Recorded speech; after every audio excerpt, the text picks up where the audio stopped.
This is a realm belonging to cultivators, a land of ceaseless strife in the pursuit of immortality. Absent are the flamboyant and resplendent spells. What exists is merely the ethereal essence that permeates the universe. Do not underestimate the youth in their poverty. Like the wind, they shall rise and soar. Chapter 1. The Rejected Youth. Zhang Feiyang leapt with all his might. His legs splayed wide as his hands grasped the half-inch-high stone pinnacle, mimicking a vaulting motion. With a resounding thud, he crashed down, his body feeling as heavy as lead, colliding forcefully against the surface.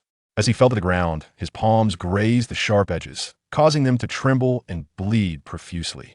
Before the gates of the Firefox sect, a 20-year-old examiner shook his head in disdain, coldly averting his gaze as he pronounced the verdict: not qualified. Next, around him, onlookers, children under 16 vying for admission as outer disciples, and wealthy patrons accompanied by their entourages burst into laughter at Zhang Feiyang's predicament, treating his misfortune as a comedic relief to ease the tension of the competition. Some could not resist hurling sarcastic remarks to alleviate their own stress and that of their children. Do not worry, my son. You are far more robust than that fellow. You will surely be selected. Indeed, he didn't even bother to inquire about the selection criteria of the Firefox sect before participating. Who else but him would embarrass themselves? The Firefox sect stands as the largest cultivation sect within the realm of Wu, its influence extending across Qingyo City, Huanglong City, and numerous smaller towns. Encompassing a vast expanse of territory, with over 3,000 disciples, it is the most renowned establishment within the entire nation. Typically, its gates remain closed, opening only once a month on the 10th day, aimed at recruiting a specific number of outer disciples to bolster the sect's overall strength and ensure its continuity. The fame of the Firefox sect is deeply rooted in its storied name. Legend has it that a millennium ago, a fire-breathing fox demon descended upon Wu, wreaking havoc and instilling terror among the populace. The realm had long abandoned resistance, with its monarch fleeing that it was only through the intervention of an anonymous wanderer, whose benevolent heart compelled him to act, that a fierce battle ensued, lasting 3 days and nights before the chaos was quelled. This wanderer did not slay the fox, but instead managed to tame it, establishing a sect that took root in Wu. From that moment forth, the Firefox became the guardian spirit of the Firefox sect and the entire realm, bestowing the name upon the sect. Thus, the Firefox sect gained renown and became a coveted destination for many. However, the sect is notorious for its stringent selection of outer disciples. Candidates must be no older than 16 years, and the competition demands extraordinary levels of strength, speed, and agility, far exceeding the standards of other sects within the realm. Consequently, those who come here are often regarded as prodigious youths, exceptional talents among men, robust and well-nourished. Zhang Feiyang, who is slender and of modest height, naturally cannot compare. His embarrassment during the competition is attributed to this disparity. Yet, this cannot be blamed on him. An orphan since childhood, Zhang Feiyang wandered from a village beyond the borders of Wu. He came to participate in the competition driven by a fervent desire to cultivate and attain immortality, having once glimpsed celestial beings soaring through the skies in his youth. Now, at the age of 16, he never anticipated that his failure would come so easily. Observing the young boys and girls, each around the tender age of 10, effortlessly leap over the stones they had just tumbled from, Zhang Feiyang felt a mixture of astonishment and a tinge of discomfort. Some of the younger ones, merely 5 or 6 years old, struggled slightly, yet they managed nonetheless. The sunlight graced his face, illuminating a visage marked by reluctance and unfulfilled desire. The parents of the selected children embraced each other joyfully, tears streaming down their cheeks, while those whose offspring were not selected consoled their weeping children. Regardless of their circumstances, both groups instinctively entered the carriage, retreating down the broad path behind them. Only Zhang Feiyang remained rooted in place, watching the examiners and the 7 children disappear into the mountain gate, which slowly closed before his eyes. Finding a patch of grass, he lay down to sleep for the night. The following morning, he awoke to the rumbling of his stomach, the gnawing hunger growing ever more insistent. Reluctantly, he departed in search of sustenance nearby. However, the desolate area offered little aside from a small lake providing a measure of water. There was nothing edible to be found. In times of scarcity, he had always managed to endure through such means. Yet the heavens were unkind, and that evening a torrential rain fell. With no tree to shield him from the deluge before the mountain gate, Zhang Feiyang stripped off his tattered clothing to create a makeshift shelter, leaning against a large stone.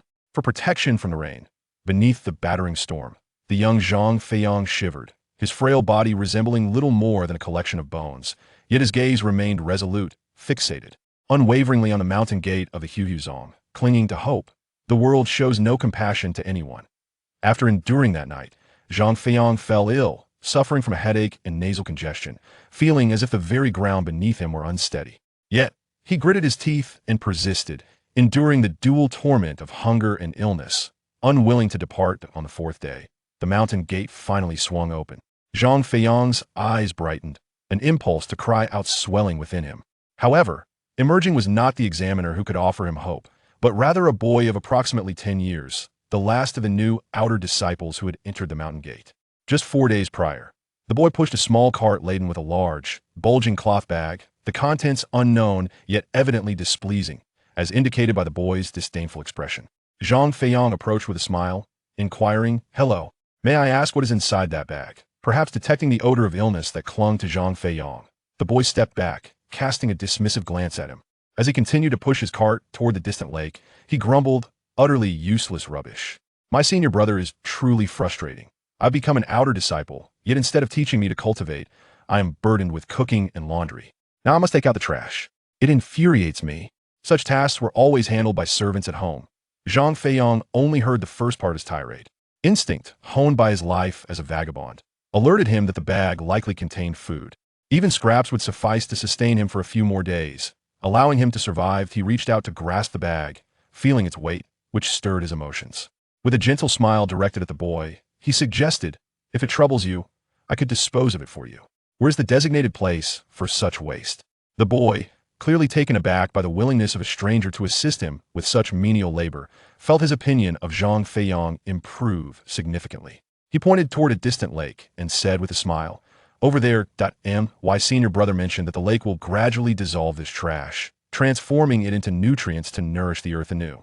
Zhang Feiyang nodded in acknowledgement and turned to walk toward the lake.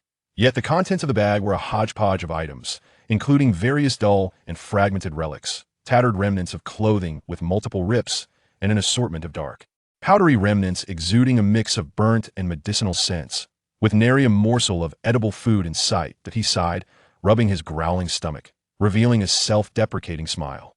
At that moment, a small black cloth bag, no larger than a palm, caught his attention. Its opening was cinched tight and secured with a thin string, giving it an oval shape, as if it contained some wild fruit. With this discovery, Zhang Feiyang's spirits lifted, and he eagerly retrieved the bag, untied the string, and hastily reached inside.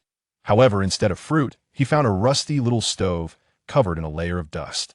The material was unknown but seemed harder than any metal, yielding slightly when he pressed on its sides. With a wry smile, he showed no interest in the stove. Instead, he hoped for something within. He opened the lid and turned the stove upside down, shaking it vigorously, wishing for some small wild fruit like kumquats to fall out, but alas, it was empty. Disappointed, he was about to discard the stove when, in his fervent shaking, he inadvertently reopened a fresh wound on his hand, causing a drop of blood to fall onto the stove. Before he could grimace in pain, the dull stove unexpectedly soared into the air, expanding to several times its size with a loud bang, transforming into a basin-sized stove, firmly planted on the ground. This unforeseen spectacle startled Zhang Feiyang, causing him to stagger and fall, wincing in pain as he glanced at the heap of dark medicinal remnants on the ground, a flicker of hope igniting within him. When one is truly famished, they will overlook any edible morsel, even if it is merely discarded medicinal waste. With a stove, water nearby, and some medicinal remnants, he thought, at the very least, he could concoct a broth to satiate his hunger. Upon the emergence of this idea, Zhang Feiyang, brimming with enthusiasm, resolutely set to work. He rummaged through the heap of refuse to find suitable containers for water, replenished the stove with water, and then poured in all the powdered medicinal residue. With a swift strike of flint, he ignited the fire. Suddenly, a crimson glow burst forth from the flames, enveloping the surface of the stove entirely. In mere moments, wisps of steam began to escape through the small orifice at the top of the furnace. The aroma was rich and invigorating, far surpassing any scent one might expect from mere medicinal waste. It was even more fragrant than the steam wafting from the imperial kitchen of the Kingdom of Wu. Chapter 2. The mysterious small stove. Wow, what an exquisite aroma. After years of subsisting on leftover meals, Zhang Feiyang had never encountered such a rich and tantalizing fragrance. This scent enveloped him, rendering his entire being light and buoyant, as if currents of electricity coursed through him. inducing an indescribable sense of comfort. He casually picked up a slightly concave piece of metal as a makeshift bowl, and with excitement, he lifted the lid of the stove. Just as he was about to ladle a generous portion of the thick soup to sample its flavor, he was taken aback. Inside the stove, what had once been half a pot of water had now dwindled to a mere palm-sized quantity of soup. However, this broth was peculiar. It appeared clear and refreshing. Yet a layer of shimmering grease floated atop, glistening like gold under the sunlight, with wisps of steam rising gracefully from it. Zhang Feiyang furrowed his brow, sensing something amiss. But hunger gnawed at him, causing him to disregard his curiosity. His stomach felt as though it were pressed against his back, and there was no time to ponder further. He swallowed hard and hastily consumed all the soup in one go. To his astonishment, the broth dissolved instantly upon contact, distinctly different from ordinary soup. Could it be? How could it possess no flavor at all? Just moments ago, the aroma had been so pronounced. After taking a sip, he realized the thick soup evaporated like steam, disappearing without a trace, leaving no sensation in his throat, let alone satisfying his hunger. Disappointment washed over Zhang Feiyang, and he shook his head, his interest entirely evaporated. Raising his gaze to the sky, he noticed the eastern horizon darkening as the sun dipped toward the west, signaling the approach of twilight. The sunlight cast a long shadow upon the ground, yet it offered no warmth. Zhang Feiyang's heart sank to its lowest point.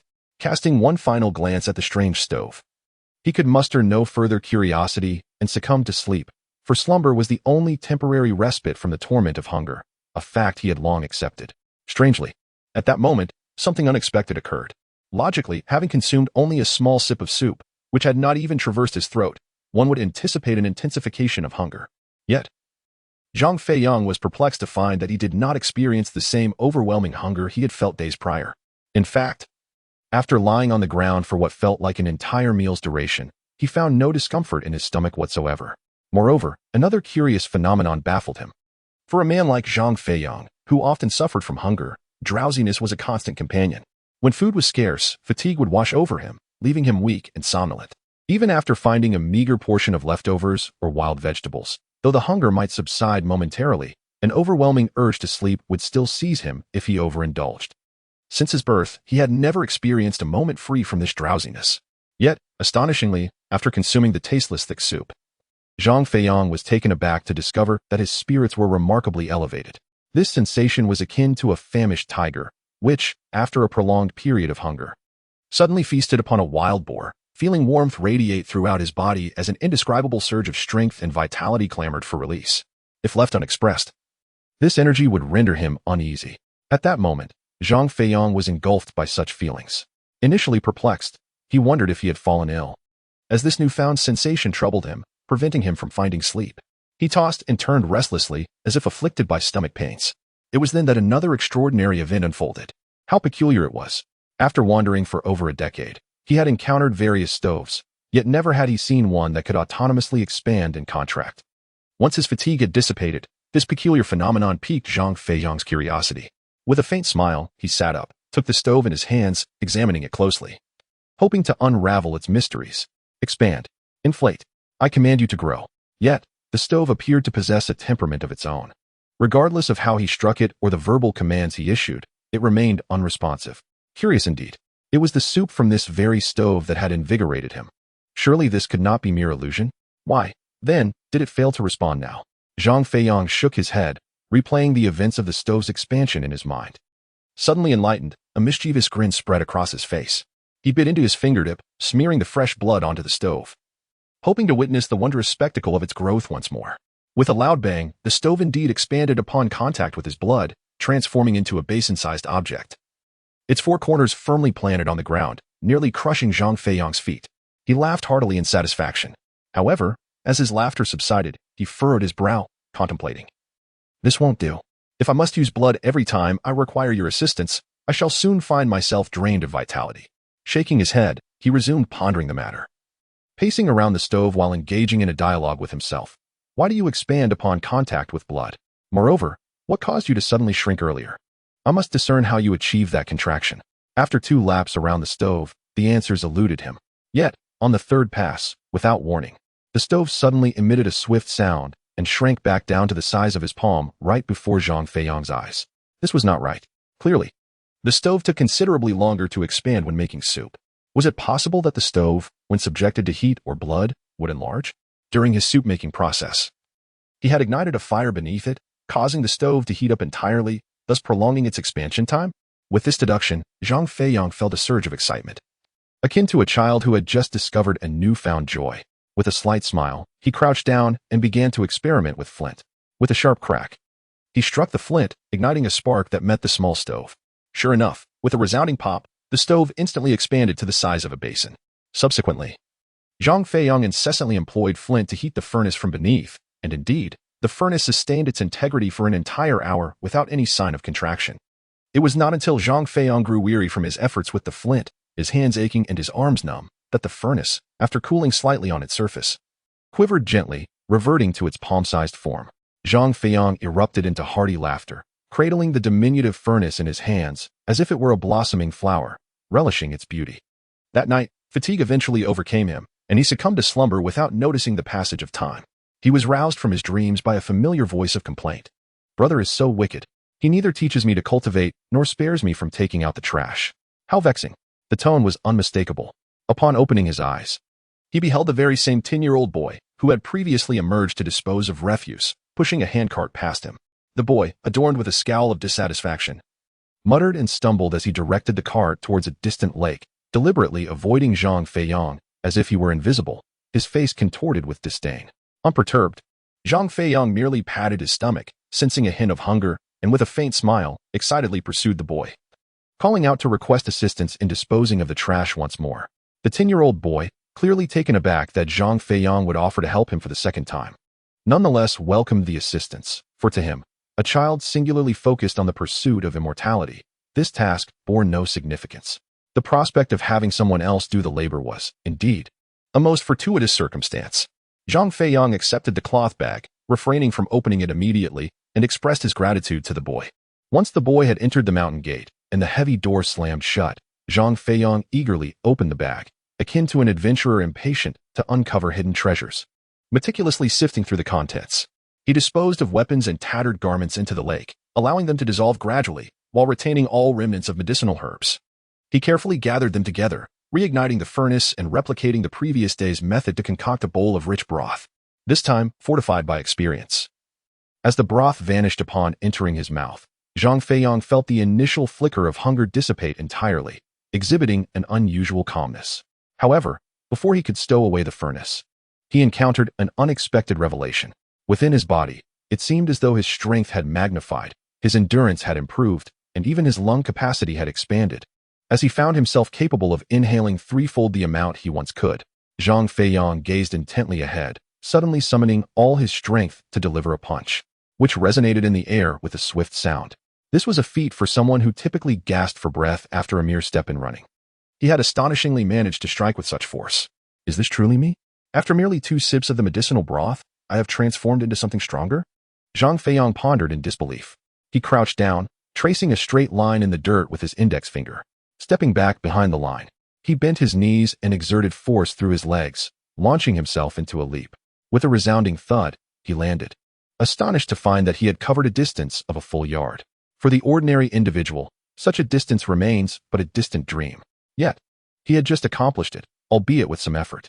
Zhang Feiyang was instantly consumed with excitement, trembling slightly as memories of the grievances and discrimination he had endured over the years flooded back, along with the ridicule he faced during the last recruitment of external disciples, moving him to tears of joy. Thus began a new chapter in his life. From that day forward, Zhang Feiyang would rise early each morning, awaiting the arrival of a 10-year-old boy who would bring him refuse to be disposed of. After the boy departed, he would utilize the stove and remnants of medicinal herbs, combined with clear lake water, to brew a nourishing soup for himself, further fortifying his physique. As days turned into weeks, his body grew stronger and his spirit more vibrant. Time flew by, and before he knew it, a month had passed, ushering in the new recruitment day for external disciples of the Firefox sect. Chapter 3. The new selection. The gates of the Firefox sect swung wide open. A group of external disciples emerged in unison, clad in matching azure robes. Leading them was a young examiner, approximately 20 years of age, who directed the actions of the other disciples. The external disciples, all under the age of 16, were mostly newcomers who had joined the sect the previous month. Under the examiner's guidance, they displayed utmost respect and obedience, working in pairs to transport blocks of stone, each towering 2 to 3 men high, to the entrance to prepare the grounds. Compared to a month prior, the selection events for new external disciples remained unchanged, focusing on jumping, strength, and speed. As the disciples organized their competition areas in small groups, a series of opulent carriages approached in the distance, drawn by teams of 4 or even 8 horses. The carriages pulled by 2 horses were already considered the most basic, while those pulled by a single horse were non-existent. Clearly, the children participating in this selection were of a more affluent background compared to the previous group. Indeed, as the carriages came to a halt, the children who disembarked were all quite young, averaging around 5 or 6 years of age. Yet they strode confidently, with an air of entitlement, their attendants appearing visibly anxious and their parents dutifully compliant, laughing and indulging their whims, making them seem like little emperors or tyrants at home. Zhang Feiyang remained unfazed. No matter how others mocked him, he returned their smiles in kind. Only the young examiner, serious in demeanor, remained outside. He scanned the assembled crowd with his piercing gaze and began to explain the rules for the first competition event, the jumping test. Zhang Feiyang, however, paid little heed. His focus was solely on the stone that had once humiliated him, standing at about his height. After a month of nourishing soups, he was eager to see if he could successfully leap over that stone. Guqingxue, pass. Next, Zhang Feiyang, as a 12-year-old girl, effortlessly cleared the stone. It was finally his turn. Zhang Feiyang, filled with anticipation, took a deep breath, gathered his strength, and sprinted towards the stone. With a powerful leap, he spread his legs mid-air and pushed off from the top of the stone, effortlessly soaring over it. This leap, seemingly trivial in the eyes of others, concealed no hints of its significance. Yet Zhang Feiyang, fully aware that he had only exerted half of his strength, understood its true essence. The frail and mediocre version of himself had long been left behind. He had transcended his former self and was finally poised to enter the realm of immortality. Upon landing, Zhang Feiyang trembled with excitement, gazing at himself and grinning foolishly. The 20-year-old examiner's gaze momentarily lingered on him for the first time, but it was fleeting as he swiftly redirected his attention to announce the details of the second competition. With this command, a wave of tension swept over all the children. Previously, during the first round of tests, Zhang Feiyang had not participated in the lake running competition, having only observed from the sidelines. Now, having finally qualified to partake, he felt a surge of confidence, albeit tinged with a hint of nervousness. "Ah, son, give it your all. Daughter, don't let that little chubby boy surpass you."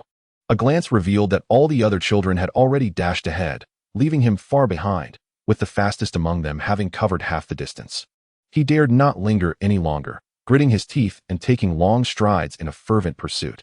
The adults watching the event doubled over with laughter. Whose wild child is this? So far behind, and still hoping to qualify? Does he think he is a dog? Ha. The 20-year-old examiner shook his head as he cast a glance at Zhang Feiyang. The parents of the children who had initially outpaced Zhang Feiyang stood in stunned silence, as if choking on their words, their rigid smiles betraying their embarrassment. The examiner's eyes brightened slightly as he regarded Zhang Feiyang a moment longer. In that brief instant, Zhang Feiyang surged forward as if propelled by the wind, leaving a trail of dust while effortlessly overtaking his competitors, enveloping them in his wake.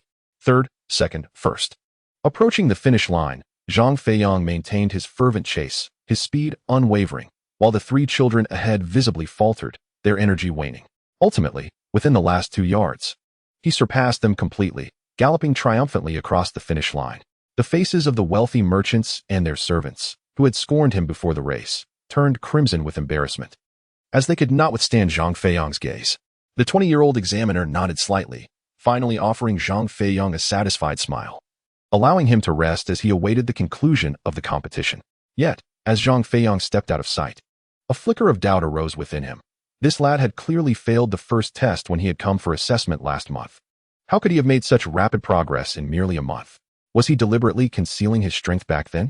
The examiner shook his head, unable to comprehend in that moment, reflecting on their initial arrival, when they had been treated with utmost reverence, as if they were little emperors.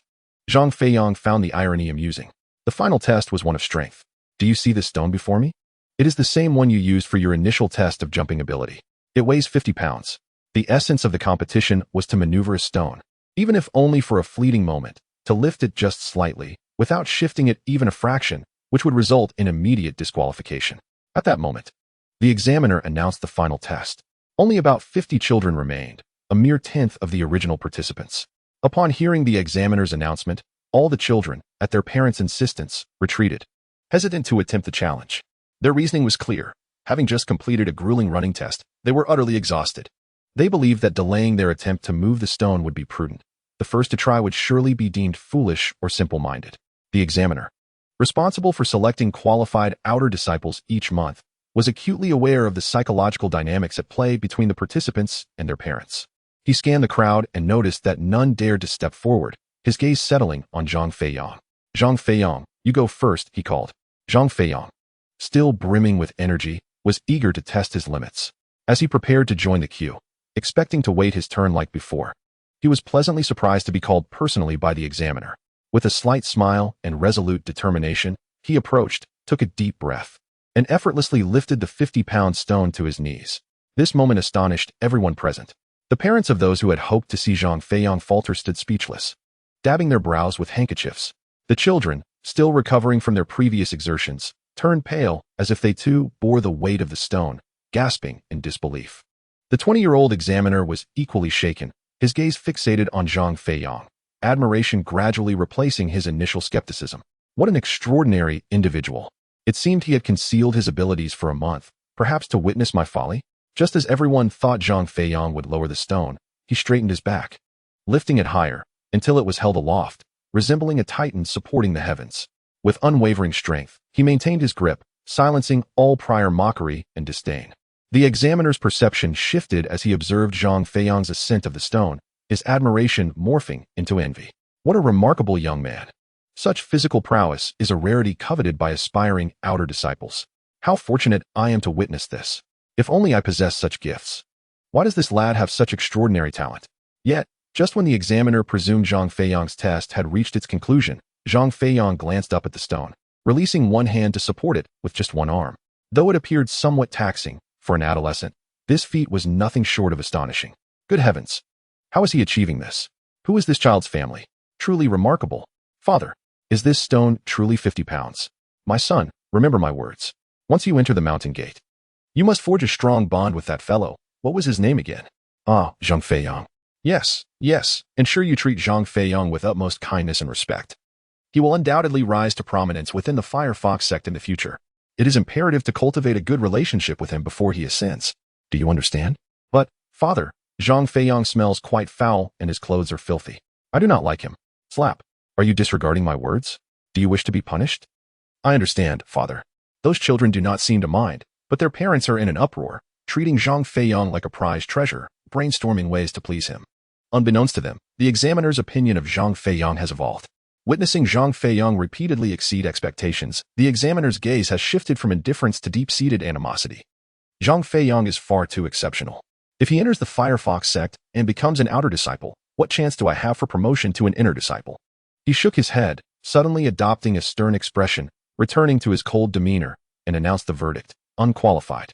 Next, Chapter 4. The 6 departments of outer disciples. This outcome left everyone present, save for the examiner, utterly astonished. Zhang Feiyang stood in disbelief, questioning whether he had misheard. Just as he was about to inquire about the reason, a chorus of complaints erupted behind him. My goodness, he is so talented, yet still deemed unqualified? This is excessively stringent. Indeed, esteemed examiner, I brought my daughter to last month's selection, and the standards were not nearly this high. How could they have escalated so dramatically in such a short time? Might you consider some leniency? Esteemed examiner, I make no other demands. I only implore you to lower the standards slightly. My son may not lift the stone with one hand, but he can surely embrace it with both. If he passes the selection, I vow to honor you as if you were an ancestor, providing you with gifts every month. Would that be acceptable? The parents of the children who had witnessed Zhang Feiyang's remarkable prowess pressed forward, surrounding the young examiner with their grievances and flattery. The clamor of voices rose and fell, echoing into the mountain gate, where some outer disciples could not resist peeking through the door to observe the commotion. What do you take me for? Step aside. This is the Firefox sect, and the rules are set by us. Zhang Feiyang's unqualification has nothing to do with performance. It is solely due to his lack of sincerity. He has deceived me. For cultivators, sincerity is paramount. If your children can pass the test, I will certainly select them. If they cannot, I will not lower the standards. Disperse. Father, what is sincerity? Did Brother Zhang deceive anyone? Why is he so outstanding yet deemed unqualified?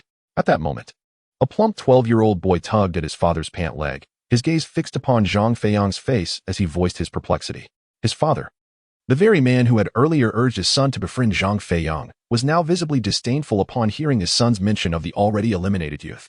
With a sharp smack, he chastised his son, imparting a lesson on the importance of prudence. The other boys and girls, who had initially harbored curiosity towards Zhang Feiyang, were swiftly sobered by the scene. They realized that regardless of Zhang's talents, he had been dismissed, rendering further attention unnecessary.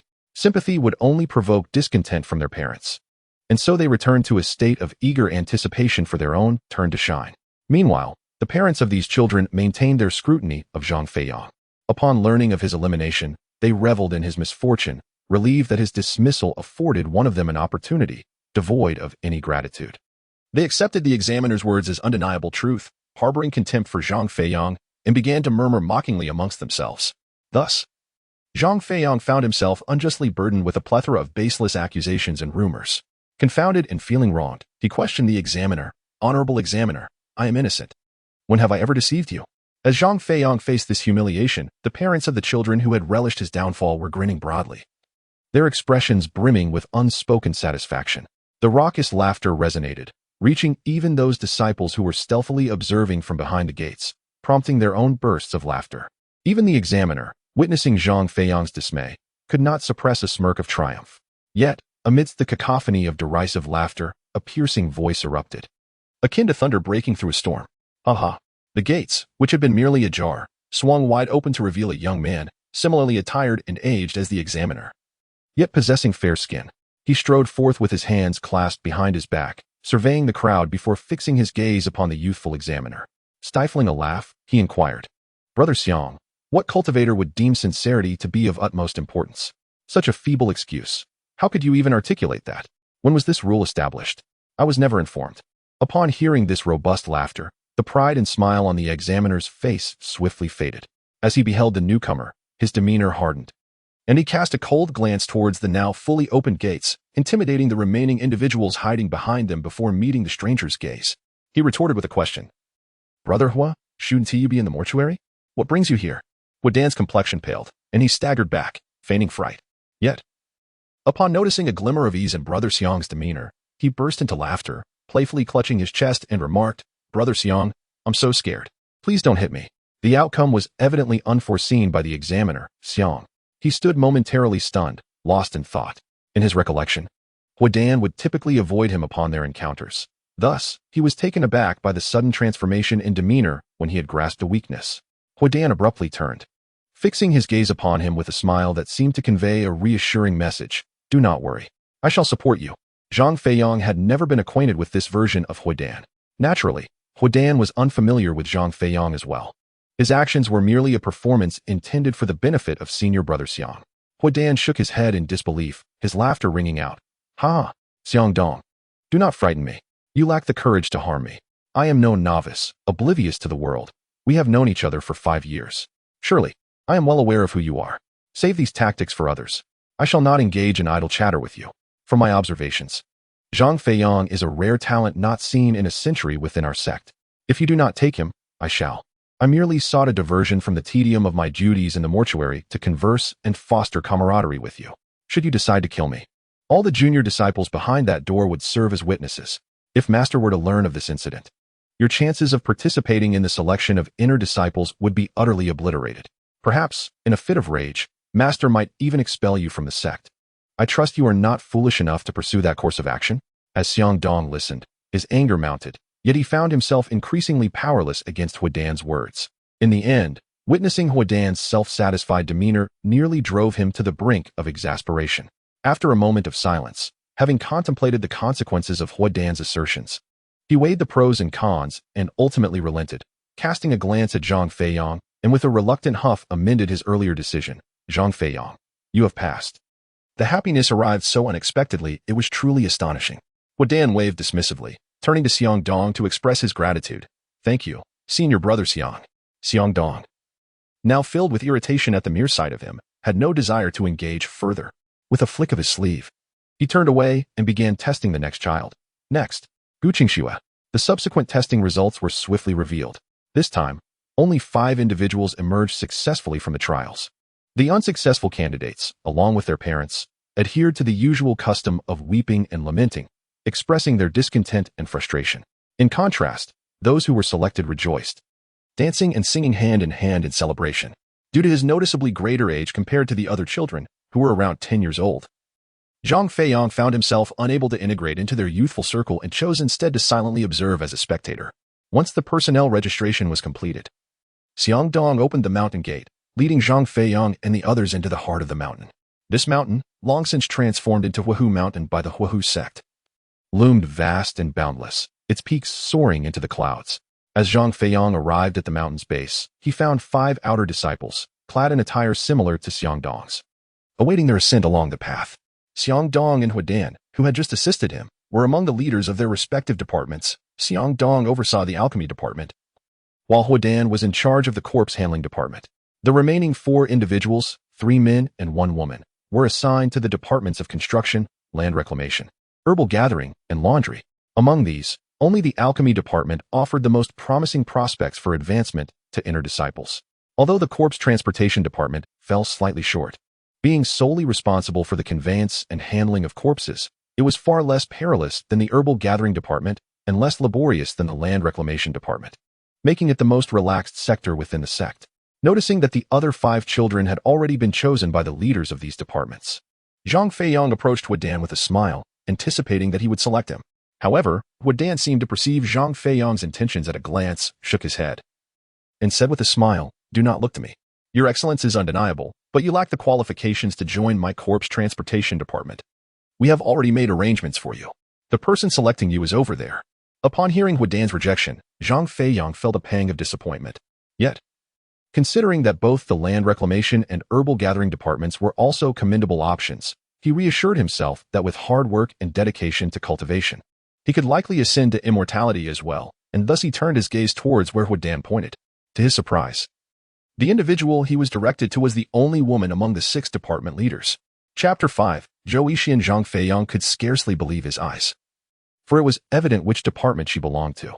Apart from the laundry department, a domain where female disciples would undoubtedly be present, there could be no other.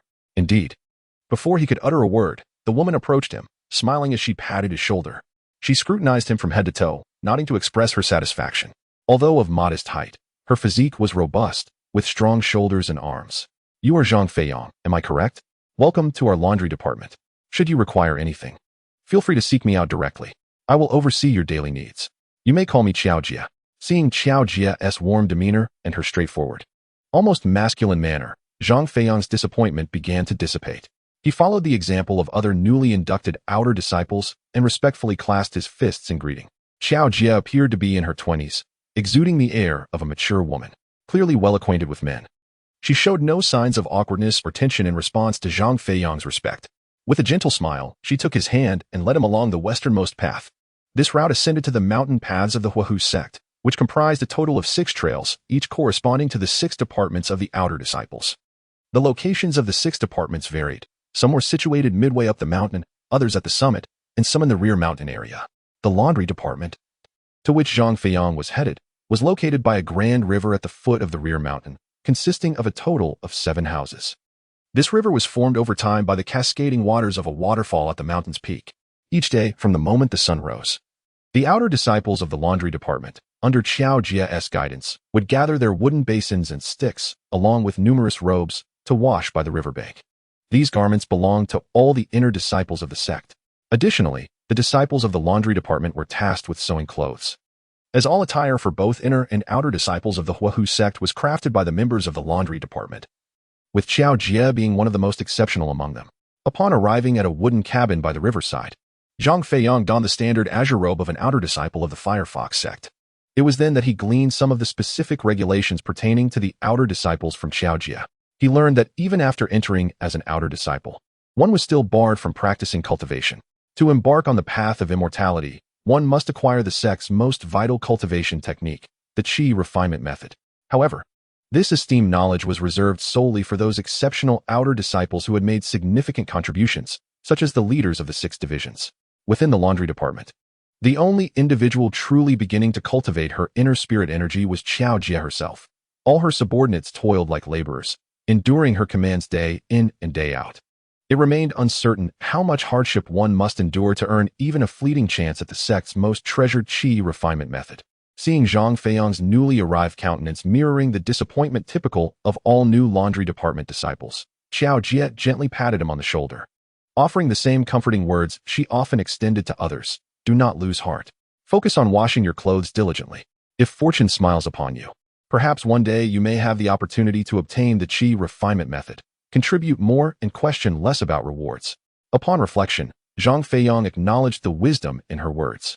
If the precious technique that enabled one to cultivate into an immortal and soar freely through the skies were readily given to every newcomer, the art of flight would indeed be too easily attained. With this realization, his disappointment diminished significantly. After inquiring with Xiao Jie about the provision of meals and receiving her affirmative response, Zhang Feiyang's spirits lifted further.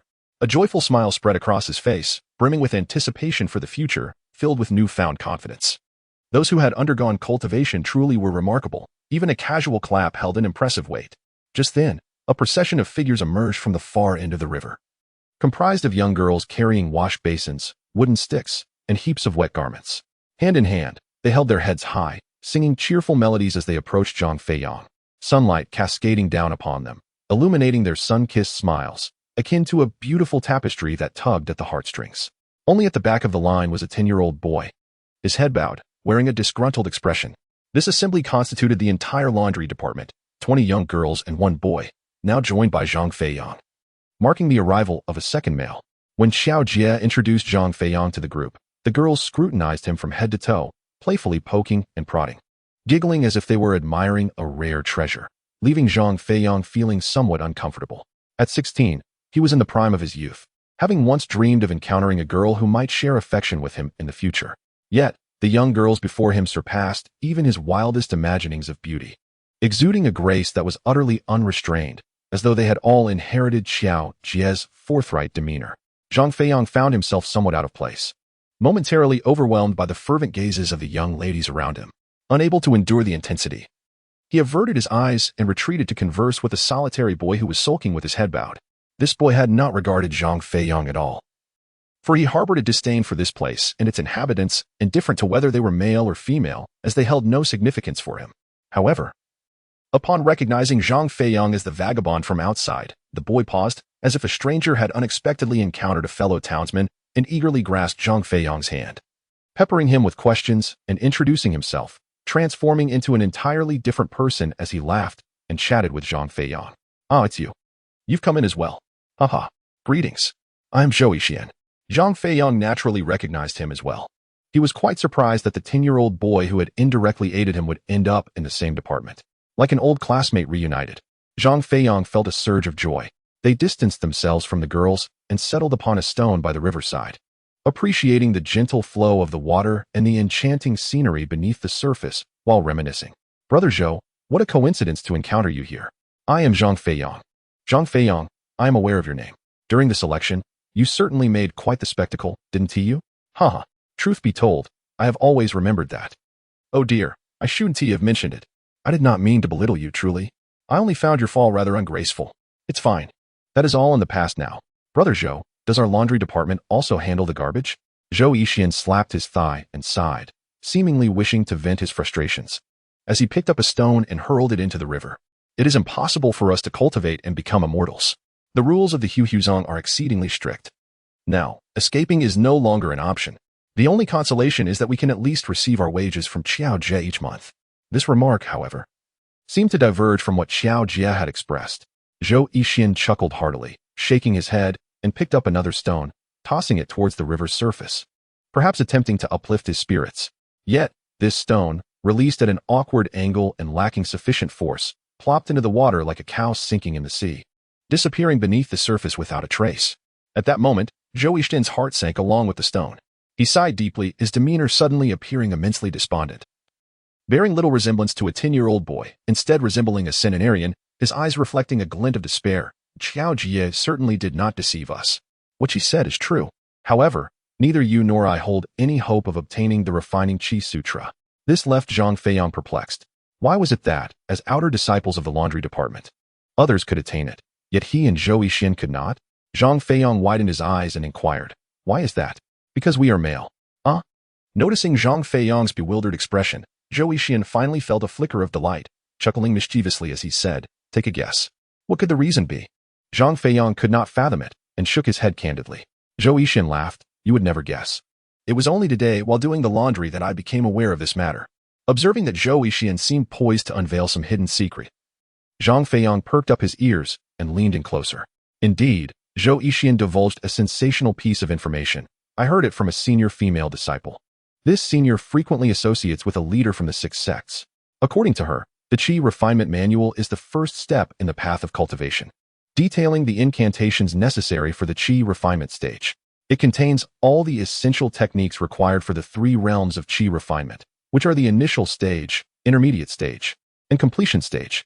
However, the Qi Refinement Manual we possess in the six sects only encompasses the techniques of the initial stage. The later stages are held by the more advanced inner disciples. Even so, this incomplete Qi Refinement Manual is incredibly precious within our six sects, with only 6 copies in existence. Unless Xiao Jie finds an opportunity to connect with an inner disciple and advances to the later stages of Qi refinement, she will not part with the initial stage techniques. However, that is highly unlikely, as Xiao Jie, despite being a woman herself, only has an affinity for women. Though there are many senior female disciples among the inner sect, they seem to pay little attention to her. Consequently, Xiao Jie will only share the Qi Refinement Manual with our fellow sisters. But she would never show it to the two of us. I have been initiated for a month, and all the other sisters who joined around the same time have reviewed the Qi Refinement Manual, except for me. Over the past month, I have attempted countless methods to no avail. Thus, we have little hope. You should simply accompany me in doing the laundry. Thankfully, I was alone before, but now I finally have your company. Perhaps our days ahead can hold a bit of joy." Seeing that Zhou Yixian, having only been initiated for a month, had grown so serious and mature, lacking any semblance of childishness, Zhang Feiyang was taken aback. He glanced at Xiao Jie once more, still unable to believe that this smiling senior sister could wield a subtle blade, unknowingly almost leading him into her deceptive trap. Fortuitously, Zhou Yixian had revealed these matters to him early on. Otherwise, he would have foolishly continued washing clothes alongside Xiao Jie and these senior sisters. Unaware of how long it would take to uncover this terrifying truth, Zhang Feiyang certainly did not wish to endure until his hair turned white, only to begin his cultivation then. Nor did he want to age and perish here without ever glimpsing the true essence of the Qi Refinement Manual. Chapter 6. The Red Ribbon. After contemplating deeply, he decided to extract from Zhou Yixian the specific times when Xiao Jie led the senior sisters in their cultivation, hiding at a distance to attempt to learn a few techniques surreptitiously. Unfortunately, during the practice of the Qi Refinement Manual, everyone's movements were perfectly synchronized, kneeling with legs crossed, hands folded with palms facing upward, eyes closed in meditation. Zhang Feiyang could not discern the secrets of their cultivation from mere observation. This was fundamentally different from stealing the martial arts routines of ordinary mortals. Thus, after persisting for 2 months and still finding no breakthrough, Zhang Feiyang felt a sense of frustration and urgency, realizing he had exhausted all his options. Observing his daily laundry chores, marked by an air of frustration and a sense of unfulfilled ambition, Zhou Yixian offered a faint smile and gently patted his shoulder, providing solace. "Zhang Shidi, do not dwell on it. Our fortunes have not favored us, and it seems we shall never ascend to the ranks of immortals in this lifetime. We must simply accept our lot and wash clothes. After all, it is fate that has relegated us to the laundry department." It was at that moment that they encountered Master Sister Xiao Jie. Zhang Feiyang regarded him intently and inquired, "Zhou Shixiao, is there truly no alternative?" He fell silent, bowing his head as he diligently pounded the garments against the shore, yet his mind began to wander towards other schemes. However, this fleeting thought was as fragile as a candle flickering in a tempest, extinguished instantaneously by Zhou Yixian's words. "Zhang Shidi, are you contemplating a secretive endeavor?" Zhou Yixian appeared to see through Zhang Feiyang's intentions. "I strongly advise against such folly. When I first arrived, a dreadful incident transpired. One of our brothers, unable to suppress his longing for cultivation, stealthily borrowed a glimpse of his senior's refining Qi technique. Do you wish to know his fate?" Noticing Zhou Yixian's sudden pallor and the grim look upon his face, Zhang Feiyang felt a chill run down his spine. He shook his head and asked, "What happened to him?" With a chilling smile, Zhou Yixian replied, "He still breathes, yet his eyes have been gouged out by his senior. Mind you, this is not our laundry department, but I highly doubt that Xiao Jie would spare you if she caught you peeking at the refining Qi technique. Consider this. If she had intended to teach us from the start, she would have done so long ago. She has never held us in high regard. You wouldn't be foolish enough to become blind, would you? As Zhou Yixian's demeanor shifted back to a more relaxed and natural state, Zhang Feiyang felt a heavy sense of disquiet settle within him.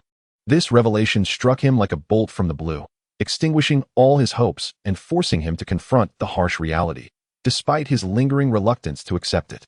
Noticing Zhang Feiyang's disappointment, Zhou Yixian picked up a flat stone, tossing it in his hand, inviting him to join in a game of skipping stones. With his fantasies dashed, Zhang Feiyang found no reason to decline. He set aside his laundry, picked up a stone, and began to compete with Zhou Yixian, a seasoned expert in this pastime. Zhou Yixian possessed an extraordinary talent for stone skipping, capable of creating a dozen splashes. Zhang Feiyang, however, fell short, managing only 3 at most, akin to an average individual. Zhou Yixian often teased him about this lack of skill. Feeling somewhat indignant, Zhang Feiyang continued to pick up stones and attempt again, though he was not particularly gifted. Embodying the adage that one can excel at nothing, often finishing last in failure. As night fell, it became customary for Qiao Jie to lead Zhang Feiyang and a group of his senior sisters into the dwelling for meditation and cultivation. Meanwhile, Zhou Yixian, under Qiao Jie's direction, would push a cart to gather the refuse accumulated throughout the day from the other departments, consolidate it, open the mountain gate, and dispose of it into the lake beyond. Before Zhang Feiyang's official entry, the task of cleaning up the refuse had always been his responsibility alongside Zhou Yixian.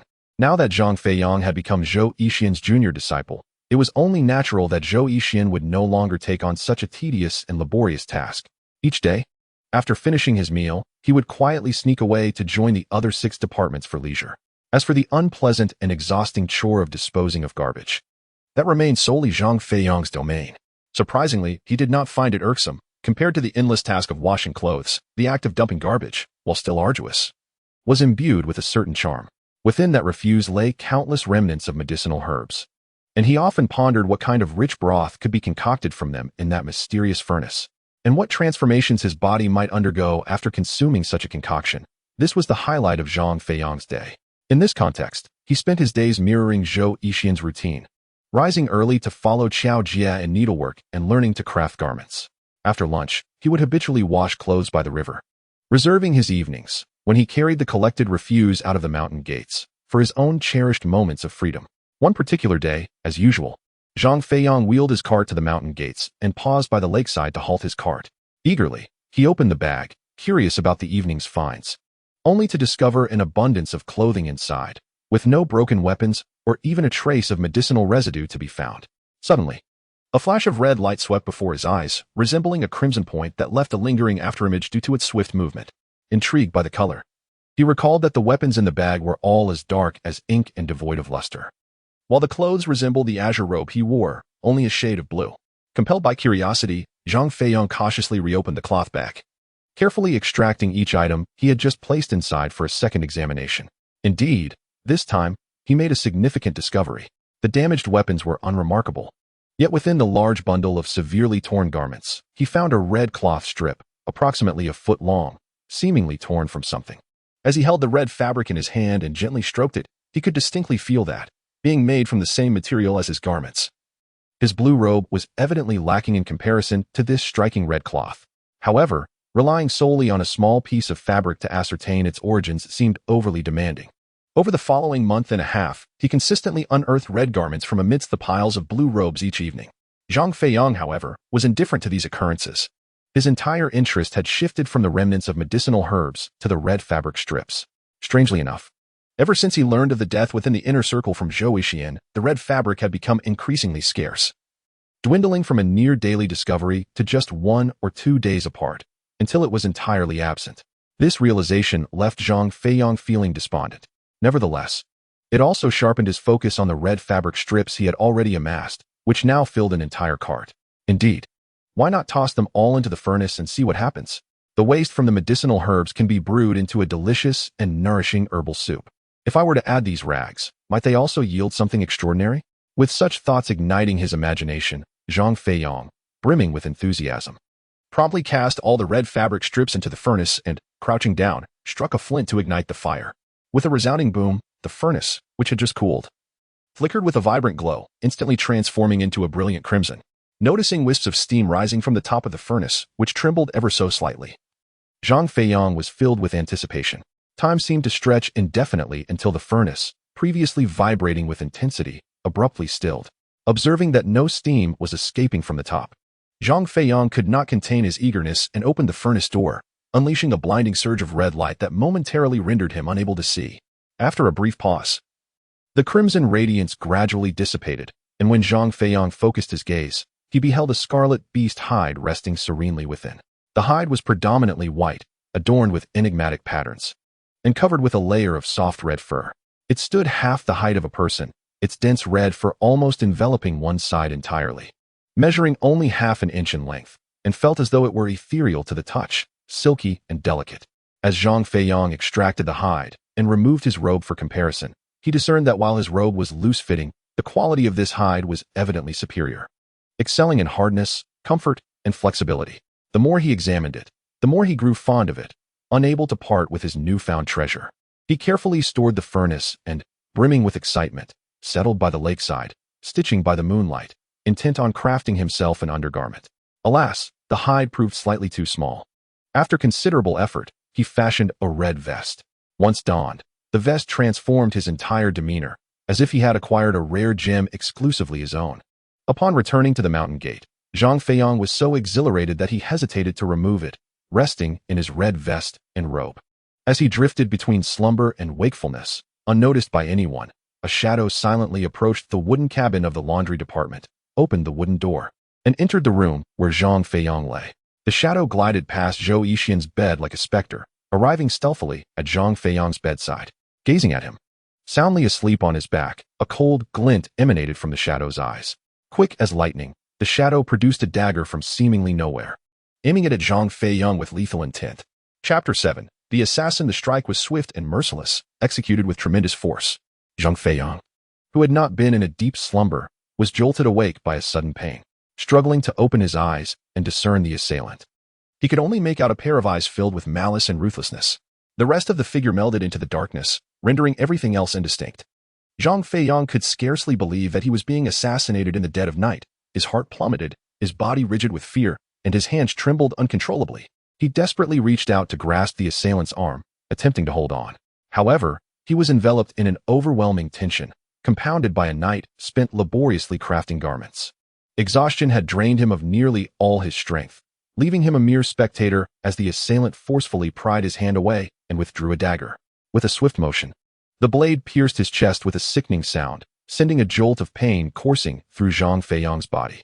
Overwhelmed by the agony, he could no longer endure it and succumbed to darkness. In the shadows, witnessing Zhang Feiyang's motionless form sprawled across the bed, the figure's eyes, brimming with murderous intent, ignited with a thrill of excitement. In an instant, the figure slipped away silently from the room. Once outside, the shadow discarded his clothing along with the dagger into the river and then, as if nothing had transpired, donned the blue robe of the Firefox sect and strode confidently out of the laundry department's entrance. Bathed in moonlight, one could sense the profound pride and satisfaction radiating from his silhouette. The following day dawned clear and bright, with fluffy clouds scattered across a cerulean sky, an ideal day for cultivation. Yet, Zhang Feiyang, having been unexpectedly ambushed, found himself utterly incapacitated. From the moment Xiaojie called the roll that morning, he was met with stern reprimands, and by afternoon, he was compelled to take leave from laundry duty. The 2 stabs he had endured the previous night had nearly cost him his life. Fortunately, the freshly crafted red vest possessed remarkable resilience, effectively thwarting the sharp dagger and preventing it from piercing his flesh directly. Otherwise, he would have already faced the King of Hell on 2 occasions. However, surviving did not equate to being unscathed. Zhang Feiyang's body bore the brunt of the attack. The combination of fatigue and extreme anxiety had rendered him incapable of withstanding further strain, and he fell ill. His entire body burned with fever, as if a red-hot iron were pressed against him, and he felt utterly drained of vitality, his complexion shifting from its usual rosy hue to a sickly pallor. The impact on his mental state was even more profound. Despite being gravely unwell and in need of ample rest, he found it impossible to achieve any semblance of peace. Each time he neared slumber, the events of the previous night morphed into haunting nightmares, jolting him awake. This relentless cycle of torment left him increasingly paranoid. Regardless of who knocked on his door, he would break into a cold sweat, sitting upright in bed, his bloodshot eyes fiercely scrutinizing the intruder. Only upon confirming that it was not the shadowy figure from the night before could he experience a fleeting sense of relief. Within the span of a mere month, Both Weixian and Xiaojia, along with other senior sisters from the laundry department, visited him numerous times, inquiring about his well-being, both physically and mentally, and presenting him with various herbs to aid in his recovery, hoping he would soon regain his vitality. Yet, their efforts yielded little effect. The severity of the 2 stabs had taken a heavy toll, and the herbs provided by his peers were of subpar quality. Their lowly status within the Firefox sect meant they could not procure superior remedies. Moreover, the traumatic incident had instilled a deep-seated anxiety within Zhang Feiyang. The desire to heal was fraught with difficulty, but the primary obstacle lay in his inability to disclose the attempted assassination. He found it perplexing that such a significant event remained known only to him. A month has passed, yet none of the dozen or so individuals in the laundry department have mentioned the matter, nor have they even inquired about it. All their concerns revolve solely around illness. Zhang Feiyang suspects that the shadowy figure possesses such formidable power that it effortlessly eludes everyone's attention, resulting in this peculiar outcome. Therefore, it is even more prudent to remain silent, should any indiscreet senior sister or Zhou Yixin become aware of this incident. And if the one who seeks to end his life learns that he still breathes, he would undoubtedly face another assassination attempt. The last time he was in good health, he could not withstand 2 strikes from his adversary. This time, even with the protection of the red vest, he fears he might not survive another blow. Zhang Feiyang is acutely aware of his own physical condition. Since falling ill, his demeanor has been consistently grim, devoid of the ease he once exhibited. Zhou Yixin fed him a spoonful of medicinal soup and remarked, "Junior brother Zhang, do you harbor any worries?" Zhang Feiyang was taken aback, nearly choking on the soup, and hurriedly masked his reaction with a cough and a smile. "Not at all. I'm merely unwell." Zhou Yixin shook his head and asserted, "That's not true. Having lived together for so long, I can discern your troubles. Are you afraid you won't recover from your illness?" Zhang Feiyang slowly nodded, continuing to feign indifference. However, Zhou Yixin shook his head again, seemingly seeing through him, and said, "We have been together for so long, and we will continue to live here for a lifetime. Do you not trust me? You can share your thoughts with me. Perhaps I can assist you." In this regard, Zhou Yixin spoke the truth. Zhang Feiyang did harbor distrust. Not of Zhou Yixin's character. After spending months together, his integrity is beyond question, but he simply wished to keep Zhou Yixin from being entangled in this perilous affair. He feared that if Zhou Yixin learned of the assassination attempt, he might inadvertently disclose the fact that Zhang Feiyang was still alive, which would lead to significant trouble. As of now, he has yet to devise a strategy for confronting the next assassination attempt by that individual. Noticing Zhou Yixin's determination to pry into his concerns, Zhang Feiyang opted to divert the conversation, casually inquiring, "Senior brother Zhou, could you enlighten me about the happenings outside these past few days? I haven't stepped outside in nearly 2 months. Has anything occurred?" Zhou Yixin shook his head, seemingly disinterested. "No, our sect has remained quite tranquil." Observing the intensity of Zhou Yixin's gaze fixed upon him, Zhang Feiyang was reluctant for him to persist in the line of inquiry regarding the assassination. So he continued to steer the conversation, pressing further, "What about the months prior? Was there nothing of note?" This time, it appeared that he had struck a chord with Zhou Yixin. The scene back then was truly magnificent. Each of the senior brothers seemed weightless, able to traverse the sheer cliffs on foot. They required no ladders, leaping 3 to 4 zhang high with ease. The time taken to ascend from the foot of the mountain to the peak was exponentially faster than that of our outer sect disciples. I truly wished to witness it firsthand. Alas, they approached from the back mountain, and I missed the spectacle. Zhang Feiyang listened, enraptured, pondering when he might attain such a level of prowess. However, upon hearing Zhou Yixin's silence, he abruptly regained his senses, contemplating his current predicament, and continued to pose inquiries to divert Zhou Yixin's attention. "Is there anything else? Is this the only matter?" Zhang Feiyang was taken aback. The visage of Xiang Dong suddenly flashed in his mind as he pressed Zhou Yixin further, asking if he was the examiner from that time. Noticing Zhou Yixin affirmatively nodding, he was struck by a sudden realization that the eyes of the shadow that attempted to assassinate him last night bore a striking resemblance to Xiang Dong's, causing a chill to run down his spine and leaving him in a state of mental disarray, fatigue overwhelming him as he yearned for slumber. Observing Zhang Feiyang's eyelids growing heavy, he succumbed to sleep within a mere incense stick's duration. Only then did Zhou Yixin recall that he was still a severely ill man, noticing that the medicinal concoction in his hand had diminished significantly. He quietly rose from the bedside and exited the room, allowing Zhang Feiyang to rest alone. It was only when he heard Zhou Yixin close the door that Zhang Feiyang laboriously reopened his eyes, gazing at the darkening ceiling, replaying the events of the night of the assassination in his mind. He sought clarity on whether the assailant was indeed Xiang Dong. Nevertheless, following his earlier conversation with Zhou Yixin, he had gleaned some insights. He had begun to outline a vague silhouette and the scant details of the assassin in his mind. The motive behind the assassination remained elusive to Zhang Feiyang, yet he was certain that the assassin's strength surpassed his own. Furthermore, he was convinced that the assassin could not have been from the laundry department, as he firmly believed that the intruder that night was a man. The only men in the laundry department, aside from himself, were Zhou Yixian, who was asleep on another bed, and no one else. If it truly were senior brother Xiang, why would he wish to kill him? Was it merely because he had offended him during the entrance examination? Such reasoning was utterly unfounded. Moreover, the individual who had incited Xiang's ire was clearly senior brother Hua from the corpse handling department. It was implausible that Xiang would harbor resentment towards him. Zhang Feiyang shook his head. Yet if it were not Xiang, who else could possibly wish him dead? He had just entered the Wahoo sect, and the acquaintances he had made could be counted on two hands. Since joining the laundry department, he had remained there without venturing into other divisions. Who could possibly hold a grudge against him? He was no illustrious figure to warrant such animosity. This too made no sense. Zhang Feiyang shook his head once more. The entirety of the subsequent night passed without him finding rest, as he tirelessly pondered the intricacies of the situation. Yet, as dawn broke, it remained a riddle unsolved, only deepening his confusion. Unwilling to resign himself to this enigma, he contemplated for approximately another week. However, when he found himself no closer to a resolution, he resolved to temporarily set aside this vexing dilemma and redirect his focus to matters of greater significance. He began to attempt to rise from the bed, dragging his weary body, and insisted on assisting Zhou Yixian with the disposal of refuse, just as he had done previously. However, Zhang Feiyang was relentless in his pleas, urging, "Senior brother Zhou, allow me to help. I have been confined to this bed for several months now without any sign of improvement. In fact, my condition has worsened. My spirits have dwindled as well. If you continue to deny me the chance to move about, I fear I shall become incapacitated." You suggested stepping outside to dispose of the trash and stretch a little, hoping it might gradually improve my complexion. However, the journey to collect refuse from other departments is long and fraught with treacherous mountain paths.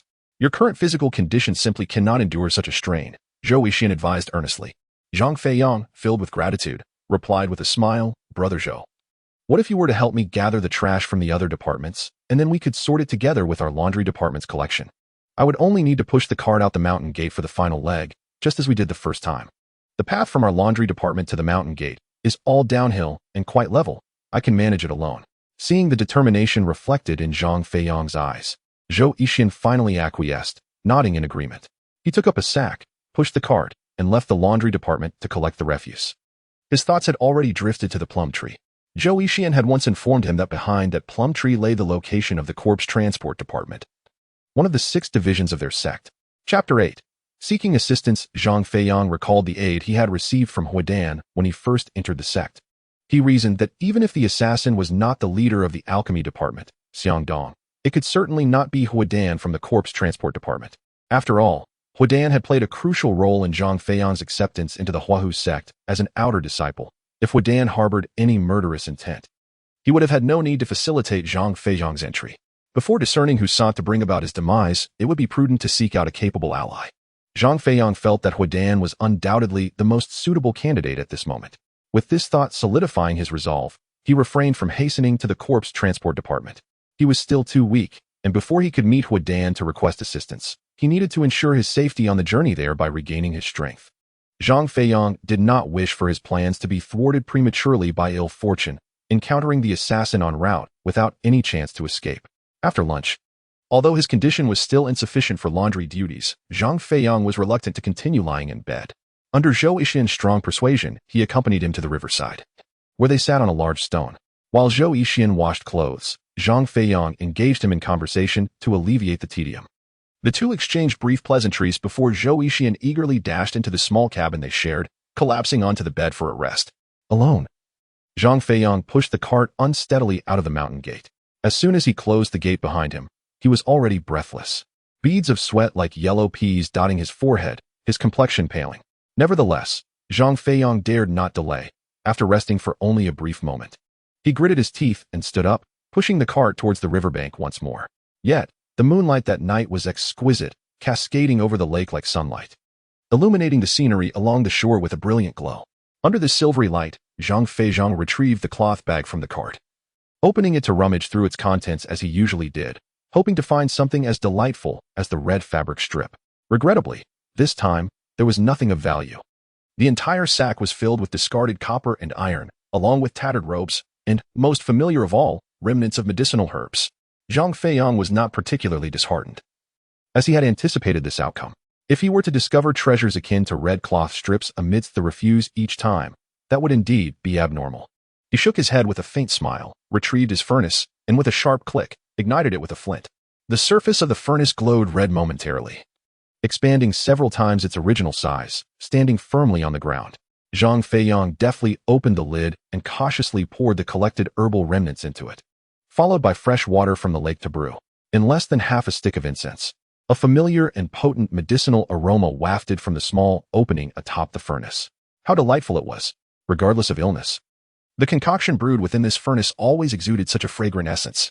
He wondered if it could indeed cure ailments. Zhang Feiyang took a deep breath, enraptured and filled with anticipation, fetched a small bowl, and consumed every last drop. Indeed, he felt a significant improvement in his condition. The magical properties of this medicinal brew once again stirred within him a desire to scream with exhilaration. The soreness in his muscles had dissipated.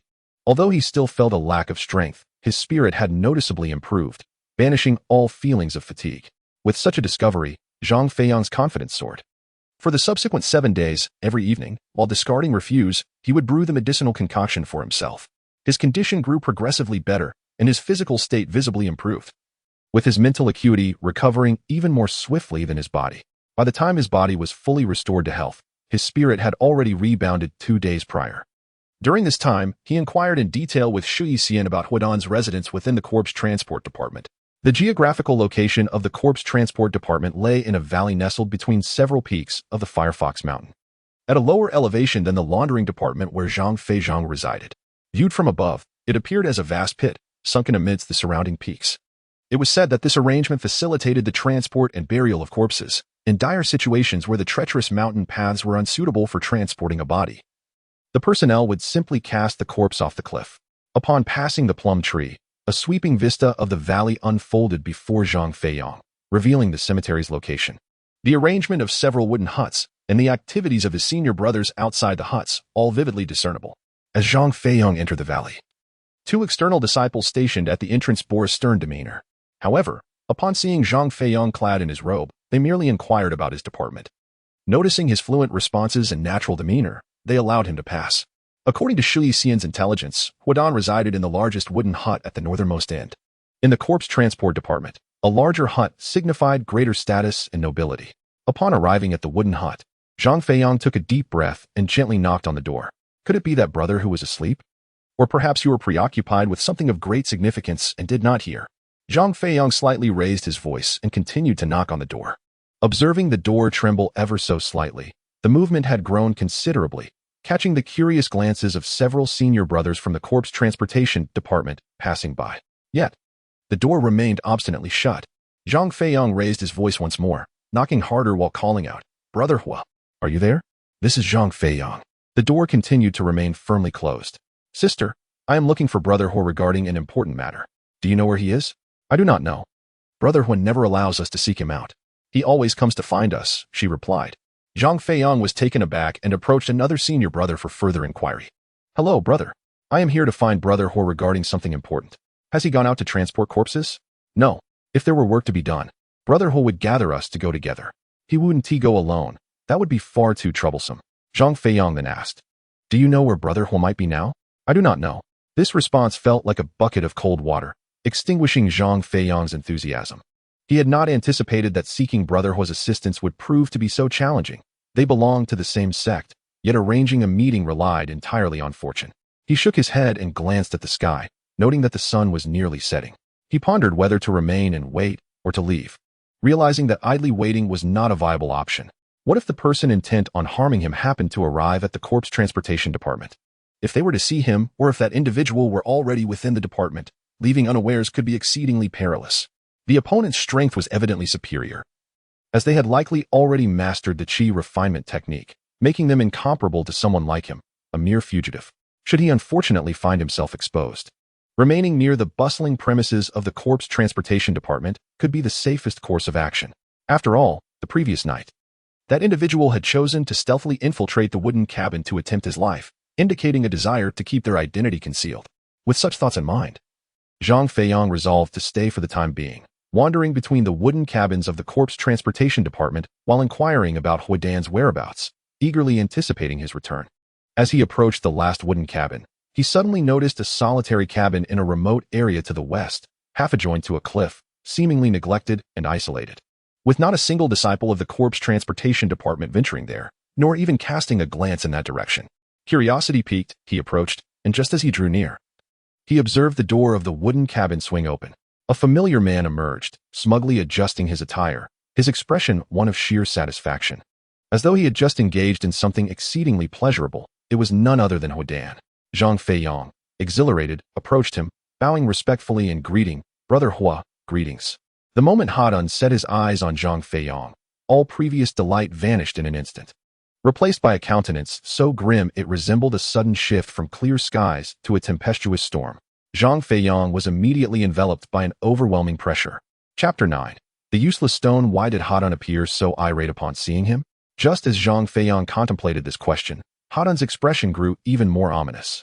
When Hadan finished speaking and turned to leave, Zhang Feiyang, bewildered, hurriedly blocked his path, bowing respectfully as he attempted to express his thoughts. "Senior brother Hadan." "I wish to," but Hadan, displaying an air of palpable irritation, seemed to recoil at the prospect of hearing another word. He cast a fierce glare at Zhang Feiyang before striding forward and forcefully pushing him in the chest.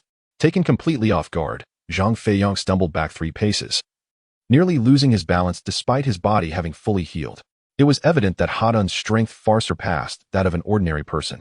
After pushing him away, Hadan strode away with great haste, covering almost 100 paces in the blink of an eye, like a gust of wind. Zhang Feiyang, astonished, quickly transitioned from walking to running, chasing after him as he sought to clarify his intentions. "Senior brother Hadan, I am unaware of how I have offended you. If I have erred in any way, please let me know. I am willing to amend my actions. I came here seeking your assistance." His words seemed disjointed, leaving Zhang Feiyang in a state of silence. Sensing his discomfort, Hadan suddenly smirked coldly, nodding slightly as he spoke. "You wish to know why I am upset, do you? I have no qualms about telling you. I detest having others approach me. It is always I who seek them out. Only my fellow disciples from the inner sect may approach me. Do you recognize where you have gone wrong?" Zhang Feiyang was rendered speechless, thinking to himself, "But you are the only person I can rely on right now. If I do not seek your help in guarding against the assassin lurking in the shadows, will you come to my rescue of your own accord?" He shook his head gently, growing increasingly troubled as he pondered his predicament. Suddenly, a faint creaking sound of a door opening reached his ears from a distance. Creak. The sound emanated from a secluded little cabin.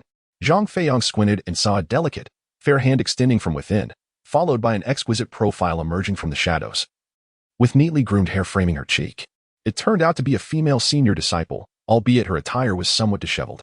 Noticing the faint blush on her face, she cautiously peered around as she stepped out, seemingly wary of being seen by others. Zhang Feiyang quickly concealed himself behind a nearby wooden cabin, peeking out with bated breath to observe. After a while, the female senior disciple halted her gaze, a gentle smile gracing her lips. She lightly patted her chest, and, once the door was securely closed behind her, confidently made her way toward the area where the body disposal department gathered. Zhang Feiyang, following the wall cautiously, took a detour to avoid detection. Unfortunately, the interior remained shrouded in darkness.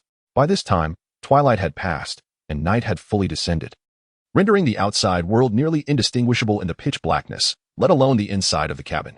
Zhang Feiyang stood at the doorway, unaccompanied by a lantern, silently awaiting as his eyes gradually acclimated to the darkness. Time seemed to stretch indefinitely until he discerned the rudimentary arrangement within. The room was furnished with numerous rectangular tables, upon which lay various objects, their surfaces exhibiting distinct contours. With cautious determination, Zhang Feiyang ventured inside. The lantern was positioned in the southeast corner of the small hall. With a swift strike of flint, he ignited it, wary of the brilliance attracting unwanted attention. He hastily found a square wooden chair, covering the lamp with it, fashioning a makeshift lantern that dimmed the light considerably, allowing him to approach a nearby rectangular table. As he drew near, an ashen, rigid visage abruptly materialized before him, capturing all his attention. The dim lighting only permitted clarity in the lantern's glow, rendering the ghastly expression on the pale face starkly vivid in his mind. Though Zhang Feiyang had encountered countless corpses over his years of wandering, the proximity and oppressive atmosphere made the sight increasingly unsettling. Despite his resilient composure, a shiver coursed through him, and cold sweat broke out across his back. He stumbled, nearly overturning the lantern and igniting a catastrophe. The most effective remedy for fear is to confront it, a harsh lesson Zhang Feiyang had gleaned from his years of wandering, one that few could truly grasp. Thus, he lingered only a moment longer. The grotesque visage of the corpse transformed from a source of terror into an object of pity. On the chest of the deceased, he discovered a horrifying gaping wound, the size of a large watermelon, its interior hollowed out, an utterly tragic sight. Zhang Feiyang gently closed the eyes of the departed and resumed his examination of the room with the lantern in hand. After a short while, he surveyed all the bodies within, only to find himself shaking his head in disappointment. It turned out to be merely an ordinary chamber for the temporary storage of deceased disciples, devoid of any remarkable features. Though the bodies of his senior brothers and sisters were still clad in garments, they yielded no treasures.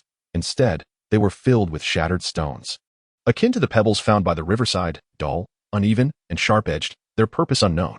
With a sigh, Zhang Feiyang prepared to exit. Upon reaching the threshold, reflecting on his fruitless endeavor, having endured an inexplicable reprimand from Huadan and inadvertently stumbled into this place, he couldn't help but chuckle, shaking his head in self-deprecation as disappointment lingered in his heart. After a moment, a faint smile graced his lips. Indeed, although these stones appeared inconsequential, perhaps my furnace could render them useful. Just as the earliest waste residues had transformed, so too could these shards find new purpose. Uncertain of what transformation these small stones might undergo when subjected to the furnace's heat, he dutifully began to rummage through the garments of other corpses, diligently collecting the stones and stowing them away in his burlap sack before departing the small cabin, eagerly making his way toward the entrance of the body transport department. Two senior brothers, still engaged in conversation and revelry outside, noticed Zhang Feiyang's exuberant demeanor and, recalling his earlier anxious state, exchanged playful banter with him.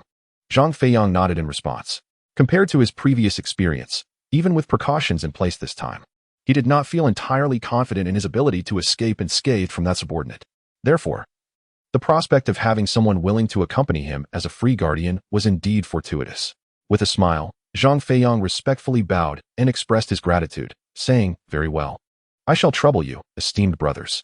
The two, initially intending only to jest, were taken aback by Zhang Feiyang's earnestness.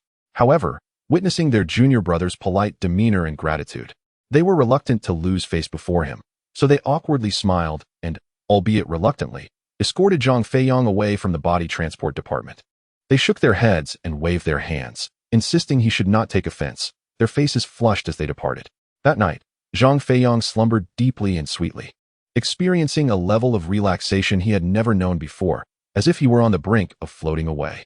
Unbeknownst to him, at that very moment, within the residence of the alchemy department leader nestled halfway up the mountainside of the Firefox sect, a disciple from the body transport department knelt before Xiang Dong. Trembling and afraid to speak above a whisper, his head bowed in apprehension, scarcely daring to breathe.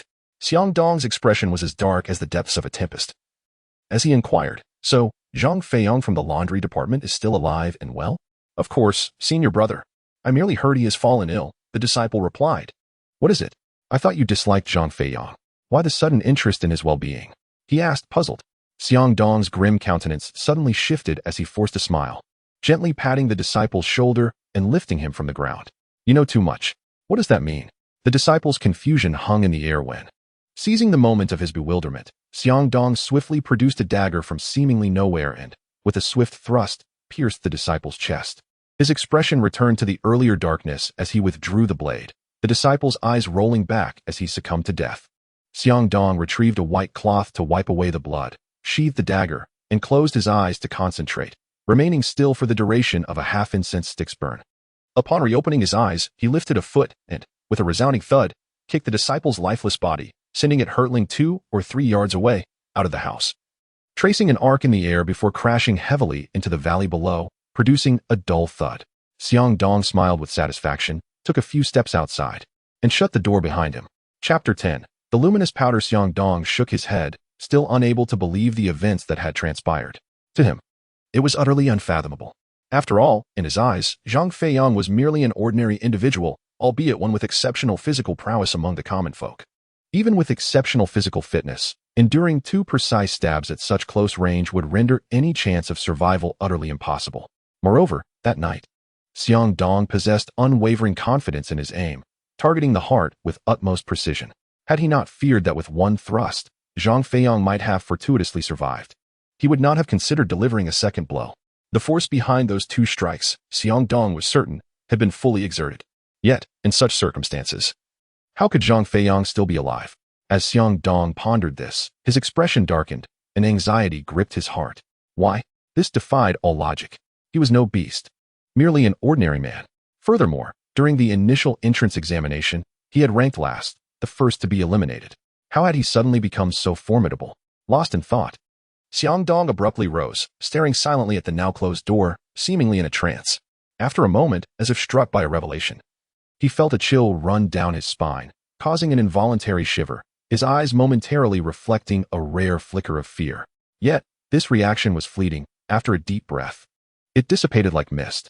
That was an advanced ability I have yet to grasp. Surely, I must be mistaken. Zhang Feiyang could not possibly be a late-stage practitioner of qi refinement.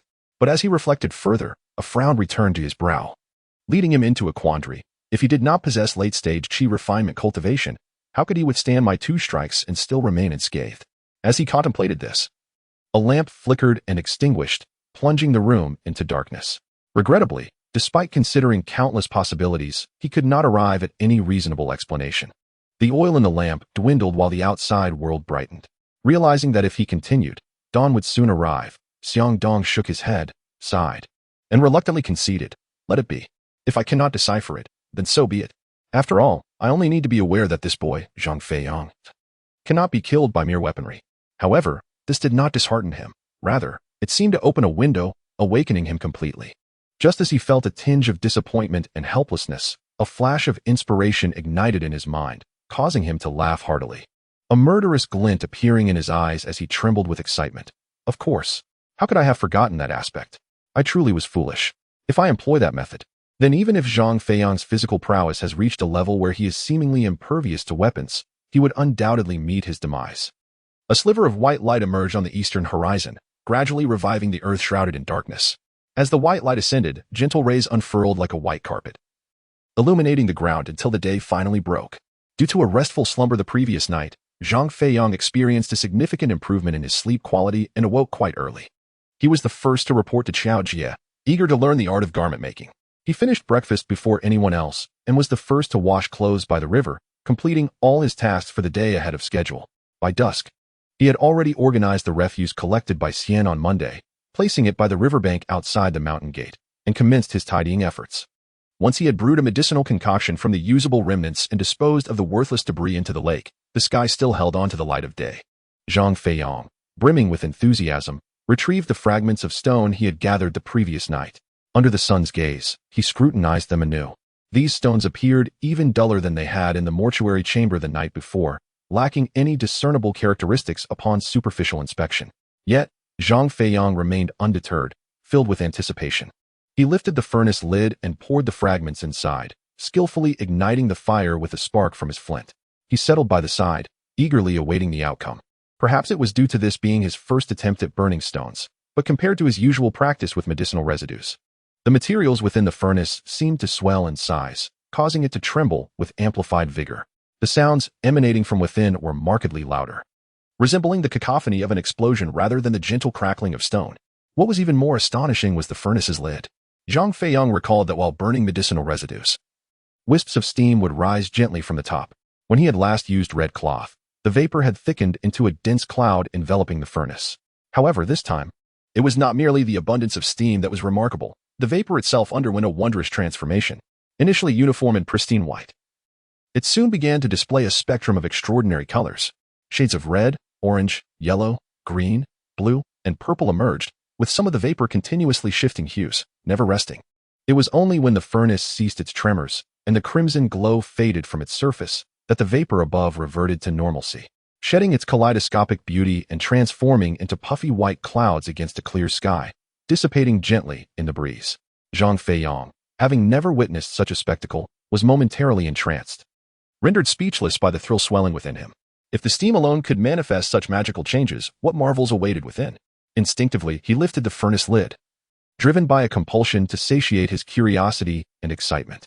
Indeed, the contents exceeded his expectations. A mound of sand-like material lay at the furnace's base. Each grain resembled a true particle, akin to sand but shimmering with iridescent colors, as if painted in hues of brilliance. Zhang Feiyang reached out, scooping a handful, and delicately examined the texture in his palm. This sandy substance, however, felt distinct from ordinary sand.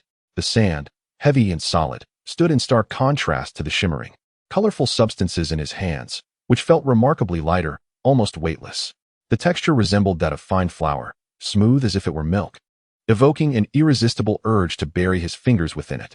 Zhang Feiyang, having toyed with the colorful powder for just a moment, could not resist taking another handful, cradling it in his palm as he continued to play. He was oblivious to the purpose of this vibrant powder. One thing was certain: ingesting it was out of the question. Regardless of its mysterious allure, recklessly consuming it could very well lead to poisoning, if not death. The thought of never being able to trick that assassin into consuming this powder evaporated the good spirits he had accumulated from his playful antics, leaving him feeling despondent. He pondered, however, that he must devise a means to utilize this powder. Otherwise, should he encounter the assassin again, he would be bereft of any means of self-preservation. Yet, he did not even know the name of this powder, let alone its origins, making inquiries impossible. It must be something valuable. Hastily seeking information could lead others to mistakenly believe he had stolen it. What to do? The following day, he rose early as was his custom, spending the morning learning to sew with Xiao Jie and the afternoon washing clothes by the riverbank. While observing Zhou Yixian idly skipping stones, Zhang Feiyang feigned casual curiosity and posed a question. Brother Zhou, have you ever encountered a powder that glows? Zhou Yixian, captivated by the novelty of the conversation, approached eagerly, asking, what glowing powder? Do you possess such a thing? Show it to me. Zhang Feiyang shook his head, offering an awkward smile as he explained, no, I don't have any. I saw a senior yesterday, seemingly playing with some glowing powder while I was out disposing of trash. Do you know what it might be? Glowing powder? Zhou Yixian mused, resting his chin in his hand, deep in thought. After a moment of silence, he shook his head. I don't think so. I've never seen a glowing powder. However, I have encountered glowing stones. Perhaps you missaw? Was it actually a glowing stone? Zhang Feiyang's heart raced at Zhou Yixian's mention of glowing stones, the very knowledge he yearned for. He feigned composure, responding with a calm, oh, perhaps I was mistaken. Brother Zhou, how could a stone glow? What might that be? Chapter 11. Please join me for tea. Seeing Zhang Feiyang feign ignorance, Zhou Yixian puffed out his chest, stroking his chin as if he were sage-like, shaking his head with an air of superiority. You truly are uninformed if you don't even know about glowing stones. Brother Zhang, you are quite out of touch. Fortunately, you asked the right person. Others might have mocked you. Zhang Feiyang nodded, encouraging Zhou Yixian to elaborate. In fact, glowing stones are called spirit stones, Zhou Yixian declared. What are spirit stones? Zhang Feiyang inquired eagerly, pressing for more information. On Monday, Xian Dao explained that spiritual stones are essentially stones imbued with spiritual energy. In simpler terms, they can be regarded as the most rudimentary form of magical artifacts. However, this is not their primary function.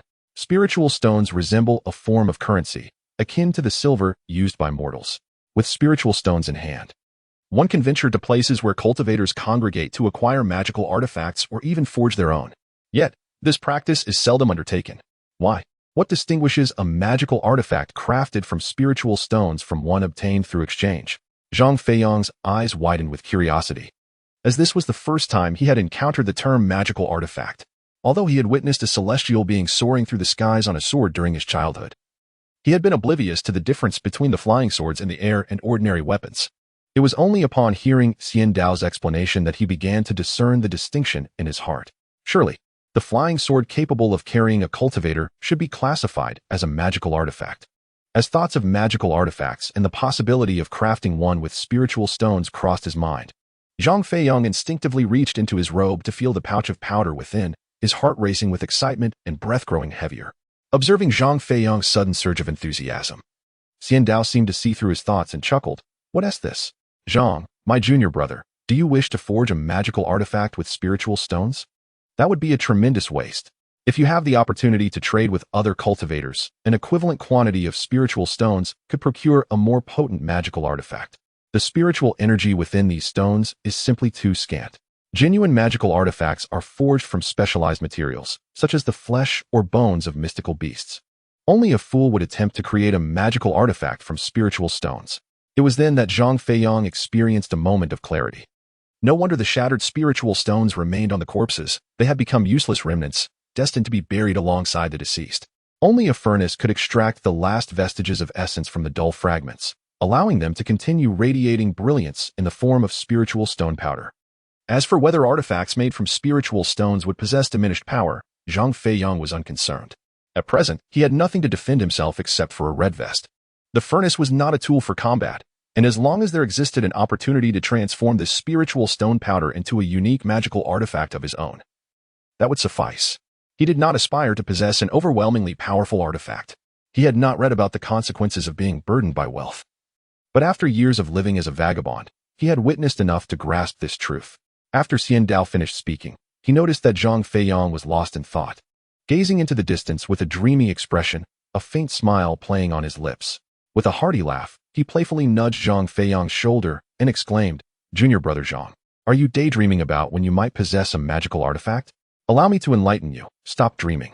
Within the entire laundry department, all the other senior sisters will have opportunities to acquire magical artifacts. But you and I? We have no such fortune. Even if we were to obtain a magical artifact, it would be of no use. You might as well give up on that hope. These words fell upon Zhang Feiyang like a bucket of cold water, drenching him from head to toe. Upon witnessing the perplexed and disheartened expression on Zhang Feiyang's face, Zhou Yixian let out a hearty laugh, settled down, and gently patted his back in a gesture of consolation. "Zhang Shidi," he began, "I understand that this is difficult for you to accept. When I first entered, my reaction upon learning of this matter was akin to yours. In short, do not dwell on it excessively. We shall gradually acclimate." Unwilling to relent, Zhang Feiyang grasped his sleeve and pressed for answers. "Why, brother Zhou? Why is it that, despite being outer disciples of the Firefox sect and members of the laundry department, only you and I are denied the opportunity to obtain magical artifacts? Or, as you just mentioned, even if we were to acquire such artifacts, they would be of no use to us. What does this truly signify?" "Naturally, it is because we lack the ability to cultivate," Zhou Yixin replied. "The term magical artifact implies that it possesses spiritual power. If it were to lose that power, it would merely be an ordinary object. However, obtaining a magical artifact does not guarantee its usability.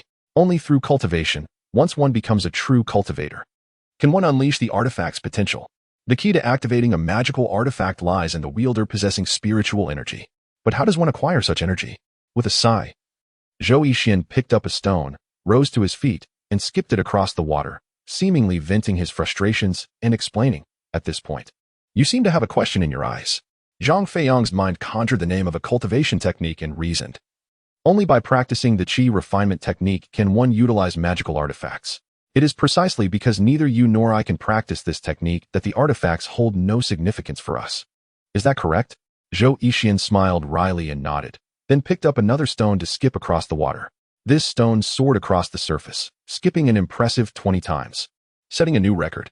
Zhou Yixian's previous discontent dissipated, and he hurriedly handed a stone to Zhang Feiyang, inviting him to join in the pastime as a means of alleviating their shared discontent. Yet, Zhang Feiyang was devoid of any inclination to indulge in stone skipping. The realization that the powder in his possession was indeed the essence of spiritual stones, which could potentially be forged into his own protective artifact, left him with a profound sense of loss. This feeling of gain followed by loss weighed heavily upon his heart, and he found himself at a loss for how to cope, resorting instead to washing clothes with fervor.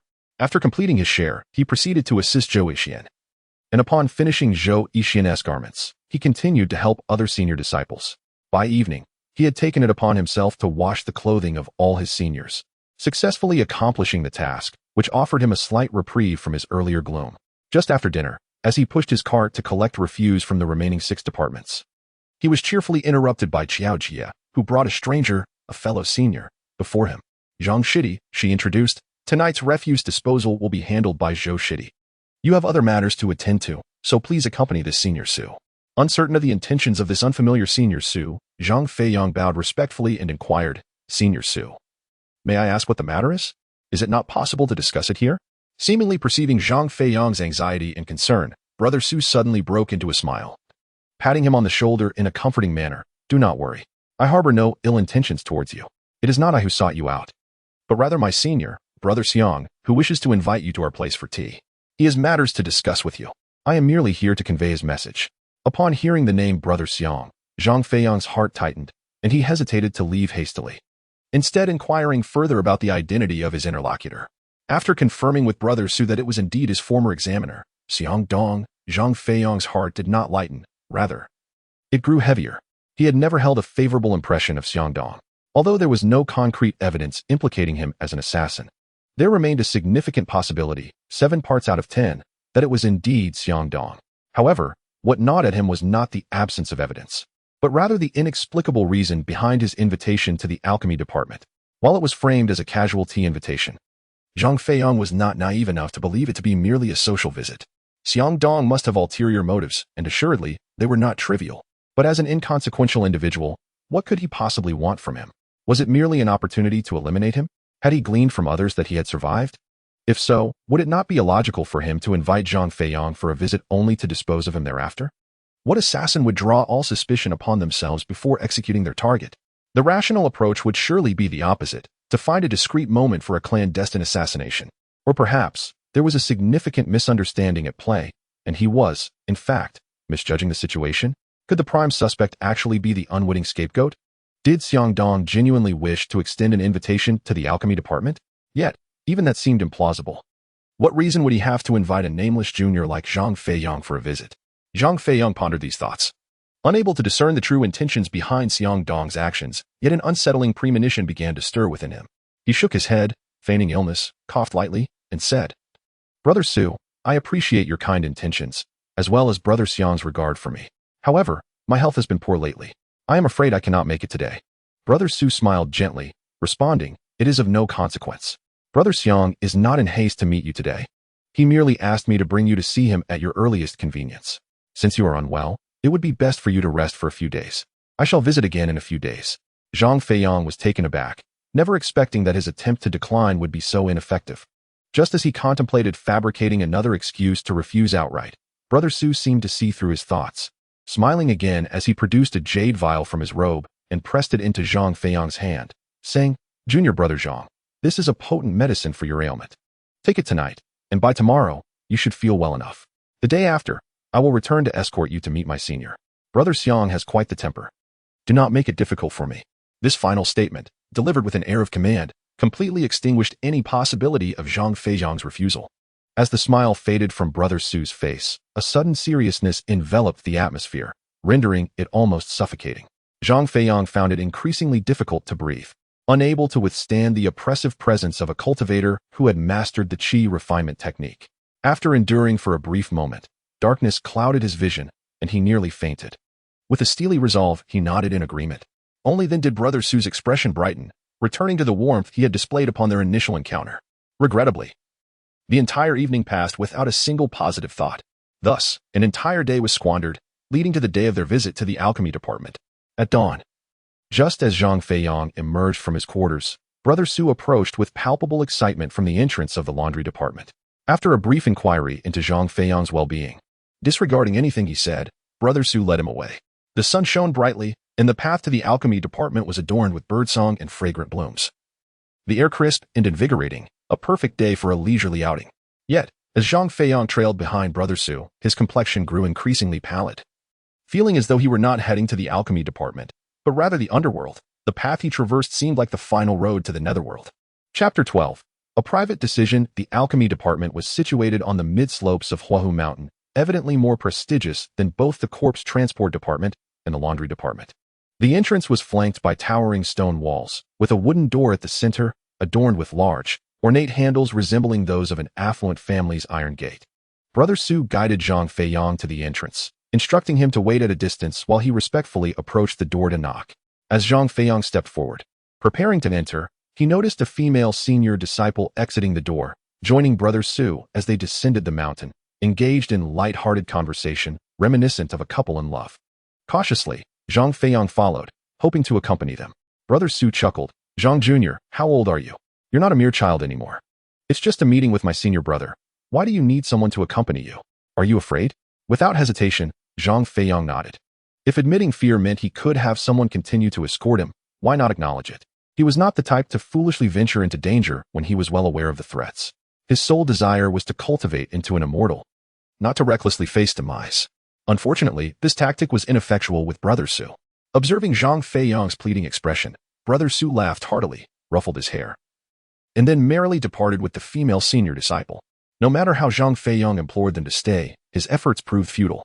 Watching Brother Su and the female disciple fade into the distance along the mountain path, Zhang Feiyong sighed and turned back to the imposing door of the alchemy department. Still reluctant to enter. Furrowing his brow, he fell into contemplation, repeatedly envisioning various potential dangers that might arise and how he ought to respond. As the morning transitioned into midday, with the sun pouring down upon him, Zhang Feiyong felt he could no longer stand. Beads of sweat forming like yellow peas on his forehead, his back drenched in heat.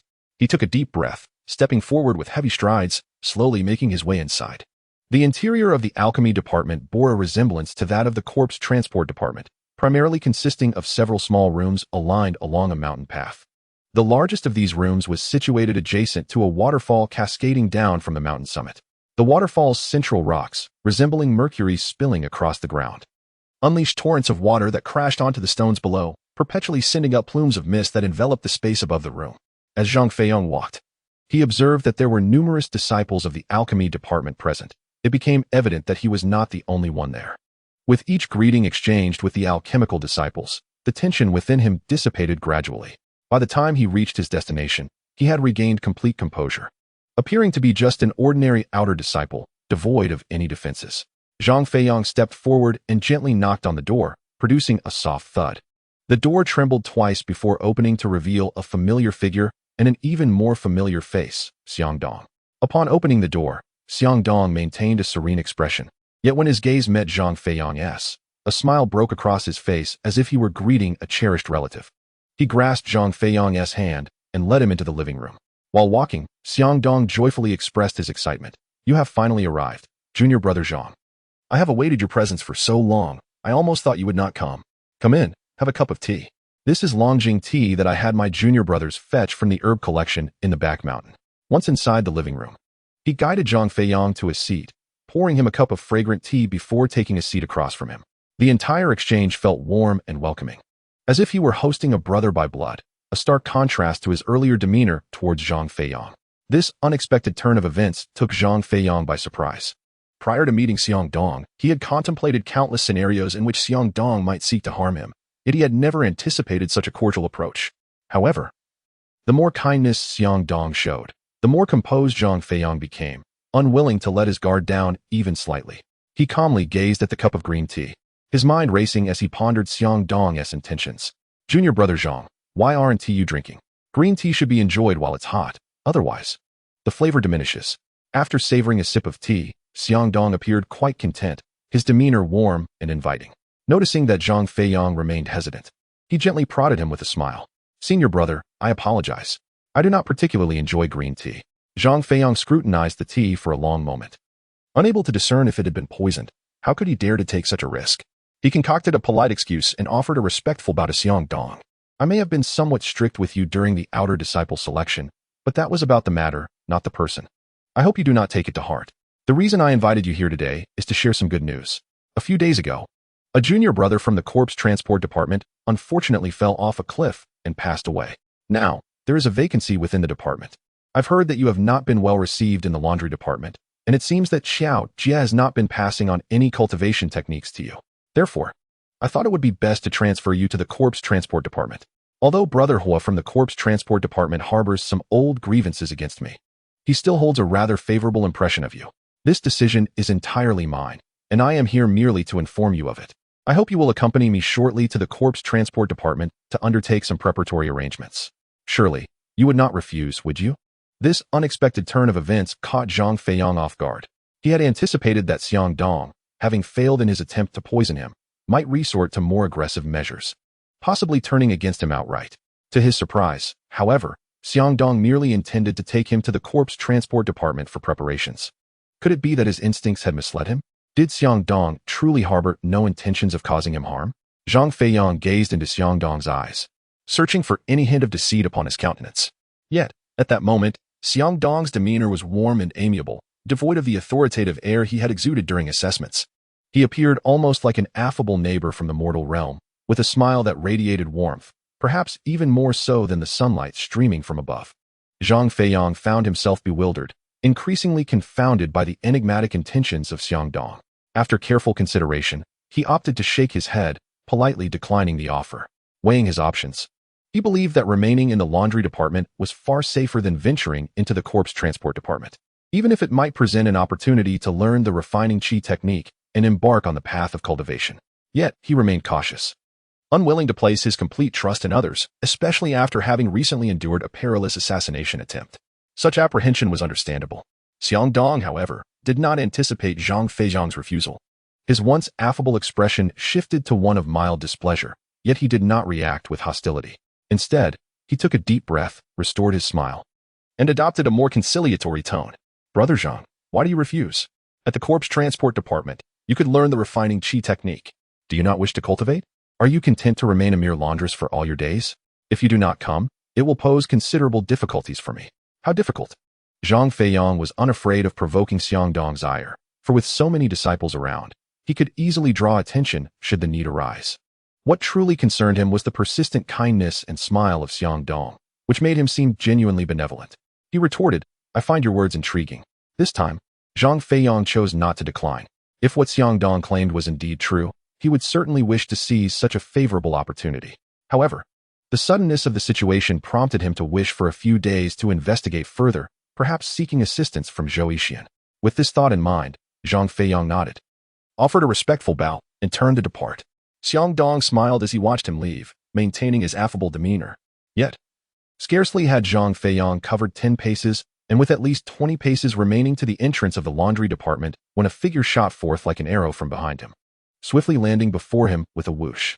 Upon recognizing the figure as Xiang Dong, Zhang Feiyang abruptly halted, his heart racing as if it would leap from his chest.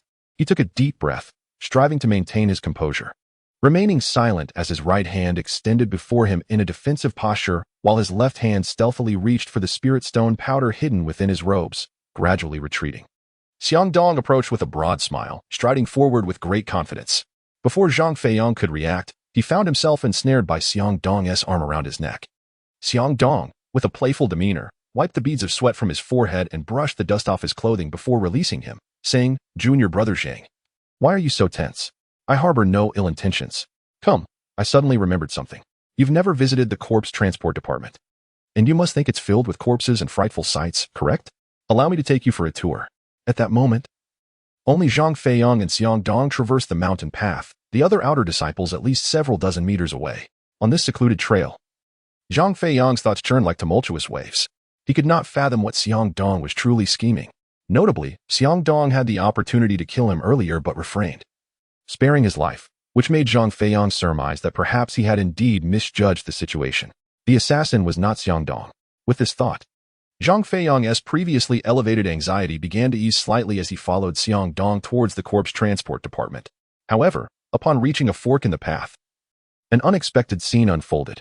Zhang Feiyang recalled that the route to the department lay to the south, yet Xiang Dong chose the western path instead. Unsure if Xiang Dong had mistakenly taken a wrong turn, Zhang Feiyang feigned exhaustion and suggested a brief rest, observing Xiang Dong's reaction. Sure enough, Xiang Dong responded both naturally and unnaturally, smiling and nodding as he allowed Zhang Feiyang to rest while his gaze swept over the true path leading to the corpse transport department, showing no inclination to correct his course. This action caused Zhang Feiyang's recently relaxed heart to tighten again with unease. In Chapter 13, titled The Heart-Piercing Dagger, Zhang Feiyang found himself unable to decipher Xiang Dong's intentions yet hesitated to reveal that he had visited the corpse transport department. With only he and Xiang Dong present in this secluded area, he feared that if Xiang Dong truly was the assassin, his candid confrontation might provoke a desperate attack. Such a scenario would surely cost him his life, which Zhang Feiyang was not willing to surrender so easily. Recognizing that Xiang Dong must have some ulterior motive, he resolved to observe further, hoping for an opportunity to escape. As he pressed the spirit stone powder within his grasp, a measure of calm returned to his heart. Sitting on the ground to wipe the sweat from his brow, he seized the moment. The day faded into twilight, the sun sinking rapidly in the west, casting elongated shadows of both Zhang Feiyang and Xiang Dong upon the wall of the mountain path, as if they were close brothers, intimately entwined. Xiang Dong continued to exhibit no sign of realization regarding his misstep, and upon seeing Zhang Feiyang rise, he smiled gently and stood, guiding Zhang Feiyang down the untraveled path. The mountain path twisted and turned like a labyrinth, with 3 intersections encountered along the way. If not for careful observation and deliberate recording, one could easily lose their way. Yet, The more Zhang Feiyang observed the radiant smile of Xiang Dong, the more anxious he became, beads of sweat forming on his forehead, as large as soybeans, continuously trickling down without pause. What scheme was Xiang Dong concocting? He remained perplexed. As they followed the winding road, it suddenly narrowed and transformed from a flat expanse into a steep and arduous ascent. It was then that Zhang Feiyang began to notice something amiss. About 10 paces ahead of Xiang Dong, there was a cave, 2 men tall, set into a nearly vertical cliff wall, shrouded in darkness, rendering its interior invisible. Was he intending to lead me to that cave? To eliminate me within its depths? Zhang Feiyang shook his head, deeming such a notion illogical.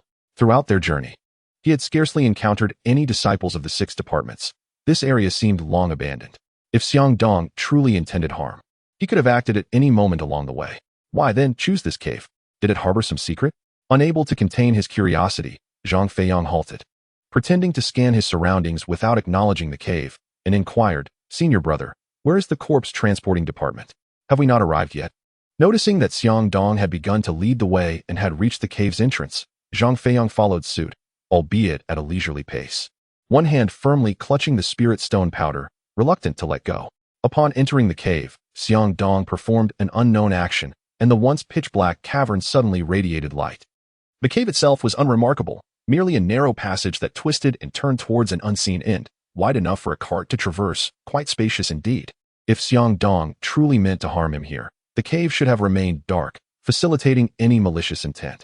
Yet, having activated some mechanism, Xiang Dong had rendered the cave brilliantly illuminated, allowing Zhang Feiyang to observe his every move. If he truly wished to harm him, this would only hinder his efforts. What was the purpose of such a display? The more Zhang Feiyang pondered Xiang Dong's intentions, the deeper his wariness grew, his heart racing with tension, causing his steps to slow. While he strained to decipher Xiang Dong's motives, the latter suddenly halted, ceasing his advance. Zhang Feiyang promptly followed suit, cautiously retreating, anticipating a potential betrayal. Upon seeing the dagger, a portion of the mystery unraveled within Zhang Feiyang. His heartbeat quickened, sweat enveloping him, yet he maintained a facade of composure. Inching backward, preparing for a confrontation, his gaze fixed intently on Xiang Dong. Should he attempt to close the distance, Zhang Feiyang would swiftly unleash the spirit stone powder in retaliation and, seizing the moment of Xiang Dong's temporary blindness, engage him fiercely. However, Xiang Dong appeared taken aback by Zhang Feiyang's vigilant response. Glancing at the dagger in his hand, as if a realization dawned upon him, he smiled faintly and clarified, "Junior brother, do not be alarmed. This dagger is called the Heart-Crushing Dagger, a treasured artifact. I harbor no ill will towards you. You are simply too sensitive and suspicious. In truth, upon your arrival here, you must have realized that I lured you under false pretenses, correct?"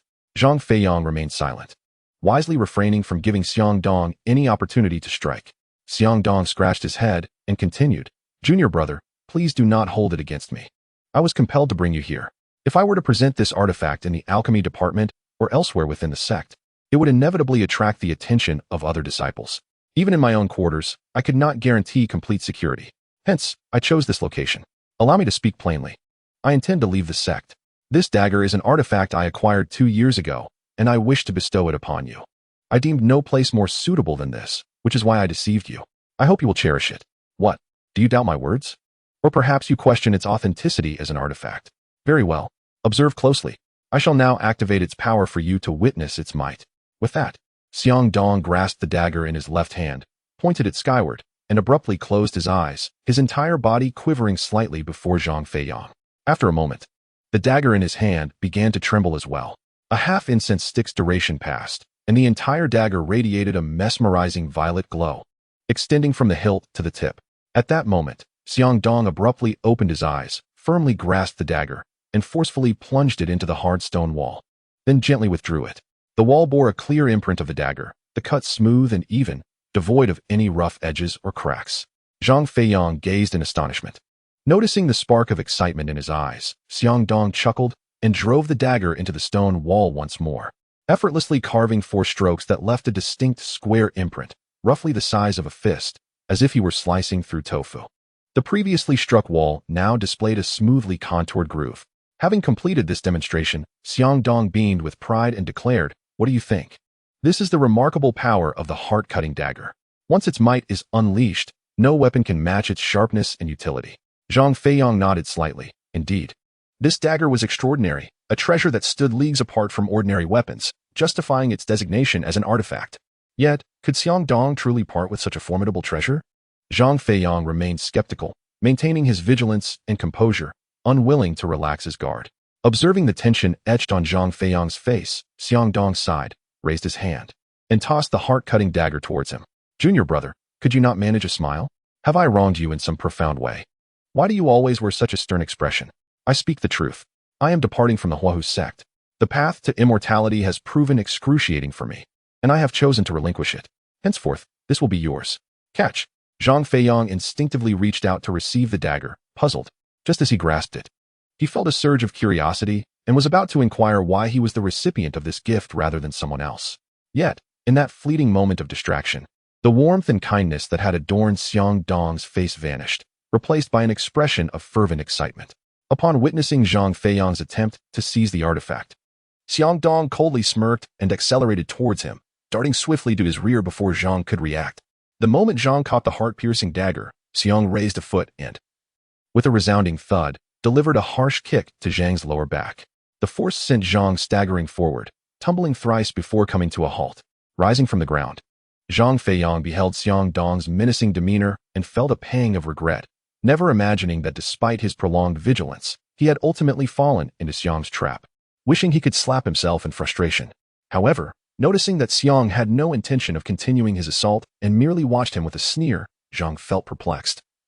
Pondering Xiang's true motives, seemingly reading Zhang's thoughts, Xiang reveled in his triumph, no longer concealing his exhilaration, laughing heartily and declaring, Zhang Feiyang, do you find it peculiar? Why I have yet to kill you. This statement served as an acknowledgement of his earlier assassination attempt on Zhang. Zhang, not lacking in intelligence, had mentally prepared himself. Knowing that a true assassin would eventually reveal their true nature, yet he could not have anticipated such a revelation at this moment. Despite Xiang exposing his identity, he remained passive. Why? Zhang was eager to uncover the answer, and following Xiang's lead, he inquired further. Xiang, brimming with arrogance, raised an eyebrow and replied, look beneath your feet. With Xiang appearing unfazed by the possibility of Zhang fleeing or retaliating, Zhang's confusion deepened, and he slowly lowered his gaze to the ground. There. He noticed a pitch-black line at his feet, dividing him from Xiang, creating a stark separation. On Xiang's side of the line lay ordinary ground, devoid of any peculiarities, while the area where Zhang stood was marked by a multitude of densely packed black lines, inscribed with countless palm-sized symbols. Each symbol was crooked and twisted, resembling clusters of tadpoles, and Zhang could not decipher any of them. Seeing Zhang's bewilderment, Xiang began to explain with a smile. You must be curious about the meaning of these symbols, correct? Allow me to enlighten you. They constitute a formation, designed to suppress demonic beasts. Zhang was skeptical. If the formation was indeed powerful, it must be of great significance to the Firefox sect. Yet, he wondered why there had been so few guards along the way. Seemingly perceiving Zhang's thoughts, Xiang continued, do not fret. I understand your concerns. Such a formidable formation should indeed have guardians. There were, of course, sentinels in the past. This is what I learned from my predecessors. However, it no longer requires guardians, as it was initially intended to suppress the Firefox, a demonic beast. Zhang was taken aback. The so-called Firefox was none other than the guardian beast of the Firefox sect. After a moment of contemplation, he finally grasped the implications. Long ago, before the establishment of the Firefox sect, there existed a formidable beast known as the Firefox. It was only after being subdued by a certain individual that the Firefox sect came into being, with that person becoming its inaugural leader. Could it be that the founding master of the Firefox sect relied solely on the array beneath his feet to suppress the Firefox? Zhang Feiyang increasingly found this notion implausible, and just as he was about to probe further, Xiang Dong chuckled and elaborated. You doubt it, do you? That is entirely understandable. When I first learned of this place, I too was incredulous. Yet, it is indeed true. The array beneath your feet, this very cave, is merely one of the focal points used to contain the Firefox. More accurately, the entire Firefox mountain functions as a colossal array, which requires the simultaneous activation of several key points located in various directions to operate. The array you stand upon is one such focal point. While its power may not compare to that which originally subdued the Firefox, it is certainly sufficient to bring about your demise. At that moment, it felt as though Zhang Feiyang's legs were firmly anchored to the ground, immovable despite his desperate attempts. Simultaneously, the inscriptions of the array began to twist and emit a faint glow, reminiscent of countless tadpoles moving in a rhythmic dance. The speed of their movement intensified, and after a fleeting moment, they abruptly ceased. Yet, with this cessation, a radiant white light erupted from the ground beneath Zhang Feiyang, rapidly encasing it in ice, thereby freezing the stone walls, the ground, and his very feet together. Witnessing his feet become instantly enveloped in a layer of ice that fused with the ground, Zhang Feiyang felt a surge of frustration. Though the ice was not particularly thick, it rendered him utterly immobile.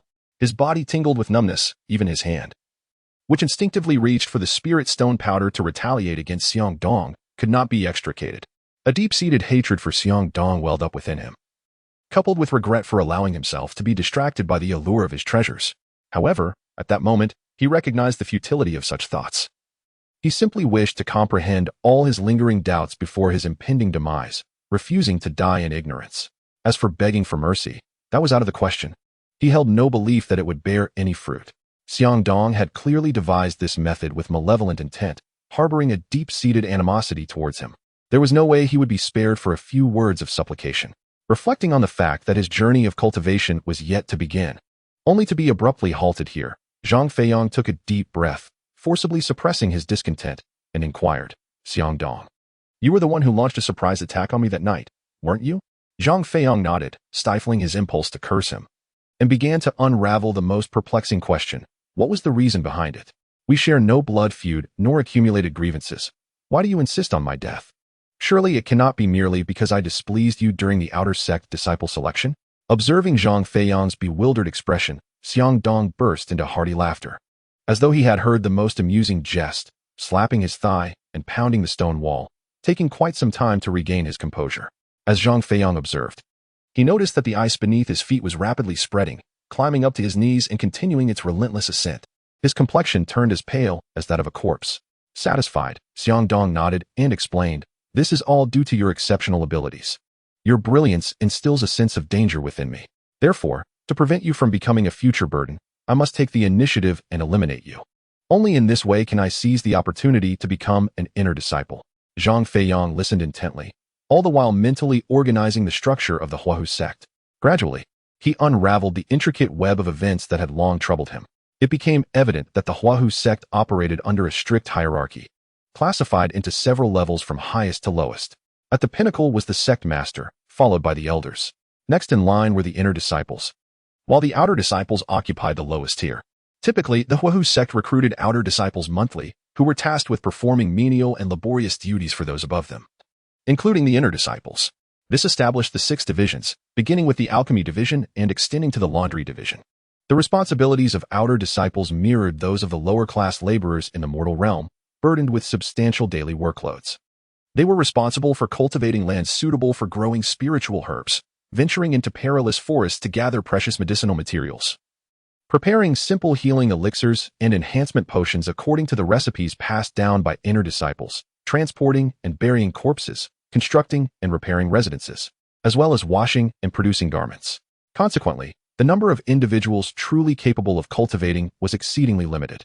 Yet, it was precisely this circumstance that allowed exceptional outer disciples, those who completed their daily tasks with remarkable efficiency, to stand out and catch the attention of some inner disciples, leading to guidance in their cultivation. By diligently honing their skills, exemplary outer disciples could break free from the mortal realm and step into the domain of cultivation, thus earning the chance to enter the inner sanctum and become inner disciples. This was the fundamental structure of the Huahu sect. In essence, the system was quite sound, with each individual fulfilling their designated role, ensuring that no one could idly squander their time while simultaneously addressing the shortage of inner disciples. It was a mutually beneficial approach that naturally selected outstanding candidates. However, the flaw in this system lay in the fact that only one outer disciple was allowed to transition to the inner circle each year, resulting in fierce competition. Unless under special circumstances, aspiring inner disciples first needed to master the qi refinement technique, severing their ties with the mortal realm to become cultivators. This eliminated a significant portion of outer disciples. Moreover, barring unforeseen events, an annual tournament for outer disciples would take place at the year's end, with only the victor earning the opportunity to enter the inner circle and receive advanced cultivation techniques, allowing them to elevate their skills from the early stage of qi refinement to the advanced stage. Xiong Dong is but an unfortunate soul who has endured numerous battles and defeats over the years. For an entire decade, he found himself perpetually relegated to the second or third position, never once attaining the coveted first place, which rendered his aspirations of becoming an inner sect disciple particularly poignant. Had it not been for Zhang Feiyang, Xiang Dong would have approached this year's martial arts competition with unbridled confidence, well prepared despite the presence of formidable old adversaries. However, the emergence of Zhang Feiyang instilled an acute sense of danger within him, for he had witnessed firsthand how Zhang Feiyang, initially unable to even pass the outer sect disciple test, later triumphed with the highest score. Furthermore, despite sustaining 2 injuries from Xiang Dong himself in the laundry division, Zhang Feiyang miraculously survived, showcasing his genius. Within the Firefox sect, there exists an unspoken rule. Anyone who fails to secure a spot among the inner sect disciples after more than 10 attempts shall forever forfeit their chance. Xiang Dong is all too aware of his own physical condition. Should he attempt to evade Zhang Feiyang, prolonging the inevitable for a few more years, he would find himself too aged to compete. This year represents his peak, the final and most opportune moment for success. He cannot gamble on an uncertain future with a declining state. Thus, the true impetus behind his desire to eliminate Zhang Feiyang lies here. At present, Zhang Feiyang remains unrefined, his strength inferior to Xiang Dong's, yet after enduring 2 close-range strikes, he continues to survive. If he were to gain access to the qi refining technique in the future, how would Xiang Dong contend with him then? This realization resonated clearly within Xiang Dong's mind. Observing Zhang Feiyang, now encased in ice, his body immobilized like a frozen statue, Xiang Dong smirked and turned to leave with an air of confidence. Yet, after taking only 2 steps, a sudden crimson light erupted from the ice, casting a red hue throughout the cavern. Zhang Feiyang was enveloped in a cloak of red light, and the outer layer of ice began to melt at a visible pace, becoming thinner and less substantial. Xiang Dong's eyes widened in disbelief. How could this be? He is merely a mortal. How could he possibly disrupt the formation here? Am I mistaken? Chapter 15. The death duel in the cave. As his doubts intensified, the ice completely melted into water, cascading from Zhang Feiyang, emerging anew from the ice.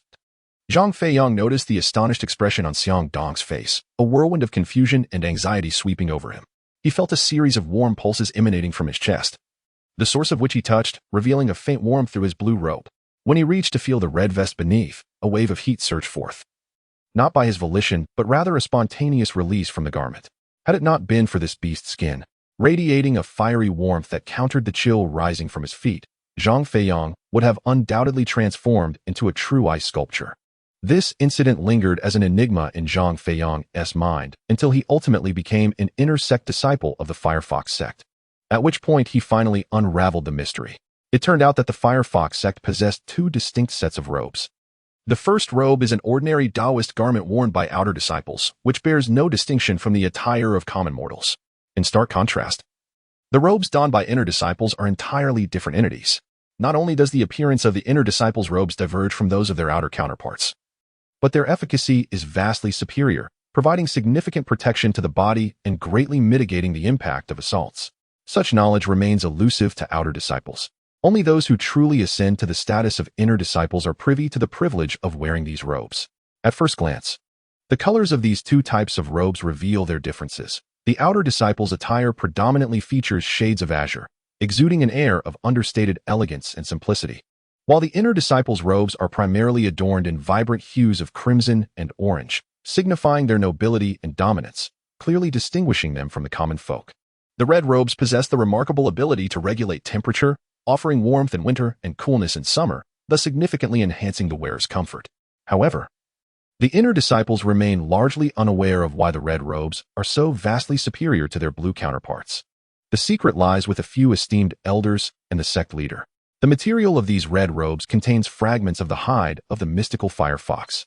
Though each garment incorporates only a small amount of this hide, the formidable nature of the firefox ensures that even a minuscule piece provides exceptional defensive qualities. Zhang Feiyang inadvertently extracted the finest fragments of the firefox hide from the tattered remnants of the inner disciples' robes, which had been carelessly mingled with refuse. This fortunate occurrence, along with the timing of the situation, afforded him a substantial piece of hide suitable for crafting a vest. With this hide, facing the icy breath emanating from a small formation posed little challenge. Yet, how could Xiang Dong anticipate such developments? Even with meticulous calculations, failure seemed inevitable. After all, Zhang Feiyang remained blissfully unaware of the circumstances. In a moment of resolve, Xiang Dong tightened his grip on the heart-crushing dagger and charged towards Zhang Feiyang. Intent on striking first, and sending him on his final journey. Despite the fleeting moment of confusion, he still could not comprehend why Zhang Feiyang's robe emitted a fiery red glow or whether it concealed some unknown treasure. However, he had little time to ponder such intricacies. His trump card lay within the formation, which now seemed compromised. Who could say what further hidden advantages Zhang Feiyang might possess? Of course, he could choose to flee. At that moment, he could turn on his heel and escape from the Firefox sect, vanishing into obscurity, which would undoubtedly preserve his life. However, such an action would render his decade of arduous cultivation utterly meaningless. Xiang Dong valued his life, understanding the wisdom of preserving one's resources for future endeavors. He had even entertained thoughts of bowing in supplication, but these notions swiftly dissipated. He was acutely aware that Zhang Feiyang was unafraid even of the very heart of the Firefox's suppression. If he failed to eliminate him now, he would stand no chance against Zhang Feiyang in the future. With that in mind, how could he expect to cultivate peacefully within the Firefox sect? Should the adversary choose to intervene during the final selection competition for inner disciples, his existence would devolve into a living hell. What meaning would such a life hold? It would be far better to take a risk and gamble on a chance. If he succeeded, his aspirations would be within reach. Driven by this thought, Xiang Dong acted decisively and with remarkable agility, unwilling to grant Zhang Feiyang any opportunity. He discerned that the only illuminated area on Zhang Feiyang's body lay between the neck and lower waist, while the head, lower body, and arms remained vulnerable. Consequently, he specifically targeted these regions, aiming to achieve a swift resolution and quell his turbulent heart. Long before Zhang Feiyang openly revealed his intentions, Xiang Dong had already rehearsed innumerable scenarios in his mind regarding a direct confrontation with an assassin, weighing his chances of victory with clarity. Not to mention, Xiang Dong had already acknowledged the assassin's identity and assisted Zhang Feiyang in unraveling all his mental knots. At this moment, although Zhang Feiyang had just emerged from a perilous state of paralysis, he remained vigilant against Xiang Dong's potential ambush. As he observed Xiang Dong make a sudden move, he swiftly withdrew his long-concealed hand and, disregarding the proximity of Xiang Dong, scattered a generous handful of spirit stone powder before him. A vibrant glow flickered in the air, swiftly expanding like a cloud of mist enveloping the surroundings. Upon witnessing the colorful light, Xiang Dong was too late to halt his advance and instinctively shut his eyes. Endeavoring to ignore the enigmatic haze, his reflexes were commendable, yet the mist spread with greater swiftness, infiltrating his vision. A tremor coursed through him as two streams of blood erupted from the corners of his eyes, converging at his chin. Xiang Dong cried out in agony, the heart-piercing dagger slipping from his grasp as he faltered, desperately clutching his eyelids to alleviate the torment. As his cries grew louder and his tremors intensified, he could hardly focus on his own plight. Unnoticed, Zhang Feiyang quietly removed his shoes, preparing to stealthily maneuver past him to seize the heart-piercing dagger. At that moment, Xiang Dong regained a semblance of calm, ceasing his cries, though the muscles in his face continued to twitch violently from the pain in his eyes. It no longer hindered his movements. Suddenly, Xiang Dong slashed the air twice, gauging his distance from Zhang Feiyang and finding no tangible resistance. He stepped forward, continuing to swing his blade in horizontal and vertical arcs, wary of Zhang Feiyang's potential escape. Zhang Shidi, he warned, do not presume that you can evade me. My sight may be temporarily impaired, but should I eliminate you, there will be others to restore my vision. You must perish here today. There is no escape. Zhang Feiyang had indeed contemplated the necessity of confronting an assassin directly, yet he had not anticipated such an encounter within such confined quarters. As the distance to Xiang Dong grew increasingly narrow, the avenues for escape had been entirely sealed off. A forceful breakthrough was utterly unfeasible. He had already experienced the devastating power of the heart-piercing dagger. To charge recklessly would only lead to being cleaved in two. He had no desire to succumb to reckless fervor and meet an unclear demise. Yet, to refrain from acting seemed equally futile. At this critical juncture, Zhang Feiyang's gaze fell upon the stone that had initially been severed from Xiang Dong, conveniently positioned between him and Xiang Dong. A spark of inspiration ignited within him. He crouched, held his breath, and stealthily lifted the sizable stone. Upon rising, he hurled it towards Xiang Dong. A soft thud echoed as Xiang Dong swung his blade, effortlessly cleaving the resilient stone as if it were mere tofu. Just as Xiang Dong reveled in his triumph with a derisive laugh, Zhang Feiyang charged forward, colliding into Xiang Dong's abdomen, causing both to tumble to the ground. With both hands, he grappled for the heart-piercing dagger in Xiang Dong's grasp. However, to his dismay, Xiang Dong's strength exceeded his own. A single hand of Xiang Dong's was more potent than Zhang Feiyang's too. In the midst of their struggle, Xiang Dong ensnared Zhang Feiyang's neck with his other arm, constricting his breathing to the brink of unconsciousness. This turn of events far exceeded Zhang Feiyang's expectations. Desperate, he bit down fiercely on Xiang Dong's arm, fighting with every ounce of strength. Xiang Dong, clearly unprepared for such a primal response, found himself momentarily taken aback. Despite being an early-stage practitioner, Zhang Feiyang's sheer will enabled him to endure pain more effectively than an ordinary person, though his flesh was not significantly sturdier. With a determined bite, Zhang Feiyang elicited a pained reaction from Xiang Dong, forcing him to relinquish his grip.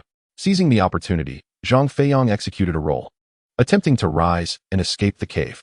Though Xiang Dong's vision was obscured, he relied on sound to discern Zhang Feiyang's position, swiftly seizing his ankle to strike at his foot with the heart-piercing dagger. Startled, Zhang Feiyang realized his escape was futile. He collapsed back to the ground, narrowly avoiding the blade. While his foot was spared, the threat remained imminent. With a swift motion, Xiang Dong struck again, aiming to cleave Zhang Feiyang in half. Yet, Xiang Dong's extensive combat experience alerted him to Zhang Feiyang's movements, prompting him to roll on the ground alongside him. They became entwined like two intertwined ropes, with Xiang Dong's grip on Zhang Feiyang's ankle serving as the pivot point for their clockwise rotations. The faster Xiang Dong spun, the slower Zhang Feiyang became. And if Xiang Dong slowed, Zhang Feiyang would gain momentum. Thus, they wrestled fiercely, exhausting their strength in a relentless struggle. After what felt like an eternity, both lay breathless and utterly fatigued. Xiang Dong's grip finally loosened. However, Zhang Feiyang lacked the strength to flee. At that moment, a formidable dilemma confronted him. He had previously had the chance to maneuver closer to the cave's entrance during their tussle, but now, that opportunity had slipped away, leaving Xiang Dong still barring his path. As Xiang Dong sat cross-legged, beginning to regain his strength, Zhang Feiyang experienced a sudden wave of dizziness, anxiously pondering his next move. Suddenly, a flash of inspiration struck him. He picked up his discarded shoe from a nearby spot, quietly rose to his feet, and stealthily approached the heart of the formation. There, he donned his shoes once more and feigned a series of rhythmic footsteps, deliberately creating a sound. Yet, Xiang Dong remained unperturbed. Zhang Feiyang continued his charade, but the noise gradually diminished. This time, Xiang Dong slightly shifted his position, ceasing his meditative pose to stand up. After a brief silence, a knowing smile crept across his face, as if he had discerned Zhang Feiyang's intentions. He remarked, "Zhang Feiyang, do you really think I would fall for such a ruse? A normal person in your situation would escape without making a sound. Who would deliberately leave traces like you? You cannot deceive me." Zhang Feiyang remained silent, his expression impassive. He gently removed his shoes, pressing his body against the cave wall, resembling a lizard inching closer to Xiang Dong. When he was merely 2 to 3 feet away, he suddenly held his breath, seized his shoe, and hurled it towards the formation's heart. The sound generated by the first shoe drew a derisive response from Xiang Dong, who appeared quite pleased. However, when he threw the second shoe, it produced a similar noise, causing Xiang Dong to momentarily freeze. What was Zhang Feiyang attempting? Did he realize that a quiet escape was impractical? Even though he was closer to the entrance, once Xiang Dong regained his strength, he would surely perish at his hands. Realizing this, Xiang Dong dared not delay any longer. As he stood up, he swiftly brandished his heart-piercing dagger and charged forward, passing by Zhang Feiyang unimpeded, reaching the interior of the formation with ease. Moments later, a frustrated curse echoed throughout the cave, after which silence enveloped the space, leaving behind an ice sculpture. As Zhang Feiyang stumbled out of the cave, his legs trembled with weakness. Chapter 16. A Dash of Risk. He was drenched in sweat, barefoot, disheveled, and pale, resembling a beggar before he had entered the mountain. At that moment, if Zhou Yixin were to arrive, he would undoubtedly fail to recognize this was the same Zhang Shidi, who possessed the best physical condition and spirit within the entire laundry department. However, just as he reached the safety line, he noticed that both shoes had frozen into solid blocks of ice, bonded to the ground. Judging by the thickness of the ice encasing the shoes, it was evident that no mere human strength could shatter them. Zhang Feiyang, not foolish enough to expend his energy in vain, simply approached Xiang Dong, extending his hand in an attempt to seize the heart-piercing dagger from him. For Zhang Feiyang, the allure of that dagger was undeniable. At present, he had only the protection of his fox fur, but he possessed no means of retaliation. If he were to encounter a similar peril in the future without the dagger, what would he do? With the heart-piercing dagger, he would at least feel a greater sense of assurance when faced with danger. Regrettably, the heart-piercing dagger has long been ensconced within the ice alongside Xiang Dong, inextricably bound regardless of any efforts to separate them. Zhang Feiyang retrieved 2 stones from the ground and struck the heart-piercing dagger with great force, yet he could not leave a single crack upon the icy surface.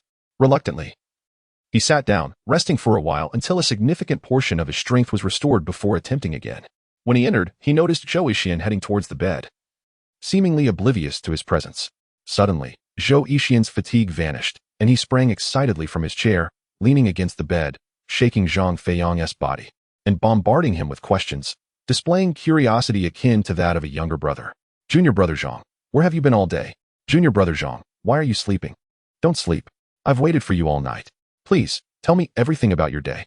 The tribulations Zhang Feiyang faced that day were far more perilous and arduous than the years of wandering he had endured.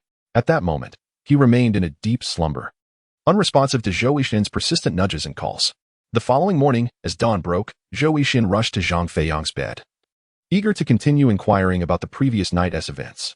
However, as his gaze fell upon the bed, he was shocked to discover that Zhang Feiyang was nowhere to be found. The bed lay empty, even the quilt hastily left unmade, indicating a hurried departure.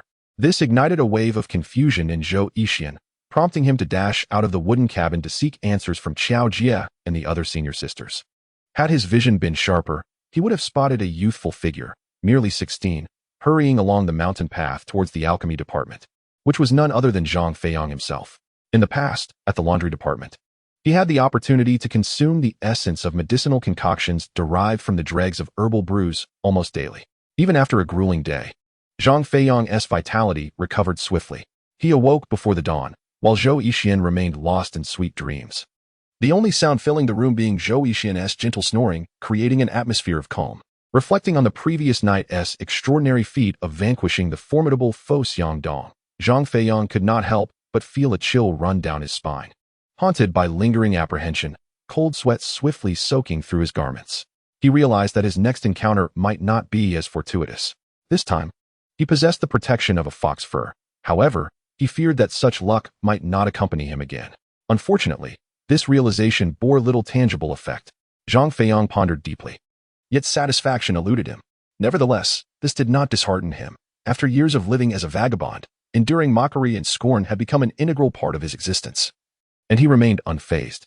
His sole concern now was determining his next course of action. If Xiangdong's body were never discovered, it would be manageable. However, if it were found at any point, what would he do? Zhang Feiyang was not worried about being suspected, as his prowess was evident, and even Qiao Jie, the leader of the laundry department, was well aware of his capabilities. Even when those individuals discovered their abandoned shoes in the cave, they could not connect Xiangdong's demise to themselves. The laundry department was devoid of much, with clothes and shoes being the most abundant. If one could seize the opportunity while laundering to stealthily procure another pair of shoes from the storeroom, then trouble would be averted. What truly weighed on Zhang Feiyang's mind was the artifact, the heart-piercing dagger, found upon Xiangdong's corpse. Should his body be discovered, formidable figures from the Firefox sect would undoubtedly come to retrieve it. Consequently, the heart-piercing dagger would be redistributed to other seniors in the alchemy department, making it impossible for Zhang Feiyang to ever lay claim to it. It was undeniably close to him at that moment, merely inches away. Failing to secure it was one thing, but if it were to fall into someone else's hands, it felt akin to a duck flying away just as it was about to be caught, a notion that Zhang Feiyang found hard to bear. He reluctantly approached the window, gazing at the sky gradually brightening, lost in contemplation. Unfortunately, he found himself at an impasse.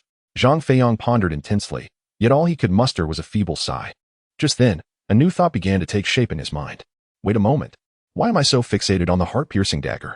Although it is an artifact of immense power that could greatly assist me in the future, especially for self-defense, I am still a mere mortal, with no opportunity to cultivate the qi refinement technique. What use would it be to possess it? Zhang Feiyang nodded, turning his gaze toward the alchemy department as his thoughts raced, a spark igniting in his eyes. Of course, I cannot claim the heart-piercing dagger. However, that does not imply I shall leave empty-handed. If Xiangdong did not take the qi refinement technique with him when he departed, I might still find it in his quarters. He was acutely aware of the risks associated with this line of thinking. While the alternative approach appeared more prudent, it posed even greater dangers. With so many seniors in the alchemy department, many of whom were no longer mere mortals and had practiced the qi refinement technique, how could one like him, an ordinary person, hope to evade their notice and infiltrate unnoticed? Shaking his head, Zhang Feiyang promptly dismissed this second notion. He exited his room and retrieved an old pair of shoes belonging to someone else, calmly making his way toward the alchemy department situated halfway up the mountain. Certainly, employing the first method to enter Xiangdong's quarters could yield undesirable consequences.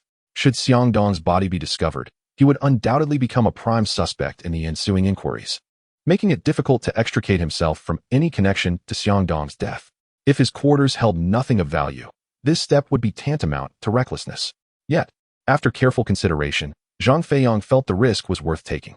Like Xiangdong, he harbored no desire to toil as a mere laborer among the 6 departments for eternity. What he yearned for was to ascend to the heavens and traverse the earth, to dominate the mountains and rivers, to shine alongside the sun and moon, and to share longevity with the cosmos. For this reason, what is there to lose by taking a slight risk? Zhang Feiyang was filled with anticipation.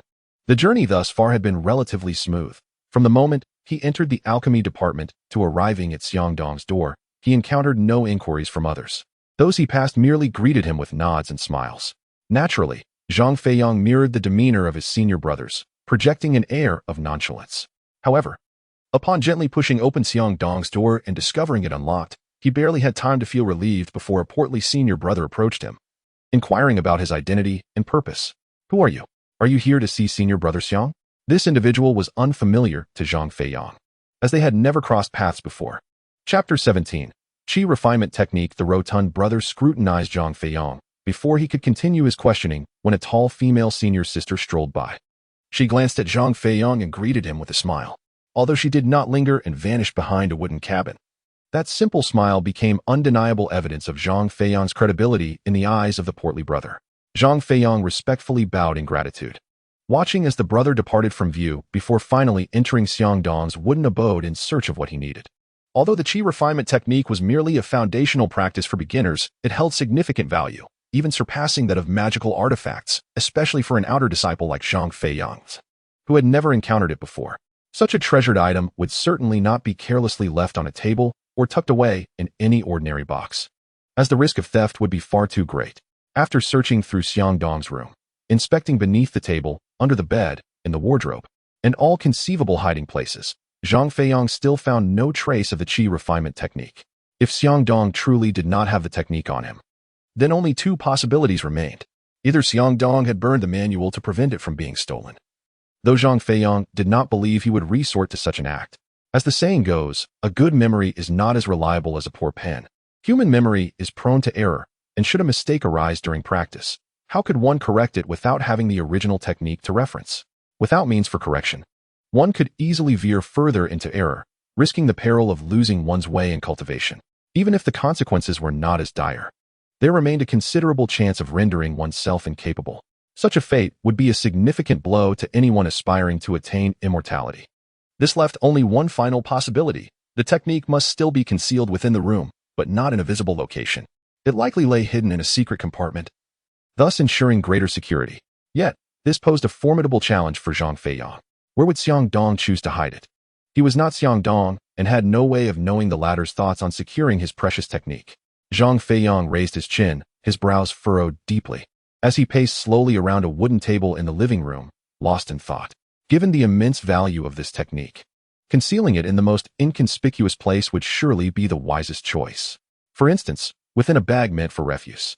He nodded slightly and approached the corner, unfastening a bag filled with trash and emptying its contents onto the floor, only to find nothing related to the technique, just a collection of broken weapons, tattered clothing, and fragments of purple clay pots. Zhang Feiyang shook his head, repacking the refuse before continuing his circular observations within the room. Could it be that I am overthinking this? Xiangdong, confident in his own strength and elevated status in the alchemy department, surely had no fear of anyone stealing the technique. Perhaps he had the audacity to keep it in plain sight. His gaze suddenly landed on an exquisitely crafted box lying against the wall. The box, about the length of half an arm and a palm's width, was adorned with intricate dragon and phoenix carvings, with golden threads inlaid along its edges, presenting an appearance of utmost elegance, akin to a master craftsman's creation. On the side facing Zhang Feiyang, 2 grand characters written in seal script read Chui Xin, the original repository for the treasured dagger known as Chui Xin. Although Zhang Feiyang could not decipher those characters, upon lifting the box and opening it, he discovered a dagger-shaped indentation, identical to the treasured dagger, which he recognized instantly. Regrettably, apart from that, the box was entirely empty, revealing itself to be nothing more than a hollow shell. This left Zhang Feiyang perplexed. Feeling a wave of despondency wash over him, he halted, sighed deeply, and his disappointment was palpable. Yet, after a moment's contemplation, he furrowed his brow once more, retracing his steps around the wooden table in the opposite direction, shaking his head to dismiss his earlier conclusion. No, the refining chi technique is undeniably a precious asset. While the robes of outer disciples bear no more defensive capability than those of ordinary mortals, they cannot compare to the red vest I crafted myself. In such a scenario, should Xiang Dong encounter an adversary or engage in conflict, the refining chi technique could easily be compromised. If it were to sustain damage, the technique would be rendered utterly worthless. Xiang Dong, being so astute and cautious, would never be so reckless as to jeopardize it. He must have concealed it in a location far more unexpected. Zhang Feiyang nodded, as if grasping a crucial insight, quickening his pace, the dimness in his eyes gradually igniting with resolve. Indeed, he must have hidden the refining chi technique in a place that lies between the most evident and the most inconspicuous, for that would be the only true location that a thief would least suspect. At that moment, the memory of Xiang Dong inviting him for tea the previous day surfaced in Zhang Feiyang's mind. The scene was one of verdant hues, filled with aromatic tea leaves. Yet beyond that, there was nothing more. Zhang Feiyang was momentarily stunned, as the confidence and hope that had surged within him vanished completely. He had once imagined that a book would be hidden within the tea canister, thus making everything comprehensible. However, to his dismay, he was mistaken once again. This time, Zhang Feiyang could not suppress his discomfort. Overwhelmed by disappointment, he loosened his grip, and the tea canister fell with a soft thud, spilling its contents across the floor. He crouched down hastily to gather the scattered tea leaves. At that moment, he noticed that, due to the substantial spillage, a portion of the bottom of the canister was now exposed, revealing something akin to a torn piece of paper within. Driven by curiosity, he reached in and extracted the paper, discovering it had been folded several times. Delicately, he unfolded it, and a glance revealed 3 bold characters that instantly captivated all attention. Chi refining method. Indeed, it was the chi refining method. Now it all made sense. In truth, the paper bore only those 3 characters. Rather than being a detailed cultivation technique, it resembled the cover of such a method, devoid of any additional usable information. Nevertheless, Zhang Feiyang felt a childlike joy, for with this piece of paper came a precise direction. It was akin to a beacon of light in the darkness, guiding Zhang Feiyang towards the right path instead of leading him further down a futile route. As expected, after ceasing his laughter, Zhang Feiyang resumed the previous method, opening the remaining tea canisters. Upon pouring out the contents, he uncovered another identical piece of paper. Repeatedly, he engaged in this endeavor, ultimately collecting 8 sheets of paper, which he then carefully unfolded and arranged in the correct sequence, successfully reconstructing a complete method detailing how to practice at the initial stage of chi refining. Zhou Yixian and the surrounding senior sisters were puzzled by his late arrival, unaware of his activities the previous day, and they curiously gathered around, exchanging knowing glances and asking various questions. Zhang Feiyang offered only vague responses. Pretending to be oblivious, he naturally could not reveal the truth. After several attempts from Zhou Yixian to pry information from him, and seeing that she could not extract any secrets, she lost interest and picked up a stone to skip across the water. Zhang Feiyang, however, was not inclined to continue the conversation. In times when he could not cultivate, perhaps he had ample time.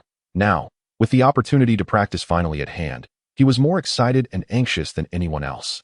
Observing him hurriedly pushing a cart to collect refuse, one might think he was not gathering trash but rather seeking a reward. Zhou Yixian shook her head, utterly perplexed by Zhang Feiyang's peculiar obsession with such menial tasks. To avoid drawing attention to his unusual behavior, Zhang Feiyang, as usual, went to the 6 departments to collect garbage, subsequently delivering it beyond the mountain gate. By the lakeside, he took a moment to process the refuse himself, extracting usable medicinal residues to be further refined into a concoction, which he diligently consumed. Only after completing all prior tasks did he cautiously retrieve the chi refining method from his pocket, illuminated by the moonlight, and began to peruse its contents. The so-called chi refinement period refers to the process of cultivating the spiritual energy within the human body. Every individual possesses this innate spiritual essence, for humans are the apex of all beings. Even wild beasts possess spiritual energy. How could humans lack it? Indeed, it is merely more abundant within them. Therefore, to embark on the path of chi refinement and become a cultivator, one must first learn to guide their spiritual energy through appropriate methods. Zhang Feiyang, holding the cultivation manual, diligently read through it. Whenever he encountered sections he did not comprehend, he would revisit them repeatedly, striving to grasp every essential point with clarity. After completing the initial portion of the manual, he eagerly set it aside and assumed a meditative posture, attempting to cultivate his energy. He began by focusing his attention on a grand tree in front of him, then shifted his awareness from the tree to his own eyes, and finally directed his focus inward to his heart. As he did so, the moonlight before him shimmered like water, breathtakingly beautiful, yet seemingly intangible. A gentle breeze brushed against his face, cool and refreshing, eliciting no sensation at all. The chirping of cicadas filled the air, but he heard it without registering its presence. All his mental faculties converged upon this singular point within himself, to the extent that he even forgot his own identity. Suddenly, a pulsating orb appeared in his mind's eye, startling Zhang Feiyang. He sprang to his feet, as if encountering a ghost, gasping in shock, his back drenched in cold sweat, bewildered by the occurrence. It turned out that the throbbing orb was none other than his heart. To successfully enter the early stages of qi refinement, transitioning from a mere mortal to a cultivator, the paramount task was to guide forth one's spiritual energy. At this initial stage, spiritual energy resides solely within the body, in a dispersed state. If one could successfully guide it outward, they would be able to perceive the inner workings of their own body. Achieving the ability to see within oneself through spiritual energy would signify that one was, in essence, half a cultivator. This capability is referred to as inner sight by those in the early qi refinement phase. Zhang Feiyang's excitement stemmed from the realization that he had managed to guide forth a trace of spiritual energy and had glimpsed his own heart. Chapter 18. Inner sight. From that day forward, he committed to practicing at this hour daily, occasionally to maximize his training time. Zhang Feiyang would even wash his clothes in the afternoon, finishing his chores early. After dinner, he would set off with a small cart. While the members of the alchemy division were puzzled, few worried about Xiang Dong's well-being. After all, despite residing together, the outer disciples of the alchemy division did not share the close-knit bonds typical of mundane families. Each individual consciously maintained a certain distance. They all understood that each person here was a potential competitor, someone they might have to offend in the future. Thus, no matter how strong the camaraderie, it could not be sustained indefinitely. Furthermore, in the realm of cultivation, reliance on others' assistance was nearly impractical. Who would willingly forfeit their chance to enter the inner sect, leaving opportunities for others? The outer disciples were acutely aware of this reality. Every day, there is a portion of time devoted entirely to the diligent study of the refining qi method, in the absence of guidance from others. Compared to his senior brothers and sisters, his progress in cultivation is naturally not on par, moving at a pace akin to that of a tortoise. Fortunately, Zhang Feiyang possesses an advantage that others do not. That diminutive furnace, capable of distilling essence from refuse, consistently produces nourishing concoctions daily, fortifying both his body and spirit, replenishing the immense physical and mental energy expended during his training. Thus, day after day, autumn gives way to winter, and in the blink of an eye, over half a year has elapsed. After tirelessly practicing the refining qi method night after night, Zhang Feiyang's cultivation has finally made significant strides. He is no longer limited to merely perceiving the activities of his heart through spiritual energy, but can now adeptly explore the operations of his internal organs, as well as the functions of his limbs and even the mind. This marks one of the hallmarks of a practitioner in the early stages of qi refinement, as he is now capable of achieving complete introspection of his body's operational status through spiritual energy. However, having taken but 2 steps, he suddenly felt his legs weaken, and with a loud thud, he fell to the ground. The fall, though ungraceful, did not result in any injury. After such prolonged nourishment from the herbal concoctions, he had grown as robust as an ox, though his loose Taoist robes concealed this fact. As he rose from the ground, Zhang Feiyang felt a twinge of confusion. Having enjoyed such good health for so long without ever stumbling, how could he have inexplicably fallen just now? The more he pondered, the more perplexed and uneasy he became. After a moment of contemplation, he decided to sit cross-legged, closed his eyes, and attempted to manipulate the spiritual energy within him, commencing a process of introspection. Although he had conducted a similar introspection by the lakeside previously, this was his first experience with such a practice, yet Zhang Feiyang, ever cautious, deemed it prudent to investigate the cause of his sudden fall further. Upon this investigation, he was nearly chilled to the bone. The issue lay within the region of his heart. Through the manipulation of spiritual energy, he was able to achieve complete introspection of his bodily organs, and it became apparent that a minuscule hole, roughly the size of a pinprick, had formed in a concealed area of his heart. Ordinarily, when he was not cultivating, this small opening did not significantly affect his heart, as it expanded and contracted with each heartbeat, causing minimal fluctuation and no blood to escape. However, over the past 6 months, through relentless cultivation and the nourishing effects of the herbal concoctions. Zhang Feiyang's spiritual energy had not only grown considerably stronger than that of an ordinary person, placing him on the brink of entering the ranks of cultivators, but his physical constitution had also improved remarkably. His strength, speed, and jumping ability had all seen substantial enhancement. Likewise, his internal organs had benefited, with his heart beating more vigorously and the operational intensity of his other organs having increased significantly. In the past, due to his frail condition, the heart's rhythm had been weak and its power insufficient. Hence, even though the small hole had long existed, it had not interfered with his daily life. With the assistance of spiritual energy, Zhang Feiyang clearly observed that his heart was bleeding. The small hole, initially no larger than a silver needle, had now torn and expanded to the size of a small finger. If he continued to neglect it, he would likely meet his demise in just a few days. At that moment, Zhang Feiyang could feel a constant pain in his chest. His sudden weakness and collapse were a direct result of insufficient blood supply to his legs. His complexion grew increasingly pale, and fatigue enveloped him, as if he had just emerged from a steamer, and he was soon drenched in cold sweat. Yet, the perilous situation did not strip him of his composure. He was not devoid of emotions. It was impossible for him to be unafraid or unconcerned. However, after his confrontation with Xiang Dong, Zhang Feiyang's mental fortitude had been significantly honed. Facing the imminent threat of death at that time had steeled him. Now, merely contending with physical ailments would not lead him to despair or recklessness. Taking a long, deep breath to regain his calm, Zhang Feiyang shook his head and smiled. Disregarding the pain in his chest, he silently resumed his perusal of the Qi Refinement Sutra. He refused to believe that a manual capable of guiding one to immortality would lack methods for healing ailments. Indeed, as he anticipated, the subsequent page of the internal vision section contained detailed accounts regarding health. It explicitly stated that an early-stage practitioner of Qi refinement exhibited a distinct characteristic: freedom from illness. Thus, provided he cultivated adequately and stabilized his practice at the early stage of Qi refinement, he could potentially remain free from the need for medical attention forever. Zhang Feiyang meticulously studied the specific methods of cultivation, striving to fully comprehend the meaning behind each word before formally commencing his practice. He closed his eyes and resumed meditation, attempting to direct the spiritual energy within him toward the small hole in his heart. This process was far from easy. It was more arduous than the internal vision technique that allowed him to perceive all his organs. It demanded considerable physical and mental exertion. After merely attempting to gather the spiritual energy toward his heart by a couple of inches, he was drenched in sweat, his complexion whiter than before, and he felt a wave of dizziness wash over him, nearly losing consciousness. Nevertheless, he had no intention of stopping, gritting his teeth to persevere, striving to divert his focus from distractions. Thus, with unwavering dedication, he continued his efforts. Time passed from dawn to midday. The sun hung high in the sky, casting its scorching rays down upon him. Yet, Zhang Feiyang seemed impervious to the heat, remaining utterly still, like a statue.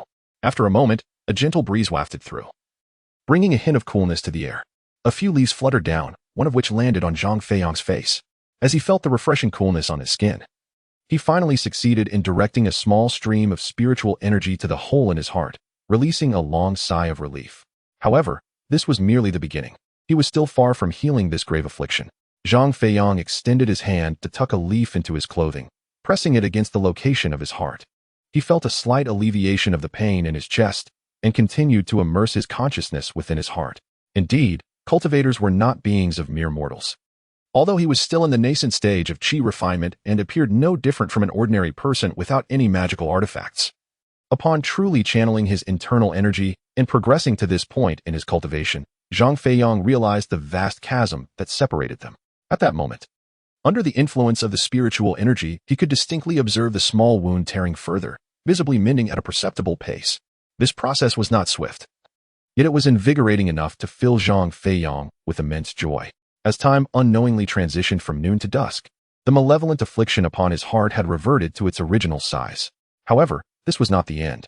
As the spiritual energy continued to nourish him, the small wound gradually healed, becoming ever smaller until, under Zhang Feiyang's internal gaze, it completely fused with the heart, leaving no chance for recurrence. Finally, he exhaled a sigh of relief, only to collapse onto the ground, utterly drained of both physical and mental fortitude, succumbing to a deep slumber. When he awoke once more, it was noon, 2 days later. Xiao Jia, having noticed his unexplained absence, scolded him mercilessly and ordered him to wash the garments of over a dozen female disciples. Zhang Feiyang accepted his punishment with a sincere heart, filled with repentance. However, when he moved the numerous basins of clothing to the riverbank that afternoon, he realized that the familiar Zhou Yixian was no longer present. It dawned on him that during his 2-day unconsciousness, Zhou Yixian had been reassigned.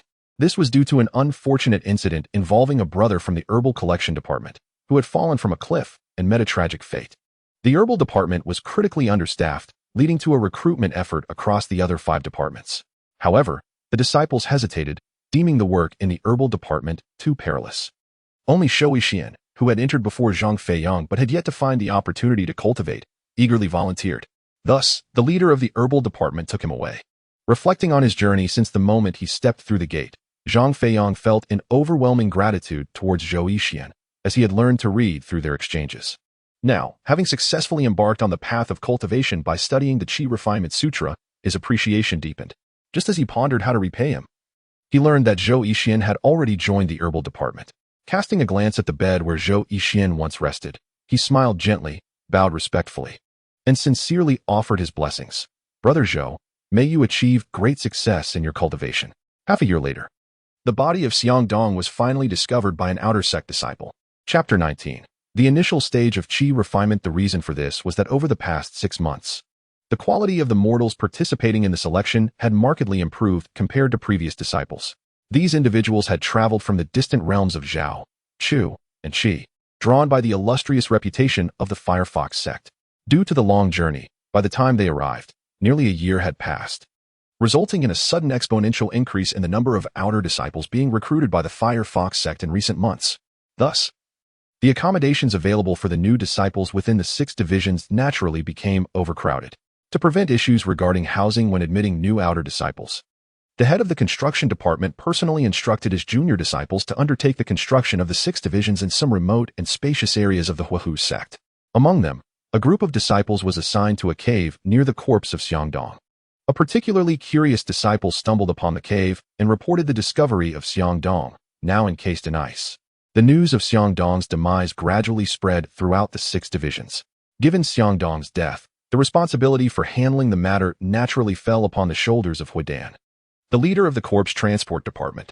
Simultaneously, a pair of shoes belonging to Zhang Feiyang, found in the cave, also came to Huidan's attention. After examining Xiang Dong's body, Huidan immediately sensed that this incident was far more than a mere accident. He had never believed that the cautious and formidable Xiang Dong would wander into such a perilous place and activate a formation that led to his own demise. Even if Xiang Dong had indeed fallen into a trance while cultivating, losing control of his mind, and performing such an unfathomable act, the presence of the shoes nearby remained inexplicable. Had the deceased been an ordinary outer disciple, Huidan would have had little interest in pursuing the matter further. For the outer disciples were already overflowing, and the occasional death of 1 or 2 inconsequential individuals would have no impact on him or the Huahu sect as a whole. Huidan's concern lay in the possibility that this might be a conspiracy orchestrated by the leaders of other departments, aimed at eliminating rivals in advance, thereby ensuring that only the survivors could easily prevail during the martial arts competition and gain the opportunity to enter the inner sect for cultivation. The mere thought of such a scenario quickened Huidan's heartbeat, causing his brow to furrow as he fixed his gaze upon Xiang Dong's corpse, his expression taut with worry. At that moment, however, a familiar object entered his line of sight.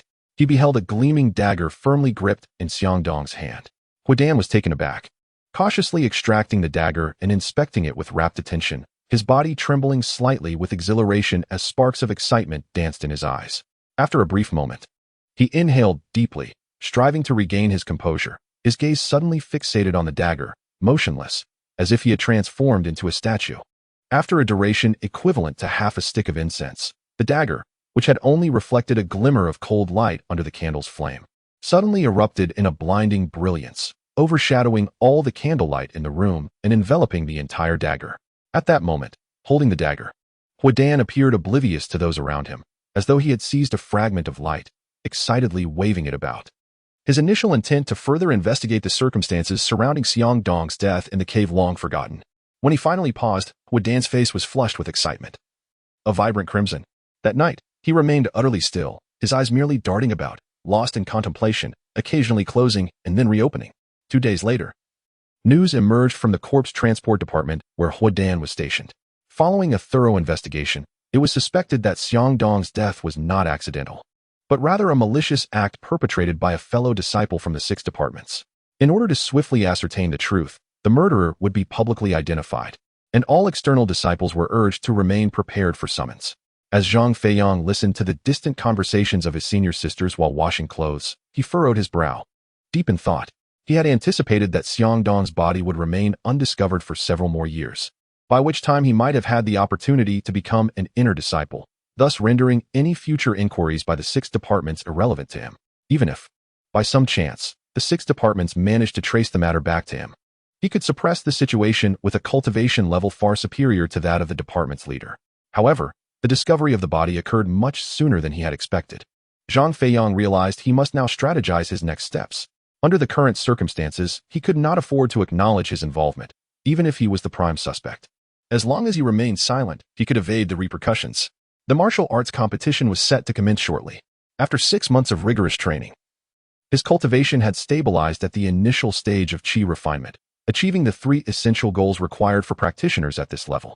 The first was internal observation, which he had accomplished early on. The second was the prevention of illness, a skill that necessitated at least a year of practice. Since the outbreak of a severe illness 6 months prior, Zhang Feiyang had swiftly learned to utilize spiritual energy to avert sickness.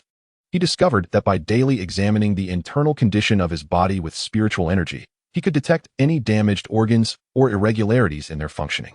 This internal observation proved invaluable. By identifying areas of potential illness early, he could direct his spiritual energy to those regions, facilitating self-healing before any ailments fully manifested. During this period, he narrowly averted 2 serious illnesses, both caused by excessive fatigue and improper training methods. Fortunately, he successfully guided his spiritual energy to repair the organs that had begun to show adverse signs. This newfound confidence gave him the courage to participate in the upcoming martial arts competition. The third goal involved the external manifestation of spiritual energy, a technique designed to unleash the formidable powers of magical artifacts. The requirement was simple: to guide the spiritual energy out of the body and concentrate it at the fingertips, preparing for an explosive release. Thus, when wielding a magical artifact, he could infuse it with spiritual energy, unleashing its full might. Xiang Dong unleashed the formidable power of the heart-piercing dagger, transforming an ostensibly ordinary blade into an instrument capable of annihilating all obstacles. It is through this method that one may truly step into the nascent phase of qi refinement. At this juncture, Zhang Feiyang had already attained such a standard. Alas, unlike other outer disciples, he harbored a profound sense of regret. The discovery of Xiang Dong's lifeless body signified that he could no longer procure the heart-piercing dagger. Consequently, despite having reached the initial stage of qi refinement and transcended mortal limitations, he could not be regarded as a genuine practitioner of that phase. A cultivator devoid of a magical artifact resembles a swordsman bereft of his blade, or a knife wielder without their dagger, possessing skills yet unable to manifest them. Within the Firefox sect, achieving the initial stage of qi refinement allows one to petition inner disciples for a magical artifact. However, Zhang Feiyang dared not pursue this route. To others, he remained the same individual he was a year prior, one who had never even glanced at the qi refinement technique. Illiterate and toiling daily in the laundry department, engaged in a monotonous cycle of washing garments, an existence seemingly cast aside, garnering no attention. Yet, had they known that Zhang Feiyang had undergone a remarkable transformation, with profound cultivation concealed beneath a deliberate facade, suspicions and troubles would inevitably arise. Some ill-intentioned individuals might even seek to harm him, coveting his treasures. For only a fool would believe that Zhang Feiyang's abilities had materialized from thin air, achieving in a year what countless outer disciples had failed to accomplish in 5, 6, or even 10 years must harbor a secret, be it an extraordinary cultivation technique or an undisclosed treasure. Zhang Feiyang wished to avoid entanglements, deeming such matters best left unaddressed. Thus, when inquiring with Xiao Jie, he would weave a single genuine question amidst a tapestry of trivialities, striving to maintain an air of indifference, merely feigning curiosity. He hoped to procure a magical artifact through the most discreet and least conspicuous means possible, ideally through unconventional methods. Regrettably, during a rare conversation, Xiao Jie mentioned an alternative way to acquire a magical artifact, a revelation that left Zhang Feiyang momentarily speechless. Indeed, there were other methods to obtain such artifacts, not solely reliant on the generosity of others. One could also forge them independently, though he was unaware of the intricacies involved in the crafting process. It was said that the cultivation requirements were exceedingly high, likely beyond the capabilities of even inner disciples. Zhang Feiyang, what has piqued your interest in magical artifacts all of a sudden? Do you wish to see the qi refinement technique? Xiao Jie inquired, her large eyes sparkling with curiosity. Xiao Jie, do not jest with me. When has there ever been a time you kept your promise to show me? Time was running late, and I was off to do the laundry. Zhang Feiyang let out a sigh, his face reflecting disappointment, as if he were on the verge of tears. Shaking his head, he placed the neatly folded clothes down and turned to leave the small cabin. Observing his forlorn and despondent silhouette as he departed, Xiao Jie chuckled softly. Nodding in satisfaction, at least you know your place. She felt an immense sense of pride. Had she known that upon exiting the cabin, Zhang Feiyang would stifle a laugh, rush to the riverbank, and engage in a fit of frustrated gestures, it would have surely incited her ire to the point of distorting her features. Thus, the splendid year of Zhang Feiyang's diligent training came to a close. The following day, 2 new pieces of news emerged from the corpse handling department within the 6 divisions. One report stated that due to the unfortunate demise of Xiang Dong, the position of the head of the alchemy department was now vacant. A fellow disciple, also training in the alchemy department, had been promoted to fill Xiang Dong's role. The second piece of news bore significant relevance to Zhang Feiyang. The vacancy in the alchemy department had sparked fierce competition among countless outer disciples, who engaged in both overt and covert struggles for the coveted position. However, the final outcome astonished everyone beyond their expectations. Zhang Feiyang was successfully selected and transferred to the alchemy department for further training. This matter was overseen by none other than Hu Dan, the most renowned and formidable figure among the 6 divisions, who personally took charge. As he was responsible for investigating Xiang Dong's death, he had been acting in this capacity prior to the new leader's appointment, thus wielding considerable authority. While no one could question his decisions, the absence of doubt regarding him did not preclude speculation about others. Naturally, Zhang Feiyang became the subject of public scrutiny and criticism. Chapter 20. Routine Affairs. Who is this Zhang Feiyang? I've never heard of him before. How could he possibly be going to the alchemy department? Is it because senior brother Hua recommended him? Do they share a private connection? Certainly. Otherwise, why would senior brother Hua allow only Zhang Feiyang this excellent opportunity instead of other disciples? I envy him so much. Gaining entry to the alchemy department significantly increases one's chances of becoming an inner disciple. It is the sole department that provides opportunities to interact with the senior brothers of the inner sect. When will I ever have such good fortune? Who wouldn't be envious? I heard Zhang Feiyang was originally from the lowest-ranked laundry department among the 6 divisions. Had he followed the conventional path, he would likely never have the chance to become an inner disciple. The head of the laundry department seems to have a bias against male disciples, as she has never shown any male juniors the qi refinement technique. Meanwhile, in the herb gathering department, a large group of male and female disciples congregated, sorting through the herbs recently collected from the mountains. They categorized the herbs into baskets of similar types while chattering excitedly about the amusing topics at hand. Intrigued and eager, he joined in the conversation, but as he listened, his expression soured. What nonsense are you all spouting? Zhang Shidi has no connection with senior brother Hua. I can assure you of that. Since the commencement of this discussion, all disciples present have tacitly maintained a psychological consensus. Zhang Feiyang's effortless acquisition of this opportunity could not possibly be attributed to noble qualities such as integrity or honesty. The sole means by which he could secure this position must be through 2 avenues, either through the exchange of some valuable treasure or through dubious dealings with Hu Dan, or perhaps through personal connections with him. However, considering Zhang Feiyang's initial assignment, it is evident to even the most naive observer that he lacks the capability to engage in any transactions with Hu Dan. Thus, it becomes apparent that he must have obtained this position through the latter possibility. This method has incited a sense of resentment among the outer disciples who covet that spot, leading them to express their dissatisfaction through idle gossip. Consequently, the inevitable disparagement directed at Zhang Feiyang ensued. In their eyes, the more they tarnish his reputation, the more cathartic and satisfying it becomes, regardless of the repercussions it may have on Zhang Feiyang himself, who would truly care.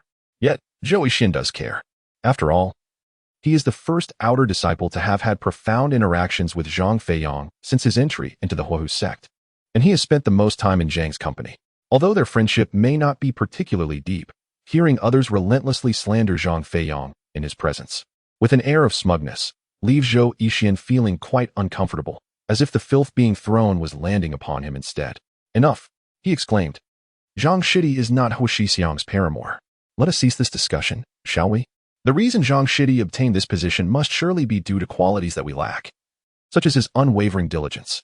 Indeed, he believed this to be the very reason. At the very least, during their time in the laundry department, he had never complained about his inability to cultivate the qi refining technique. Having listened long enough, he could no longer restrain himself from defending Zhang Feiyang. However, this act was akin to transgressing an unspoken taboo, disrupting the tacit rules accepted by the outer disciples. When they turned their gazes towards Zhou Yixian, it was as if they were looking at an alien, devoid of the brotherly warmth they typically shared among the other herbalists. Having never encountered such an atmosphere, Zhou Yixian turned pale, bowing his head and grasping his basket, attempting to retreat from this perilous situation. Yet, he had already become the target of their ire. And given that this was the territory of the older herbalists, they would not let Zhou Yixian off easily. Noticing his intention to leave, several of the older disciples exchanged glances and swiftly lunged at him from behind, restraining his hands and feet, delivering punches to his face, demanding he apologize for his earlier remarks and join them in their slander of Zhang Feiyang. Yet, Zhou Yixian remained remarkably resolute, never yielding throughout the ordeal. Fortunately, at a critical moment, the leader of the herbalists passed by and promptly intervened, thus preventing the altercation and saving Zhou Yixian's life. The room was enveloped in a profound silence, the belongings within still present, yet the figure of Zhang Feiyang was conspicuously absent. The refuse collection cart remained stationed at the entrance, clearly indicating that Zhang Feiyang had not embarked on his usual task of waste collection. Concerned, Zhou Yixian proceeded to knock on the door of a nearby senior sister. "Senior sister, greetings. I am Yixian. Do you happen to know where junior brother Zhang has gone?" The senior sister shook her head, her expression one of confusion. With no other recourse, Zhou Yixian bowed slightly and continued her quest by knocking on another senior sister's door, seeking to uncover Zhang Feiyang's whereabouts. Unfortunately, none in the laundry department seemed privy to his location.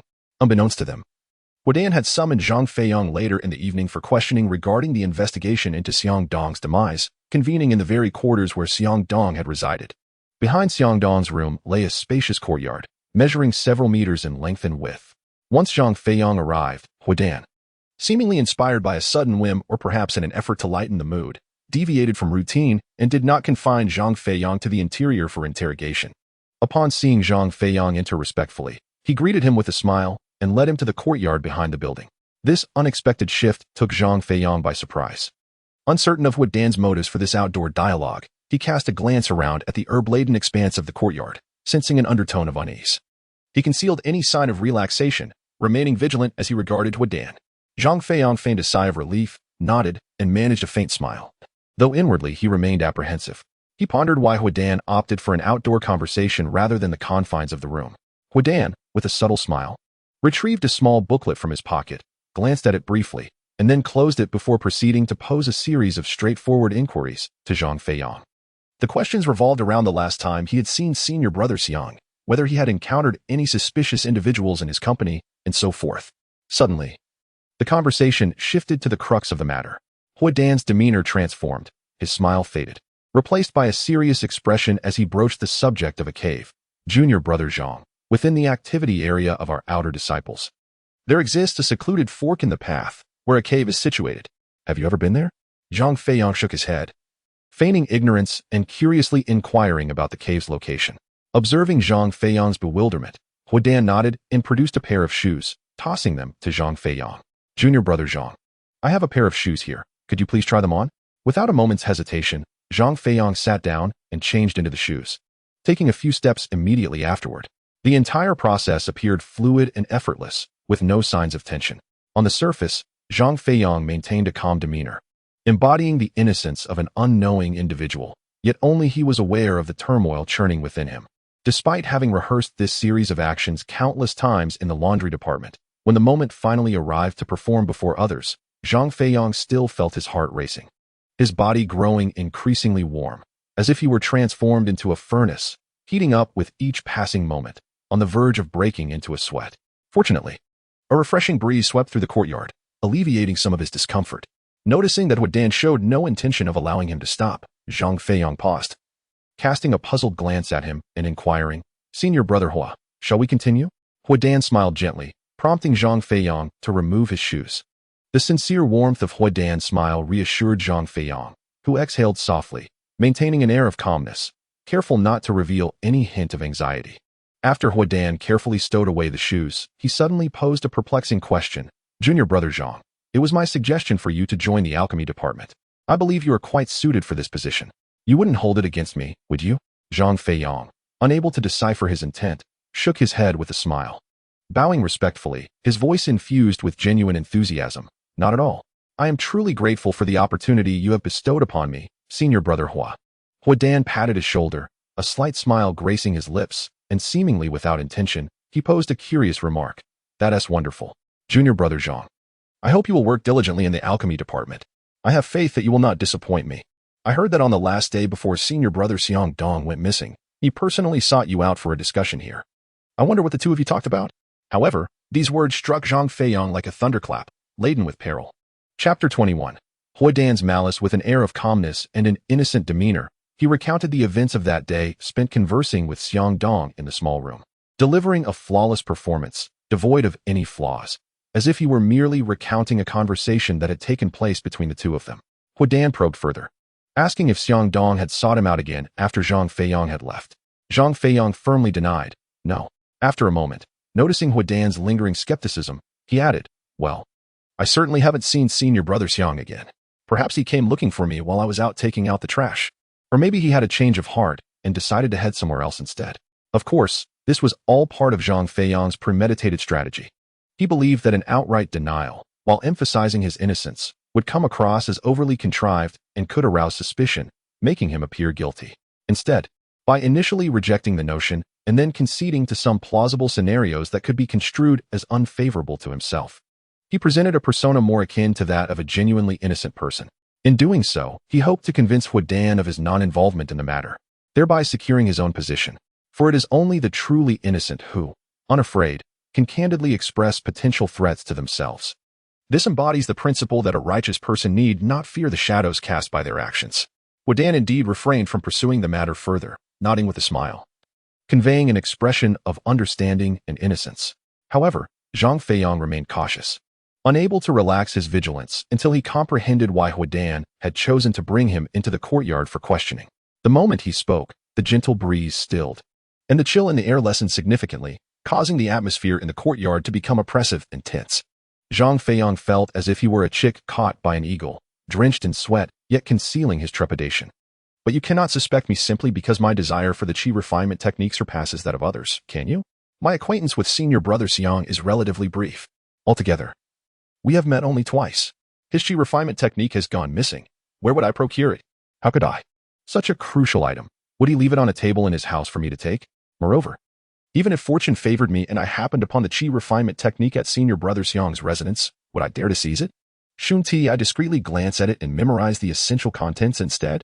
ISNT that what a reasonable person would do. You may question my motives, but you must not insult my intelligence. This impassioned and logical discourse left Huadan momentarily taken aback, rendering him somewhat dazed. After a lengthy pause, as he replayed Zhang Feiyang's arguments in his mind, he grasped the logic and rationale, smiled faintly, and released his grip on Zhang Feiyang, saying, indeed, you are correct. Junior brother Zhang, I have not considered this thoroughly. Zhang Feiyang yearned to exhale in relief, yet he still dared not relax.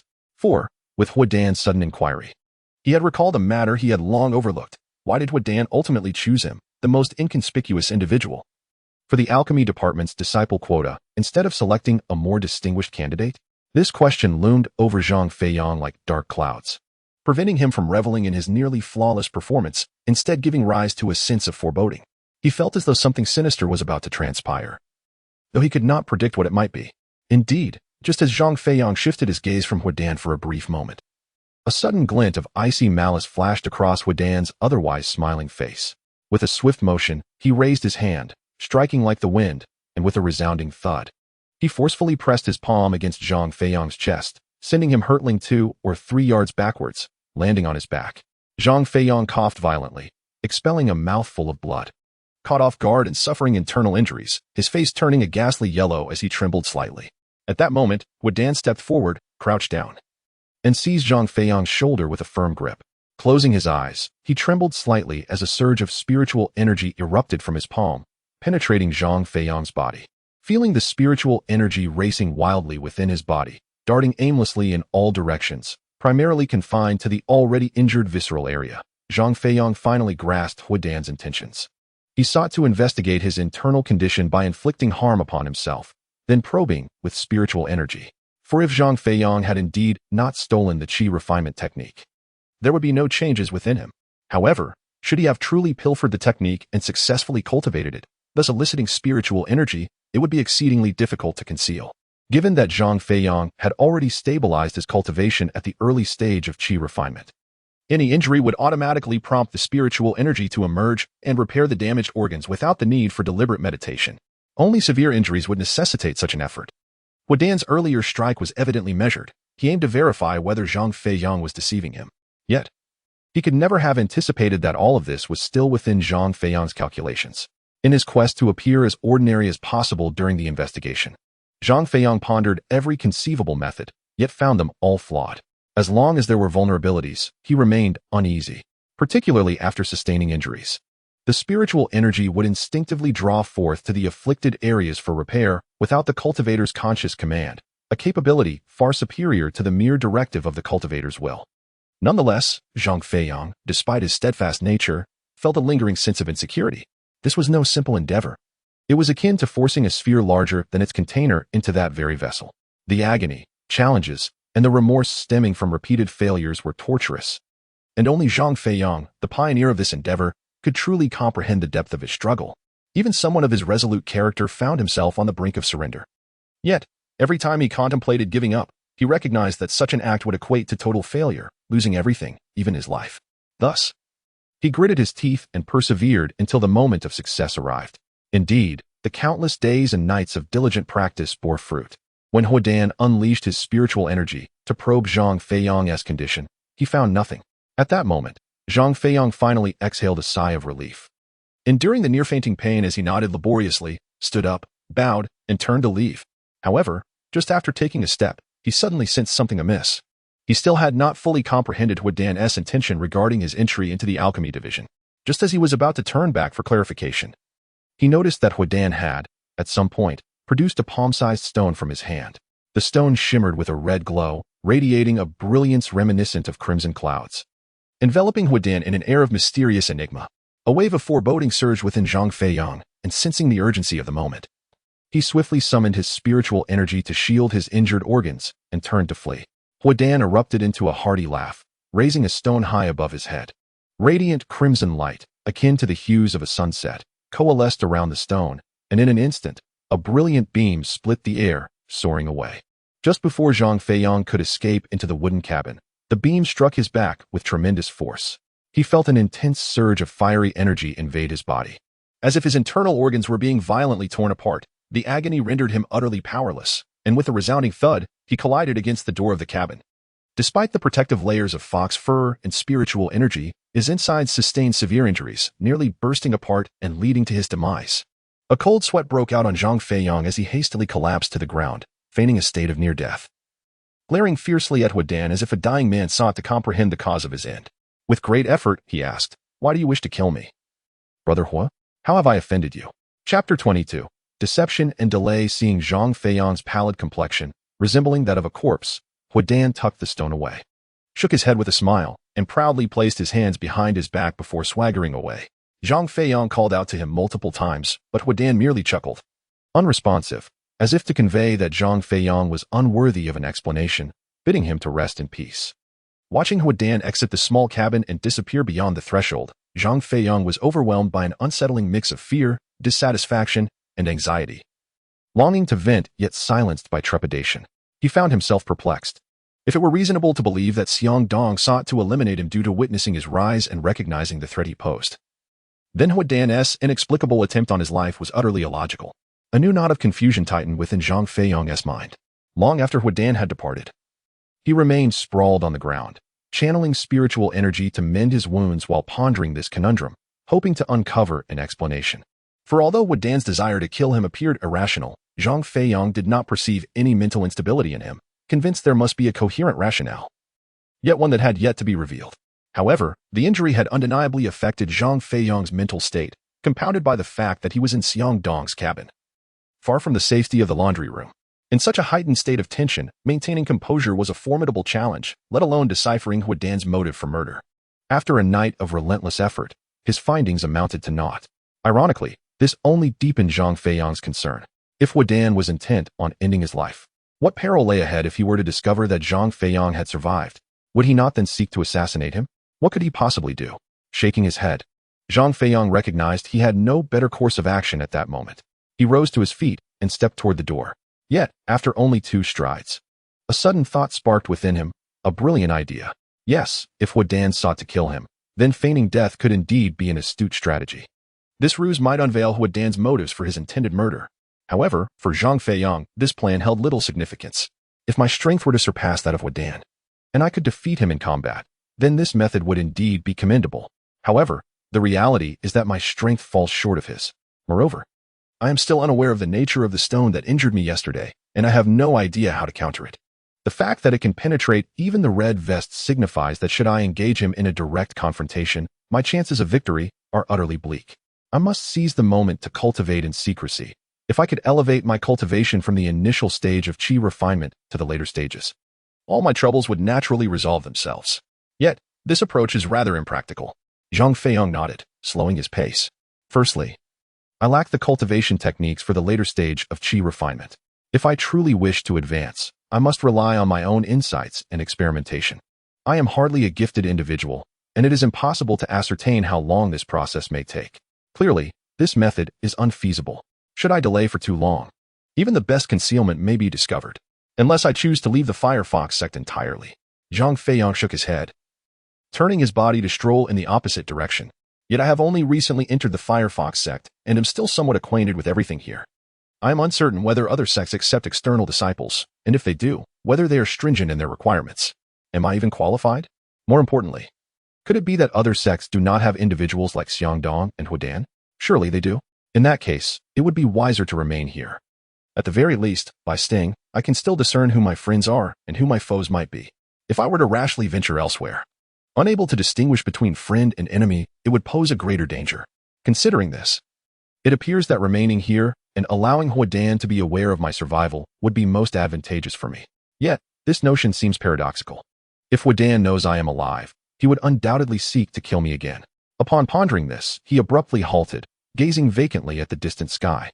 By now, the day had brightened significantly, with the sun emerging triumphantly from the clouds, radiating vitality. Meanwhile, a remnant of the moon lingered in the sky, transparent as if it were a frail elder reluctant to withdraw from the celestial stage, evoking a sense of pity and desolation. Zhang Feiyang found his attention captivated by the moon's shadow, as if frozen in place, motionless. Moments later, when the moon's silhouette had entirely vanished from sight, a spark ignited within him, and he burst into laughter. This was the only countermeasure he could conceive, to prolong the illusion of his existence through a clever play on words, leading Huadan to believe he was still alive. Albeit on the brink of death, merely surviving due to his resilience and ability to delay the inevitable. Zhang Feiyang hoped to clarify why Huadan harbored murderous intent towards him.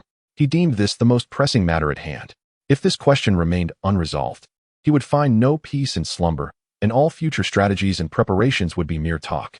After 2 days had passed, observing that no significant events had transpired outside, and that there was still no news from the activities, Zhang Feiyang glanced at the date, performed a simple calculation, and felt it was nearly time to report to the alchemy department.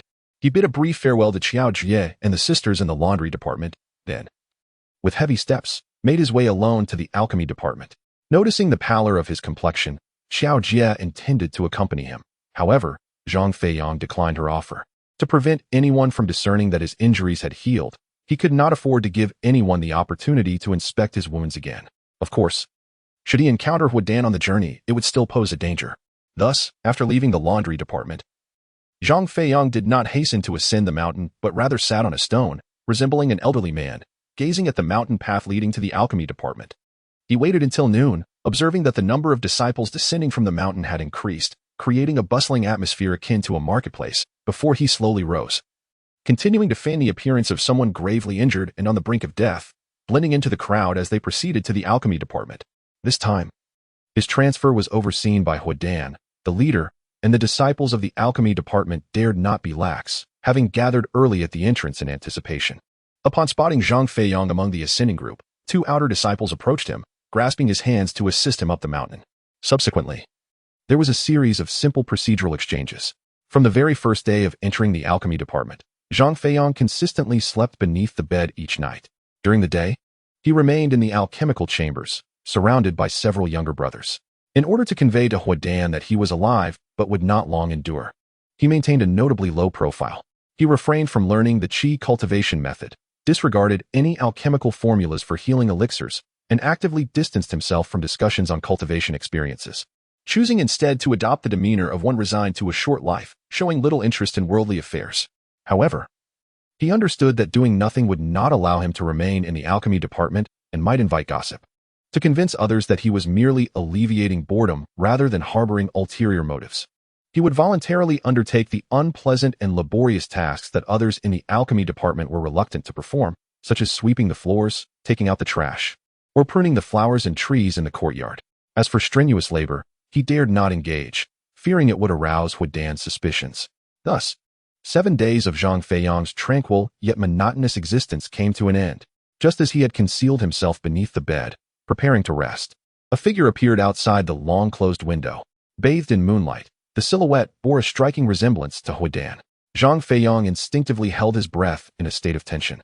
Unexpectedly, at that moment, another shadow emerged at the window, unmistakably that of a woman. The woman lowered her voice, letting out a soft, giggling laugh, a blend of shyness and delight. The shadow cast upon the window quivered slightly before she suddenly leapt into another figure's embrace, excitedly whispering, "Xixiang, what brings you here? Did you come to see me? I've missed you so much." Huadan was taken aback. Dressed entirely in dark attire, he was well concealed, revealing only his eyes. Yet, to his surprise, his junior sister from the alchemy division recognized him immediately, causing a stir of annoyance and gloom within him. However, as his mind raced, a clever idea struck him, and his frown transformed into a smile. He pulled down his mask, revealing his true visage, enveloping his junior sister in a warm embrace. Gazing deeply into her eyes, and said, "Indeed, it's quite late. Who else could I have come to see? By the way, how is it that you are here? Isn't this Zhang Feiyang's residence? Are you here for him? Have you developed feelings for him?"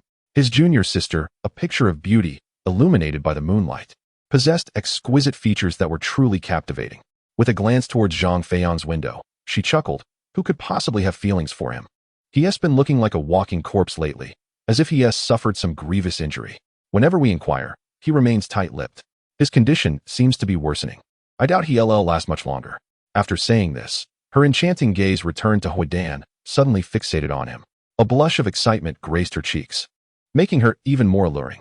Striving to contain her emotions, she declared, "Xixiang, I still only have eyes for you," and then tightly embraced Huadan. Chapter 23. The inner demons. As their conversation continued, their voices became considerably quieter. Zhang Feiyang could not discern their words, but could only infer from the shadows of their intertwined forms what was transpiring. After a while, their silhouettes continued to merge and intertwine, and an eerie silence enveloped the scene. Just as Zhang Feiyang pondered their actions, a sudden scream pierced the air. "Xixiang, no." The voice was laced with palpable terror. Zhang Feiyang's heart raced. Although he did not recognize the female disciple, curiosity compelled him to stealthily ascend to the window ledge, carefully poking a hole to peer outside. If Huadan were indeed committing a crime outside, he would not intervene, fully aware of the vast disparity in their strengths. He merely wished to observe the scene of the supposed crime, to understand why Huadan would harm this enamored disciple. Such knowledge could later serve as leverage against Huadan, potentially aiding him in a critical moment. For instance, if Huadan had secretly taken a life and buried the body in that location outside, he could discreetly unearth it and gather evidence implicating Huadan. This would surely embroil Huadan in trouble, leaving him preoccupied and distracted, thereby granting Zhang Feiyang more time to devise strategies to counter Huadan's maneuvers. It was precisely with these considerations in mind that Zhang Feiyang began to peer through a small hole, feeling a palpable tension that rendered him unable to breathe audibly. Yet an indescribable exhilaration coursed through him.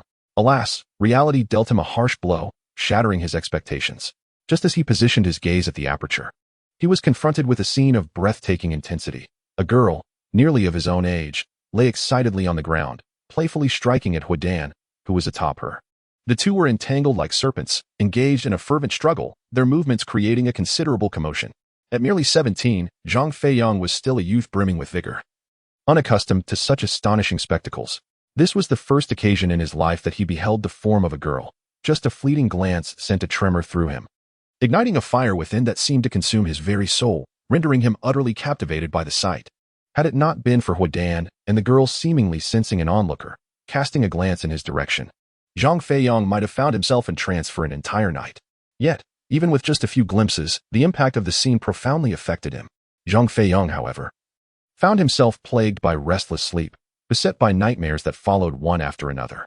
Upon struggling awake from one, drenched in cold sweat, he attempted to rest again. But scarcely had he closed his eyes when another tempest of nightmares ravaged his mind. By the time dawn broke, he felt as though he had endured a cataclysm, utterly exhausted and devoid of energy, to the extent that he lacked the strength to raise his hand, forcing him to defer his morning duties and retreat alone to his bed for further rest. Yet, having experienced the harrowing chain of nightmares the previous night, he dared not close his eyes again. Instead, he lay quietly in bed, staring at the patterns on the ceiling, silently channeling spiritual energy, inspecting his body for any signs of ailment. At that moment, a sudden voice resonated in his mind. Stop your inspection. Your body is sound. You have merely become a normal person, feeling attraction towards women. This is quite all right. A man should indeed be moved by women. This voice, unfamiliar to others, was all too familiar to Zhang Feiyang. It was his own voice. Startled, he turned his head, and as his gaze fell upon the door, he beheld a boy who bore an uncanny resemblance to him. Yet, this boy's features were imbued with a sinister aura, his expression twisted in a cruel smile. Fixating on him as if he were prey, Zhang Feiyang, eyes wide in disbelief, shot up from the bed, alarmed, and inquired, "Who are you?" He could hardly accept the situation, shaking his head defiantly. "I am Zhang Feiyang.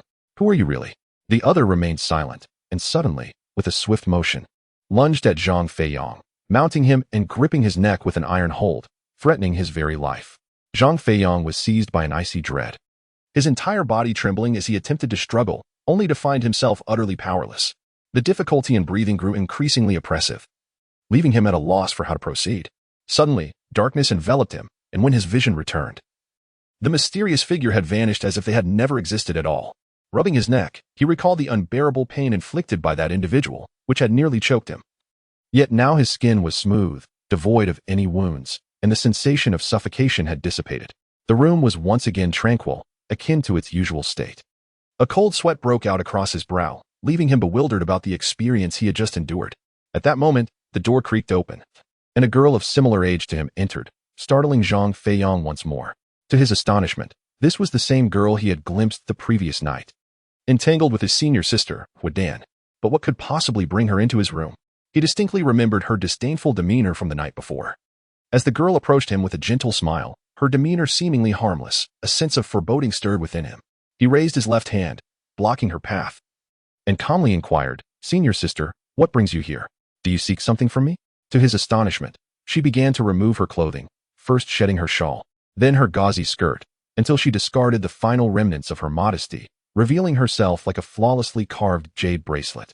Zhang Feiyang's heart raced uncontrollably, and his breath quickened, an overwhelming sense of vulnerability washing over him like a tidal wave. Recalling the haunting nightmares that had plagued him throughout the night, he dared not confront this alluring girl. Taking a deep breath, he settled into a cross-legged position and closed his eyes, guiding his energy in a clockwise circuit before reversing the flow in a counterclockwise manner. Strangely enough, when he finally opened his eyes, the girl had vanished without a trace, taking all her discarded garments with her. Scanning the room, he found it restored to its previous state, as if nothing had occurred, igniting a new wave of confusion within him. Suddenly, a soft sound punctuated the silence as the window shattered. A figure slipped through from the outside, transforming into Huodan, who produced a small box and extracted a stone radiating a crimson glow, raising it above his head. The brilliance of the red light intensified, and Zhang Feiyang was immediately reminded of the perilous encounter he had faced when first struck by the stone's glow. His expression shifted, a mix of terror and fury washing over him. Glancing at Huodan, he gauged the distance between them, estimating it to be less than a bed's length. And with determination, he lunged forward, colliding with Huodan, who had only just regained his footing. The stone slipped from Huodan's grasp, landing some distance away. As Huodan turned to retrieve it, Zhang Feiyang sprang to his feet, executing a swift maneuver akin to a hungry tiger pouncing on its prey, pinning him down and gripping his throat tightly, intent on delivering him to his fate.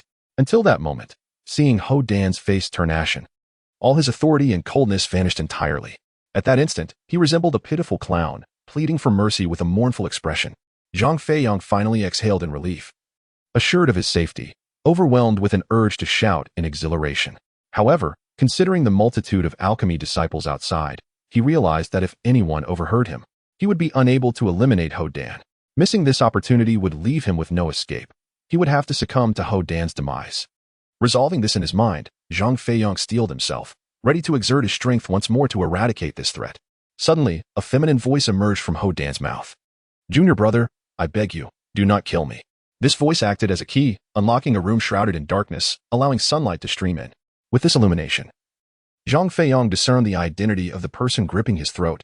It was a female senior he had met only once before, of similar age.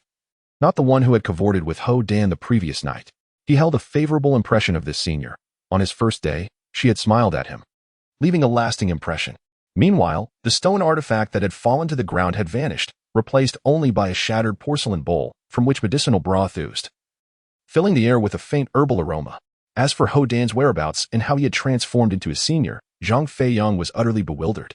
Apologizing to the senior, he retreated back into the room, earnestly contemplating everything he had experienced since awakening, hoping to unravel the intricacies of the situation. Regrettably, such perplexities had never occurred since embarking on the path of cultivation. From lunchtime until dinner, he remained in a state of confusion. Throughout this period, similar occurrences manifested frequently. Even at one point, the deceased Xiang Dong reappeared, seeking retribution. Having experienced the morning's bizarre scene, Zhang Feiyang recognized it as an illusion. Upon seeing Xiang Dong, he immediately sat down to meditate and cultivate, striving to dispel these inexplicable hallucinations. Unfortunately, after merely 2 days, Zhang Feiyang found himself increasingly agitated, his temper flaring, and an unfamiliar bloodlust brewing within him. Uncertain of the cause, he endured another day in vain before, on the 4th day, he ventured out of his room, intentionally and unintentionally inquiring among the alchemy disciples about such disturbances. Naturally, to prevent them from discerning that he was the troubled individual, he attributed all his symptoms to a fictitious friend. Fortunately, the alchemy seniors, observing his daily decline and the pallor of someone on the brink of death, responded with compassion and chose not to withhold their insights. After enduring 2 more arduous days, Zhang Feiyang finally heard a precise answer. "Junior brother Zhang, your friend Zhou Yixian is perilous indeed. He has already given rise to a heart demon." Chapter 24. Exorcising the Heart Demon. Senior brother, what is a heart demon? Zhang Feiyang, having scoured the entirety of the Refining Chi Sutra without encountering these 2 words, was eager to seize the opportunity to inquire further upon hearing them mentioned for the first time. He persistently pressed the senior brother for elaboration. Observing the concern and urgency etched on Zhang Feiyang's face, the senior brother generously divulged, "The heart demon is, in essence, a manifestation that arises when a cultivator's heart becomes severely influenced by external circumstances, leading to a mutation. In simpler terms, the heart demon is the heart of a cultivator, akin to food that has spoiled and decayed. Once a person succumbs to the heart demon, the path of cultivation becomes fraught with challenges. This phenomenon is unique to cultivators. When practicing, they need to channel the hidden spiritual energy within their bodies. Through the cultivation of this energy, they aspire to transcend earthly bounds and seek enlightenment. Thus, the internal spiritual energy resembles an inexhaustible spring, continuously nourishing the cultivator's body.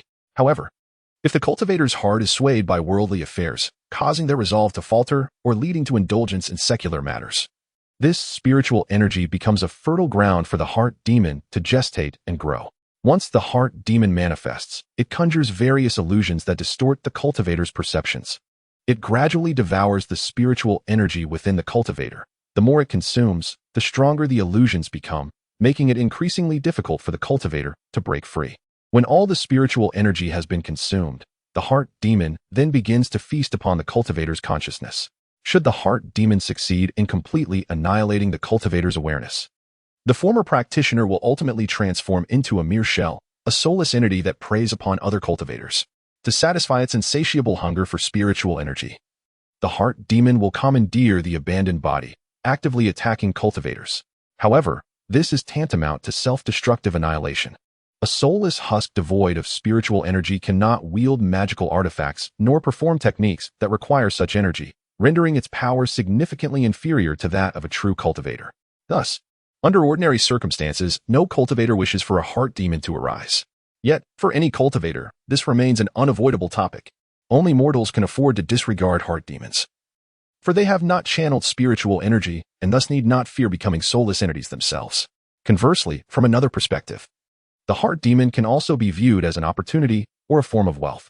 The timing of its emergence will directly influence whether the cultivator's path ahead is destined to be short-lived or filled with vast potential for further advancement. This mirrors the notion held by mortals. The older individuals are, the more resistant they are to changing their perspectives.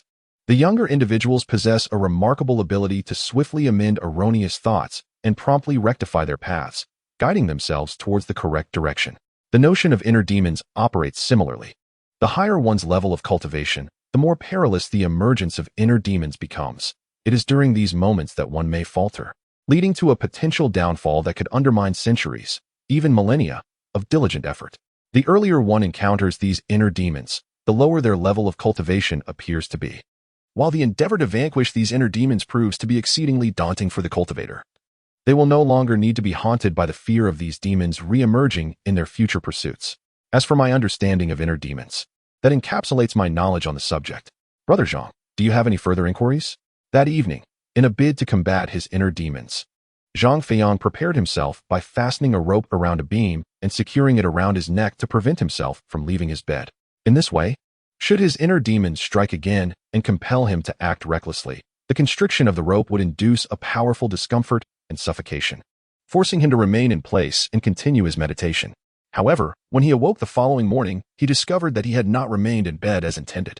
A resounding crack reverberated through the air as a bolt of lightning descended, and soon after, a torrential downpour cascaded throughout the valley, soaking Zhang Feiyang's garments. Indeed, his senior brother was correct. The inner demons consumed spiritual energy, and they had already begun to deplete his own. Just from the previous night's encounter, he had lost 1/10 of his spiritual energy, which would require at least a month of cultivation to recuperate. His expression was a tapestry of emotions, at times anxious, at times exhilarated, at times disheartened, and at times filled with a sense of unwillingness. Yet, the urgency of his inner demons left him no inclination to partake in a meal. After receiving his food and expressing his gratitude to his senior sister, he closed the door and, after a moment of contemplation, made a difficult decision. At dawn the following day, upon rising and finding himself still in bed but with his spiritual energy noticeably diminished, it became evident that his inner demons had indeed resurfaced. Zhang Feiyang could no longer afford to delay. He ventured to the alchemy department's kitchen, gathering a sack filled with sweet potatoes and radishes before stealthily departing. After a series of twists and turns, he arrived at the cave where Xiang Dong had met his demise. Although the incident concerning Xiang Dong was still under investigation by Huadan, the area had been discovered by others, yet no department had commenced construction of new dwellings there.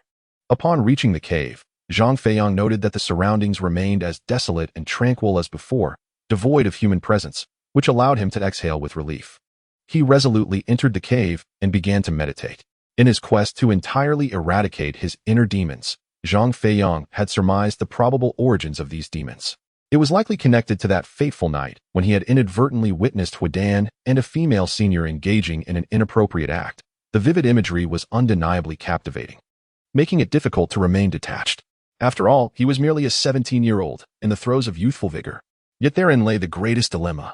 If he were still an ordinary mortal, harboring fantasies and expectations regarding such matters between men and women would pose no issue. For it is indeed one of the joys bestowed upon mortals by the heavens. Yet, he is no longer a mere mortal. Zhang Feiyang is uncertain whether Huadan and that female senior apprentice experienced a similar inner turmoil, but he is acutely aware that he has succumbed to it. Thus, in order to maintain his dedication to the path of cultivation, seeking a secluded retreat far removed from the throngs of humanity, where he can diligently eliminate this inner demon through solitary meditation, is undoubtedly the only course of action. Among the 6 divisions of the outer disciples of the Firefox sect, Zhang Feiyang believes that this place is his soul's sanctuary for quiet reflection. However, he has underestimated the potency of his inner demons. Unexpectedly, it seems as though the inner turmoil sensed impending danger. As soon as he entered the cave, it vanished.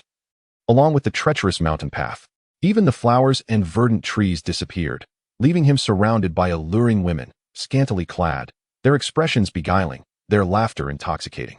Gathered in small groups by the edge of a hot spring, they beckoned to Zhang Feiyang, casting flirtatious glances.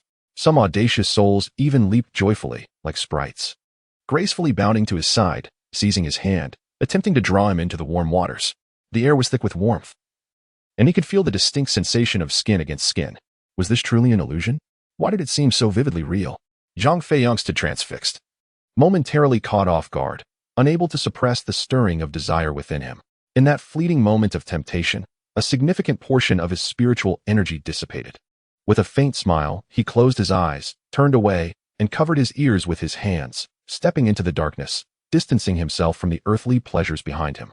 Inadvertently, he stumbled over a stone, falling silently to the ground before rising to continue his journey. A loud thud echoed as he miscalculated his direction and collided with a stone wall, nearly breaking his nose, the pain causing him to grimace, yet he remained silent. One hand against the wall, progressing slowly. After a moment, as he looked down, he saw that his lower body had been entirely encased in ice, leaving only the upper half, protected by the firefox skin, capable of movement. Suddenly, a flood of tears streamed down the youth's face as he pleaded with Zhang Feiyang. Why must you kill me? We are one and the same. Cannot we coexist peacefully? I beg you, do not slay me. I promise to behave from now on and will never again use your body. With a chilling scream echoing from within the cave. 3 days later, the false Zhang Feiyang, born of his inner turmoil, dissipated into nothingness, completely purged from Zhang Feiyang's heart. Fortunately, during these 3 days, Wadan had been preoccupied with other matters and did not make any moves that would reveal his intentions to eliminate Zhang Feiyang. Yet, this very situation deepened Zhang Feiyang's anxiety. He sensed that Huadan's patience was waning.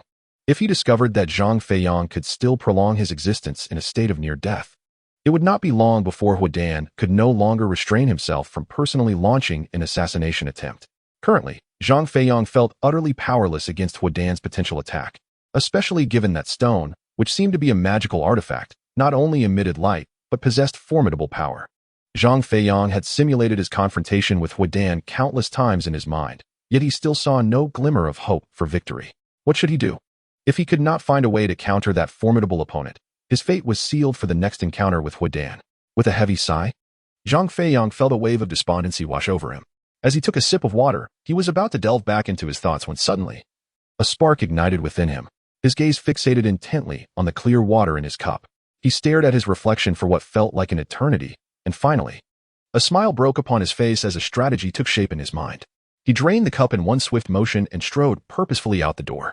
However, as soon as he stepped outside, he found himself bending low again, laboriously making his way toward the herbal medicine department. He recalled that Zhou Yixian was stationed there, and he hoped that this soul friend from the Firefox sect could lend a helping hand. Chapter 25. Striking with resolve since their last parting. Several months had passed without a glimpse of Zhang Feiyang, and Zhou Yixian had developed a lingering concern for him. Moreover, after hearing of the slander and criticism Zhang had faced, Zhou had made a special effort to seek him out, only to have missed him by chance. Since then, he had been eager to find the time to visit Zhang again. Unfortunately, the inner sect had suddenly imposed considerable pressure on the herbal medicine department, demanding an increase in both the quantity and speed of their work. According to some senior brothers and sisters who had connections within the inner sect, it seemed that the Firefox sect was preparing for a major battle, necessitating a substantial stockpile of healing elixirs. Consequently, all the burden fell heavily upon the outer sect's herbal medicine department. In the realm of cultivation, the rules governing any sect were exceedingly strict, and subordinates were required to obey their superiors unconditionally. Failure to do so could result in severe penalties, including expulsion from the sect. At times, to enforce compliance, certain sects would resort to extreme measures, crippling the cultivation abilities of their most defiant disciples. As a cautionary example, the Firefox sect upheld these regulations with unwavering resolve.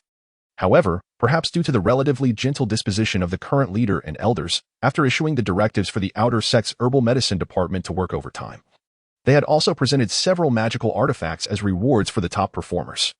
Zhou Yixian had dedicated himself to collecting herbs day and night in hopes of securing one of those artifacts, temporarily setting aside his desire to visit Zhang Feiyang. Amidst these circumstances, it was unexpected for Zhang Feiyang to seek him out. Zhou Yixian was taken aback by this sudden visit. Watching Zhang Feiyang rush in like a torrent, unstoppable and relentless, he was reminded of their days together in the laundry department, and a wave of nostalgia washed over him. The tension caused by Huadan began to ease, and they enjoyed a rare and delightful afternoon together. Yet, Zhang Feiyang had no leisure to indulge in reminiscence. He looked up at the darkening sky, observing a massive bank of ominous clouds drifting in, obscuring much of the setting sun.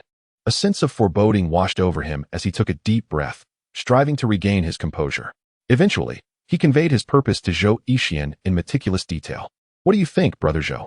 Only you can assist me with this matter. Are you available?" Zhou Yixian pondered for a moment, then, patting his prominent belly, replied with a smile, "No problem at all. It's a trivial task. Besides, our herb gathering department wrapped up work yesterday. Zhang Shidi, you can rest assured. Tomorrow morning, after breakfast, I shall come find you." In an effort to convince Huidan that he was on the verge of collapse, Zhang Feiyang, upon entering the alchemy department, deliberately bit down on his tongue, causing blood to gush forth as he staggered and collapsed to the ground, coughing violently. The senior brothers and sisters, witnessing this scene, immediately rushed to his aid to assess his condition. In their eyes, Zhang Feiyang's display must have suggested that he could not last much longer. With this news reaching Huidan, it was likely he would refrain from coming to eliminate him, at least for the time being. Therefore, Zhang Feiyang felt a sense of safety for the following day. That night, he slept soundly and relaxed, experiencing the best quality of sleep since Huidan had revealed his murderous intent. Meanwhile, far away in the corpse transport department, Huidan lay silently in bed, his gaze fixed on the ceiling yet seemingly lost in thought, his expression growing increasingly grim as the night deepened. As the cold wind battered against the window, Huidan abruptly sat up, leaving his bed. In a state of agitation, he flung open the window, allowing the biting chill to envelop him, as if seeking clarity through discomfort. After an indeterminate period, he inhaled deeply, his gaze drawn by the moonlight to a point halfway up the mountainside, as though he could see through the mountain to the alchemy department behind it. Frowning, he began to mutter, "Why? How could that brat Zhang Feiyang prolong this? Even with superior physical abilities, he remains merely a mortal.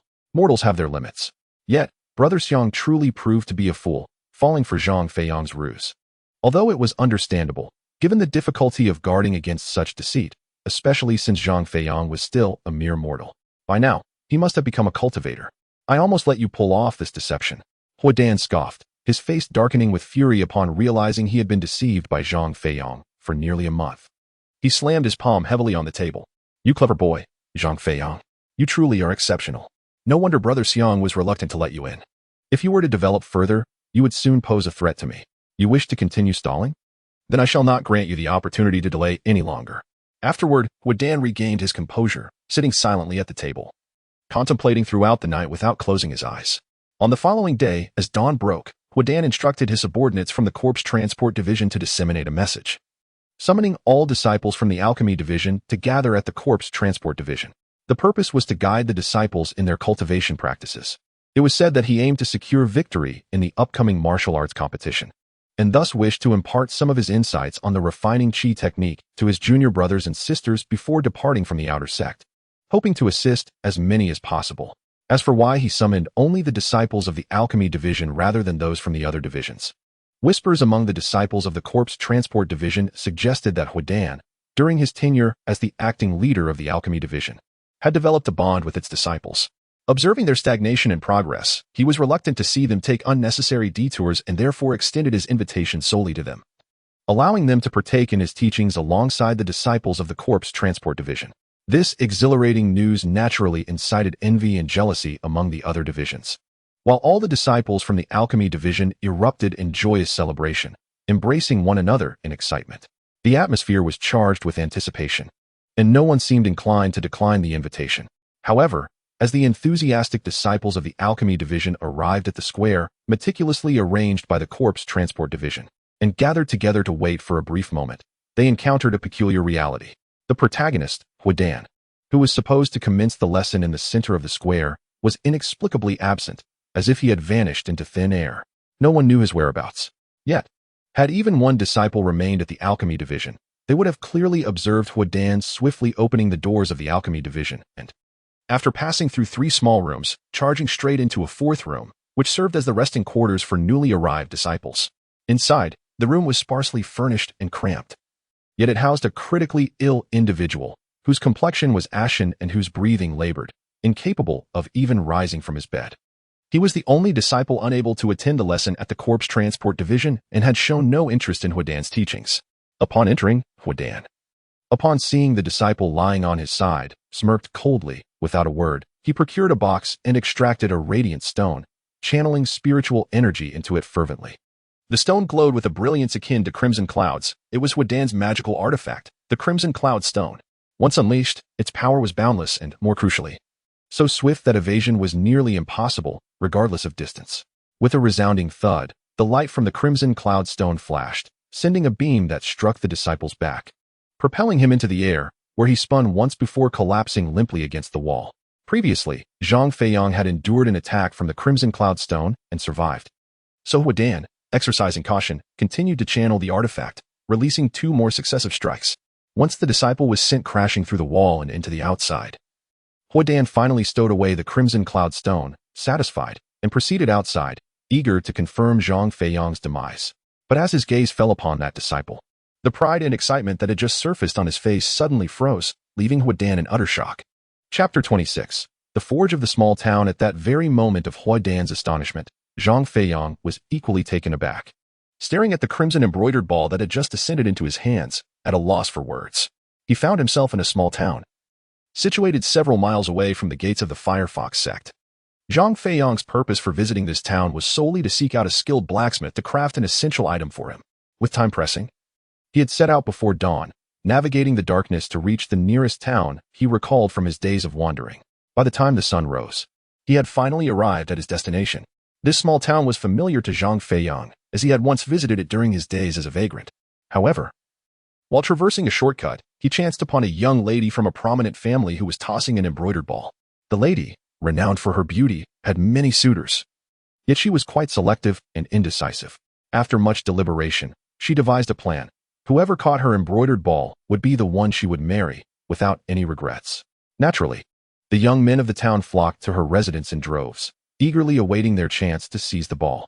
Yet, as fate would have it, either the heavens conspired against her, or the lady herself was a bit anxious, causing her throw to veer slightly off course.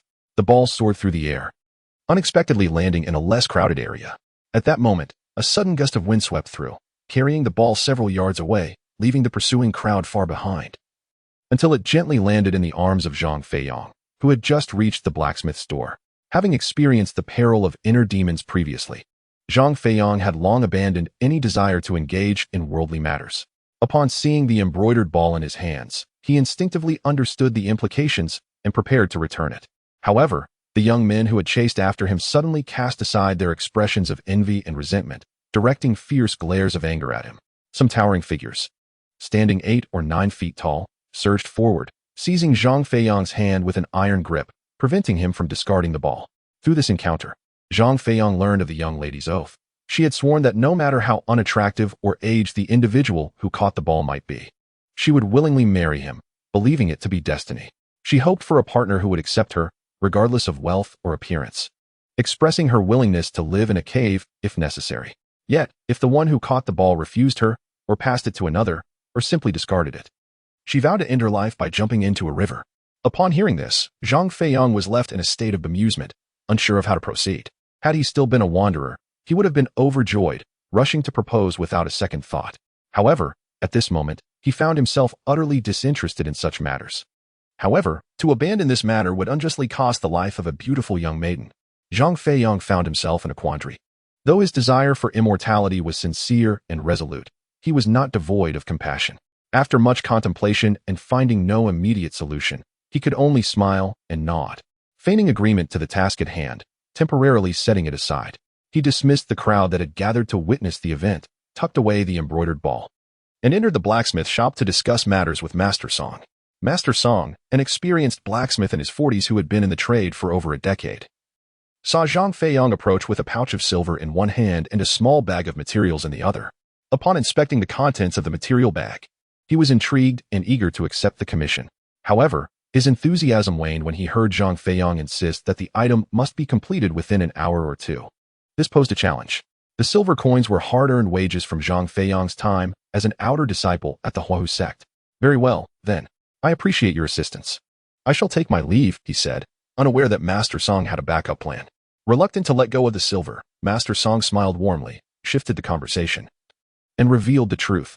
Wait, I cannot craft it myself, but I know someone who can assist you. If you are willing to pay a referral fee, I would be glad to introduce you to Master Sun, the elder blacksmith from the east. He happens to be visiting my home at the moment. Zhang Feiyang was elated. As long as he could achieve his goal, he was indifferent to spending all his silver. Upon hearing Master Song's proposition, he halted and inquired about the referral fee. Master Song quoted a rather generous sum, demanding half of Zhang Feiyang's silver. To convince him of the fairness of his price, he elaborated, "Do not dismiss it as excessive. I have already offered you a 50% discount. Only I can persuade Master Sun to assist you. His skills far exceed mine. And the item you wish to forge will undoubtedly be more durable and reliable. I assure you." Zhang Feiyang nodded and promptly handed over half of his silver. Master Song, taken aback by Zhang Feiyang's promptness, beamed with joy, tucked away the coins, and hurried upstairs. After a short while, a robust man, with hair and beard as white as snow and around 60 years of age, descended the stairs. It was Master Sunday. Master Song hastily introduced the two. Master Sun greeted Zhang Feiyang with a smile and a handshake, then took the materials and entered the back room.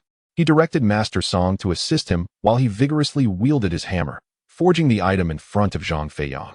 After an hour, the object began to take shape, eliciting great excitement from Zhang Feiyang.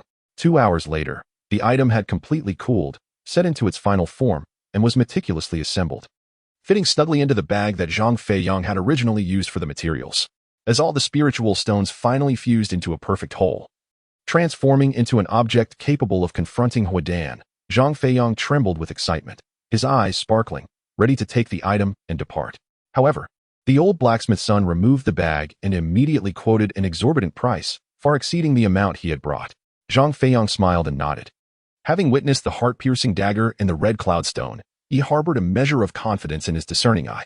The object crafted by the old blacksmith was indeed a fine piece, albeit lacking the extraordinary effects of the aforementioned artifacts. Yet, in terms of craftsmanship and hardness, it was certainly on par with those treasures.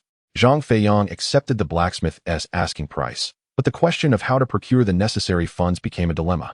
He could not help but feel a headache creeping in.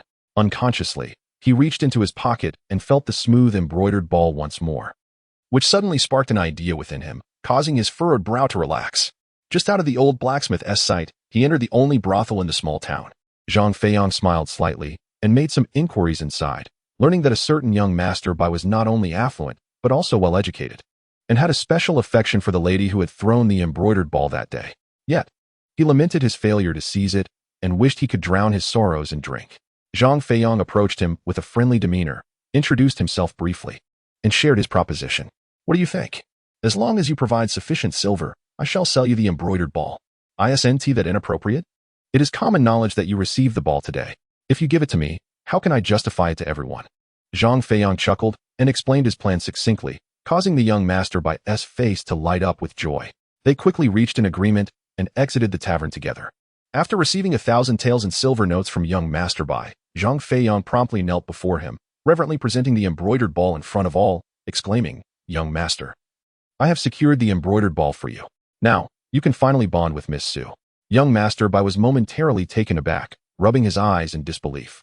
However, upon meeting Zhang Feiyang's earnest gaze and seeing the vibrant embroidered ball in his hands, he burst into laughter and publicly praised Zhang Feiyang, promising him numerous rewards that were perhaps unfounded. Thus, others could no longer voice their objections. After all, a servant was something that every wealthy family possessed in this world. Their lives had long been sold to serve their masters. Therefore, if they managed to obtain the embroidered ball, it was equivalent to their master having acquired it. Upon realizing that Zhang Feiyang was merely a servant of young master-by, those young masters who had failed in their attempts felt increasingly frustrated. Had they known of such a method, they would have refrained from rushing in themselves and instead sent their household servants, maids, or even stewards to compete for it. But now, it was too late. Their regrets and frustrations were of no consequence. Young master-by, upon observing that the other young gentlemen in the brothel did not oppose him, felt an overwhelming sense of joy and leaped from his seat, scarcely affording himself a moment to pause, even neglecting to bid farewell to Zhang Feiyang. He swiftly downed the remnants of his drink and burst forth from the establishment, much like the jubilant Fan Jin, clutching an embroidered ball and vociferously proclaiming his good fortune to all who would listen. In stark contrast, Zhou Yixian remained motionless. Zhang Feiyang, still smiling, exchanged a few more words with him before approaching the bed and giving him a gentle pat, urging him to rise. Yet, Zhou Yixian exhibited no response whatsoever. Zhang Feiyang, exasperated, rolled his eyes. "Brother Zhou, cease your pretense. Are you still addicted to this act? Get up now." However, as Zhou Yixian turned, his face was ashen, his body rigid, devoid of breath. He was beyond the realm of life. Zhang Feiyang was taken aback, his smile faltering, as if thunder had struck in his mind. the deafening roar echoing relentlessly.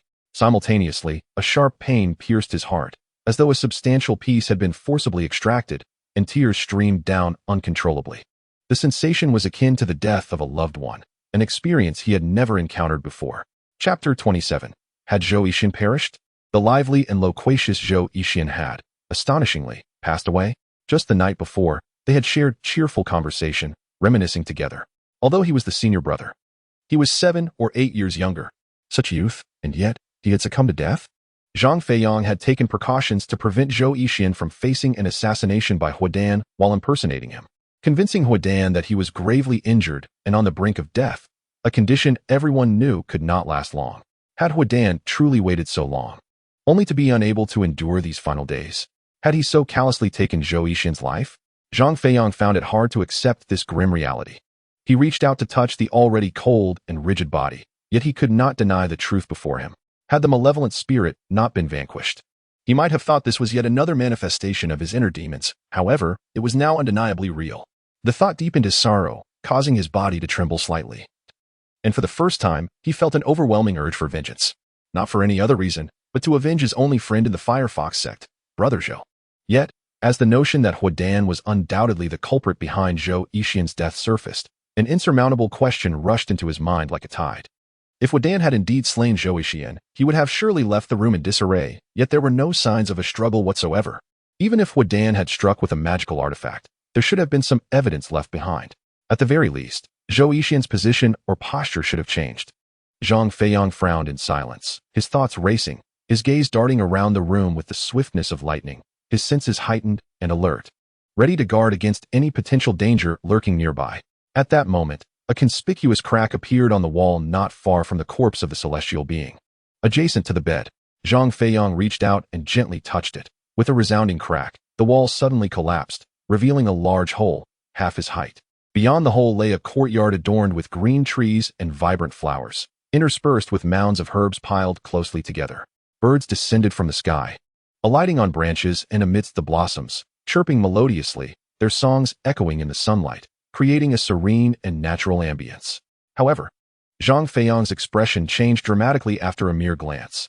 In an instant, he darted through the wall's breach. As he landed on the ground, a flash of crimson light erupted from the entrance of his small dwelling, transforming into a radiant arc that swept past his head with a resounding bang, creating a small hole in the wall. Huadan paused momentarily, taken aback. He had not anticipated that the meticulously laid trap would fail. With a disdainful snort, he pursued Zhang Feiyang outside.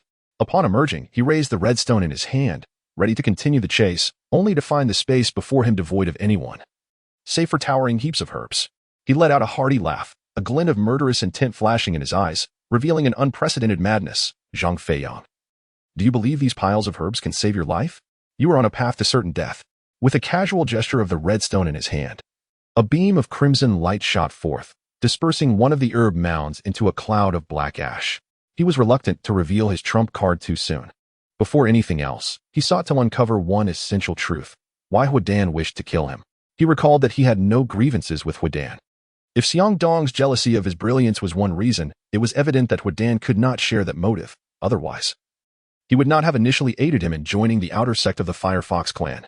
In a flash of red light, Huadan, wielding the redstone, pointed into the air twice, causing 2 more herb mounds to vanish into black ash, the air thick with the acrid scent of burnt herbs. Zhang Feiyang called out loudly, Huadan, why do you want to kill me? I have no enmity with you. Is it truly necessary to reach this point? The voice of Zhang Feiyang resonated from amidst the nearby herb piles, revealing he had not fled far. Huadan felt a sense of relief wash over him, though he did not let it show, maintaining a fierce demeanor devoid of interest in explanation. Turning his body, he aimed the redstone towards the direction of Zhang Feiyang's voice and, with a loud bang, released a crimson light that obliterated a nearby herb pile into black ash. Having already evaded to another mound, Zhang Feiyang's face turned pale with anger, his teeth clenched, wishing to unleash his trump card and engage in a life-or-death struggle. Yet, after much contemplation, he realized that without understanding the reason behind this animosity, a lingering doubt would remain, potentially igniting future risks. Taking a deep breath, he suppressed his fury and, maintaining his composure, posed another question. Huadan, is it too much to ask for a dignified death? I simply wish to understand, what have I done to incur your wrath? However, Huidan displayed no interest in providing an explanation. As he shifted his position, the trajectory of the Redstone's attack also altered.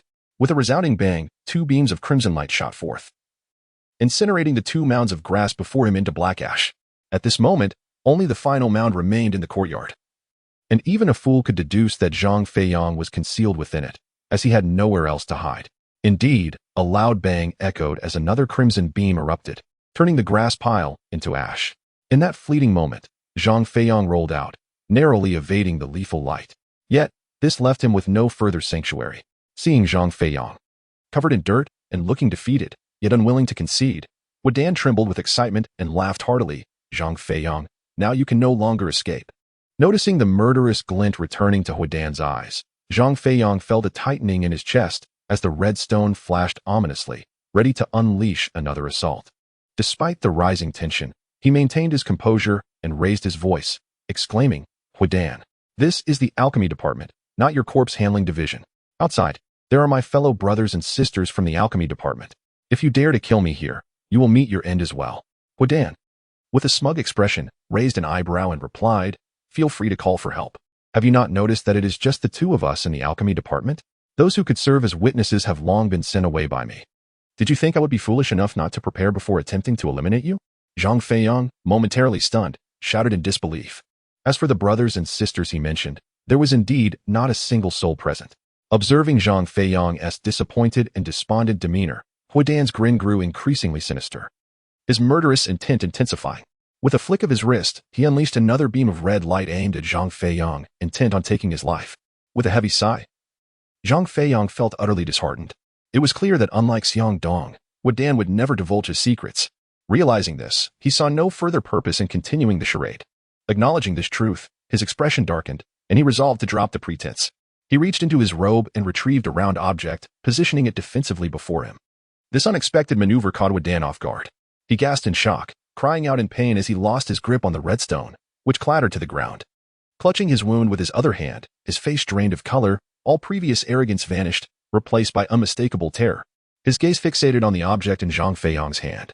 He recognized it as a smooth copper mirror, and enlightenment struck him. It dawned on him that Zhang Feiyang, having discerned that the redstone's attacks relied on light, had been pondering how to counter it. The idea had come to him during his practice by the river at night, often observing the moon's reflection in the water.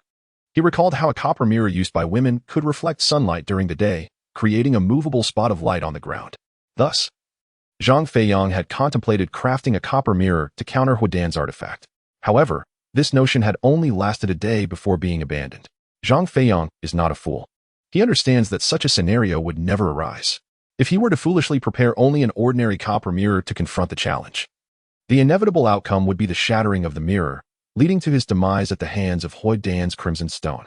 To address this predicament, he conceived a possibility. If he could possess a magical mirror, he might stand a chance against Huidan. However, this endeavor is far from simple. He cannot reveal that he is already a cultivator, as an ordinary person. How could he solicit a magical artifact from his senior brothers or sisters without drawing Huidan's attention? Furthermore, even if he were to succeed in obtaining such an artifact, how could he ensure it would be a mirror? What if it were something else? That would render it utterly useless. The Crimson Stone poses 2 significant challenges. Firstly, it attacks using light. Only by obstructing the light can one hope for a counterattack. Secondly, it can strike from a distance, which greatly troubles Zhang Feiyang. He has witnessed Xiang Dong wielding the heart-piercing dagger, a purely melee artifact. If he were to obtain a close combat artifact, what would the confrontation with Huidan look like? Even if he could reveal his strength and hidden cards to block the light attacks emanating from Huidan's Crimson Stone, what then? As he painstakingly approaches, Huidan could simply choose to flee. Moreover, if Huidan were to escape, it would be exceedingly advantageous for him. At that moment, he could easily concoct a narrative that exaggerated his confrontation with Xiang Dong, revealing his concealed cultivation level, thereby making himself the target of collective ire and putting him in even greater danger. Thus, after much contemplation, Zhang Feiyang recognized a grave issue. He must devise a strategy to ensure Huidan cannot escape. The optimal solution would naturally be to acquire an artifact capable of long-range attacks. Yet, this notion was swiftly dismissed by Zhang Feiyang. He does not consider his proficiency with ranged artifacts to be on par with Huidan, who has undoubtedly utilized the Crimson Stone countless times. Ultimately, after extensive deliberation, Zhang Feiyang finally discovered the most suitable solution. He resolved to forge an artifact himself. Of course, he is aware that the item he creates will never rival a true magical artifact, resembling more of a counterfeit. At least, until he learns the genuine techniques of artifact crafting, this is the only approach he could envision. The specific process involves utilizing the spirit stone powder in his possession, combined with the remarkable skills of mortal blacksmiths, to attempt to create the mirror he desires. Thus, the origin of this mirror is born. Zhang Feiyang refers to it as the spirit stone mirror. For others, the spirit stone mirror remains an enigma, yet he comprehends its true nature all too well. Visually, the mirror, constructed from the spiritually infused stone powder, glimmers with an ethereal light, seemingly akin to the crimson stone, both appearing to be magical artifacts. However, this is merely an illusion. The spirit stone mirror is more akin to a flawed imitation that bears the appearance of a magical artifact without possessing its genuine capabilities. It can only withstand light attacks from other artifacts. Beyond that, it is utterly ineffectual and can be easily shattered by any sharp weapon. As all the essence of the spirit stone powder was concentrated in the mirrored section, there was little that could be done. After all, Zhang Feiyang was not adept in the true art of refining. To conceal his intentions from Huodan, Zhang Feiyang surged forward, channeling all his energy into his right arm, and, raising his fist, struck at Huodan's face, intending to take his life. In the 20th chapter, the fierce battle with Huodan, the dagger, were it ordinary, would never have pierced Zhang Feiyang's chest. For having learned of Huodan's murderous intent, he dared not remove the firefox skin for even a moment. However, this dagger was no mere weapon. It was a magical artifact, glowing with an ethereal light, and indeed, it was the heart-piercing dagger of Xiangdong. Upon witnessing the heart-piercing dagger embedded in his chest, Zhang Feiyang instantaneously comprehended everything, finally realizing why Huodan was so intent on bringing about his demise. Simultaneously, he understood why Huodan had, not long ago, vehemently opposed the majority to bestow upon him the position of the alchemy department disciple, rather than offering it to another. All of this was part of Huodan's sinister scheme. Since learning of Xiangdong's demise, Huodan had meticulously orchestrated every detail. Zhang Feiyang stared incredulously at Huodan, unable to fathom how this benefactor, who had once aided him during the selection of outer disciples, could be so malicious towards him. It became clear that you sought to monopolize Xiangdong's heart-piercing dagger. Sweat poured from Zhang Feiyang's brow as he trembled, enduring the pain, and gasped in shock. He glared fiercely at Huodan, gripping his hands tightly in a desperate attempt to halt the dagger's relentless advance, yet found himself utterly powerless. The heart-piercing dagger was not merely sharp enough to slice through iron as if it were mud. It possessed a unique affinity for its target's heart. Once it breached the skin, it required no additional effort from the wielder and would instinctively drive towards the heart, ultimately creating a gaping wound that connected front to back. Though Zhang Feiyang was clad in firefox skin, he found himself utterly defenseless against the full activation of the magical artifact's effects. He managed to stave off its assault for a few breaths, but soon, with a tearing sound, the skin was pierced, and he could no longer withstand the dagger's onslaught. With a soft gasp, blood erupted from Zhang Feiyang's chest, and his spirit waned, as if the heart-piercing dagger had drained him of all vitality, causing him to release his grip, rendered impotent. Observing his pallid visage and the despair etched upon his face, Huodan erupted into laughter, finally revealing the very truth Zhang Feiyang longed to understand. Indeed, I intend to seize Xiangdong's artifact for myself.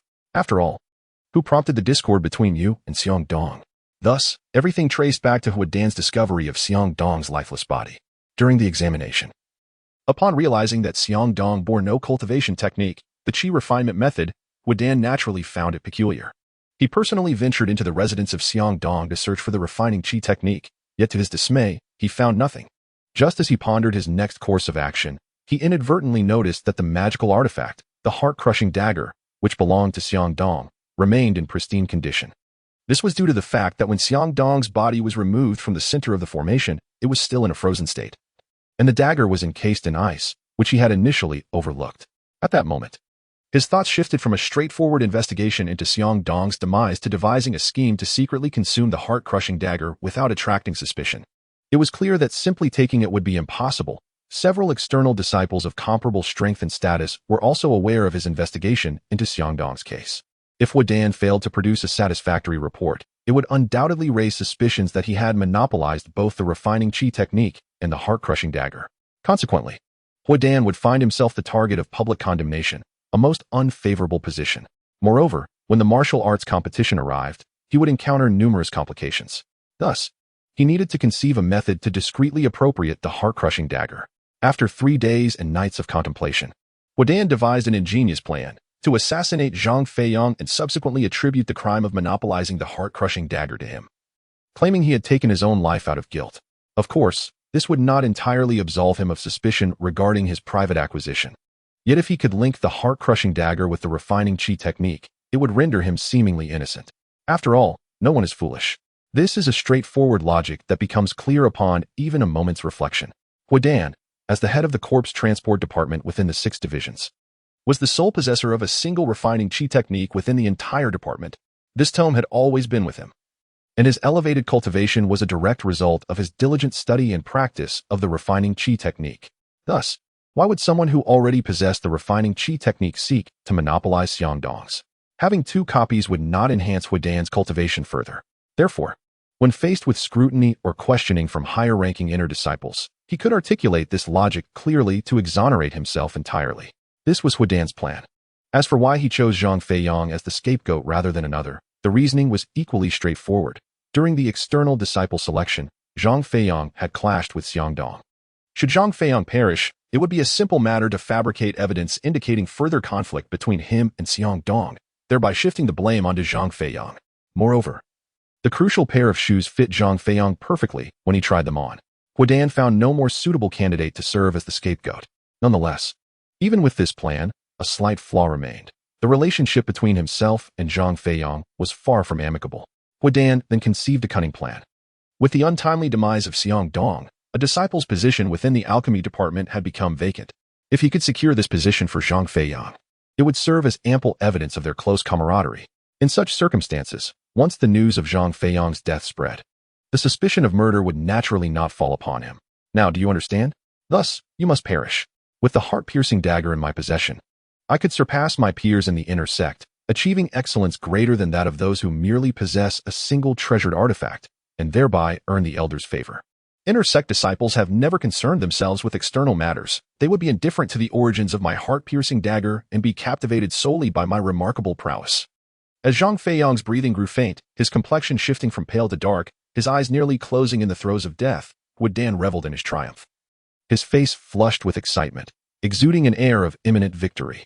However, he failed to notice that, as the heart-piercing dagger sank deeper into Zhang Feiyang's wound, the blood gushed forth in increasing quantities, saturating a small pouch that had become stained with crimson. Within this pouch lay Zhang Feiyang's most cherished small furnace. Nourished by Zhang Feiyang's boiling blood, how could the furnace possibly remain unresponsive? With a thunderous bang, the diminutive furnace, initially no larger than a palm, trembled and instantly expanded several dozen times, bursting forth with a resounding crack, first tearing through the pouch, then continuing to rupture Zhang Feiyang's Taoist robe, transforming into a brilliant red furnace that emanated scorching steam, now resting upon the ground. The remnants of the pouch and robe that had come into contact with the furnace's fiery surface were instantly reduced to ashes, dissipating in a gentle breeze. The heart-piercing dagger, too, could not escape this fate. Its glow flickered momentarily before dimming abruptly, as if the spiritual energy within had been completely drained, rendering it nothing more than an ordinary dagger. Huaidan's plight was even more dire. Not only was his clothing reduced to ashes, but a gaping black hole the size of a human head had formed in his abdomen, where his intestines and other organs should have been. It was as if they had vanished into thin air. This shock was monumental. Huaidan stared in disbelief, his face ashen, utterly devoid of any thoughts regarding the heart-piercing dagger. Instead, he felt an unbearable pain in his chest and collapsed backward, crying out in agony. As he reached to touch his wound, he discovered that there was no blood. His arm could easily probe into the gaping hole in his belly. Yet his fingers found only emptiness, as if he were touching air rather than his own entrails. Overcome with fear and astonishment, Huaidan had never anticipated being so close to death. The more he contemplated, the greater his terror grew, leaving him with no time to concern himself with Zhang Feiyang. He felt an increasing chill enveloping his body. In a desperate bid for survival, he immediately sat cross-legged, channeling his spiritual energy to protect the gaping void in his chest, striving with all his might to restore the missing organs and flesh piece by piece. Yet, astonishingly, despite being in close proximity to the searing surface of the furnace, Zhang Feiyang remained unscathed, save for the unbearable pain in his chest inflicted by the heart-piercing dagger that had pierced his heart. When the furnace suddenly appeared, transforming what seemed to be an inescapable doom into a glimmer of hope, Zhang Feiyang paused only briefly to comprehend the situation. Perhaps the furnace spared him because, upon first acquiring it, he had already bestowed upon it his own blood. This, it seemed, was what they referred to as blood oath.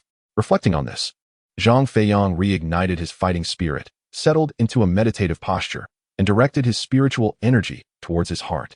Gritting his teeth, he grasped the heart-piercing dagger and yanked it out forcefully. With a splatter, blood sprayed several feet away, and darkness momentarily enveloped him, nearly causing him to faint. However, upon witnessing Huadan's even graver condition, Zhang Feiyang took a deep breath, stifled the excruciating pain, and accelerated his healing process. As the moon dipped in the west and the night breeze turned chilly, it became increasingly uncomfortable for both severely injured individuals. Despite their status as cultivators, neither could disregard their grievous wounds, especially at the chi refinement stage. Yet their responses were starkly different. Huadan trembled nervously, flustered and disoriented, as if he were experiencing such peril for the first time. In contrast, Zhang Feiyang remained composed and collected, having long since acclimated to the life and death struggles of wandering, where starvation loomed daily. This time, he was not easily rattled. While healing, he maintained a steady demeanor, exuding a calm expertise. By the time Huadan had merely begun to mend his intestines, Zhang Feiyang had already healed his heart and the wounds on his flesh. Rising to his feet, he brandished the heart-piercing dagger and advanced toward Huadan. Huadan's face flushed crimson with urgency. The closer Zhang Feiyang approached, the greater his dread. Finally, in a moment of desperation, he suddenly spat a mouthful of blood, splattering it onto Zhang Feiyang's face in an attempt to buy himself precious time for survival. Zhang Feiyang, however, had anticipated Huadan's desperate gambit and had already closed his eyes. When the blood hit his face, he wiped it away and reopened his eyes, striking with blinding speed, unwavering and decisive. With a flash of cold light, he swept the dagger across, slicing Huadan's throat. With a resounding thud, Huadan could no longer sustain his spiritual energy. His eyes rolled back, and he collapsed to the ground, lifeless. At that moment, Zhang Feiyang finally exhaled a sigh of relief, collapsing heavily onto the ground as if every ounce of strength had been drained from him. For a long while, he felt dazed, struggling to comprehend the reality of what had just transpired, especially the tragic fate of his innocent companion, Zhou. Overcome with guilt for his miscalculation, he could not help but shed tears, lamenting, "Brother Zhou, I am so sorry. It was I who brought about your demise." Yet at that instant, a familiar voice echoed from behind him. "Aha, junior brother Zhang, who are you mourning for? You performed splendidly just now. Incredible! I am in awe of you. I am not dead. You are no longer a child. How can you weep so freely? Wipe your tears quickly. What a shame it would be for others to see." It was indeed the voice of Shou Yixian. Chapter 29, The Golden Cicada Box. He shook his head, a bittersweet smile gracing his lips as he wiped away his tears and stood up, intending to tidy the stove. Suddenly, that familiar voice echoed from behind him. "Zhang Shidi, what are you looking at? I'm over here. Why was it still the voice of Zhou Yixian? This time, he cast his gaze towards the source of the sound and beheld Zhou Yixian sitting cheerfully atop a wall outside the courtyard, waving at him, his legs swinging back and forth as if on a swing. The corpse bore a youthful innocence in its features. Could it not be Zhou Yixian himself? Yet, his complexion was pale, his body rigid, a mere corpse indeed. Who, then, was the one sitting on the wall and waving at him? Was it Zhou Yixian's spirit? Perhaps. Due to his untimely death, his restless soul harbored resentment towards Huadan, lingering in this place, finally revealing itself upon witnessing its enemy Huadan perish at his hands. Expressing gratitude? No, that could not be right. Zhang Feiyang shook his head in certainty. If Zhou Yixian were truly a spirit, why would he sit on the wall? Spirits are not bound by the earth. They can fly, or at the very least, drift lower. Why, then, was Zhou Yixian's spirit seated so high? Could it be that he was unaware of his own demise? He realized that since a hole had been made in the wall of the room, he could clearly see every section of the wall from his bed. This meant that at this moment, Zhou Yixian on the wall must have already seen the corpse lying on the bed. If his spirit could see his own body, how could he possibly be unaware of his own death? Zhang Feiyang's confusion deepened with each passing thought. Just then, as if sensing his turmoil, Zhou Yixian on the wall smiled faintly, braced himself against the wall, and with a soft thud, lightly descended to the ground. He approached Zhang Feiyang, punched him lightly on the chest, and said, "Zhang Shidi, stop overthinking. Did I not tell you? I'm fine. That corpse is me, but not truly me." From the moment Zhou Yixian leaped down from the wall, Zhang Feiyang had regained his composure. Upon seeing him approach and deliver a playful punch, a reminder of his presence, Zhang Feiyang felt a surge of clarity within, confirming that Zhou Yixian was indeed alive and well, causing his heart to swell with joy, his brows relaxing. Zhou Yixian flashed a mysterious smile, offered no further explanation, and walked over to his own corpse. Suddenly, he closed his eyes, raised his left index finger towards the sky, and his entire arm trembled slightly, not revealing his intentions. After a moment, beads of sweat began to form on his forehead, his face flushed crimson. Before Zhang Feiyang's eyes, his index finger slowly descended onto his own corpse.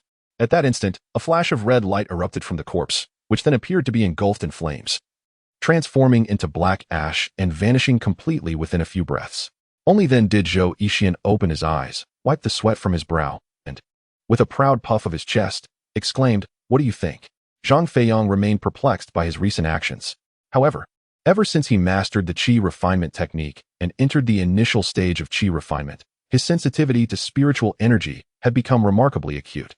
What appeared to be a mysterious maneuver by Zhou Yixian was, in fact, a simple act of summoning the spiritual energy within his body and injecting it into the corpse through the point of contact with his index finger, resulting in the observed effect. He was astounded to discover that Zhou Yixian, after leaving the laundry department, had swiftly and successfully advanced to the initial stage of qi refinement. The ability to summon and release spiritual energy externally was the final criterion for determining the qualification of a practitioner at this stage. Though Zhang Feiyang possessed the capability to perform such an act, he lacked the magical artifact necessary to do so. Suddenly, he recalled their first encounter when Zhou Yixian was disheartened by his inability to cultivate the qi refinement technique, constantly lamenting his situation. Yet, in such a short span of time, Zhou Yixian had seamlessly transitioned into a cultivator, much like himself. Zhang Feiyang felt a surge of joy for Zhou Yixian, coupled with profound admiration for his talent and diligence. Unlike others, Zhang Feiyang understood the immense difficulty of transforming from a mortal into a cultivator. Compared to Zhou Yixian, his own progress had been overly facilitated. He had consumed countless extracts from various medicinal residues to barely reach the initial stage of qi refinement, a privilege Zhou Yixian certainly did not enjoy. Nevertheless, in spite of this, Zhou Yixian had managed to achieve the remarkable metamorphosis from mortal to cultivator, a testament to his exceptional aptitude for cultivation. Yet, alongside his happiness for Zhou Yixian, a wave of questions arose within Zhang Feiyang's mind. How had Zhou Yixian created that corpse, which bore such an uncanny resemblance to his own, fooling even skilled practitioners like Huidan? If this was a technique that could be cultivated, Zhang Feiyang would certainly wish to learn it. For it was a skill that could be a matter of life and death. Who wouldn't desire an additional means of self-preservation?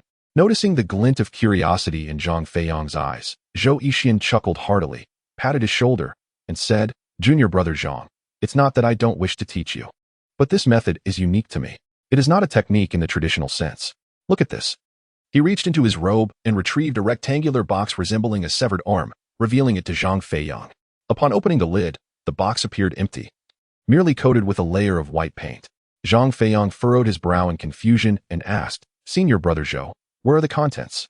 With a mischievous smile, Zhou Yixian closed the lid, flipped the box over, and showcased its base to Zhang Feiyang. The underside depicted a vividly lifelike golden cicada, enveloped in a soft, ethereal glow. Seeing Zhang Feiyang's continued bewilderment, Zhou Yixian explained with a grin, "Junior brother Zhang, do not be deceived by its appearance as an empty box. It is, in fact, a remarkable magical artifact. I received it from the leader for my outstanding work, having ranked third. Its name is the Golden Cicada Box." Upon learning that it was, in fact, a magical artifact, Zhang Feiyang's initial curiosity transformed into an overwhelming sense of loss. He recognized that this revelation confirmed Zhou Yixian's assertions. He would be unable to utilize such methods. Henceforth, in moments of peril, he would have to rely on his wits and seek alternative means of survival. Nevertheless, the thought that this seemingly ordinary empty box could potentially save his life by creating a replica of his own body piqued his curiosity, prompting him to listen intently. Zhou Yixian explained, "The use of the Golden Cicada Box is quite simple. I merely need to inject a bit of spiritual energy into it. When I find myself in danger, it will automatically generate a body that resembles mine, serving as a decoy to confront the threat, much like a golden cicada that has shed its shell, leaving behind only a likeness of its true form." The concept of an automatically generated body was remarkably convenient. If only I could possess something similar, I would never have to face danger again, Zhang Feiyang mused, feeling a wave of envy. However, his thoughts shifted as he shook his head, filled with regret. He sighed and remarked, "Yet, I must foresee the danger in advance to utilize it. If my adversary strikes too swiftly and I fail to activate it in time, I would still fall victim to their attack." This morning, Had I not sensed the murderous intent emanating from Huadan upon his arrival, I might have met my demise. Realizing that the golden cicada box had its limitations diminished Zhang Feiyang's envy considerably. At that moment, Zhou Yixin sighed again and added, "Even if I could accurately predict danger each time, the golden cicada box is not infallible. It has a limited number of uses. My senior brother informed me that with each use, it diminishes in size. Therefore, I cannot rely on it excessively. I must reserve it for times of dire necessity." Upon grasping this vulnerability, Zhang Feiyang's envy for Zhou Yixin vanished entirely. It was evident that while the golden cicada box was indeed a remarkable item, over-reliance could lead to peril. Should one become accustomed to depending on it for survival, the risk escalated. If the box were to run out of uses, encountering danger without it would spell disaster. Contemplating this, Zhang Feiyang inhaled deeply, relieved to have discerned this point in time. Otherwise, fixating solely on how to rely on magical artifacts for self-preservation could have fostered a detrimental habit, making it difficult to change course in the future. Having elucidated the wondrous capabilities and flaws of the golden cicada box, Zhou Yixin expressed profound gratitude for Zhang Feiyang's life-saving assistance. He promised to secretly withhold some rare herbs in the future, offering them to Zhang Feiyang to aid in his cultivation. Naturally, Zhang Feiyang would not adopt the demeanor of a pedantic scholar by repeatedly declining.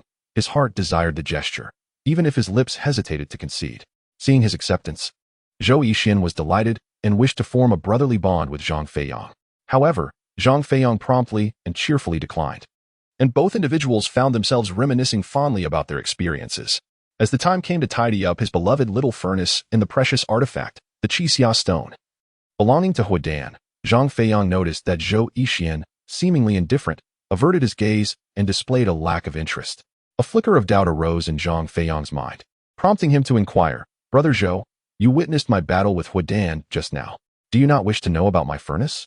And what of the artifact left by Huadan? Do you not desire it?" Though Zhou Yixin was young, he possessed a mature intellect and a generous heart. With a hearty laugh, he replied, "That furnace is yours. If you do not wish to share its secrets, would my inquiry compel you to divulge them? If that is the case, what need is there to ask? Even if I did inquire, it would not become mine. Besides, I have yet to master even a single golden cicada box. To crave too much is to risk being unable to digest it all. All that Huadan possessed is rightfully yours." Zhang Feiyang was taken aback by Zhou Yixin's nonchalance. He smiled faintly, nodding in appreciation and harboring genuine admiration for him. Zhou Yixin waved his hand, saying, "You should gather your belongings. Do not forget to properly handle Huadan's remains. I shall stand guard outside for you."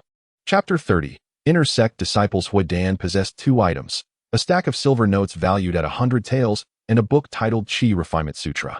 As Zhang Feiyang neatly tucked away the silver notes, he noticed that the small furnace had suddenly cooled, shrinking to the size of a palm. He quickly concealed the furnace within his embrace and opened Huadan's Qi Refinement Sutra to glance through its pages.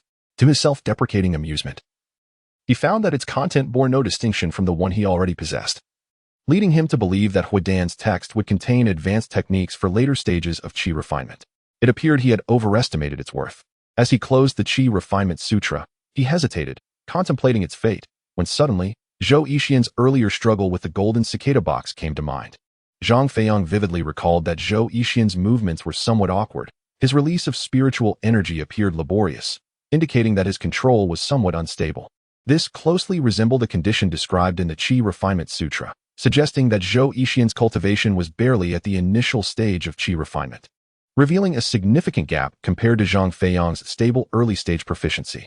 Upon recognizing this discrepancy, Zhang Feiyang smiled slightly, rose, and entered the small room. He emerged at the entrance and pressed the Qi Refinement Sutra into Zhou Yixin's hands.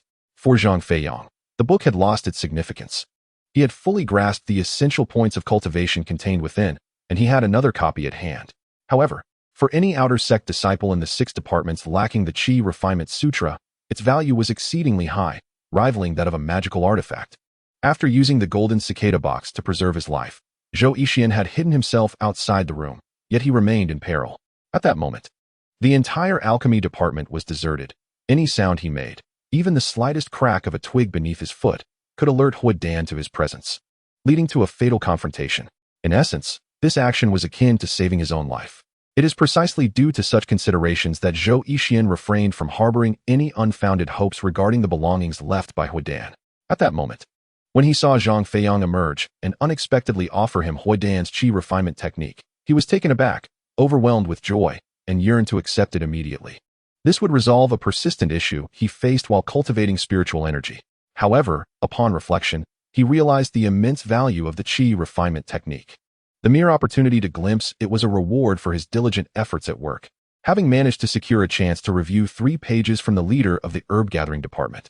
The entire manual consisted of at least a dozen pages, and Zhou Yixian dared not claim such a precious item for himself. He returned the qi refinement technique to Zhang Feiyang, feigning disinterest, and remarked, "Junior brother Zhang, this technique is of utmost importance. It would be best if you kept it for your own study. I have no need for it." Yet, his pretense was transparent. Zhang Feiyang, keenly observant, discerned the subtle signs of reluctance on Zhou Yixian's face, although he claimed he did not want it. His eyes frequently darted toward the qi refinement technique, revealing his deep desire. With a gentle smile, Zhang Feiyang firmly placed the manual back into Zhou Yixian's hands, adopting a serious expression and admonishing him, "Brother Zhou, this is my heartfelt gift. If you refuse it, I may become quite upset. I invited you here to assist me, and it nearly cost you your life. Consider this my compensation.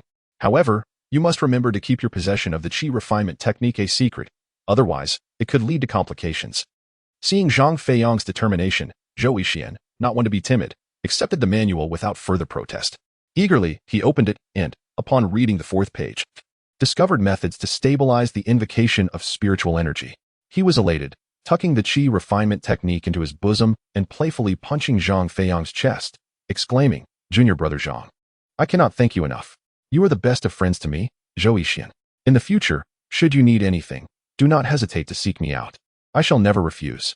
With a hearty slap on his own belly, he stood tall and confident, exuding an air of invincibility. Zhang Feiyang nodded approvingly, engaging him in light conversation. The atmosphere grew increasingly relaxed, with a gentle breeze rustling the leaves, refreshing their spirits. Both Zhang Feiyang and Zhou Yixian comfortably closed their eyes, savoring the rare coolness. When they reopened their eyes, they noticed that the day was waning. The sun hung low in the west, casting elongated shadows of the two. Zhou Yixian reminded Zhang Feiyang to hasten and dispose of Huadan's body, suggesting it would be best to bury it in a secluded spot, away from prying eyes. Zhang Feiyang nodded in agreement and turned to leave. Yet, after taking only a couple of steps, with one foot just crossing the threshold, Zhou Yixian called out anxiously from behind, "Wait. Brother Zhou, what is it?" Zhou Yixian stood silent, staring intently at a mountain peak in the southeast. Following his gaze, Zhang Feiyang glanced in that direction. At first glance, he observed only the swaying branches and leaves in the wind, finding nothing amiss. Yet upon a second glance, he distinctly perceived a crimson dot, no larger than a thumb, hurtling downwards from the mountain peak towards the foothills at an astonishing velocity. The red luminescence grew increasingly larger, descending at an ever-accelerating pace, undeterred as it traversed a densely wooded area, maintaining its swift momentum. Zhang Feiyang's heart skipped a beat as he turned to glance at Zhou Yixian, who wore an expression of nonchalance, as if the spectacle was familiar to him. However, a hint of tension flickered in his eyes, beads of sweat the size of mung beans forming on his forehead. Zhang Feiyang's heart raced, an ominous premonition washing over him as he inquired, "Brother Zhou, what is that?" Startled once more, Zhang Feiyang turned his gaze back to the red dot. At this juncture, it had drawn significantly closer, allowing him to discern the outline of a woman, speeding down the steep cliff with remarkable agility. She moved as if gliding over thin ice, traversing the craggy surface with ease. Even when confronted by a tumultuous waterfall, she remained unaffected, lightly leaping as if she were a feather, soaring gracefully through the air for several dozen yards before landing securely on a nearby peak to continue her journey. The source of the red light, it turned out, was the crimson robe she donned, a distinctive attire of the inner disciples of the Firefox sect. Since joining the sect, this was Zhang Feiyang's first encounter with the formidable prowess of the inner disciples. His whole being trembled with exhilaration as he exclaimed, "Brother Zhou, the inner disciples are truly impressive. What level of cultivation must one attain to achieve such lightness, ascending and descending the mountains with such ease?" Zhou Yixian, however, displayed no interest in responding. Observing Zhang Feiyang completely enraptured by the woman's dazzling agility, he urgently pulled him down the mountain. Pointing towards the small dwelling where they had taken refuge, he anxiously explained, "Have you forgotten? The corpse of Huadan lies within your quarters. We cannot afford to attend to Huadan's body right now. That inner disciple is clearly heading towards the alchemy department. Currently, it is only the two of us in the alchemy department. If she discovers Huadan's body, we are finished." With that, he tugged Zhang Feiyang, intent on fleeing down the mountain together. Yet, In an instant, Zhang Feiyang regained his composure. Grasping Zhou Yixian firmly and firing off several questions to ascertain whether their escape might be seen by the inner disciple, Zhou Yixian candidly informed him that it was uncertain, and they could only gamble on the hope that she would not notice them. Zhang Feiyang, however, was unwilling to take that risk, weighing the consequences of fleeing. He arrived at a conclusion that starkly contrasted with Zhou Yixian's. If they were to flee, fortune might favor them, presenting no issues. Yet, what if fortune turned against them? Zhang Feiyang felt that the likelihood of misfortune was far greater. After all, in the eyes of the other disciples in the alchemy department, he was already a man on the brink of death, with little time left. If he hoped to continue his cultivation in the alchemy department, he needed a plausible excuse to convey that he had survived. He had been troubled by the lack of a suitable rationale. Now, with the arrival of an inner disciple, was this not the perfect opportunity? In any case, there are no others in the alchemy division at present. As long as I can deftly obscure the truth surrounding Huadan's demise, once the inner disciples depart, I can easily claim that my recovery was attributed to the medicinal pills provided by them. This, of course, is a mere fabrication. Given my lowly status within the alchemy division and the absence of any established adversaries, it is unlikely that anyone would go out of their way to verify this matter with the inner disciples, especially considering that it would be against the customs of the Firefox sect for outer disciples to question the veracity of inner disciples' actions. Who would dare to challenge their superiors? Reflecting on this, Zhang Feiyang smiled faintly and proposed seeking assistance from Zhou Yixian. Unfortunately, Zhou Yixian, who had just been jovially patting his belly, suddenly wilted under the pressure of confronting the inner disciples, adamantly shaking his head and expressing his unwillingness to help. Eager to leave, "Junior brother Zhang, it is not that I refuse to assist you, it is simply too perilous. For other matters, I am at your service. But this one is beyond my capacity. You cannot fathom the terror of the inner disciples." Zhang Feiyang held no resentment towards him, gesturing for him to depart alone. Chapter 31. A brief interruption. Song Sufu gracefully leapt, her toes barely grazing a branch, as she floated down like a celestial being descending to the mortal realm.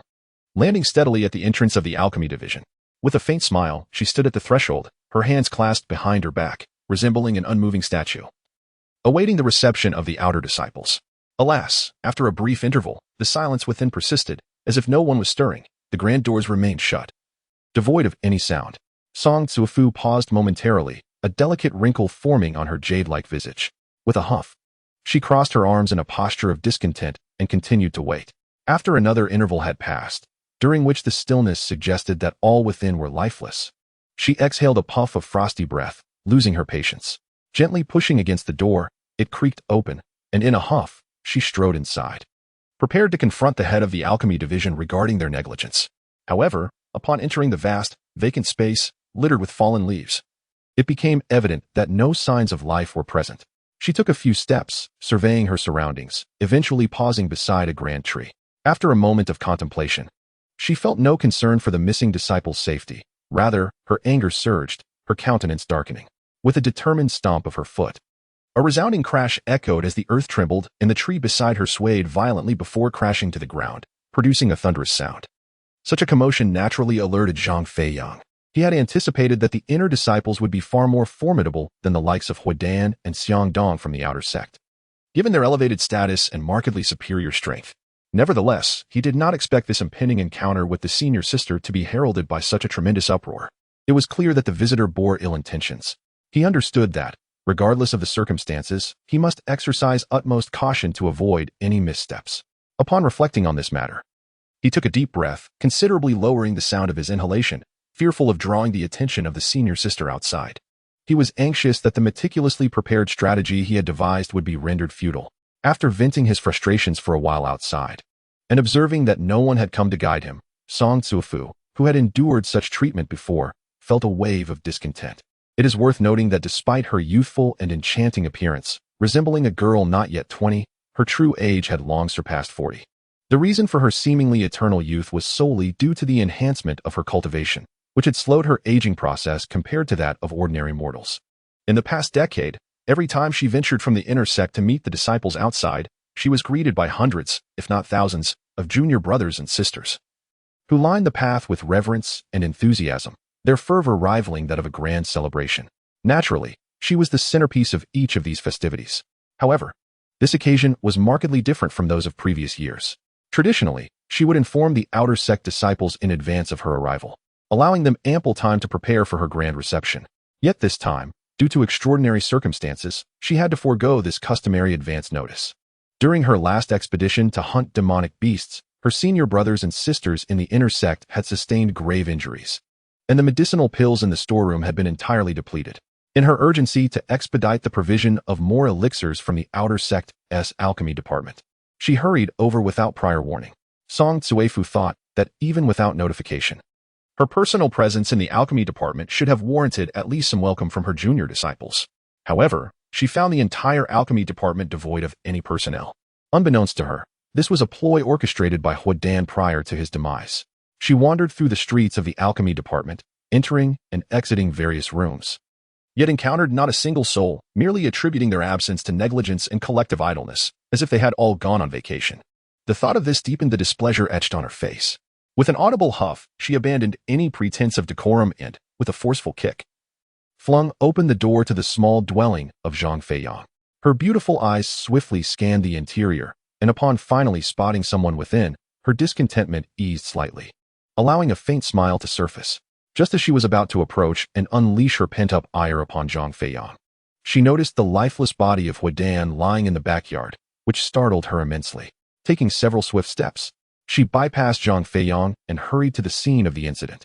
At this juncture, Huodan's corpse had grown stiff, lying motionless on the ground. With a pool of dried blood beneath him, the air still tinged with a faint metallic scent. His throat had been slit, exposing a section of white bone. Beside the body lay a stone about the size of a fist, which was Huodan's treasured artifact, the Red Cloud Stone. Wasn't this the Huodan from the corpse transport department? How had he met his end here? After examining the Red Cloud Stone in her hand and confirming its integrity, Song Tsuefu shifted her gaze from the wound on Huodan's neck and scanned the surroundings, finding no clues, and fell into a deep contemplation. After a while, she found her heart still shrouded in a thick fog. Shaking her head, she ceased her ponderings and turned her gaze towards Zhang Feiyang. Striding over to him and kicking him lightly. "Hey kid, who are you?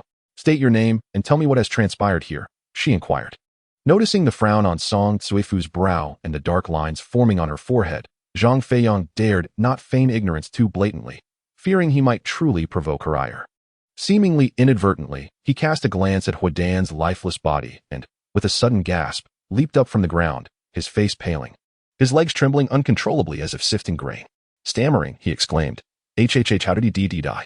Then, turning to look at Song Tsuefu, who remained with a grim expression, he jumped again in fright, beads of sweat forming on his brow. With his hands shaking violently in front of his chest, he continued to mimic his stutter, explaining, I did you don't know anything." Song Tsuefu was no fool. If she could be so easily deceived, she would not have attained her position as an inner sect disciple. Observing Zhang Feiyang's convincing act, she gave a cold smile, utterly unconvinced. Suddenly, her eyes glinted with icy resolve as she reached out, her fingers gripping the top of Zhang Feiyang's head with a threatening grip. "Little stutterer, speak the truth. How did Huodan die? Do you think I'm a fool?"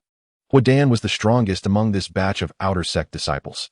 "He is dead, yet you remain unharmed? Speak. Did you kill him?" Tears welled in Zhang Feiyang's eyes as he shook his hands even more vigorously, choking out, No, it wasn't me. I don't know anything." Unfazed, Song Tsuefu scoffed, her mind racing as she summoned a trickle of spiritual energy, channeling it from her palm into the top of Zhang Feiyang's head to probe his inner essence. She was convinced he was performing. It was improbable that Huodan had met his demise at the hands of this young disciple, while Zhang Feiyang remained oblivious. Only if Zhang Feiyang were the perpetrator could the current peculiar circumstances be clarified. She deduced that Zhang Feiyang was deliberately feigning ignorance, possibly having sensed her approach beforehand.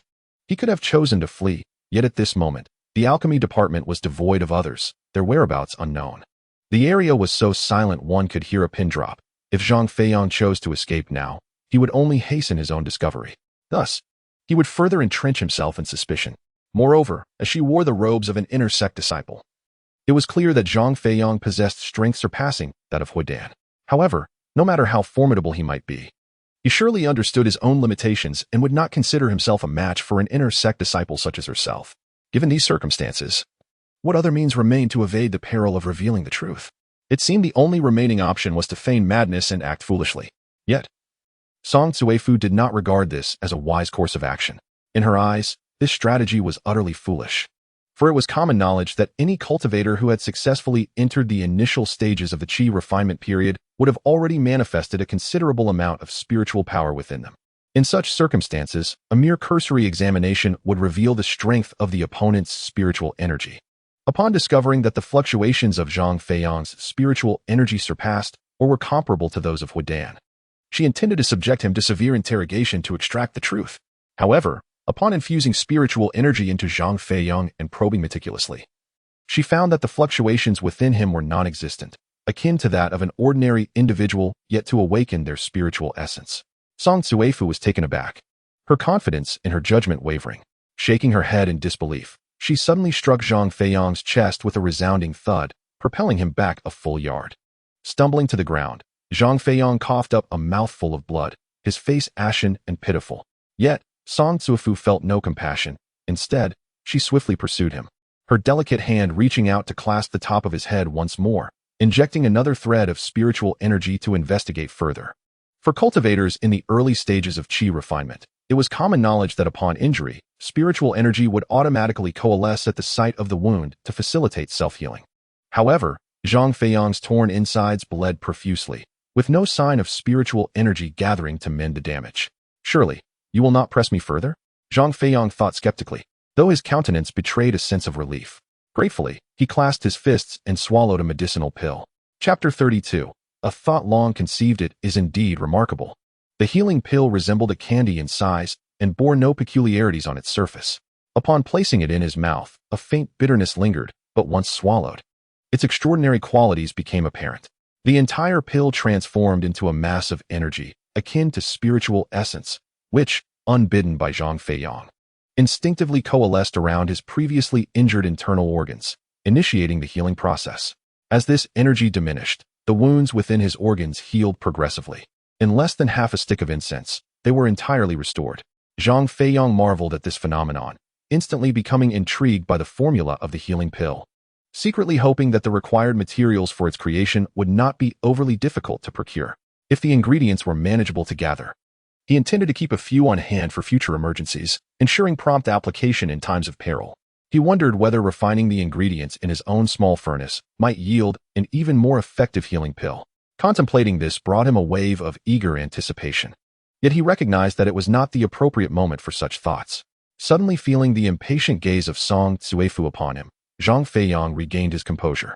Curiously touching his abdomen and feigning ignorance about the miraculous recovery of his body as he approached her, Song Tsuefu rummaged through Huidan's corpse, seemingly searching for something, and continued her interrogation. You know Huidan, don't you? Why did he come to your abode? This room should belong solely to you. I know nothing. As I lay in slumber, the esteemed brother Ho was still absent. Zhang Feiyang nervously shook his head. She offered a gentle smile, patting Zhang Feiyang's shoulder, and reassured him. Do not fear. I understand this matter does not concern you. I merely seek to unravel the truth. Since you're unaware, let me pose another question. Who, in your opinion, possesses the capability to eliminate Huidan? To my knowledge, his prowess ranks among the strongest in the outer sect. Zhang Feiyang had long contemplated this query. Without hesitation, he recounted the events of that night, when he had witnessed Huidan engaging in an illicit affair with a female disciple through a small opening in the window. In a moment of cunning inspiration, Zhang Feiyang intentionally reversed the narrative of that night, transforming the scene from Huidan lying atop the female disciple to the female disciple lying upon Huidan. To further obfuscate the truth, he altered the color of the female disciple's robe to match that of Song Tsuefu's vibrant red. Is what you say true? Huidan, entangled with a female disciple from our inner sect? Upon witnessing Song Tsuefu's astonishment, Zhang Feiyang felt a surge of pride, knowing she was now inclined to believe him. Oh, that makes sense. Song Tsuefu nodded slightly, contemplating as she circled Huidan's lifeless body.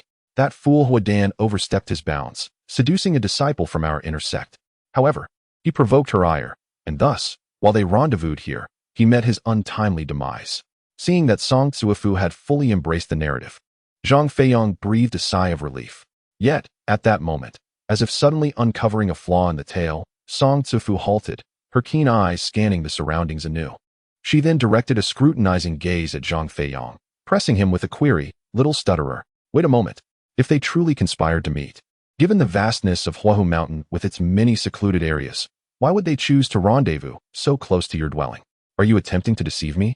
In that instant, Song Tsuefu's expression darkened, as she deliberately applied pressure on Zhang Feiyang. compelling him to divulge the truth without deceit.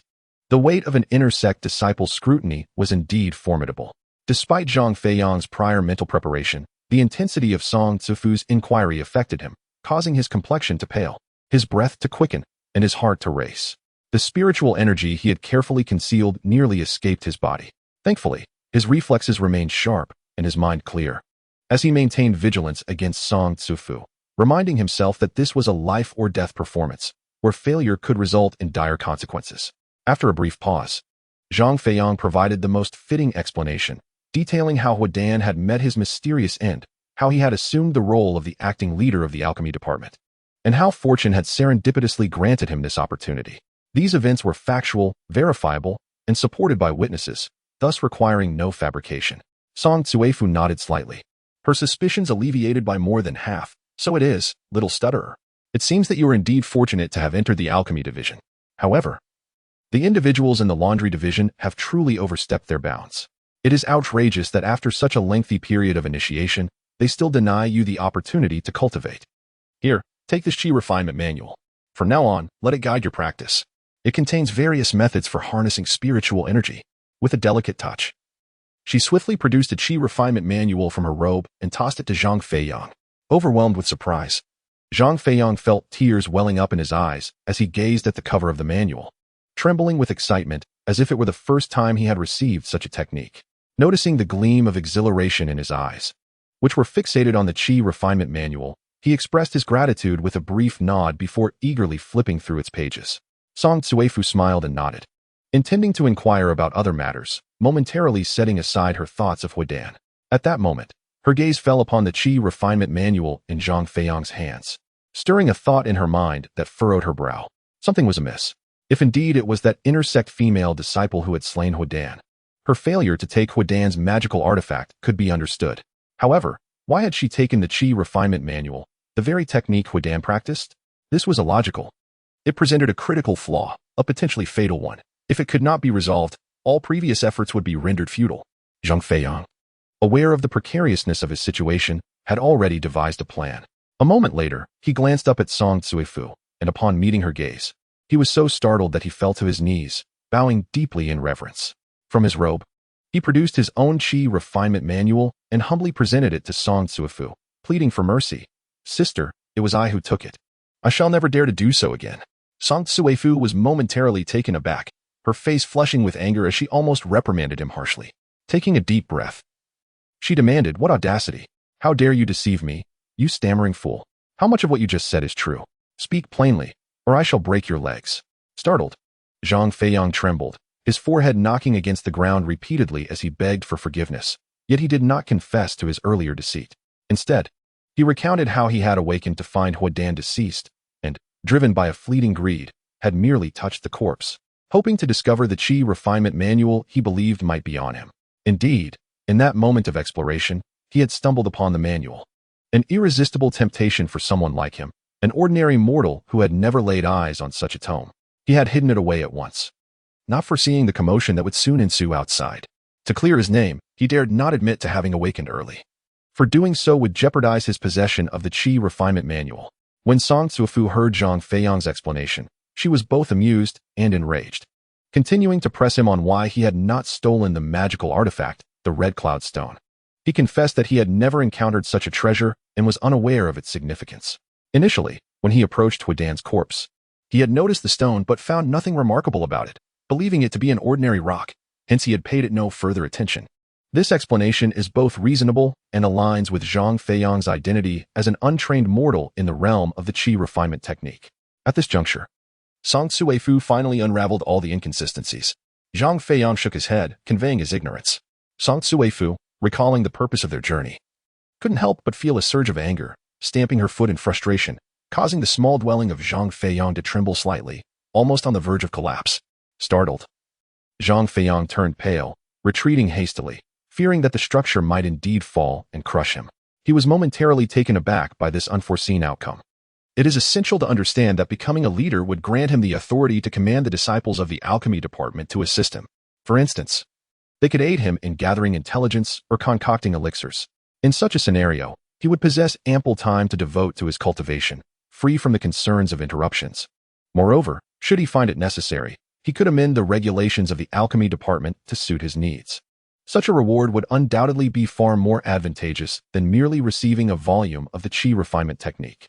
Although Zhang Feiyang had anticipated overcoming this calamity, he never imagined he would stumble upon such fortuitous luck. Instantly, joy illuminated his face, and he felt a surge of gratitude. Sincerely thanking Song Cuifu for the first time, "Thank you, senior sister." Chapter 33. The lady's coercion. There is no need for excessive courtesy. It is only right. Song Cuifu replied with a gentle smile, waving her hand and retrieving the precious red cloud stone from her bosom. Zhang Feiyang seemed to have an inkling, as it appeared that every outer disciple who could become a leader of the 6 departments had the opportunity to receive a magical artifact. After all, he currently found himself without any such treasures. Upon this realization, his eyes sparkled with excitement, fixating on the red cloud stone, clearly captivated. Song Cuifu, concealing a smile behind her hand, indeed extended the red cloud stone towards him, saying, "By the way, this is for you. Now that you are the leader of the alchemy department, you must diligently work on behalf of my inner disciples." Zhang Feiyang gulped and nodded vigorously, eager to comply with any terms she might propose. However, as he reached out to accept the red cloud stone, Song Cuifu suddenly withdrew her hand, snatching the stone away. What was she up to? Zhang Feiyang was perplexed by her intentions, staring at her in confusion, awaiting an explanation. Noticing a hint of concern in his eyes, Song Cuifu chuckled softly, playing with the red cloud stone in her hand. "Little stutterer, I just remembered something. I hope you can provide me with a response first before I hand over the stone to you." Upon hearing that there was more to discuss, Zhang Feiyang's admiration for her diminished significantly. It seemed that his position as the leader of the alchemy department was not a gift after all. Indeed, there were costs to be paid. Observing Zhang Feiyang's obedient demeanor, Song Cuifu felt satisfied, smiling slightly as she proposed, "Become my servant. What do you think? If you agree, we can establish our relationship now. From this moment on, I will be able to assist you whenever you need. Even in a martial competition for recruiting inner disciples, I could discreetly open a back door to allow you to advance." The moment these words escaped his lips, Zhang Feiyang's favorable impression of Song Cuifu evaporated entirely. Although he remained unaware of what it truly meant to be a cultivator's servant, nor did he comprehend how to establish such a relationship. His years of wandering had exposed him to various forms of servitude in the mortal realm. Some servants thrived while others languished. The fortunate ones could easily leverage their master's influence, bullying others with impunity, yet even these servants, upon encountering their masters, were obliged to behave like obedient dogs, wagging their tails in fervent devotion, as if they were beggars seeking alms of rice porridge with a smile. However, despite the similarities in their attempts to appease others, there existed a fundamental distinction between wanderers and servants. Servants, despite their seemingly exalted positions and lack of material worries, were devoid of freedom. They were compelled to obey their master's every command, under threat of various penalties for disobedience. In contrast, wanderers led a more meager existence, often facing hunger and residing in places that leaked rain and wind, swarming with mosquitoes, yet they enjoyed the liberty of living unrestrained, unconfined. Zhang Feiyang yearned to cultivate and ascend to immortality, aspiring for a day when he could traverse the heavens and earth, unfettered, much like in his days as a wanderer. Rather than being subjected to the whims of others, constrained even in the most basic acts of eating and sleeping. At present, in pursuit of his ideals, he earnestly adhered to the myriad rules of the Huahu sect, having already made significant concessions. Yet, Song Cuifu still desired him to become her servant? Such a notion was, of course, utterly fanciful. Zhang Feiyang understood that outright refusal could provoke Song Cuifu's ire, jeopardizing his standing within the Huahu sect. However, if he did not decline, it was likely she would insist on formalizing their relationship, perhaps through a written contract or a solemn oath, which would be even more disastrous. After a moment, seeing Song Cuifu's growing impatience, he deliberated and ultimately resolved to decline her proposition with a shake of his head and a wave of his hand. The downside of this approach was unavoidable. It would likely incite Song Cuifu's anger. But the benefit was that Zhang Feiyang discreetly resolved to avoid her in the future as much as possible. "We may not be able to contend with you, but evasion is still an option." "Humph, little stutterer, you must think carefully. Others seek my favor to become servants, and I must deliberate. You are fortunate to receive such an opportunity, yet do not cherish it. Do not lament in the future." Simultaneously, an immense pressure descended upon him, causing Zhang Feiyang's face to flush and his breath to quicken. This was a deliberate display of power by a higher realm cultivator, a means of exerting dominance over those of lower cultivation. It was often employed as a threat or coercive tactic, Zhang Feiyang felt as though his insides were about to rupture, his skin trembling uncontrollably, as if he had transformed into an overinflated balloon. On the verge of bursting into a spray of blood at the slightest misstep, the discomfort he experienced was beyond what could be conveyed to others. After merely enduring a few gasps of breath, he felt as though he had traversed an entire year, the beads of sweat on his forehead coalescing like yellow beans, multiplying in abundance, soaking his garments thoroughly. His legs felt as heavy as if they might crumble beneath him, and he knelt down, finding it increasingly arduous to maintain his stance. Observing Zhang Feiyang's escalating torment, Song Zufu wore an expression of triumph, exuding an air of certainty as she said, "So, what do you think? It is not too late for you to agree now. Otherwise, your suffering will only intensify. If you persist against the odds, your flesh will tear, and your insides will bleed. Little stutterer, do not be obstinate. Just acquiesce to me. I assure you that your path to immortality will thereafter be comfortable and effortless." Yet, despite Zhang Feiyang's evident distress, he remained resolute, shaking his head in defiance. Though he had clearly reached his limits and was on the brink of collapse, he maintained an unyielding demeanor as if unaffected by the winds of fate. This infuriated Song Zufu to the point where her nose crinkled in indignation. Having practiced cultivation for so many years, it was the first time someone dared to defy her so brazenly, and a mere stutterer at that. How could she possibly swallow such indignity? Raising her delicate hand, she prepared to unleash an attack using the Crimson Cloud Stone to teach Zhang Feiyang a lesson. However, in a moment of clarity, she recalled her own status. As an inner disciple, it would be one thing to take out her frustrations on a cultivated outer disciple. But to direct her ire towards an ordinary mortal who lacked even the slightest cultivation was another matter entirely. If her inner sect peers were to discover her actions, she would become a laughingstock, and her own reputation would be tarnished, complicating her future endeavors within the sect. After considerable contemplation, Song Zuefu ultimately restrained her oppressive aura, allowing Zhang Feiyang to exhale deeply and regain some semblance of ease. Yet, the thought of letting him off unscathed left her feeling unsatisfied. After a brief pause, she smiled faintly, gripping the Crimson Cloud Stone tightly, and with a sudden exertion, she shattered it with a resounding crack. Upon opening her hand, a fissure extended from one end of the stone to the other, resembling a knife mark that had cleaved it in two, leaving the spiritual energy within utterly depleted. At that moment, the stone still bore the name Crimson Cloud Stone, yet it had lost all efficacy, becoming indistinguishable from an ordinary rock. Noticing the astonished expression on Zhang Feiyang's face as he fixated on the ruined stone in her hand, Song Zuefu felt a surge of triumph. With a cold smile, she seemingly ignored his gaze and placed the damaged Crimson Cloud Stone into Zhang Feiyang's hands, saying, "Little stutterer, my apologies. It appears this Crimson Cloud Stone has been rendered useless by Huadan. You'll have to make do with it for now, as I have no other treasures to offer you at the moment." Zhang Feiyang, feeling deeply vexed yet unable to express it, respectfully accepted the stone, bowing with gratitude. "Thank you, senior sister." Upon witnessing his expression of suppressed anguish and restrained fury, Song Zufu felt her own anger dissipate entirely. A refreshing sense of relief washed over her, akin to the exhilaration one might experience after vanquishing a formidable beast. The profound sense of accomplishment and satisfaction rendered her complexion notably vibrant, and under the radiant sunlight, her beauty appeared even more enchanting. Should any other disciples of the alchemy department arrive at that moment, they would surely be left in awe of Song Zufu's unparalleled beauty, utterly captivated and entranced, unable to extricate themselves from her allure. However, Zhang Feiyang merely cast a fleeting glance before diverting his gaze, overwhelmed by a sense of distaste. Following this incident, Song Zuefu recalled the purpose of her visit and inquired about the specifics of the medicinal preparations within the alchemy department, questioning whether the necessary reserves had been adequately stocked. Zhang Feiyang, having already provoked her in their earlier encounter, dared not further irritate her on this matter. He candidly relayed the information he had gathered from his seniors and accompanied Song Zuefu to the storage area to assess the inventory of medicinal herbs. Due to the abrupt nature of her visit, which had not been communicated in advance to the alchemy department, the supply of healing elixirs was understandably insufficient to meet her expectations. Fortunately, the discrepancy was not significant, and she chose not to press Zhang Feiyang any further. Upon their arrival, the disciples of the alchemy department, upon seeing Song Zuefu clad in her crimson robe, immediately prostrated themselves in reverence, explaining the reasons for their absence from the department.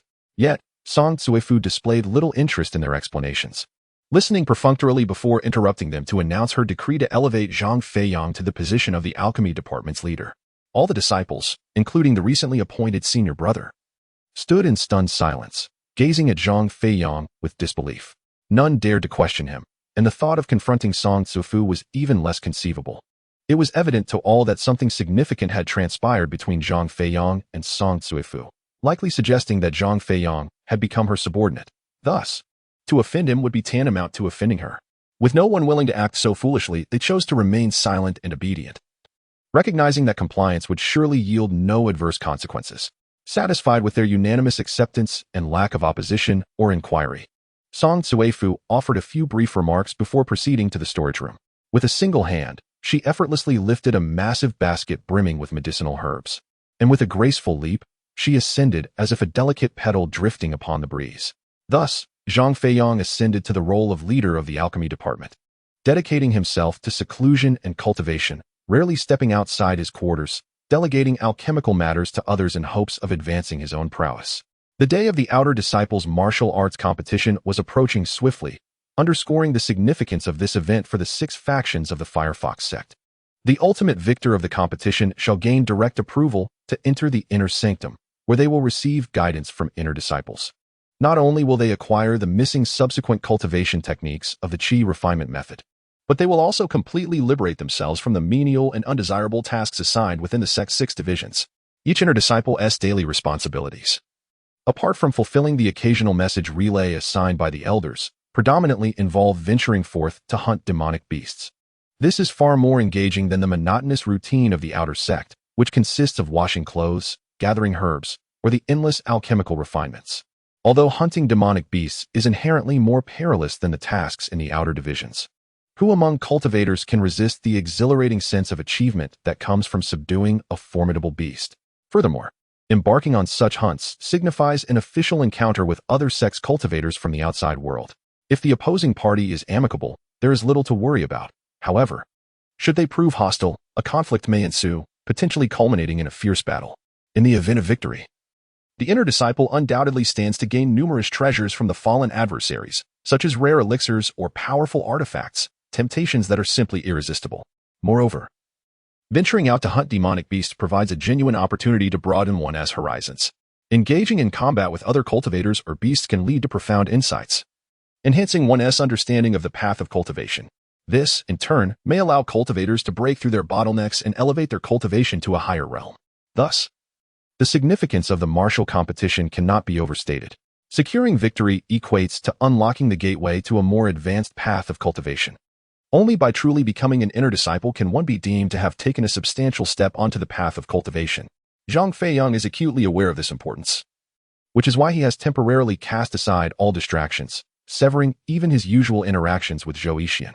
He has dedicated himself to secluding in his chamber, tirelessly studying the Qi refinement method, hoping to devise a strategy to advance his cultivation to the later stages of Qi refinement. To this end, he has even modified certain regulations of the alchemy division, mandating that all his senior brothers and sisters deliver the leftover dregs from healing elixirs to his quarters each day, allowing him to utilize his small furnace each night to extract the essence from the dregs, thereby further fortifying his physique. However, since stabilizing his cultivation at the early stage of Qi refinement, the benefits derived from the essence extracted from the dregs have diminished significantly with each passing day. After half a month, Zhang Feiyang felt as though consuming the medicinal brew had no effect, compelling him to cease this practice. He then turned to the alchemy division's library in search of tomes that might aid in enhancing his cultivation. Unfortunately, the library's collection is quite sparse, predominantly filled with texts on acupuncture techniques and herbal concoctions suitable for mortals, with only a scant few dedicated to the art of alchemical refinement for cultivators. Zhang Feiyang meticulously sifted through a stack of 20 ancient texts, poring over them repeatedly, and after considerable effort, he managed to uncover merely 2 alchemical formulas. One of these was the healing elixir mandated by the inner sect for their alchemy division to produce daily, a remedy of notable efficacy for mortals and exceptional for cultivators, which he had recently received from Song Tzufu. Naturally, Zhang Feiyang held little interest in such a concoction and thus turned his hopeful gaze towards the other formula. He devoted an entire night to this endeavor. As dawn broke the following day, Zhang Feiyang arose from his slumber, replenishing his sustenance and hydration while wearing a visage of disappointment. It appeared that the previous night's diligent practice and contemplation bore little fruit. With the martial arts competition drawing ever closer, his cultivation remained stagnant, and a sudden realization struck him. He possessed no magical artifacts with which to contend. He retrieved his self-forged spirit stone realm and the shattered Qixia stone, shaking his head in self-mockery. Resolutely, he encouraged himself and once again settled into a meditative posture, closing his eyes in an attempt to cultivate tranquility. Regrettably, after 7 or 8 more days, his cultivation showed no signs of advancement. Upon reopening his eyes and calculating the dwindling time until the competition, he stood up and circled the table, contemplating the worst-case scenario. If he were to persist in this relentless training without any progress, by the time the competition arrived, although his cultivation might be sufficient to stand toe-to-toe with his opponents, he would still lack usable artifacts. The Spirit Stone realm was entirely non-combative, serving only to reflect attacks from certain artifacts activated through fiber optics. But how many such artifacts could there possibly be? Zhang Feiyang doubted he could rely on luck to face opponents wielding formidable treasures like the Qixia stone. It seemed far more probable that he would encounter none at all. With this thought, he reached into his robe and produced the heart-crushing dagger, a treasure belonging to Xiangdong. At that moment, the dagger was razor-sharp, capable of slicing through iron effortlessly. However, its surface had lost its luster, now resembling a mundane weapon of mere mortals. This won't do. Both the heart-crushing dagger and the Qixia stone had become ineffective.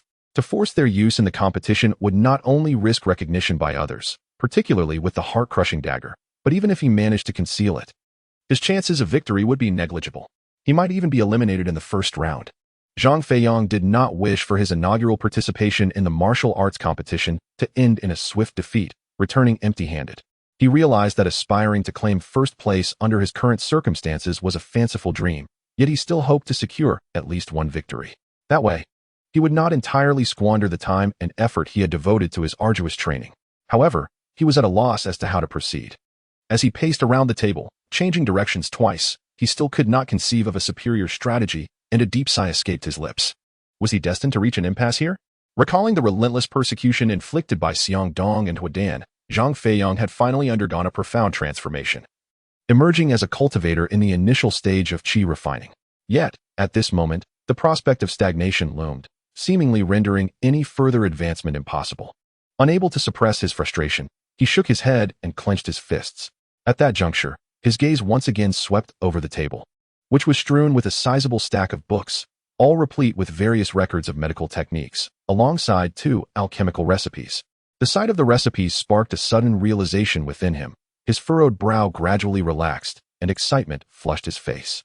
Indeed, he mused, even in the absence of magical artifacts, if I am not a match for my adversary, I can still buy myself time. I can choose to retreat at the onset of battle, striving to exhaust my opponent as spiritual energy. Nodding with increasing fervor, his body began to tremble with anticipation. Controlling magical artifacts necessitates the consumption of a cultivator's internal spiritual energy. If my opponent's power is comparable to mine, then should they continuously wield their artifact to attack me, it would signify a gradual depletion of their energy. As long as I persist in evading them and remain within the arena, I can delay the confrontation. And once their energy is exhausted, even the most formidable artifact will be rendered ineffective. A faint smile crept across Zhang Feiyang's face as he suddenly reached out, flipping open the topmost book and delving into its intricate details. This volume contained a comprehensive account of the refining process for the Guiyuan pill, as well as the sources for the necessary materials.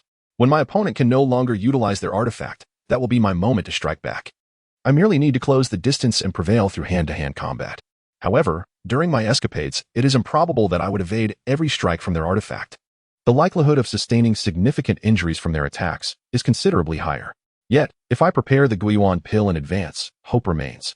Thus, he spent the entire night meticulously committing the refining method and required materials for the Guiyuan pill to memory before embarking on a rigorous experimental endeavor. He first ventured to the storage to procure an assortment of unused herbs from the 3 elemental categories of gold, wood, and fire, transporting them in ample quantities to his secluded chamber. Subsequently, he ignited a small furnace and began the process of refining these herbs, each approximately a decade old. Upon reopening the lid, he discovered that 10 herbs of this age could yield a single herb that had matured for a century. Zhang Feiyang's excitement mounted as he continued to add herbs to the furnace, leveraging its properties to extract essence, gradually depleting half of his storage. Ultimately, he succeeded in obtaining 3 herbs aged over a millennium, perfectly corresponding to the 3 elemental attributes of gold, wood, and fire. However, the time expended in refining these herbs was considerable. Acquiring just these 3 took him a full 6 or 7 days. just as he fretted over the insufficient time to gather the remaining herbs from the water and earth categories for the completion of the Guiyuan pill before the martial arts competition. A thought suddenly struck him. The scarcity of water and earth elemental herbs was due to the considerable demand for healing pills, which necessitated a substantial quantity of herbs from these two categories. Although the required age for the herbs was not particularly high, averaging around 50 years, the monthly quota of at least 30 healing pills made it evident that the consumption of water and earth elemental herbs was indeed significant. To independently refine a Guiyuan Dan that surpasses the healing effects of the healing pills, and to seek out the two types of medicinal herbs required, is utterly impractical due to the immense demand.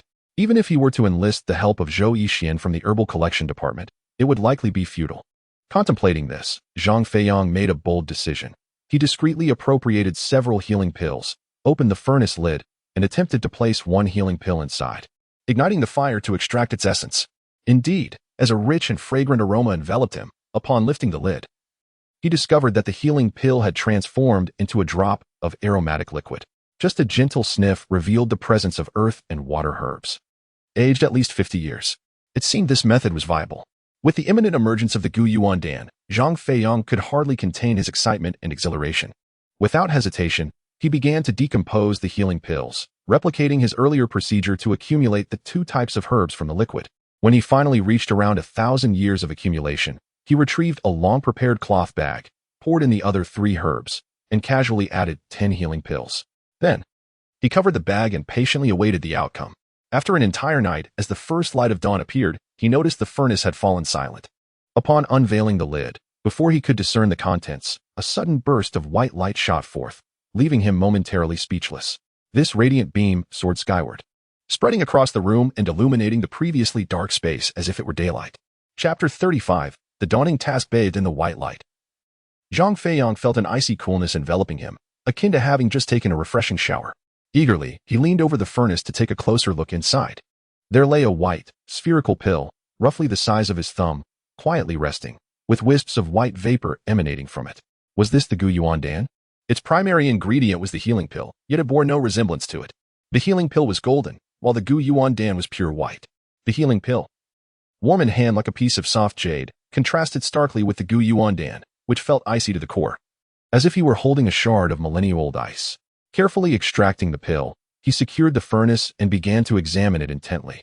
Comparing its features to those of the healing pill, he rolled it between his fingers, admiring its form. Simultaneously, with his other hand, he retrieved the ancient tome detailing the Guiyuan Dan's formula, comparing the pill's appearance with the descriptions line by line.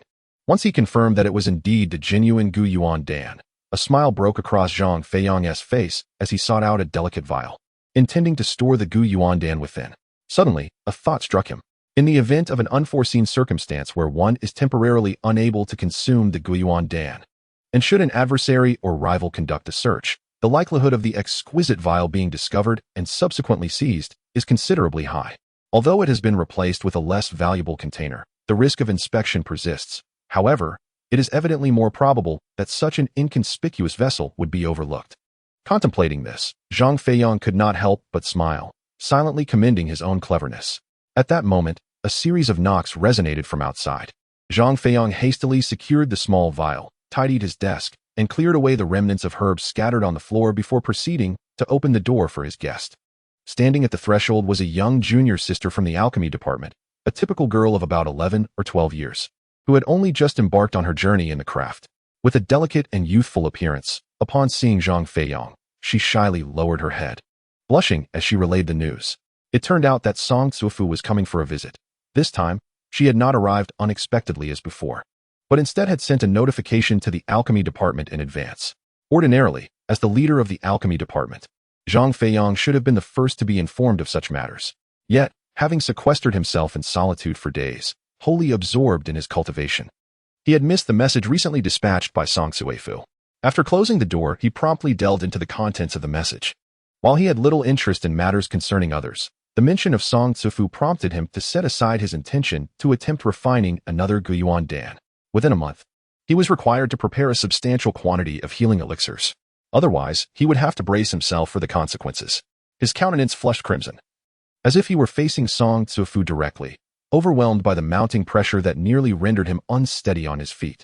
The instructions detailed in the silk scroll were not particularly complex. They simply required Zhang Feiyang to prepare a large number of healing elixirs. This was akin to the routine tasks the alchemy department undertook monthly, necessitating the submission of a specific quantity of healing potions. However, the primary concern lay in the sheer volume of elixirs that needed to be submitted. It remained unclear what significant events had transpired within the inner sect, leading to numerous disciples sustaining severe injuries that required urgent treatment, or whether the disciples were preparing to hunt formidable demonic beasts, necessitating the advanced production of healing elixirs. This time, the quantity mandated by Song Suifu was tenfold greater than before. Had the increase been merely 2 or 3 times, Zhang Feiyang could have rallied his senior brothers and sisters within the alchemy department to work overtime to meet the quota. Even if the requirement had risen by 4 or 5 times, he had contingency plans. By depleting the entire inventory of the alchemy department and enlisting the help of Zhou Yixin to gather additional herbs, specifically those that were abundant and not overly perilous to procure. Albeit of a lower age, Zhang Feiyang remained confident that he could refine these lesser herbs using a small furnace to enhance them to the requisite quality for producing healing elixirs, thereby compensating for the shortfall. Ultimately, it would merely entail enduring a few arduous days and nights of labor to meet the target. However, this time the demand has increased tenfold. Upon glancing at the clearly inscribed numbers on the silk, Zhang Feiyang felt an immediate heaviness descend upon him, as if an insurmountable weight was pressing down, rendering his very breath laborious. This situation was particularly dire. He was not merely tasked with preparing 10 times the usual quantity of elixirs. He also had to compensate for the previously consumed Gu Yuan Dan used in the recent crafting process to fulfill this daunting requirement. It was akin to an impossible mission. At that moment, he even entertained the thought that perhaps Song Zuofu was intentionally settling a personal score with him, exaggerating the number of healing elixirs needed. Yet, he quickly shook his head, dismissing such notions as irrational. There was a tangible truth to the matter. Indeed, Zhang Feiyang's assessment was soon validated. A few days prior, when the inner disciples ventured out to hunt demonic beasts, a calamity had struck, resulting in significant casualties. Another sect had now set its sights on the very beast that had caused turmoil. To secure the capture of this beast, the Huahu sect planned to allow it to recuperate for a month before attempting a second hunt. Hence, a substantial stockpile of healing elixirs was imperative. Firstly, these elixirs would be utilized during the hunt. Secondly, they would serve as a precaution against another sect that had long coveted the beast. Should the Huahu sect, through various efforts and sacrifices, finally slay the target beast, they must be prepared to fend off any rival sects that might emerge to seize their hard-won spoils. Only with a sufficient supply of healing elixirs could they turn the tide in their favor and repel formidable adversaries. Otherwise, a stroke of bad luck could lead to total annihilation. Understanding the gravity of the situation, Zhang Feiyang could not afford to delay. That very day, he issued a new edict, mobilizing all disciples in the alchemy department to amplify their efforts and extend their working hours, striving to fill the existing void before the deadline loomed. Upon returning to his modest quarters, he wasted not a moment. Igniting the alchemical furnace in the corner and gathering handfuls of herbs from the backyard, meticulously measuring them according to the prescribed ratios. Embarking on the tedious and protracted journey of alchemical creation. 3 days later, the results were far from satisfactory. After tallying the output of the alchemy department, Zhang Feiyang discovered that they still fell significantly short of the mandated figures, leaving him feeling overwhelmed and at a loss. Just then, an unexpected visitor arrived from the inner sect, further consuming his precious time for contemplation and alchemical practice. Yet, Zhang Feiyang dared not express any resentment. Instead, he feigned folly, stammering and offering disingenuous smiles. For the visitor was none other than Song Suifu, who had previously made him endure considerable hardship. Her purpose for coming was merely to assess the progress of the entire alchemy department. Upon witnessing Zhang Feiyang and all the disciples of the alchemy department tirelessly and earnestly engaged in their craft, exuding an air of unwavering confidence, Song Zifu smiled and nodded, saying, "Little stutterer, if the delivery is due at the end of the month, there should be no problem, correct?" What could Zhang Feiyang say in response? To shake his head in denial was simply not an option. He was already overwhelmed, laboring day and night to concoct more elixirs, mentally and physically exhausted, and he had no desire to face Song Zuifu's reprimands. Thus, he reluctantly nodded in agreement, maintaining a facade of a smile. However, noticing her skeptical expression, Zhang Feiyang endeavored to puff out his chest, giving it a hearty pat, assuring her of his commitment to fulfilling the task. Yet, Song Zufu seemed to perceive his trepidation and, with a cold laugh, remarked, "Little stutterer, I hope you won't go back on your word." Let me remind you, this task is arduous and must be accomplished. If you fail to deliver sufficient elixirs by the end of the month, I will have no choice but to hold you accountable and reassign you to the farming department. Do keep that in mind. The farming department was the most laborious among the 6 divisions. Although it was slightly better than the laundry department, it offered little in the way of prospects. Every outer disciple in the farming department was typically a miscreant from other divisions, and those disciples lived much like prisoners in the mortal realm. Engaged in monotonous and grueling work, their eyes devoid of spirit and hope, Zhang Feiyang had no desire to be consigned to such a fate, resolutely nodding in agreement. Unwilling to elaborate further, his thoughts already drifting to how he might fulfill this daunting task, Zhang Feiyang seethed with frustration but dared not express it. Even though he wished to remain unaffected by her words, at the last moment, he found himself caught off guard, as if struck by a sudden blow. His heart raced, making it difficult for him to regain his composure. By the way, little stutterer, there is something I forgot to mention. If you fail this time, the unfortunate consequences will not befall just you and your alchemy department. I too will share in the misfortune. So, if you do not accomplish this, do not even think about participating in any martial competitions in the future. You might as well resign yourself to a lifetime in the farming department. It was evident that Zhang Feiyang understood the implications all too well. Chapter 36. Persuading Xiaojie who would not feel anger in such circumstances? Yet, Zhang Feiyang found himself devoid of time for indignation. Regrettably, despite his earnest efforts and the sweat and energy expended, the results were negligible. According to Zhang Feiyang's calculations, the overall yield of elixirs had only increased by a mere 50%, still far from the tenfold demand. After 2 more days of strenuous effort within the confines of his room and witnessing little improvement, he decided to step away from the alchemical furnace and seated himself at a wooden table, sipping a glass of water to regain his composure before earnestly contemplating new strategies. The entire alchemy department was currently working overtime, having gone several days without rest. If this continued, even if they managed to last until the end of the month, the maximum yield would only reach 5 times the usual output. How, then, would they address the remaining 5-fold demand? Zhang Feiyang rose from his seat and began to pace around the table in a clockwise direction. Once again, a night has passed, and dawn has just concluded, heralding the onset of a new day. However, Xiaojie has already gathered all the junior sisters from the laundry department in the square before her modest abode, earnestly explaining and demonstrating the art of garment sewing. Upon seeing Zhang Feiyang arrive, Xiaojie expressed a hint of surprise, uncertain of his purpose for being there. Yet she greeted him warmly. "You're here. It's been a while, junior brother Zhang. I heard you've become the leader of the alchemy department. Are you adjusting well to your new role?" Hearing Xiaojie's continued warmth stirred fond memories within Zhang Feiyang, transporting him back to the joyful days spent in the laundry department, as if those moments had transpired merely yesterday. Yet, the gravity of his current task loomed large. The challenge was formidable, and time was exceedingly scarce, leaving no room for idle chatter. Zhang Feiyang, eager to address the matter at hand, spoke directly. Xiaojie regarded him with a knowing smile, nodded in understanding, and quickly assigned her junior sisters a few tasks related to mending clothes before leading Zhang Feiyang into her small room. Once inside, Zhang Feiyang, wishing to keep their conversation private, closed the door and windows. Intrigued by his secretive demeanor, Xiaojie could no longer contain her curiosity and inquired, "Junior brother Zhang, what is the matter?" "Xiaojie, I need to borrow some people. Recently, the inner sect has tasked me with producing a substantial quantity of elixirs, and I'm short on manpower. I fear I won't be able to meet the deadline." Zhang Feiyang candidly expressed his predicament. Upon hearing this, Xiaojie could not help but smile. As the head of the laundry department, she was already aware of the situation Zhang Feiyang described. Such significant matters could hardly escape her notice. However, she had not anticipated the demand from the inner sect to the extent that it overwhelmed even the alchemy department. After a moment of contemplation, though eager to assist, she reluctantly shook her head and declined. "Junior brother Zhang, to speak frankly, I wish to help you. But you know the strict division of labor among the 6 departments of Huahu's sect. If the senior brothers and sisters in the inner sect were to learn of this, all my junior sisters in the laundry department would suffer the consequences. You should seek assistance elsewhere." Zhang Feiyang was neither surprised nor angered by Xiaojie's resolute refusal. He had anticipated such an outcome.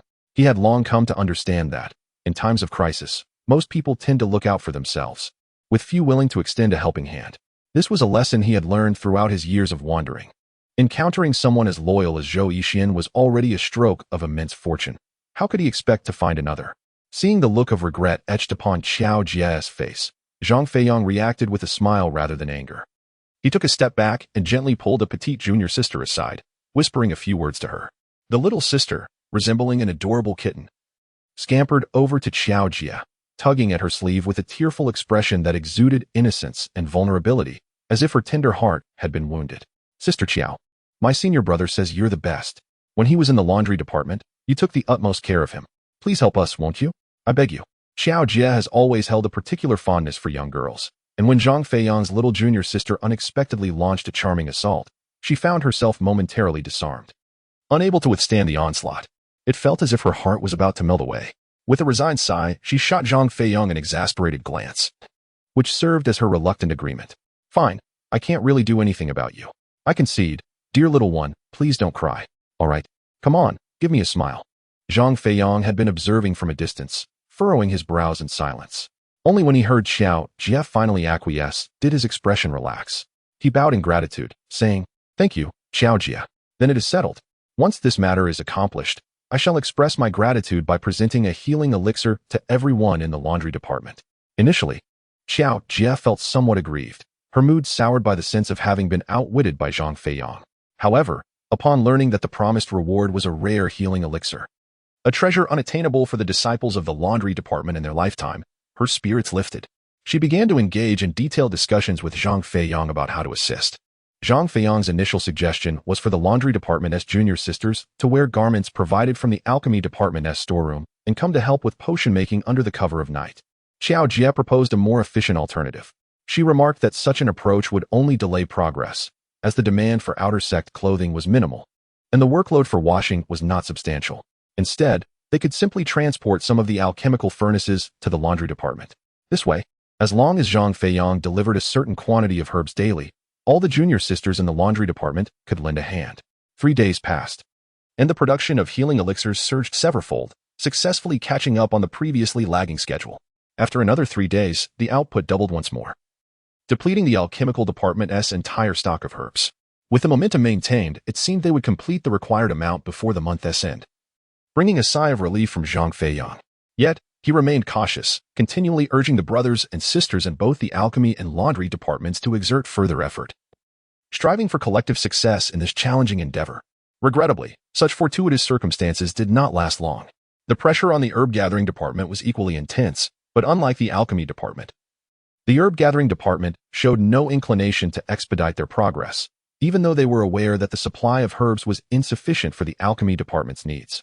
After observing for 2 days and witnessing the dwindling supply of herbs, Zhang Feiyang realized that if this pace continued, they would still fail to meet their deadline. He had no choice but to discreetly visit the herb-gathering department, summoning Zhou Yixian to a secluded mountain path to inquire about the sudden decrease in herbs. Zhou Yixian appeared somewhat disheveled and downcast, seemingly aware of the consequences of failing the task. Zhang Feiyang offered a few comforting words, then pressed for details. He believed this dilemma was not insurmountable and that a solution could be found. Had all the herbs from Huahu Mountain been harvested? That seemed unlikely, after all. Huahu Mountain was vast. The demand for herbs this time is indeed immense, yet it seems implausible that the mountains of Huahu could be entirely depleted. How could that be possible? Zhou Yixian glanced at him, a knowing smile gracing his lips. As he explained with the air of an expert addressing a novice, You are correct, Brother Zhang. It is impossible to completely harvest the entire range of Huahu Mountain in a short time.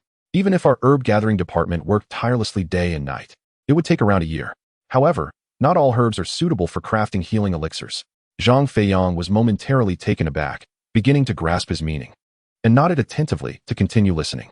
Firstly, the varieties of herbs differ. Less than 1/10 are suitable for healing elixirs. Secondly, the age of the herbs matters. Only those that are at least a century old can be used.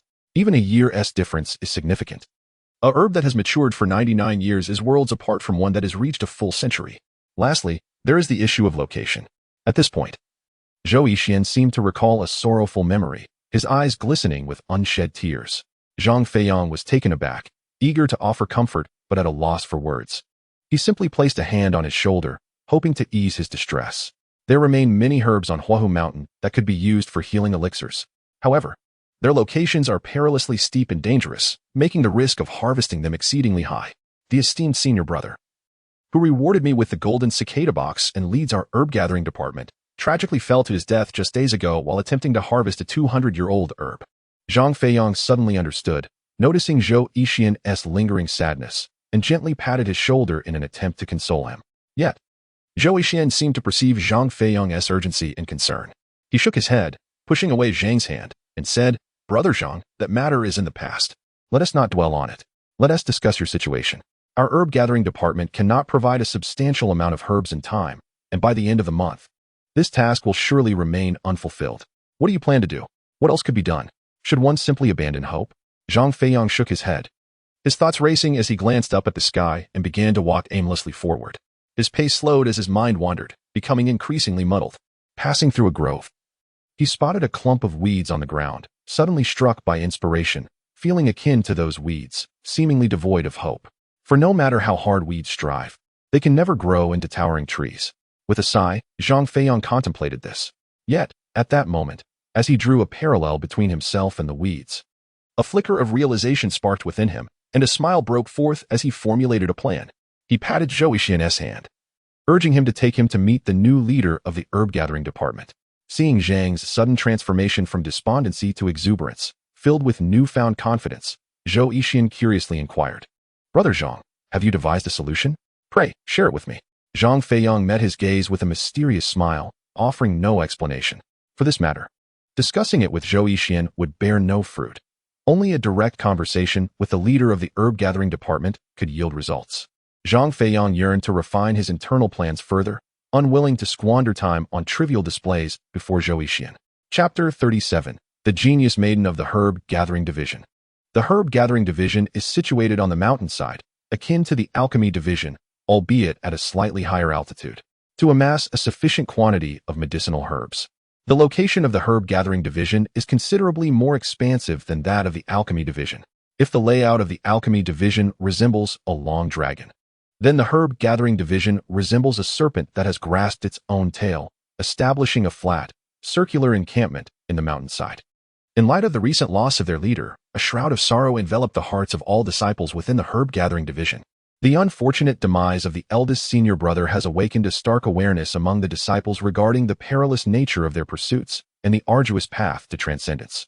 The more seasoned disciples, having encountered such tragedies before, managed to recover their spirits relatively quickly. Within a day, they emerged from the oppressive atmosphere of grief, returning to their previous endeavors with renewed vigor. Many, seeking to avert a similar fate, diligently practiced the qi refinement technique learned from their eldest brother. Conversely, the newer disciples, with less than a year of experience, lacked such resilience. They appeared dispirited, resembling elderly souls nearing their end, their former ambition and zeal extinguished. While they did not cease their work or cultivation entirely, they adopted a more languid pace, as if such sluggishness might shield them from danger. Among them, the most timid and youngest disciples even contemplated abandoning their path, sobbing as they fled towards the gates of the Firefox sect. Yet, without exception, the fates of these individuals were dire. Some were left crippled, condemned to a life of sorting and distributing herbs within the herb-gathering division, while others found themselves relegated to the far less favorable farming division for a grueling re-education of both body and spirit. It is hard to believe that such a group of external disciples could fulfill the tasks assigned by Song Cuofu. In a small room, Gu Qingxue, shaking her head and sighing, shared the same disbelief. Possessing an intelligence as brilliant as ice and an unparalleled beauty, she was not much older than Zhang Feiyang. Yet she stood out as the most exceptional among the current disciples of the herb-gathering division, a true prodigy. From the moment she entered, her innate brilliance drew the attention of the deceased eldest brother, making her the first new disciple in her cohort to master the qi refinement technique. Moreover, her aptitude for cultivation was remarkable. Within less than a year, she successfully developed the 3 essential abilities required for the early stages of qi refinement. As for her skills in herb gathering, Gu Qingxue astounded all her peers. With a lightness akin to snow, once she reached the early stages of qi refinement, she ventured into treacherous terrains, areas even her eldest brother hesitated to explore, effortlessly retrieving precious herbs with remarkable ease. Such remarkable performance has naturally rendered her the sole candidate for the next leader of the herb-gathering department, leaving no room for dissent. Upon receiving the news of her senior brother's unfortunate demise, Gu Qingxue personally presided over his funeral. This act solidified her position as the newly appointed leader of the herb-gathering department. However, despite her exceptional capabilities, she was but one individual. The daily workload of the department was already substantial, and with Song Cuofu assigning an almost insurmountable task, Gu Qingxue found herself somewhat at a loss. In an effort to alleviate the pressure stemming from her senior brother's death, Gu Qingxue took it upon herself to tackle the more perilous herb-gathering locations, allowing her fellow disciples to select safer options. Initially, the implementation of this strategy received positive feedback, bringing her a sense of relief and gratitude. She had hoped that this approach could be sustained until the end of the month. However, once Zhang Feiyang's audacious proposal to utilize the laundry department was put into action, all the burdens of the task shifted back to the herb-gathering department. According to the original evaluation criteria, should the task remain unfulfilled, Song Feng would first hold the alchemy department accountable. As long as the alchemy department retained an inventory of unused herbs, the blame could not be cast upon the herb-gathering department. In such a scenario, Gu Qingxue would be free from worry. Yet, if Zhang Feiyang were to inform Song Feng that the alchemy department's lack of effort was due to the insufficiency of herbs provided by her department, and subsequently opened the herb-gathering department's storeroom to reveal its emptiness, all responsibility would inevitably fall upon her shoulders. This was a burden that the newly appointed leader could scarcely bear. Moreover, Gu Qingxue had no desire for such an outcome. Every disciple entering the Firefox sect's outer door sought merely to cultivate and attain immortality. To achieve this goal, one must gain entry into the inner sanctum, which necessitates participation in the martial arts competition to earn the qualification for advancement. Only those who succeed may don the red robes of the inner sect and learn more profound techniques beyond the basic qi refinement method, thereby bidding farewell to the laborious tasks of herb gathering, alchemy, and laundry. However, eligibility to compete in the martial arts competition is reserved for the leaders of the 6 departments. Gu Qingxue had only just ascended to her position. She was not keen on jeopardizing her leadership role due to an inability to fulfill the current task, which could lead to her disqualification and the loss of her chance to enter the inner sect. Thus, while the disciples of the herb-gathering department languished in despondency, Gu Qingxue had no inclination to consider how to uplift their morale. During this period, she secluded herself, refraining from herb gathering, and focused solely on one matter: how to shift the burden of the unfinished task entirely onto Zhang Feiyang's alchemy department. If this plan could be successfully executed, her leadership position would be secured, and the opportunity for cultivation would firmly rest in her grasp. Regarding the aftermath of success, she found herself utterly indifferent to the fate of the alchemy disciples. After all, she had never prided herself on being a person of virtue. At this moment, Zhang Feiyang remained unaware of her sentiments. Under the introduction of Zhou Yixian, he had finally arrived at the herbal collection department, intent on engaging in earnest discussions with Gu Qingxue, hoping that through collaboration, they could successfully accomplish their task, resulting in mutual satisfaction. Gu Qingxue, taken by surprise by Zhang Feiyang's personal visit, found herself flustered and unprepared, neglecting to tidy her surroundings. She opened the door, greeted him with a smile, and led him outside. Zhang Feiyang was indifferent to the location of their conversation and nodded in agreement as he followed Gu Qingxue to a secluded spot at the edge of a cliff. Observing that the two had commenced their dialogue, Zhou Yixian offered Zhang Feiyang an encouraging glance before discreetly departing, understanding the need for privacy in their discussion. Both Zhang Feiyang and Gu Qingxue were acutely aware that the matters they wished to discuss were best kept from prying ears, ideally without a third party present. As Zhou Yixian left, they silently commended his perceptiveness. Gu Qingxue guided Zhang Feiyang to a stone at the cliff's edge, finally voicing her curiosity. Zhang Feiyang, what brings you here? Zhang Feiyang, recognizing the urgency of the moment, refrained from beating around the bush. He clasped his hands in a gesture of respect and addressed her directly. Senior Sister Gu, I wish to request your assistance. He had already gleaned some information about Gu Qingxue from Zhou Yixian during his journey. To express his sincerity, he adopted a humble demeanor, hoping to foster goodwill and facilitate their collaboration. However, just as he began to speak, he was interrupted. I understand. I shall be straightforward, Gu Qingxue replied, surprising Zhang Feiyang with her candidness. This boded well for their negotiations. Nodding in relief, he laid out his meticulously crafted plan in detail. I hope you can mobilize all the disciples from the herbal collection department to gather herbs aged between 10 to 100 years. This request astonished Gu Qingxue. She had initially assumed Zhang Feiyang sought her help in acquiring a greater quantity of herbs, perhaps even urging her to expedite the collection of those over a century old, as only such herbs could be utilized in the crafting of healing elixirs. Instead, he was asking for those aged 10 to 100 years. Gu Qingxue felt perplexed. Herbs that fit this criterion were abundant in the mountains of the Huahu sect. And even if the quantity gathered were substantial, what purpose would it serve? Did he have ulterior motives? Zhang Feiyang, she inquired. What do you intend to do with these herbs? Are they for crafting healing elixirs? Have you lost your mind? This is utterly futile. Seeing Gu Qingshua's expression of bewilderment, Zhang Feiyang managed a bitter smile. He longed to inform her that these herbs were meant to be placed in a small furnace to extract their essence.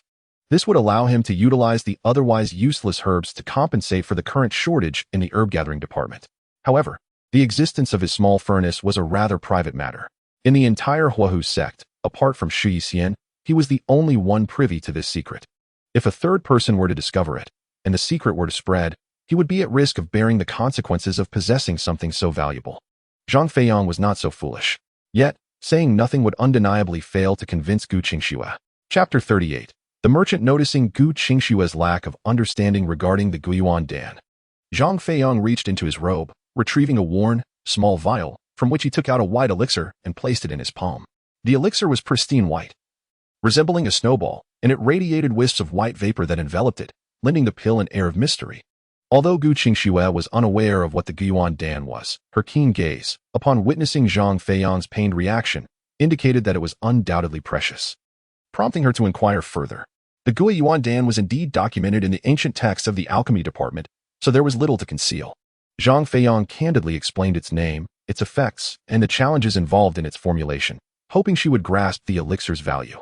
Upon hearing his explanation, Gu Qingshue's eyes sparkled with intrigue. She eagerly grasped the elixir, examining it closely, her delicate hands caressing it as if reluctant to part with it.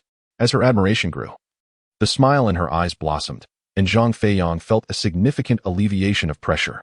It appeared that the Guiyuan Dan indeed held considerable weight.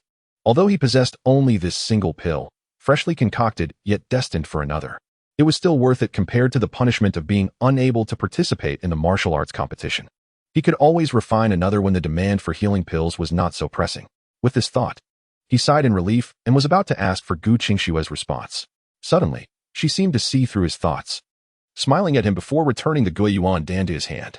This left Zhang Feiyang quite perplexed. Little did he know that while Gu Qingxue appeared captivated by the Guiyuan Dan, her demeanor was a mere fade. She was astute and remained fully aware.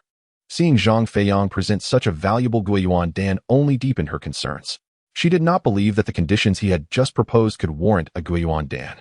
At most, they could only exchange for a healing pill. What, then, was Zhang Feiyang's true intention? Was he attempting to fulfill the task assigned by Song Cuifu? Using those ordinary herbs that were over 10 years old to concoct the Guiyuan Dan? Gu Qingxue had never passed through the alchemy department, nor had she personally concocted any elixirs. Yet she was well aware that creating a Guiyuan pill necessitated the use of herbs that were over a century old. This was common knowledge. On her very first day in the herbal collection department, her senior brother had imparted this wisdom to her. It was a principle that every outer disciple of the herbal collection department was expected to remember. Given this, what significance could Zhang Feiyang possibly find in acquiring such useless herbs? This consideration led Gu Qingxue to a perilous possibility. If Zhang Feiyang were to accumulate all these worthless herbs in the alchemy department storeroom, and then set fire to the remaining century-old herbs, it would create a dire situation. When the time came to submit the elixirs, he could easily claim that the inability to meet the required quantity was due to the herbal collection department providing inferior goods, wasting time on the collection of useless herbs. If Song Cuifu were to come seeking accountability, it would surely spell disaster for both her and the entire herbal collection department. Of course, if Zhang Feiyang were to execute such a scheme, he and the disciples of the alchemy department would undoubtedly face consequences as well. However, in doing so, he would effectively shift the greatest burden of responsibility onto her side. Even if he were punished, the ramifications for him and the alchemy department would surely pale in comparison to her own. With this understanding, Gu Qingxue finally comprehended Zhang Feiyang's sudden visit and his willingness to bestow upon her such a precious Guiyuan pill. The logic was quite straightforward. Despite the high value of the Guiyuan pill, it remained merely an elixir. With sufficient time and the right herbs, it could be crafted. If she were to inadvertently agree to Zhang Feiyang's proposal and accept the pill, she would fall prey to his insidious scheme, landing herself in a trap he had meticulously laid out. Thus, she resolutely decided against accepting it. However, she also wished to avoid a confrontation with Zhang Feiyang, as they would continue to interact until she truly entered the inner sect. Creating a rift could lead to numerous inconveniences. Therefore, with these considerations in mind, Gu Qingxue merely placed the Guiyuan pill back into Zhang Feiyang's hands, refraining from exposing his intentions, and with a gentle wave of her hand, she tactfully rejected his suggestion. Zhang Feiyang, I genuinely wish to assist you, but I must apologize. The disciples of the herbal collection department are my seniors. Although I have taken on the role of leader, I cannot command them to do this or that. Perhaps you could discuss it with them, she suggested. Zhang Feiyang discerned that Gu Qingxue held a fondness for the Guiyuan pill and was reluctant to abandon his carefully conceived plan. He attempted to propose a compromise, seeking another chance. Yet, Gu Qingxue merely shook her head, presenting an expression of helplessness. Truly, she was as astute as her reputation suggested. Zhang Feiyang felt a wave of frustration, unable to discern the truth from deception. Nevertheless, he was unwilling to concede easily. After a moment's contemplation, he adopted a stance of solidarity, as if to express a willingness to face the challenges together, thereby gaining an advantage over her. But our alchemy department has nearly exhausted our stock of herbs, he remarked. If you do not work, we will lack the materials to refine the elixirs. And when the higher-ups lay the blame, both of us will suffer the consequences. Are you not concerned about this? Perhaps we should consider an alternative. If you cannot persuade them, take me to meet them, and I shall attempt to reason with them. Gu Qingxue secretly scoffed within, yet maintained an expression of helplessness. Observing Zhang Feiyang's unwilling demeanor only deepened her disdain. Zhang Feiyang, your actions are excessively unreasonable. Is it truly necessary to go to such lengths to harm me? I have already rejected your advances twice. Why can you not comprehend this? Must I truly sever all ties and confront you directly? After a moment's contemplation, she hesitated to escalate the situation further. With a sigh, she feigned distress, squeezing out a tear to perform her act. Zhang Feiyang, I implore you. I genuinely cannot assist you with this matter. Please, do not make things more difficult for me. If I were to allow you to speak with my senior brothers and sisters, I would no longer be able to remain in the herb collection department. As for the herbs you requested, I will do my utmost to mobilize everyone to resume work and restore the supply as swiftly as possible. Upon hearing this dismissal, Zhang Feiyang recognized that his plans had been thoroughly thwarted. Regardless of Gu Qingxue's reasons, it was clear that the path forward here was blocked. Thus, remaining was no longer necessary. He bowed slightly and turned away, exiting the herb collection department. Zhou Yixian was waiting at the door, and upon seeing Zhang Feiyang emerge with a dejected expression, he immediately approached to inquire about the situation. However, having just expressed his own frustrations, he remembered the impending urgency of their task and the absence of alternative solutions. His brow furrowed in worry, feeling as though he had reached a dead end. Overwhelmed by a sense of hopelessness, Zhang Feiyang, filled with reluctance, took a deep breath and gradually found his composure. Sitting up, he retrieved the spirit stone mirror and examined his reflection. Indeed, the face staring back at him appeared despondent, devoid of hope. He chuckled at his own predicament. Just as he was about to put away the mirror and force himself to devise a new plan, a sudden thought struck him. Inspired by the world of mortals, he had just glimpsed through the spirit stone mirror. Delving a bit deeper into this notion, he found his confidence rekindled. The excitement that washed over him banished his earlier despair, restoring a glimmer of vitality to his features. That very night, he ventured to the storeroom, loaded a cart with the limited century-old herbs, and left the Firefox sect. He hastened to the small town where the spirit stone mirror had been crafted, setting up a stall before dawn, resembling an ordinary merchant in the mortal realm, energetically calling out to sell his herbs. Hey, good people, ladies and gentlemen, passers-by, don't miss out. In my possession lies this celestial herb, known for its medicinal properties spanning 2 centuries, while this mountain herb boasts a lineage of 300 years. Such rare treasures are unfamiliar to mere mortals, particularly the elder physicians who, upon hearing Zhang Feiyang's enticing calls, swiftly gathered around, meticulously inspecting the goods. Their astonishment turned to affirmation as they confirmed the authenticity of these miraculous items, reputed to cure all ailments and prolong life. One by one, they eagerly offered exorbitant prices, brandishing their silver coins, vying to seize the herbs from Zhang Feiyang's grasp. This was precisely the outcome he had anticipated. With a smile, Zhang Feiyang exchanged the herbs for their monetary worth. After a bustling morning of sales, he extracted several taels of silver, rented a horse-drawn carriage, and spent additional coins to hire hundreds of vagrants. He tasked them with gathering as many useless herbs over 10 years old as possible from the nearby mountains. Naturally, they responded enthusiastically. The herbs were plentiful and easily accessible, posing little danger. Zhang Feiyang prioritized quantity over age, indifferent to whether the herbs were 10, 20, or 30 years old. For the physicians of the mortal realm, these herbs held little value, often neglected like common roadside wildflowers, fetching only meager prices. Yet, Zhang Feiyang's sudden offer of high prices for these seemingly worthless items proved irresistible, especially to those who had barely eaten their last meal.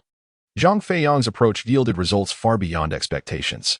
By sunset, as he concluded his work, he found himself with over 100 taels of silver, while the carriage brimmed with herbs, unable to accommodate any more.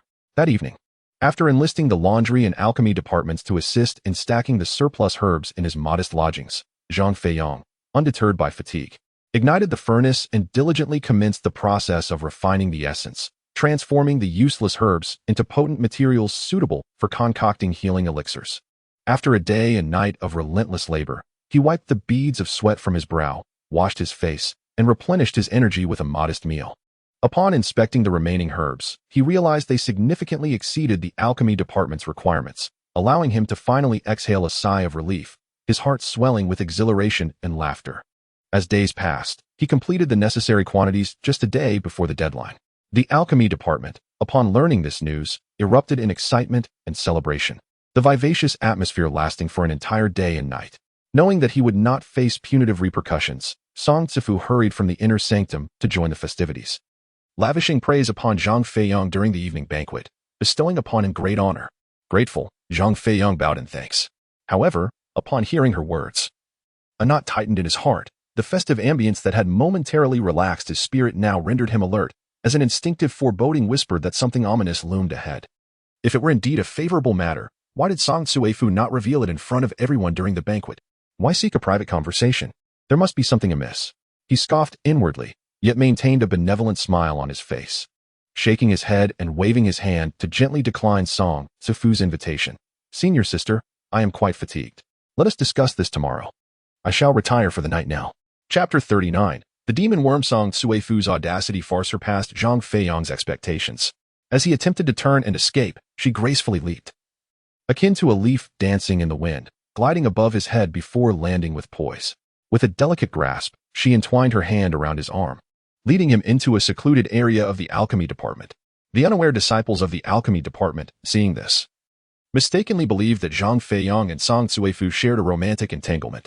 Their eyes sparkled with envy, and they salivated at the scene, pointing fingers at Zhang Feiyang.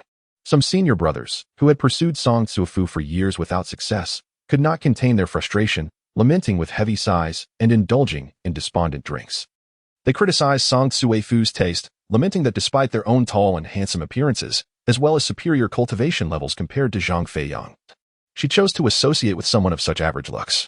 It seemed an injustice of cosmic proportions, a beautiful flower planted in a pile of dung, a pity, a grievance, and a source of lamentation. Meanwhile, Zhang Feiyang, forcibly drawn into the secluded area by Song Cuefu, felt no sense of triumph. Instead, he was internally lamenting, wishing fervently for a senior brother to come to his aid. Regrettably, none dared to intervene, leaving him disheartened and shaking his head in disappointment. Even knowing that the conversation Song Cuefu wished to engage in was likely to be challenging, he could only muster a forced smile and follow her further away, acutely aware of the disparity in their strengths. Despite the appearance of her tenderly holding his arm, as if he could easily break free, the reality was quite the opposite. This seemingly effortless grip was reinforced by her spiritual energy, exerting a force comparable to that of several burly men dragging one individual along. Not only was Zhang Feiyang unable to resist, but even if surrounded by several men of equal cultivation, they would find themselves compelled to follow her lead. After a while, they arrived at a slope beside a mountain path. Noticing that they were alone, with only wild grass and flowers surrounding them, Song Cuefu finally released her hold. Apologizing to Zhang Feiyang with a smile, I am sorry, my stuttering friend. It is already quite late, and I have troubled you to come here and keep me company. I appreciate your patience. Zhang Feiyang shook his head. The more courteous Song Cuefu became, the more he felt he could not afford to be complacent. Upon observing Song Cuefu's seemingly harmless demeanor, he became increasingly vigilant. He feigned indifference, shaking his head with a smile. Yet his mind was far from attending to her words. His gaze was fixed intently on her hands, wary of any sudden, perilous action she might undertake. The night had grown ominously dark, and the remoteness of their location was compounded by the absence of any flames, save for the faint glow of the moonlight that barely illuminated their faces. Song Cuefu, oblivious to the subtle shifts in Zhang Feiyang's expression, only perceived his smile. With a slight smile, she patted Zhang Feiyang on the shoulder, evidently pleased with his reaction. She engaged him in trivial conversation before finally steering the dialogue towards her true intent. I must apologize, my stuttering friend. I failed to clarify matters last time. Today, seizing this opportunity, I wish to speak with you again. In truth, should you be willing to become my servant, it would be immensely advantageous for you. Once I achieve a breakthrough in my cultivation and ascend to the status of an elder within the sect, I will ensure you bypass the martial competition and are directly admitted to the inner circle. With one hand resting affectionately on Zhang Feiyang's shoulder, she gazed at him with warmth, passionately persuading him as though she genuinely cared for his well-being. Once you become an inner disciple, I will continue to provide you with further benefits, facilitating your cultivation at a pace surpassing that of your peers. Moreover, I shall impose no restrictions on your freedom. Your servitude will be merely nominal. I will not compel you to undertake overly perilous endeavors. Please, do not perceive me in such a negative light. Zhang Feiyang nearly laughed aloud. It seemed that only a villain would declare, I am not a bad person, and he recognized the absurdity of such a statement. He harbored no faith in Song Tsuefu's assurances. To him, her sudden reintroduction of the subject, coupled with her overly courteous demeanor, could only suggest one possibility. She was attempting to deceive him. Regardless of the lofty promises she might make or the enticing conditions she offered, they held no significance. For such benefits could only be realized upon his submission as her servant. Yet, therein lies a paradox. By the time he became her true servant, she might very well retract her previous commitments. What recourse would he have then? Would a servant dare to reason with their master?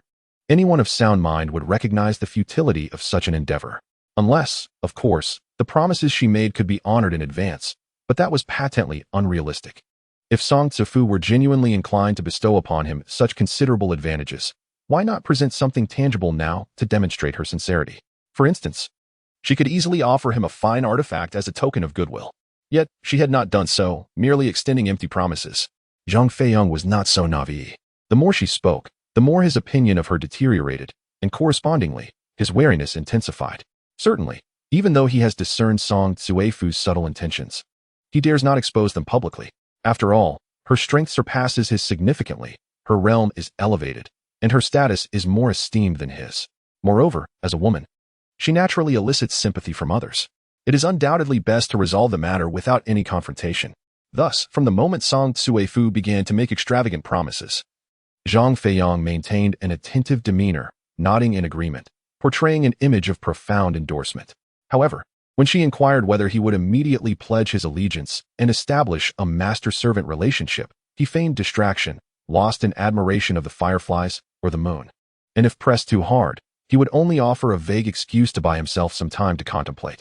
In summary, as long as he could navigate the conversation verbally, compelling Song Tsuefu to abandon her pursuit, he would not be the one to instigate a confrontation. The two engaged in conversation over a cup of tea. Yet, as Zhang Feiyang consistently appeared reluctant to acquiesce, Song Tsuefu's expression grew increasingly grim. After a moment of contemplation, clearly unable to wait any longer, she suddenly huffed, withdrawing all warmth and smiles, and produced a transparent vial from her bosom. This vial emitted a faint azure glow, standing out starkly against the pitch-black night. Nevertheless, it paled in comparison to its contents. Inside wriggled a small creature, reminiscent of a caterpillar, its entire body translucent like ice, an unknown entity that elicited nausea. Yet, Song Tsuefu regarded it with utmost affection, kissing the vial and beaming with delight. Zhang Feiyang nearly succumbed to the urge to vomit, a foreboding feeling rising within him as he began to retreat slowly, his left hand shielding his chest as a disguise, while his right hand moved cautiously into his garment, assuming a defensive posture. Observing Zhang Feiyang's gradual withdrawal, Song Tsuefu appeared unfazed. She shook the vial in her hand and, with a boastful tone, explained, "This is a little stutterer. Do you know what this is? It is a demon insect I have raised. Once you consume it, you shall heed my every command. I initially had no intention of employing this on you, but it seems I have no choice now." At that moment, as Song Tsuefu explained, her demeanor radiated arrogance. Her eyes gleaming with fervor, the warmth had vanished, replaced by a malevolent visage, her features twisted by madness. The ethereal grace of an inner disciple was entirely obliterated. And under the moonlight, she appeared transformed, embodying a living female demon. It seemed that she had transformed outer disciples into her subordinates with that insect before her. Otherwise, she would not have displayed such expertise. Zhang Feiyang wiped the cold sweat from his brow, his thoughts swirling chaotically. Should he fight to the death or flee? A decision had to be made in an instant. Otherwise, if Song Tsuefu charged, he would certainly be unable to withstand her attack. Contemplating this, Zhang Feiyang deliberated briefly and then resolutely turned, fleeing down the mountain path. Song Tsuefu observed his flight with a cold smile, a flicker of excitement glimmering in her eyes. There was no haste in her demeanor. With a light step of her lotus-like foot, she swiftly closed the distance between them by half. Just as she was about to take a second step to continue her pursuit, Zhang Feiyang abruptly halted, pivoted, and with a flick of his right hand, hurled a dagger towards her eyes. This was the sole strategy he devised after careful consideration, feigning escape to lull Song Tsuefu into a false sense of security, and then suddenly stopping to launch an attack. Regardless of where the dagger struck her body, it would at least inflict some injury, thereby increasing his chances of evading this perilous situation. Given that Song Tsuefu's strength surpassed his own, and her speed was greater, even the darkness of night would not deter her from catching up should he foolishly attempt to flee. If she did manage to close in on him, his options would dwindle to two: either take his own life, thus sparing himself from the agony of being devoured by that vile creature, or succumb to it, becoming her servant as she wished. While the latter option might grant him survival, it promised a fate far worse than death. Zhang Feiyang possessed no artifacts capable of counterattack. The only spiritual stone he had was useless as a weapon, and the remaining Qi Xia stone was broken. The only item he could still rely on was the heart-crushing dagger. Although it too was damaged and no longer a true treasure, it remained a sharp blade nonetheless. It was this thought of having the heart-crushing dagger as a final reliance that shaped his countermeasure. As for the miraculous little furnace, it was entirely ineffective in combat. Its previous success against Huadan had been mere chance, and he did not believe that a second stroke of luck could befall him, allowing him to injure Song Tsuefu once more. However, the outcome far surpassed Zhang Feiyang's expectations.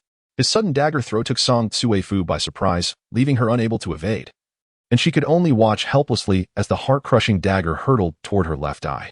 What transpired next, however, was beyond Zhang Feiyang's imagination. With a resounding clash, Song Tsuefu's eye, seemingly forged of steel, met the dagger without sustaining any harm. The heart-crushing dagger clattered to the ground, disappearing into the darkness, momentarily lost to sight. Zhang Feiyang felt as though a bucket of cold water had been poured over him, chilling him to the core, and he was engulfed in unprecedented tension, his heart racing in disbelief. Chapter 40. The artifact without trace. Song Tsuefu appeared to have anticipated this very scenario, wearing an expression that suggested she could see straight through Zhang Feiyang's heart. With a triumphant laugh, she taunted, "Little stutterer, do you truly believe that your petty cleverness and tricks could harm me?" Zhang Feiyang stood there, utterly dumbfounded. Since formally mastering the Qi refinement technique and becoming a practitioner at the initial stage of Qi refinement, Zhang Feiyang had long been aware that the inner disciples were formidable experts at the later stage of Qi refinement, far superior to those at the initial stage. However, he remained uncertain about the extent of this disparity. His previous adversaries had been practitioners like Xiangdong and Huadan, who were also at the initial stage of Qi refinement, though their prowess was already beyond the realm of ordinary mortals, particularly in their ability to channel spiritual energy to wield magical artifacts. He did not perceive a significant gap between them, at least in Zhang Feiyang's view. If an initial stage practitioner were unarmed or did not utilize magical artifacts, a mortal, despite the odds being slim and requiring a stroke of luck along with some effort, might still possess a faint chance of victory if they did not underestimate their opponent. It was this understanding that led Zhang Feiyang to believe that with the proper strategy and the element of surprise, he could contend against Song Tsuefu, a practitioner at a higher realm of Qi refinement. Even if the hope of victory was minuscule, it was not entirely implausible. His personal experience had taught him that upon reaching the initial stage of Qi refinement, he remained a mere mortal, confronted with sharp weapons such as swords or daggers. Attempting to withstand them with his flesh would only result in grievous injury. Moreover, the vulnerability of the human eye left Zhang Feiyang with no illusions about defeating Song Tsuefu. After all, her superior cultivation and strength were indisputable. He merely aimed to injure her, perhaps blinding one of her eyes, before escaping into the darkness. For him, a safe retreat constituted the best possible outcome. He was not foolish enough to regard himself as an egg intent on smashing against a stone. Unfortunately, the harsh reality delivered a stinging slap of awakening. The disparity in strength between a practitioner at the later stage of Qi refinement and one at the initial stage was as vast as the chasm between heaven and earth. In a similar scenario, a practitioner at the initial stage with delayed reflexes would have already lost an eye, writhing on the ground in pain and howling in agony. If only they could react more swiftly.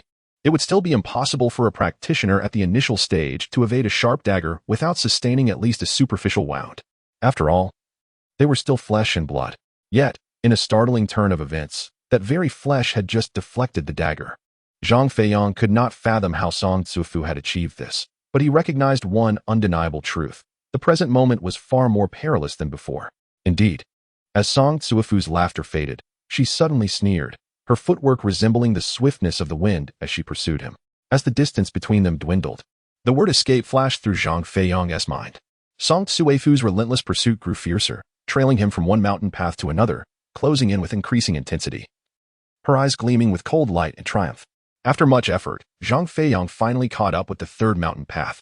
He saw that Zhang Feiyang had only taken a couple of steps when, with a resounding thud, he lost his footing and fell flat on his face. Akin to a dog eating excrement, Song Tsuefu erupted into laughter, her beauty reminiscent of a celestial being basking in moonlight. Little stutterer, do not flee. Escape is futile. You disregarded your senior sister's advice, and look where it has led you. Falling down, I see. If you obey, I assure you, I shall not let you suffer. Rest assured. I guarantee that after you consume the enchanted insect, you will feel no discomfort whatsoever. Zhang Feiyang inwardly lamented, finding her voice reminiscent of a death knell, sending shivers down his spine. He shuddered, regaining his composure as he scanned his surroundings. Below him lay a sloped path leading to the corpse disposal department. A drop of at least 5 or 6 zhang. Typically, tossing corpses down there would pose no issue. But for a living person to descend in such a manner would likely result in severe injury, if not death. However, Zhang Feiyang could not afford to ponder this any longer. Gritting his teeth, he suddenly rolled over, positioning himself to face the slope. His body taut and straight like a fallen tree trunk. He tumbled down the slope, his speed far exceeding that of his previous escape. This unexpected action clearly caught Song Tsuefu off guard. She had not anticipated that Zhang Feiyang would disregard his own life to evade her grasp. Growing more incensed, she snorted and pursued him to the top of the slope. With a graceful motion, she drew a ribbon from her waist, wrapping it around her hand. It glimmered like a fragment of light under the moon's glow. With a swift flick of her wrist, she sent the ribbon darting after Zhang Feiyang's trajectory. Yet, peculiarly, as the ribbon was released, its brilliance dimmed, as if vanishing into the night, becoming utterly invisible. At that moment, Zhang Feiyang, who was rolling down at high speed, suddenly halted mid-descent, as if ensnared by an unseen force, rendering him immobile. With a disdainful huff, Song Tsuefu gently flicked her hand backward, akin to a fisherman lifting a rod to reel in a caught fish. Instantly, Zhang Feiyang was pulled back up the slope, and upon reaching the summit, he did not stop, soaring over Song Tsuefu's head and crashing into a large tree a few zhang away with a resounding thud. The impact violently ruptured his internal organs, nearly shattering his bones. With another thud upon hitting the ground, Zhang Feiyang spewed forth a mouthful of fresh blood. Finally catching sight of the shimmering ribbon now in Song Tsuefu's hand, radiating an enchanting glow. It must be her magical artifact, he surmised correctly. Indeed, it was her most adept tool, the no traceless ribbon. Though it appeared to be merely a ribbon, once unleashed, it would disappear, creating countless unexpected outcomes, enabling the wielder to triumph over adversaries. Only the user could perceive its true trajectory of movement. Moreover, the no traceless ribbon was not solely for ensnaring others. Its lethality was formidable. Should the wielders so choose, it could be wielded as a whip to strike opponents or as a noose to bind them. In summary, this is an exceedingly formidable artifact. At least in the more than a decade since Song Tsuefu rose to prominence, no adversary has managed to contend with it. Zhang Feiyang, unaware of this, darted into his small grove, serpentine in his movements as he twisted and turned, attempting to complicate the entanglement of the Wuhan band. However, his intentions were all too transparent. A mere glance from Song Tsuefu turned her countenance ashen with fury, her eyelids trembling. Despite already being injured, he still attempted to flee. Oh, you little stutterer, you are truly commendable. I have not misjudged you. Your indomitable will, as my servant, surely makes you my most loyal vassal.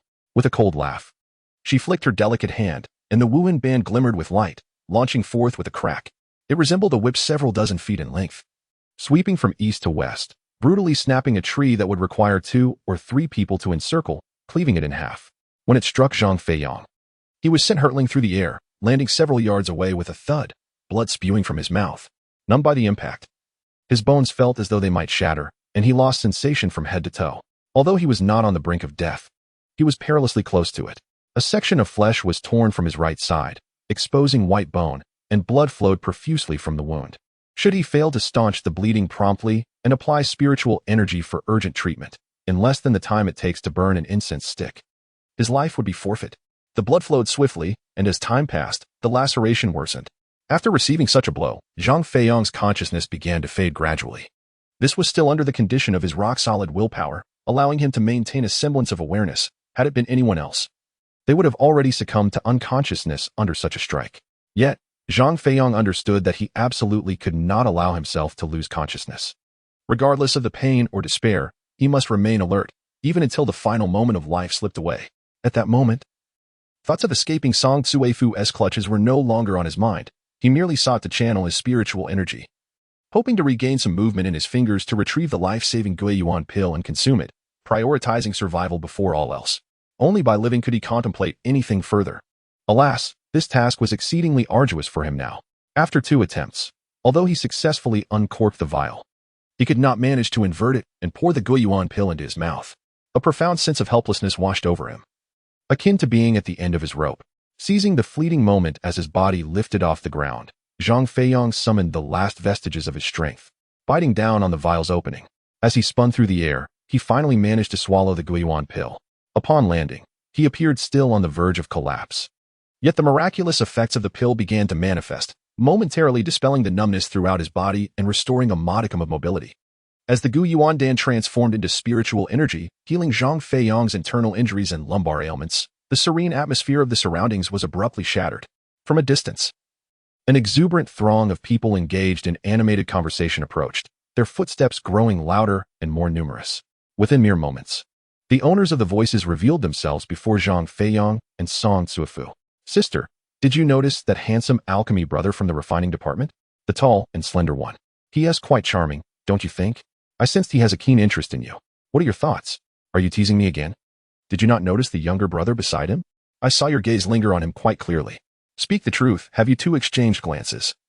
Perhaps planning to cultivate together in the future? Enough. Why are you all discussing such matters? Shouldn't today's focus be on our former junior brother Zhang Feiyang? Don't tell me you all never had feelings for him. Such an outstanding junior brother. Oh dear, it's a pity he is no longer with our department.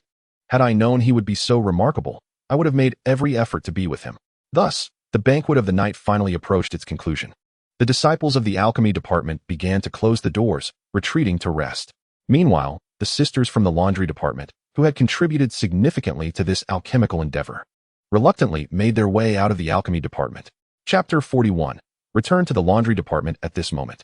The female disciples of the laundry department had yet to notice Song Tsuefu and her companions. However, it was only a matter of time before they did. And it would not be long, at most, in the span of half a stick of incense, or perhaps just a few breaths. They would be able to observe the situation here. In such circumstances, if one were to forcefully approach Zhang Feiyang and feed him the monstrous insect, it would undoubtedly draw the attention of the sisters from the laundry department. Consequently, one's transgressions would be impossible to conceal. To suppress the matter forcibly would likely necessitate the complete elimination of all the female disciples of the laundry department. Yet, with hundreds of disciples emerging, the challenge of annihilating them all in a single night was formidable. Moreover, as night had already fallen, if some petite yet resilient female disciples chose to hide amidst dense foliage, masquerading as corpses to evade detection, one would lack the inclination to discern the truth. Thus, the events of the night would inevitably come to light, making it difficult to account for the situation to the inner sect. After all, no matter how insignificant the outer sect might seem, they were still disciples of the Firefox sect. If several individuals were to perish or vanish overnight, it would not be particularly surprising, provided that those missing were not high-ranking leaders from the 6 outer sect divisions. The inner sect would likely not pay too much attention, making it relatively easy to cover up. However, if hundreds were to go missing or meet their demise in one night, the entire laundry department, from its leader to the newest initiates, would be rendered as if they had vanished from existence. Such a significant event has occurred, with far-reaching negative implications. If the inner circle continues to disregard this, it would be utterly unrealistic. Reflecting on this, Song Tsuefu felt she had reached a decisive conclusion. She cast a glance at Zhang Feiyang, letting out a dissatisfied huff, before she retracted her invisible belt and, with a delicate movement of her lotus-like foot, transformed into a gust of wind, sweeping away with a flourish of her sleeve. She moved with such swiftness, scaling the cliff as if traversing flat ground, and her lightness was almost imperceptible. In Zhang Feiyang's eyes, she had vanished into the endless night after just a couple of ascents and descents. The disciples of the laundry department, still afar and yet to approach, were even less able to discern her presence. When they finally turned their attention to Zhang Feiyang, they failed to notice him amidst their usual banter, chattering about their personal thoughts as if oblivious to everything around them. Upon witnessing Song Tsuefu's discontent as she departed, Zhang Feiyang realized a profound truth. It would be exceedingly simple for Song Tsuefu to take his life. Her coercion to consume the demon insect was equally effortless. This time, he had narrowly escaped calamity. His survival attributed not only to the miraculous Guiyuan Dan, but also to the invaluable support of the laundry sisters with whom he had spent many days. Had it not been for their cover, he would have long since fallen into the clutches of Song Tzuefu, or perhaps even lost his life. However, escaping once does not imply perpetual evasion of Song Tzuefu. The rift between them had become irreparable, akin to fire and water. Their next encounter would inevitably culminate in a fierce struggle, determining a definitive outcome. He would either be utterly defeated, becoming Song Tzuefu's subordinate, forsaking all ambitions of ascension, or he would devise a strategy to confront her, eliminating the malignant influence of Song Tzuefu from the Firefox sect, as he had with Huidan and Xiangdong. Such an outcome would not only ensure a more favorable cultivation atmosphere within the sect, but also allow him to navigate the path of immortality without peril. Yet, he did not regret his choices. Rather, his resolve solidified like granite. The more obstacles he faced, the more determined he became to surmount them. Zhang Feiyang trusted that anything that could not kill him would ultimately render him more formidable. Suddenly, a sister halted midway, seemingly having kicked something. As she crouched down to inspect a long object illuminated by the moonlight, discovering it to be merely a dagger, she shook her head and shared a laugh with a few others before discarding the weapon and continuing toward the foot of the mountain where the laundry department resided. Zhang Feiyang, however, was filled with unexpected joy. After stealthily entering through a window, he found the interior utterly vacant, showing no signs of new disciples taking residence. The room retained the same arrangement as when he had departed, leaving him momentarily astonished. With this realization, the tension that had gripped him since his private meeting with Song Tzuefu began to ease. This release ushered in a wave of intense drowsiness and fatigue, overwhelming him despite the restorative effects of the Guiyuan Dan on his injuries. Ultimately, he could muster no energy, retreating beneath the bed to succumb to a deep slumber. As he no longer worked in the laundry department, by morning, there would be no disciples to call him out. Zhang Feiyang slept until the afternoon, awakening only when hunger struck. The food in the laundry department was stored in Xiao Jia's quarters, and to procure sustenance, it was inevitable that he would need to converse with her. However, this was not a prudent course of action, for it bore considerable risk. Should Xiao Jia discover his intentions, it could incite her displeasure, leading her to divulge his presence in the laundry department to the alchemy division, thereby exposing his whereabouts to Song Tzuefu. Following his confrontation with Song Tzuefu the previous night, Zhang Feiyang was acutely aware that within the 6 divisions, she undoubtedly had other servants, who acted as her eyes and ears, until he devised a strategy to deal with her. He could not afford to reveal his concealment in the laundry department. Moreover, he genuinely sought to benefit the sisters of the laundry department and Xiaojia. Such matters must remain clandestine. He could not allow anyone from the alchemy division to learn of them. Xiaojia would undoubtedly be astute enough not to inform the alchemy division and would likely cooperate willingly. Indeed, everything transpired as Zhang Feiyang had anticipated. After listening to his seemingly plausible explanation, Xiaojia's demeanor underwent a complete transformation. Smiling, she brought him food and water and summoned the sisters of the laundry department, sternly instructing them not to disclose Zhang Feiyang's temporary stay. However, Xiaojia was no fool, despite Zhang Feiyang's grandiloquent justifications. She remained skeptical that matters would be so simple, suspecting that he was concealing something from her. Nevertheless, she had little inclination to uncover the truth behind his secrets. With the martial arts competition fast approaching, she was determined to prepare diligently for the event, aspiring to progress to the inner sect and claim victory. She devoted herself to rigorous practice of the qi refinement technique, aiming to solidify her cultivation further.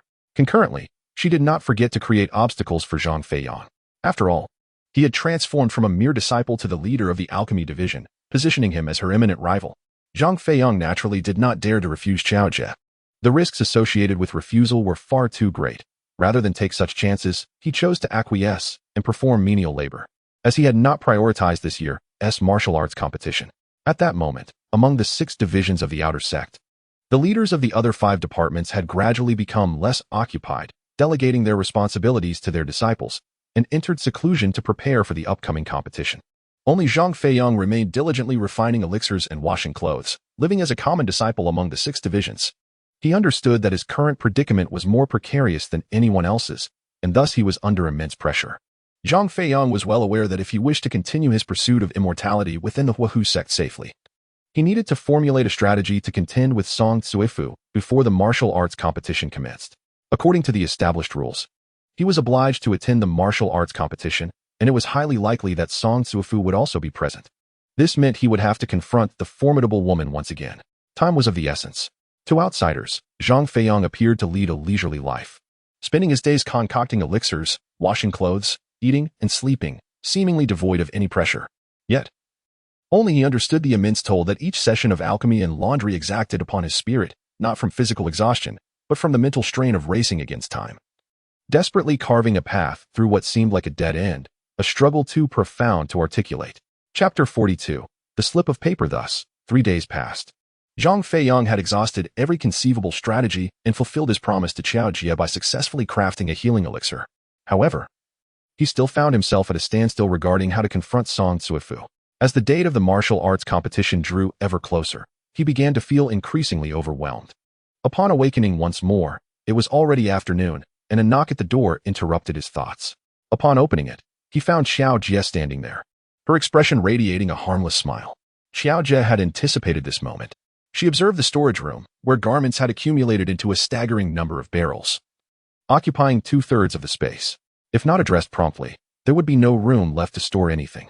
Zhang Feiyang felt a wave of bitterness wash over him. Despite his 100-fold reluctance, he dared not voice it. Instead, he feigned indifference, smiling and nodding in acquiescence. She had already regarded him as a rival of equal standing, and she couldn't afford to underestimate him. At that moment, the laundry department sisters were busy washing clothes. When Zhang Feiyang arrived by the riverbank, he was met with an overwhelming wave of admiration from numerous sisters, who approached him with flattering words, feigning concern and affection. Yet, whether it was due to Qiao Jie's prior instructions, they all uniformly responded to his requests for assistance with the same excuse. "Brother Zhang, we're so sorry. Just look at us. We have far too many clothes of our own to wash. We can't help you today." Zhang Feiyang was not convinced. Many of the female disciples had only a couple of garments in their hands, and some lingered deliberately, clearly wanting to steal glances at him or engage him in conversation, eager to boast to their peers and indulge their own vanity. He found himself unable to voice any displeasure, let alone criticize them. After all, this was the laundry department. Having spent considerable time with these female disciples, he was acutely aware of the repercussions of inciting their ire. As the saying goes, the king of hell is easy to provoke, but the little devils are relentless.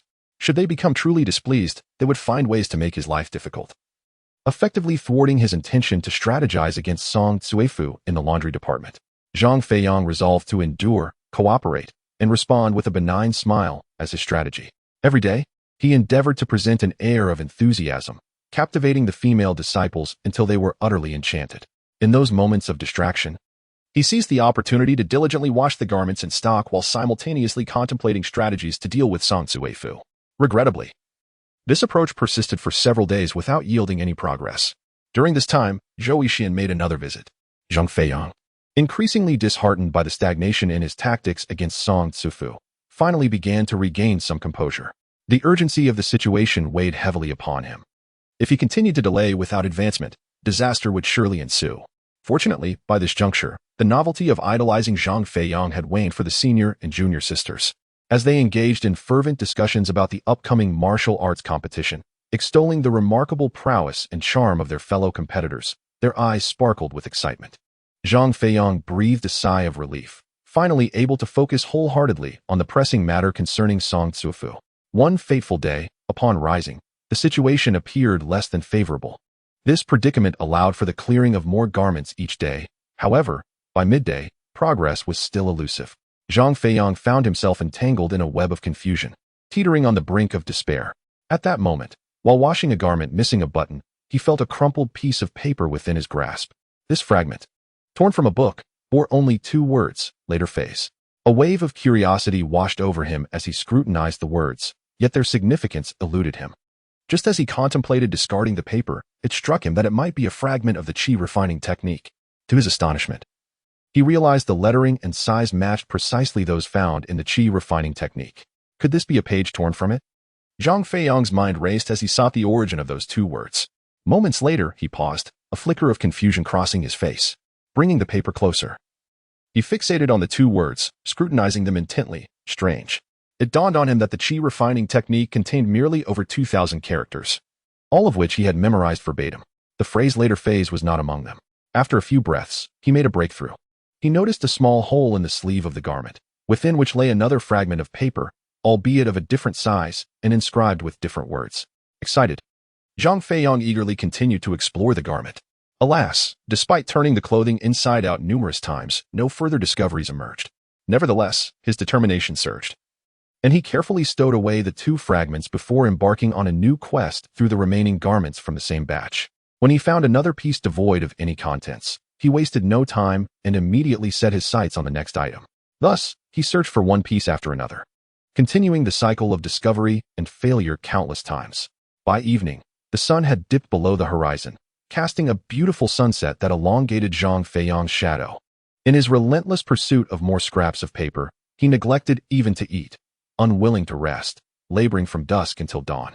Seeing his fatigued demeanor, Xiao Jie assumed that the laundry task assigned to him was overly burdensome and chose not to reprimand him, granting him a day of respite. On the left side lay a scrap he had examined, inscribed with the words late stage. His primary focus remained on the fragment to the right, his mind racing as he analyzed the 4 characters inscribed upon it, invulnerable to blades and bullets. The 2 scraps bore the unmistakable mark of the same hand that pinned the refining chi technique, yet neither phrase appeared within its text. A slight smile graced Zhang Feiyang's lips as he nodded affirmatively. This indicated that they must pertain to the cultivation methods practiced by cultivators in the late stage of the refining chi period. In other words, upon successfully breaking through the bottleneck from the early to the late stage of refining chi, a practitioner could attain the invulnerability implied. He suddenly recalled the incident involving Song Tsuefu, who had suffered no harm when encountering the heartbreaking dagger, solidifying his conviction and igniting a wave of excitement within him. Indeed, this must be the case. Otherwise, it would fail to explain Song Tsuefu's circumstances. The inner disciples were all at the late stage of refining chi, and that must be the truth. Yet, while the effects of achieving the late stage were clear, the method of cultivating spiritual energy to attain such a technique remained elusive. How could he bridge this gap? Should he attempt to steal from Song Tsuefu? Zhang Feiyang shook his head, deeming this approach untrustworthy, fraught with peril, and the likelihood of failure far outweighed any chance of success. He resolutely refused to embark on such a gamble, with a success rate perilously close to 0. However, dismissing this notion implied that filling this significant void would be an exceedingly daunting task. At that moment, Zhang Feiyang felt as though he stood by a riverbank, facing a surging current, with the distant shore representing a higher path of cultivation. If he did not wish to halt his journey towards immortality, he would have to traverse the bridge constructed by others. Regrettably, his formidable adversary, Song Tsuefu, had already positioned herself at the center of that bridge to intercept him. Any forceful attempt to break through would lead to certain demise. Choosing to compromise would be tantamount to willingly offering his neck to Song Tsuefu, who possessed both a collar and chains. As he pondered this predicament, a sense of despair deepened within him, growing ever more oppressive. With the passage of time and mounting weariness, thoughts of surrender began to creep into his mind. Yet, if he were to abandon himself so soon after embarking on the path of cultivation, how could he possibly hope to face even greater challenges in the future? Would that not render his ascension to immortality utterly impossible? As he pondered, Zhang Feiyang's anger intensified. He lifted his gaze towards Song Tsuefu, who stood on the bridge, mocking him with a cold smile. With a disdainful snort, he glanced at the rushing waters and moved to a more perilous bank, his eyes fixed intently on the opposite shore. Slowly, he waded into the water, carefully feeling for stones beneath the turbulent current as he crossed the river. He resolved to navigate the waters by grasping the stones, determined to seize his hopes firmly in his hands and carve out his own path in the realm of cultivation. Having understood the effects achievable in the late stage of chi refinement, he recognized the absence of the intermediate techniques. Thus, he resolved to create them himself. After all, no cultivation method could have originated solely from the natural world. Tracing back to its roots, there must have been a pioneer who first conceived such techniques. If his predecessors could achieve greatness, why should he not?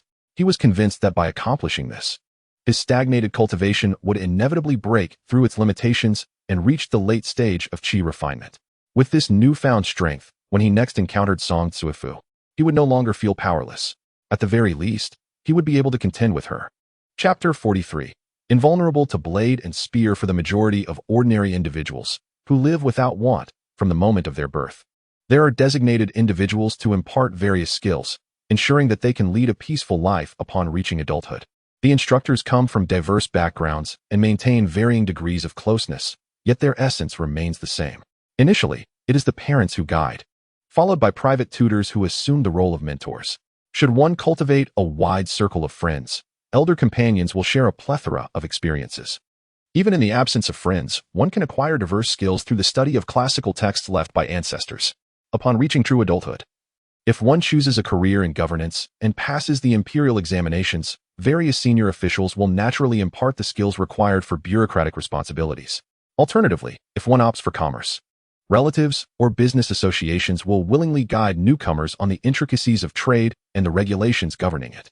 Should neither of these paths appeal, there exists a third avenue accessible to the masses, apprenticing under seasoned artisans such as blacksmiths or carpenters, thus acquiring skills sufficient to secure a livelihood in the future.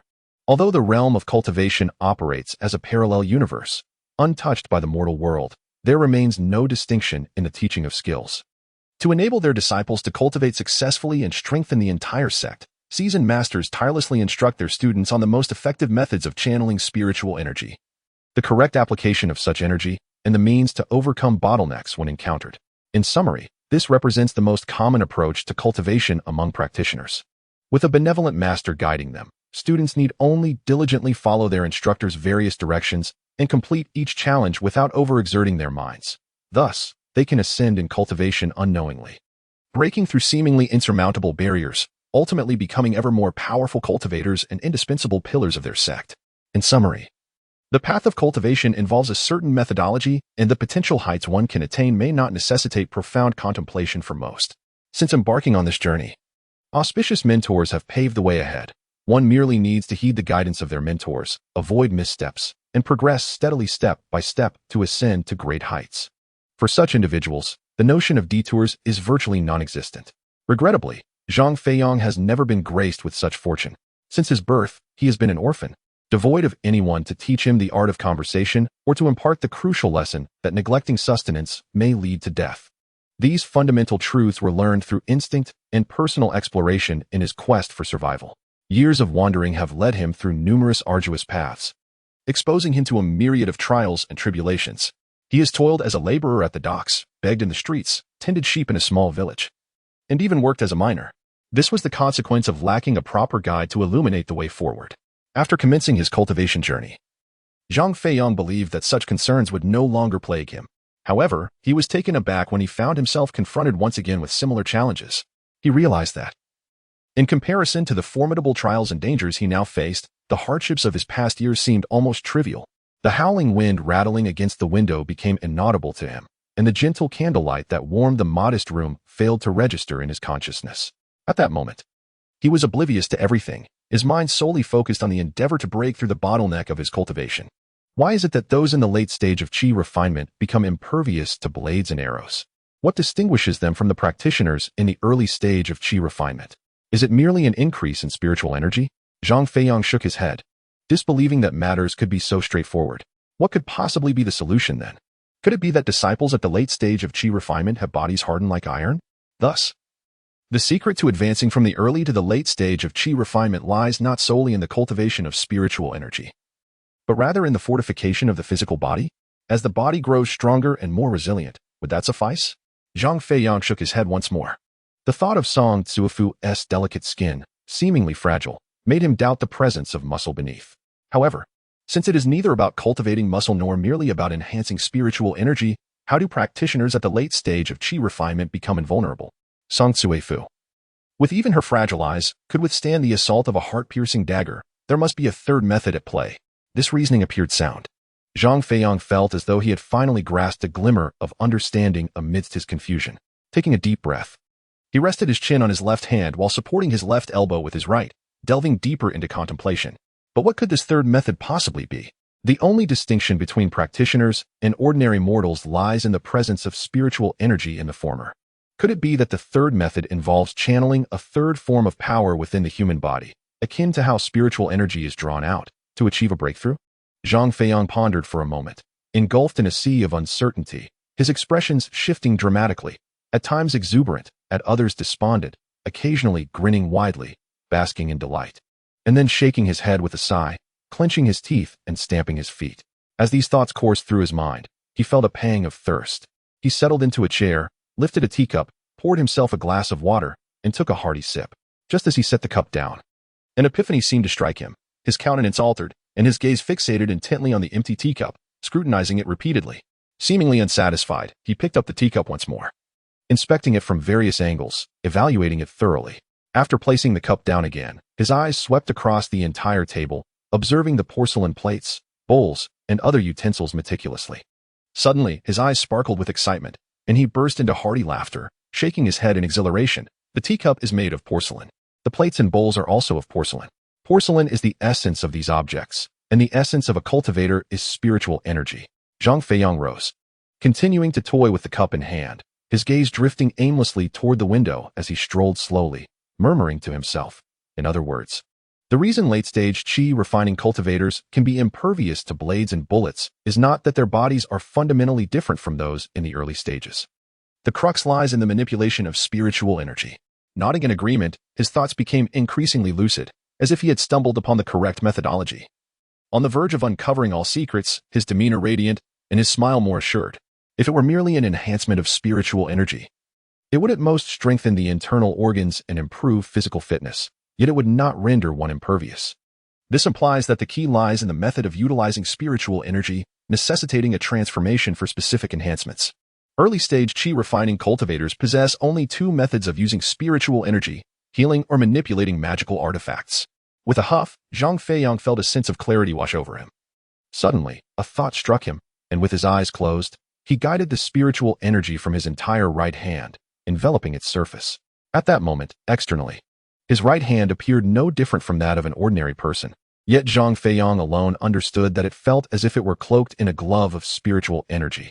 If my conjecture is correct, he mused, the notion of being impervious to blades and bullets must indeed pertain to this. A decisive glint flashed in his eyes as he brought his spiritually covered right hand down forcefully onto a shard of the teacup, which bore a sharp edge. With a resounding crack, he effortlessly pulverized it into dust. Remarkably, his hand emerged unscathed, as though he had struck not a sharp shard, but a mass of clay. As he examined his fingertips, palm, and wrist, finding no trace of injury, Zhang Feiyang felt a surge of joy, yet he dared not relax. With a series of sharp strikes, he continued to test, reducing the remaining shards of the plate and teacup to powder, confirming that his hand bore not a single wound, and that his thoughts had found tangible validation. Zhang Feiyang finally exhaled in relief. However, moments later, contemplating that even having reached a state of invulnerability, he still could not break through, he furrowed his brow, descending into contemplation. No, something feels amiss. I am certain I am on the right path. Unraveling the secret of invulnerability, one would expect that a breakthrough in cultivation should yield results. Yet, he found himself feeling unchanged from before. It was then he realized he had committed a fundamental error. If one merely guides their spiritual energy from within to envelop a specific part of their body, akin to the protection of his palm earlier, it hardly qualifies as true invulnerability. Should someone launch a surprise attack from behind, striking an area not shielded by spiritual energy, it would be all too easy for the cultivator to meet their demise.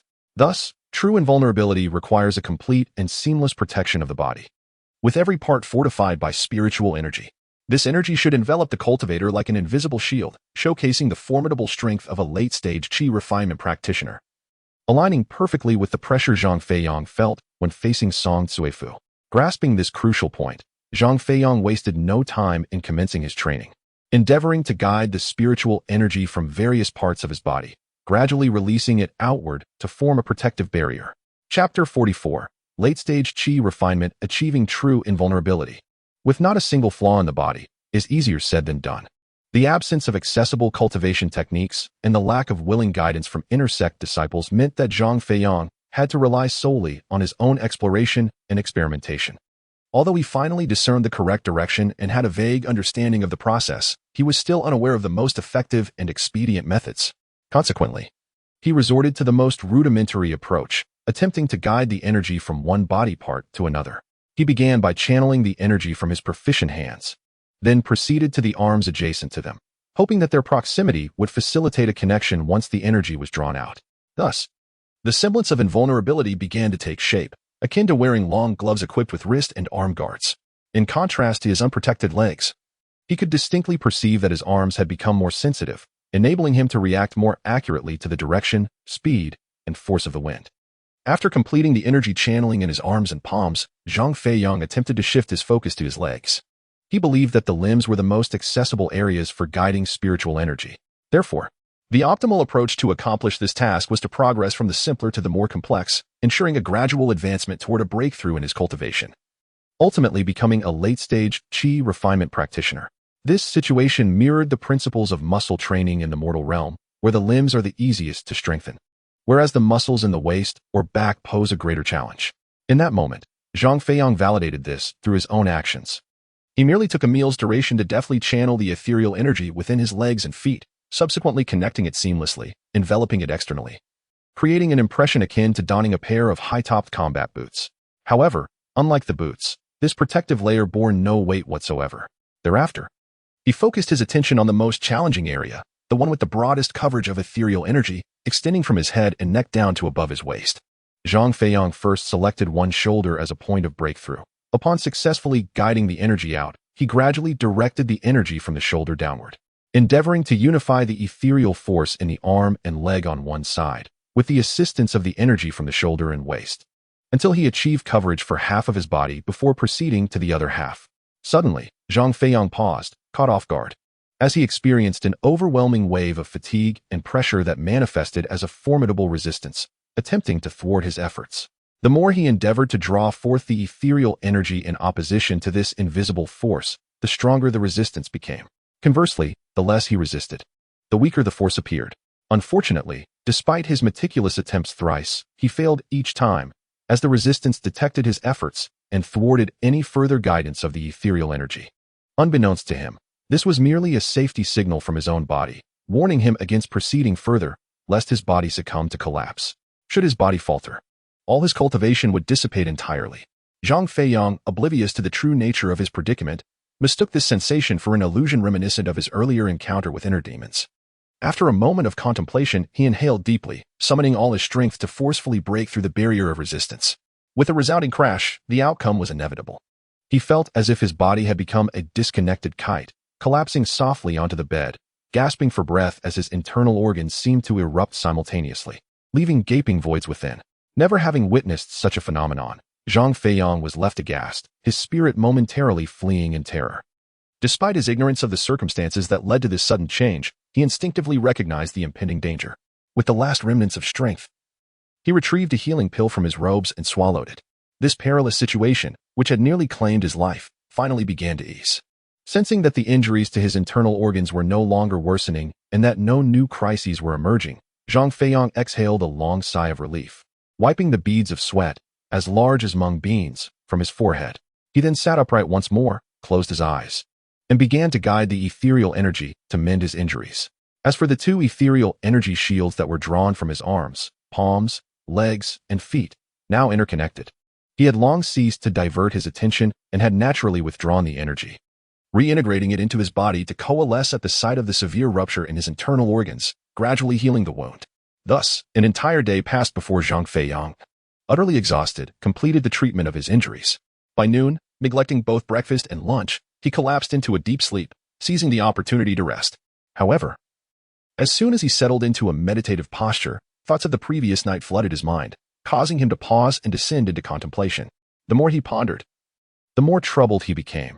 The more troubled he felt, the more unwilling he was to accept it. His thoughts churned like a tempestuous sea, and a lavish idea began to take shape. Indeed, the healing elixir was only effective when I was injured. But why did I sustain injuries? Was it not due to my inferior physical condition? If I could strengthen my body, would I not significantly reduce the likelihood of future injuries? With this realization, Zhang Feiyang smiled faintly, leaped from his bed, and rushed out to find Qiao Jia, asking her to summon Zhou Xian. Zhang Feiyang was overjoyed and expressed his gratitude profusely. During this time, engrossed in his cultivation, he had maintained an irregular eating schedule and insufficient sleep, occasionally suffering from insomnia, leaving him in a state of considerable fatigue. Deeply moved, he engaged in a lengthy conversation with Zhou Yixin before reluctantly bidding farewell. Later that evening, after dining and secluding himself once more in his small room, he wasted no time. He retrieved a small stove, ignited it with a snap, and poured all the herbs brought by Zhou Yixin into it, brewing a medicinal concoction that he savored thoroughly before continuing to guide the ethereal energy into a cohesive form for his cultivation. Every day henceforth, Zhang Feiyang followed this routine, resting extensively during the day, replenishing his sleep, and upon receiving the herbs from Zhou Yixin, he would shut the door, refining the essence of these herbs alone in solitude. Through the nourishment of the medicinal soup, he strengthened his sinews and bones, repeatedly enhancing his already formidable physical constitution. Thus, through relentless practice day after day and steadfast perseverance night after night, a full half-month elapsed before he finally broke through the barriers, allowing the ethereal energy to flow seamlessly throughout half of his body, forming a protective shield akin to wearing half a garment. Simultaneously, upon successfully overcoming that invisible force's obstruction, Zhang Feiyang could distinctly sense the ethereal energy within him surging at a visibly rapid pace, far exceeding the quantity and strength he had possessed at the initial stage of qi refinement. After another 7 days, when Zhang Feiyang opened his eyes for the 7th time, outwardly he appeared indistinguishable from an ordinary person. Yet, should he be attacked with a sharp blade or forcibly struck with a magical artifact, it would no longer be an effortless task to inflict injury or cause him to bleed, for he had ultimately succeeded in guiding the ethereal energy outward, merging it into a cohesive form that enveloped his entire body like an indomitable shield, rendering him impervious to blades and projectiles. Zhang Feiyang's cultivation had finally surmounted its previous limitations, elevating him to the ranks of a master in the later stage of qi refinement. He could not help but chuckle heartily, dashing out of the house and running for dozens of miles without feeling the slightest hint of fatigue.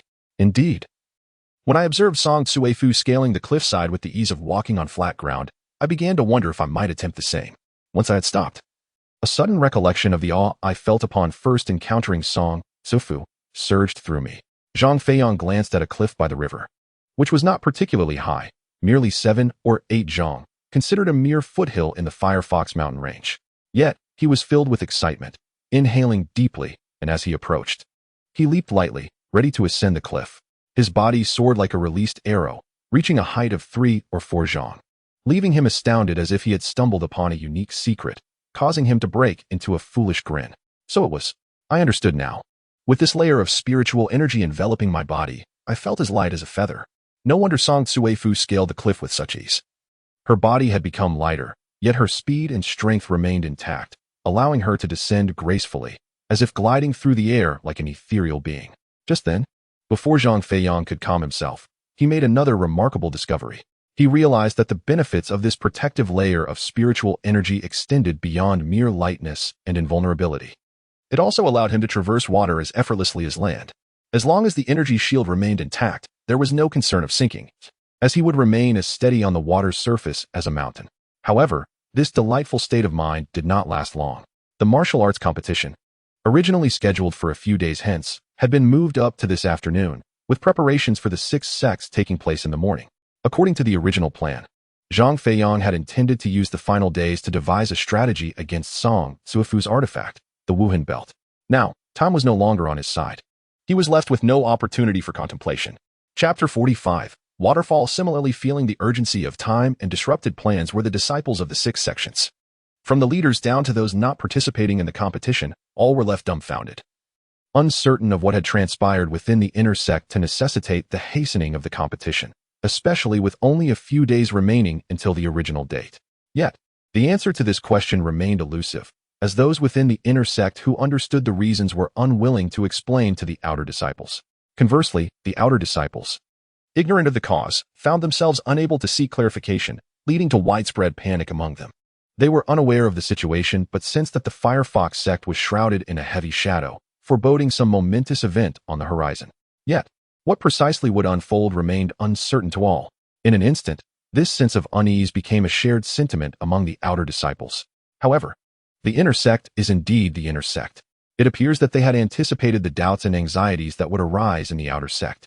Just after an hour, a contingent of disciples from the inner sect arrived to oversee the construction of the venue for the upcoming martial arts competition, preparing for the formal contest scheduled for the afternoon. Should they succeed, the Huahu sect would significantly expand its recruitment of inner sect disciples. The sect leader felt confident in this endeavor. Yet, the distance to the demon beast was considerable. A round trip, coupled with the time spent battling the creature, would require at least a year. Thus, in order to set out as soon as possible, the inner sect, after numerous discussions, made the decision to advance the competition. The reason for this urgency was that they had received the latest news indicating that a neighboring nation, Yu, had also learned the location of the demon beast, and the Huahu sect was unwilling to let others seize the opportunity first, prompting an immediate order. Of course, they could have entirely canceled the martial arts tournament, but considering that it would take a full year for the outer sect disciples to enter the inner sect, the Huahu sect resolved to proceed with the competition to avoid leaving the 6 leaders of the outer sect with regrets. Thus, after hearing the explanation from the inner sect disciples, the atmosphere among the 6 divisions of the outer sect finally returned to the excitement and liveliness reminiscent of past tournaments. Each disciple was filled with fervor, assisting in the construction of the arena, preparing food and various necessary items, while the inner sect disciples supervised the operations. After 2 hours of diligent effort, an arena spanning 34 zhang was erected on a flat expanse of land between the herb gathering department and the alchemy department. This location, situated on the mountainside, served as a crucial thoroughfare between the 2 major outer sects, seamlessly connecting the paths of the remaining 4 divisions ascending the mountain. The terrain was spacious, complemented by a waterfall cascading from the mountaintop, creating a picturesque scene where sunlight illuminated the arena, enveloping it in a misty glow. Resembling a celestial paradise, an ideal venue for competition. Once the venue was completed, the tournament officially commenced. The first order of business was to register the participants. Song Cuifu was in charge of the registration. Upon seeing Zhang Feiyang also participating, she smiled faintly, stealing a few extra glances at him, exuding an air of deep concern that drew envious and discontented looks from her many brothers. Yet, unbeknownst to them, as she turned her gaze towards Zhang Feiyang's departing figure, a fleeting glimmer of coldness flashed through her eyes, imperceptible to most, presenting a warm and approachable demeanor.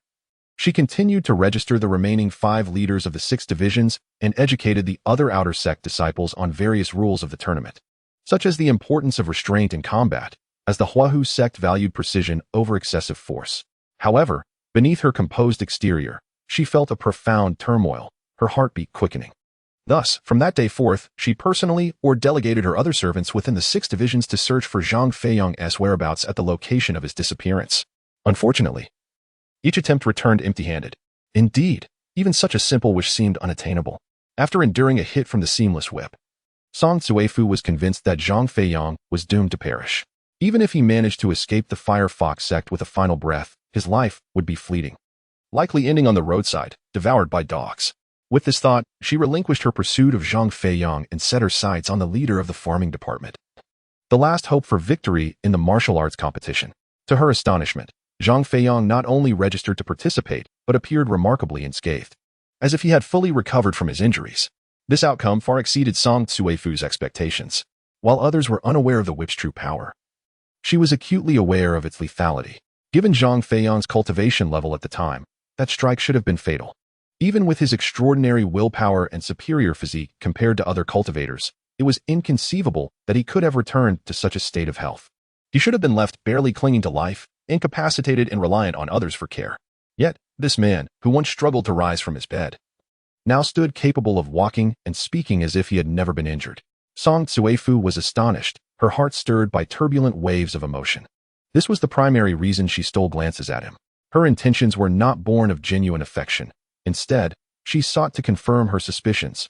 Was this person, who bore a striking resemblance to Zhang Feiyang, perhaps a long-lost brother? Once she had etched his gait into her memory. Recognizing it as identical to the way Zhang Feiyang had walked before, she was certain her eyes had not deceived her. At that moment, a faint smile graced the corners of Song Cuifu's lips, her enchanting eyes narrowing as she suddenly beamed at a disciple from the outer sect, prompting a chorus of cheers and envy from the surrounding disciples. Each of them lamented their own misfortune at not being favored by Song Cuifu, their disappointment palpable. The disciple who received her smile flushed, grinning foolishly as he puffed out his chest, eagerly anticipating the sweet and melodious sound of her voice. Little did they know that her smile had been a spontaneous expression, unnoticed even by Song Cuifu herself. For upon confirming Zhang Feiyang's miraculous survival, she felt a mix of astonishment and a hidden relief that he had not escaped the Fire Fox sect and forsaken his cultivation. Simultaneously, a subtle sense of impending danger flickered in her mind. Song Cuifu deftly pinpointed the source of this unease and swiftly devised a solution, which filled her with joy. Prompting her features to soften like a blossoming flower, she resolved to seek Zhang Feiyang for a private conversation today. She must solidify their master-servant relationship to find peace of mind.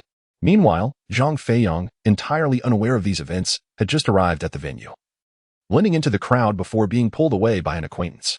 Observing the exuberance on Zhou Yishen's face, Zhang Feiyang lifted his gaze ahead, where a sheer cliff loomed. Beyond it, a waterfall cascaded down from the mountaintop, its torrents creating a mist that enveloped the cliff, exuding a grand and majestic aura. A flicker of doubt crossed his mind, Was this dear friend merely dragging him here to admire the scenery? Brother Zhou, your excitement in bringing me here, surely it is not merely to cultivate our sensibilities? Zhang Feiyang inquired, gesturing towards the magnificent waterfall before them. Zhou Yixin chuckled heartily, clapping him on the shoulder, and with a playful wink towards the waterfall, replied, "Of course not. Am I truly that dull? A few days ago, out of sheer boredom, I wandered near this waterfall and stumbled upon a 300-year-old herb beneath the cliff. I boldly descended to gather it, only to end up falling. Guess what happened next?" Zhou Yixin nodded, laughing, and gave Zhang Feiyang a thumbs up, saying, "You are absolutely right. Approximately 5 or 6 zhang below the cliff, there stands a grand tree that leans out from the cliff face. Behind it lies a cave, empty yet bearing the marks of habitation. I suspect it was once a refuge for disciples of the Huizong. Are you interested in joining me to explore it now?" Zhang Feiyang shook his head with a smile. At that moment, Song Cuifu also arrived at the venue. Spotting Zhang Feiyang amidst the crowd, she offered him a gentle smile before ascending the platform to confer with several other intersect seniors. They promptly selected a serious-looking senior to take the stage, who then announced the official commencement of the martial arts competition. "I hereby declare, based on the results of our draw following your registrations, that the first match will feature Zhang Feiyang from the alchemy department against Qiaoyan from the laundry department. Please, the two of you, take the stage. The rest are kindly asked to take their seats at a distance and quietly enjoy the competition, allowing ample space for the combatants." Chapter 46. The martial arts competition. As these words were spoken, apart from Song Cuifu and a few inner sect disciples on the platform, the outer sect disciples seated in the other 3 directions erupted in jubilant cheers, their voices rising in a crescendo reminiscent of crashing waves, surging ever higher and propelling the atmosphere of the competition to a thrilling climax. A group of newly initiated outer sect female disciples rallied in support of Zhang Feiyang, while others, equally fervent, cheered for Qiao Jie. In summary, the spectators on both sides, even before Zhang Feiyang and Qiao Jie stepped onto the stage to engage in battle, roared at each other with fiery intensity, akin to soldiers ready to charge into battle, their excitement overshadowing even that of the 2 participants. Qiao Jie was accustomed to such fervor. As she ascended the platform, she carried herself with poise, her natural smile reflecting confidence, exuding an air of assuredness. In contrast, Zhang Feiyang appeared somewhat reserved. Yet at that moment, Song Cuifu cast an expectant glance his way, her subtle smile imbued with hope. Instantly, Zhang Feiyang felt a weight in his chest, as if doused with cold water, awakening him from a fervent daze to a state of clarity. Indeed, my participation in the martial arts competition was not a matter of choice. According to the regulations of the Huahu sect, every year, the leaders of the 6 divisions are mandated to compete. Abstaining would equate to an automatic forfeiture of the opportunity for advancement to the inner sect. Were it not for such stipulations, I would have refrained from participating altogether.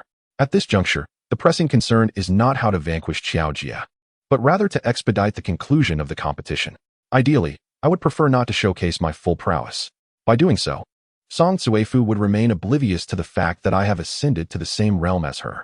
Consequently, she would likely underestimate me, thereby increasing my chances of overcoming her should we encounter peril once more. Unbeknownst to Qiao Jie, who misinterpreted Zhang Feiyang's increasingly confident smile as a sign of his preparedness, she instinctively summoned her spiritual energy, reaching for her magical artifact to initiate an attack. Suddenly, Zhang Feiyang's expression shifted dramatically. He coughed up a mouthful of blood and collapsed onto the ground. This outcome surpassed the expectations of all present, leaving the onlookers in stunned silence, unable to articulate their astonishment. Could it be true? Has Qiao Jie's strength escalated to such a terrifying level? It seems the title of champion this year rightfully belongs to her. Indeed, this is quite extraordinary. Qiao Jie merely made a gesture of placing her hand within her sleeve, and I could scarcely discern her actions. The speed was astonishing, given that Zhang Feiyang merely collapsed after spitting blood, and the competition rules stipulate that one must not inflict serious injury or fatal damage upon their opponent. He would be disqualified for such an act. I trust that Qiao Jie, with her extensive experience in the Huahu sect, would not make such a foolish mistake. Zhang Feiyang's condition was likely akin to a tempest with thunder but little rain. It appeared dramatic, yet the severity of his injuries was minimal. Indeed, just as he fell, a male inner sect brother rushed from the judging platform, crouched beside Zhang Feiyang, and placed his hand on his forehead, channeling spiritual energy to assess the internal injuries. Upon discovering that Zhang Feiyang was unscathed, realizing that the blood he coughed up was merely due to a small rupture on his tongue, he understood that Zhang Feiyang either intentionally allowed Qiao Jie to win or was aware of his own inadequacies and wished to avoid a humiliating defeat, thus choosing to feign injury. If the latter were true, then conceding to Xiao Jie would not be a loss of face, as he could easily justify his defeat by claiming that Xiao Jie was simply too formidable an opponent. It would serve as a convenient excuse for his inferior prowess. However, he refrained from disclosing the truth he had uncovered, instead articulating the very answer Zhang Feiyang most desired. The inner sect disciples who come each year to supervise and officiate the event are not typically a congenial group, and they might even deliberately select adversarial judges to ensure impartiality. Thus, it was prudent not to generate unnecessary controversy. The reasoning is straightforward. If he truly dared to reveal the truth behind Zhang Feiyang's deliberate defeat, he would find himself besieged by a barrage of challenging inquiries from the outer disciples in the audience, rendering the situation exceedingly difficult to navigate. Moreover, he was not alone. Several of his rivals among the senior disciples, who harbored ill feelings towards him, were present. These individuals would undoubtedly remain skeptical, always eager to oppose him but lacking the opportunity to voice their dissent until now. Should he initiate a topic, the risk of igniting a fire that he could not extinguish would be high. This was far from his desired outcome. Seeing his cautious demeanor, those rivals, although uncertain of the truth, shared a mutual understanding and chose not to delve deeper into the matter. Instead, they swiftly announced the outcome, congratulating Xiao Jie on her victory and issuing a notice for the next opponent to prepare for the upcoming match. Among them, only Song Zuofu accepted this result as genuine. While others were oblivious to the reason behind Zhang Feiyang's sudden bout of blood vomiting, she was well aware. After all, Zhang Feiyang had recently been struck by her artifact, the Wuhan belt, and at that time, he had still been an ordinary mortal. Even though he had since advanced to the early stage of qi refinement and healed his injuries, had he truly stabilized his cultivation at this level? Song Zuofu felt uncertain. Yet the sight of Zhang Feiyang vomiting blood before even engaging in battle brought a smile to her face, leading her to a precise conclusion. His cultivation was unstable, and the use of spiritual energy to heal the injuries inflicted by the Wuhan belt had resulted in a relapse. The blood he expelled was the consequence of attempting to harness spiritual energy, triggering the old wounds.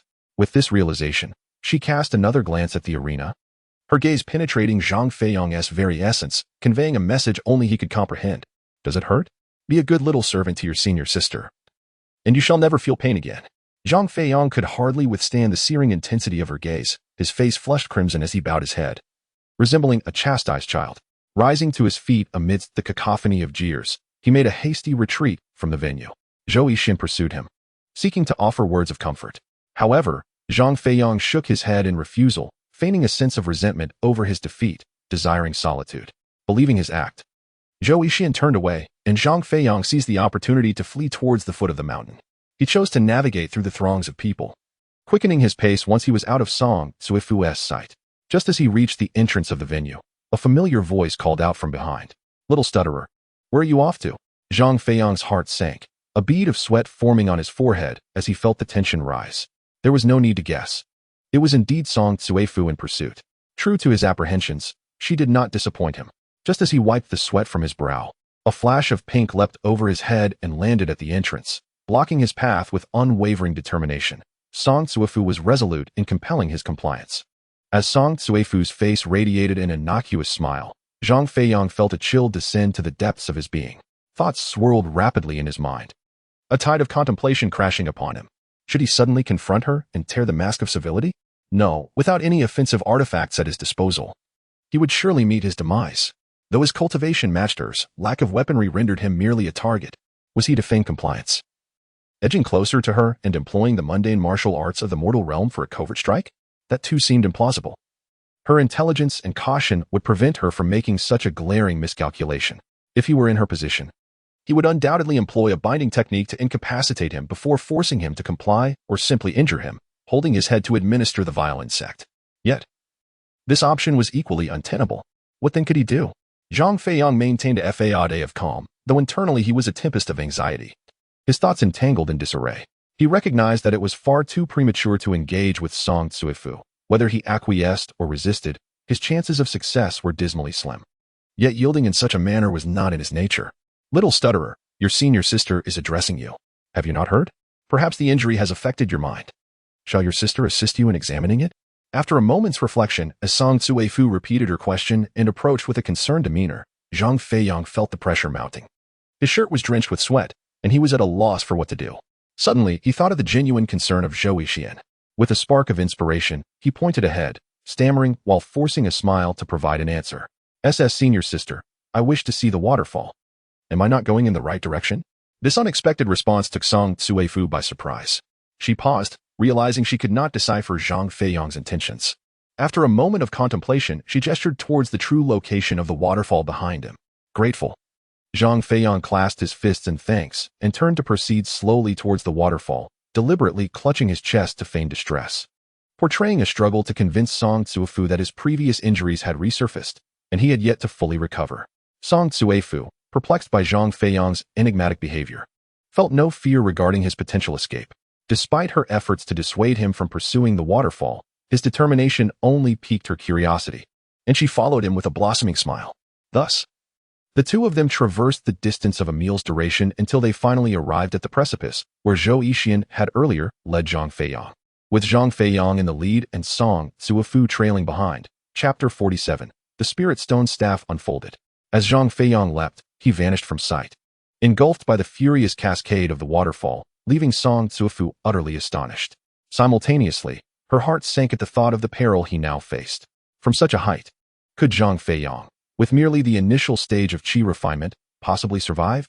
She needed no further contemplation to foresee the inevitable outcome, shattering into countless pieces. As for when the body would be discovered, that remains uncertain. After all, the roar of the waterfall is overwhelming. With this thought, her anger intensified. Akin to a mother witnessing her child enter a rebellious phase, a surge of frustration boiling within her. Yet, Zhang Feiyang was not her child. Naturally, Song Tsuefu could not forgive him as a true mother would. Her hatred for him only deepened. She exhaled deeply, clenched her fists, and suddenly, a cold glint flashed in her eyes as she fixed her gaze upon the cliff's edge. You chose to resist me, even to the point of preferring death. Before you perished, you even mocked me. Do you think you are someone of significance? Do not presume that your death will grant you any reprieve. Since you refuse to yield in life, in death you shall have no say. I shall dismember your corpse into 6 pieces and display them at the gates of the 6 departments, so that all may witness the fate that befalls those who defy me. Upon uttering these words, it seemed she had finally found satisfaction in her thoughts of Zhang Feiyang. A malicious smile crept across Song Tsuefu's face as her lithe form gracefully leaped to the edge of the cliff. Looking down, she beheld a vast expanse of white. Apart from the violently cascading waterfall, there was nothing to be seen, not even a trace of Zhang Feiyang. With a huff, she lightly pressed her foot down, transforming into a streak of red light as she landed upon the waterfall, surfing its surface as she pursued the descent below. Having reached the later stages of qi refinement, Song Tsuefu was able to channel her spiritual energy to envelop herself, granting her the ability to walk upon the water. With the protection of the spiritual shield, her body became remarkably light, emboldening her to tread upon the waterfall in pursuit of Zhang Feiyang's remains. Her intention was to locate his body swiftly, lest the current carry it away into the river, making it exceedingly difficult to find later. However, her cleverness turned against her. At that moment, Zhang Feiyang was not at the base of the waterfall, nor had he met a gruesome end. In a bid to escape with his life and buy himself some time, he had chosen to leap from the cliff. Recalling the cave that Zhou Yixian had mentioned, he took advantage of the opportunity. As he plummeted from the cliffside, he refrained from channeling his spiritual energy to form a protective shield. In that final moment of descent, he glanced down and saw no sign of a cave. Only the swirling mist and the tumultuous waterfall met his gaze. Zhang Feiyang quickly deduced that the cave's entrance was likely small and positioned behind the waterfall, akin to a hidden water curtain cave, inconspicuous from the outside. Moreover, if he were to release his spiritual energy to form a shield for protection, the leap would inherently become perilous, making it challenging to reach the cave. Thus, the ability to walk on water, a hallmark of practitioners in the later stages of qi refinement, which would normally be advantageous, ironically became his greatest hindrance at this critical juncture. This situation resembles that of a fish in water, with no fishing rod in hand. To catch the fish, one must leap into the river themselves. However, if one remains merely at the water's surface, capturing the fish becomes an impossible endeavor. Indeed, everything unfolded precisely as Zhang Feiyang had anticipated. When he plunged into the waterfall, he felt no immediate sensation, only a powerful force above him relentlessly pulling him downward. After 2 breaths, this force abruptly vanished with a resounding thud, and a tremendous buoyancy secured Zhang Feiyang's body firmly onto a small platform. The platform was modest in size, merely a couple of meters wide and about 2 people tall, serving as the entrance to a cave shrouded in darkness, obscuring all visibility. Zhang Feiyang found himself on the left side of the platform, half of his body precariously extending beyond its edge, almost failing to reach the cave. This was precisely where Zhou Yixian had previously stood. Had he not exercised caution and chosen his landing spot judiciously, Zhang Feiyang would have met his demise. This underscores the cave's profound concealment. Had it not been for Zhou Yixian's extraordinary luck and Zhang Feiyang's meticulousness, maintaining a calm demeanor and keen observational skills, it would have been nearly impossible for an ordinary person to discover this place.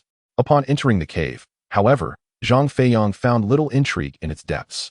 He was acutely aware of the formidable nature of Song Cuifu, who was far more challenging than Xiang Dong and Huadan. Just a brief circuit in the river beneath the waterfall would undoubtedly raise her suspicions, prompting her to scale the waterfall and track him down to this very spot. If he did not swiftly devise a strategy to counter her with the artifact, the invisible band, he would be beyond salvation. With this thought weighing on him, Zhang Feiyang inhaled deeply, rose to his feet, and wasted no time. He promptly retrieved all his belongings from his pockets, laying them out in a wide circle to strategize. The first item to catch his eye was his cherished and invaluable small stove. Recalling how it had once saved his life from Huadan's clutches with its intense heat, he felt a surge of anticipation. He produced a flint, sparking it to ignite the stove into a fully operational state. Next, he channeled a portion of his spiritual energy to form a small shield, which he placed over his right palm, pressing it against the now scorching exterior of the stove. He meticulously gauged the condition of the energy shield. Should the high temperature of the stove's surface breach the protection of the spiritual barrier, he would have a solution. Unfortunately, his expectations were not realized. After an entire incense stick's worth of time, the shield remained unchanged. This revelation, however, was within Zhang Feiyang's anticipation. Undeterred, he simply smiled faintly and shifted his gaze toward the heartbreaking dagger and the shattered crimson cloudstone. Indeed, a damaged artifact could no longer be deemed an artifact, as it was incapable of overcoming the spiritual shield. It seemed he would need to devise an alternative approach. Zhang Feiyang grasped the heart-piercing dagger and thrust it towards his palm, enveloped in spiritual energy. Instantly, he felt a formidable force firmly restraining the dagger's tip, preventing any breach. Undeterred, he struck at his palm again with the crimson cloudstone, only to encounter the same resistance. Shaking his head, his gaze fell upon the final item. It was a round mirror, the only object he possessed capable of countering magical artifacts. This mirror, forged from spiritual stones, had once provided him the opportunity to triumph over Huadan by reflecting the brilliance of the crimson cloudstone. Yet, he was acutely aware of its fragility. It could hardly be deemed a genuine magical artifact, more akin to a high-quality imitation. Like pork masquerading as beef, it might mimic the taste remarkably well if one possessed exceptional culinary skills, but a substandard product remains what it is. If he were to engage in a direct confrontation with Song Cuifu's Wuhan belt using the spiritual stone mirror, he could foresee the outcome. The mirror would shatter, and he would find himself injured once more, forced to swallow a demon insect, while her Wuhan belt would remain unscathed. Contemplating this, Zhang Feiyang shook his head, furrowed his brow, and stood up, gazing at the thundering waterfall outside, suddenly overwhelmed by a sense of impotence reminiscent of his mortal days facing nature. He had believed that becoming a cultivator would grant him boundless freedom, yet he found himself grappling with feelings of helplessness. The adversary now being the perilous realm of cultivation rather than the natural world. However, the more he reflected on this, the more resolute he became, unwilling to succumb. With unwavering determination, he fixed his gaze on the waterfall and began to think more intently. The small furnace glowed a vibrant red, erupting with a series of crackling sounds. After a moment, wisps of steam began to escape from the top of the furnace. Excitedly, Zhang Feiyang lifted the lid, and within, he beheld a viscous, dark substance resembling mud. Due to the infusion of spiritual stone powder, this dark liquid sparkled with occasional twinkling starlight, resplendent in its myriad colors. Nodding in approval, he cradled the furnace and approached the edge of the platform, drawing water from the waterfall to pour into it. Then, he swiftly guided the spiritual energy to envelop the surface and reached into the furnace, kneading the rapidly cooling liquid. This was his singular strategy to contend with Song Cuifu. Lacking any formidable magical artifacts, possessing only damaged or inferior ones, he resolved to amalgamate them and see what transpired. The small furnace could refine the essence. If successful, perhaps he could create a subpar artifact even more potent than the spiritual stone mirror, empowered by his own hands. For the heart-piercing dagger and crimson cloudstone were no longer true artifacts, but their constituent materials were crafted from the same spiritual stones as the mirror. Indeed, Through the collaborative efforts of his hands and the waterfall's water, a dark, elongated rod emerged from the small furnace. The staff was merely 3 or 4 zhang in length. After Zhang Feiyang infused it with spiritual energy, he discerned no extraordinary effects characteristic of a magical artifact. It was likely that the excessive presence of heart-crushing daggers and red mist stones had diluted the spiritual potency within the spirit stone powder, rendering the staff indistinguishable from an ordinary terrestrial implement. However, as Zhang Feiyang lightly struck the cave wall with the staff, a thunderous crack resonated, and a significant fissure abruptly manifested. The cracks multiplied and spread, threatening to collapse the entire cavern. Startled, he soon erupted into exuberant laughter, stowing away the spirit stone staff and the small furnace before hastily dashing to the edge of the platform. With a resounding splash, he leapt into the waterfall below, descending rapidly. Chapter 48. Confronting Song Cuefu in order to continue concealing his true capabilities. Zhang Feiyang refrained from channeling spiritual energy to shield himself as he plunged into the waterfall. While this approach bore its own perils, it paled in comparison to the risk of Song Cuefu discerning the full extent of his strength. After all, Zhang Feiyang had never truly engaged in combat with Song Cuefu, leaving him uncertain of her arsenal of magical artifacts. The memory of Huadan concealing Xiang Dong's artifact still lingered vividly in his mind. Had it not been for the small furnace activating fortuitously through blood and inflicting burns upon Huadan, he might have already met his demise. Thus, Zhang Feiyang could not afford to be complacent. Moreover, ostentation had never been his modus operandi. Having learned from the lessons imparted by the 2 cultivators, Xiang Dong and Huadan, he understood that drawing attention was perilous for someone like him, lacking a powerful backing, not possessing exceptional strength, and with mediocre cultivation talent, relying solely on a small furnace and his intellect. Since joining the Firefox sect, he had remained discreet, yet he had already faced 2 life-threatening incidents. And with Song Cuefu's imminent challenge, this marked the 3rd occurrence. Naturally, he had no intention of being ostentatious. However, leaping from such a great height posed a significant risk of his body instantly disintegrating upon impact, reducing him to a mere puddle of flesh. Thus, as soon as he entered the waterfall, Zhang Feiyang summoned all the spiritual energy within him, enveloping his internal organs and bones in a protective shield, ensuring the safety of his entire being. With a tremendous splash, the anticipated injuries manifested as expected. His skin ruptured, blood gushing forth uncontrollably, as 2 formidable forces surged from above and below, colliding violently within him. The onslaught easily breached his internal spiritual barrier, unleashing a powerful shockwave that left Zhang Feiyang pale and nauseous, on the verge of vomiting. Yet, that was the extent of his injuries. The shockwave dissipated his spiritual shield, leaving him feeling utterly drained, his body devoid of strength as he sank towards the water's depths. Fortunately, the preemptive protection of his internal organs and bones experienced minimal impact, merely vibrating violently, without further harm. Zhang Feiyang felt a troubling discomfort in his mouth, nose, and stomach, yet internally, he breathed a sigh of relief. Just as he intended to move his hands to resurface, seizing the moment to recuperate while simultaneously tending to his somewhat severe external injuries, his features had become severely distorted. His nose was askew, his mouth slanted, and even his ears were torn. His arms bore numerous jagged lacerations, from which blood flowed profusely. The substantial loss of blood left Zhang Feiyang feeling somewhat lightheaded. He hastily channeled his spiritual energy, first concentrating on staunching the bleeding from the most severe wounds before addressing the smaller ones.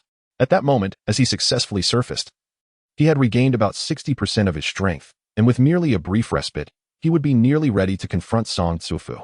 Unfortunately, just then, Song Cuefu, who had been in a state of frantic desperation, finally spotted him after searching the river repeatedly without success. When Zhang Feiyang leapt from the cave into the waterfall, Song Cuefu had retraced her steps, swimming upstream from the base of the waterfall, and meticulously examined every conceivable hiding place from above the cliff. "You little stutterer. You've made me search so hard for you. I thought you were dead. Perfect. Allow me to personally introduce you to my demonic insect." With a fierce determination, she strode through the water, covering several paces with each step. Zhang Feiyang, startled by her sudden advance, plunged back into the river to evade her. As she swept past him like the wind, he resurfaced, taking a deep breath, and in a bid to buy more time for his healing, he posed a sudden question. "Senior sister, why must you insist on making me your servant?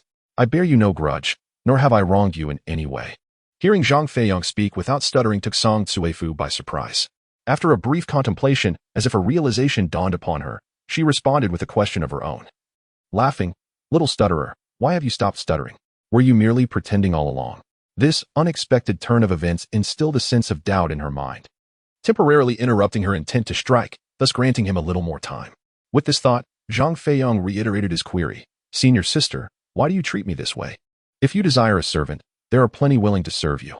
Please, seek someone else. Upon hearing him speak normally twice, Song Suifu immediately understood, and a delighted laugh escaped her lips, as though she had unraveled a mental knot.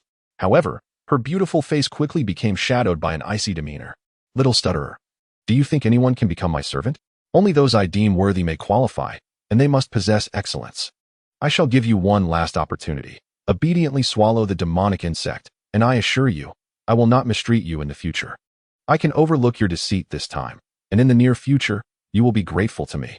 Zhang Feiyang was not interested in her promises, but also refrained from outright rejection, as that would only infuriate Song Suifu further, leaving him with even less time to heal his wounds and regain his strength. After careful deliberation, he offered Song Suifu an answer that seemed to brim with hope.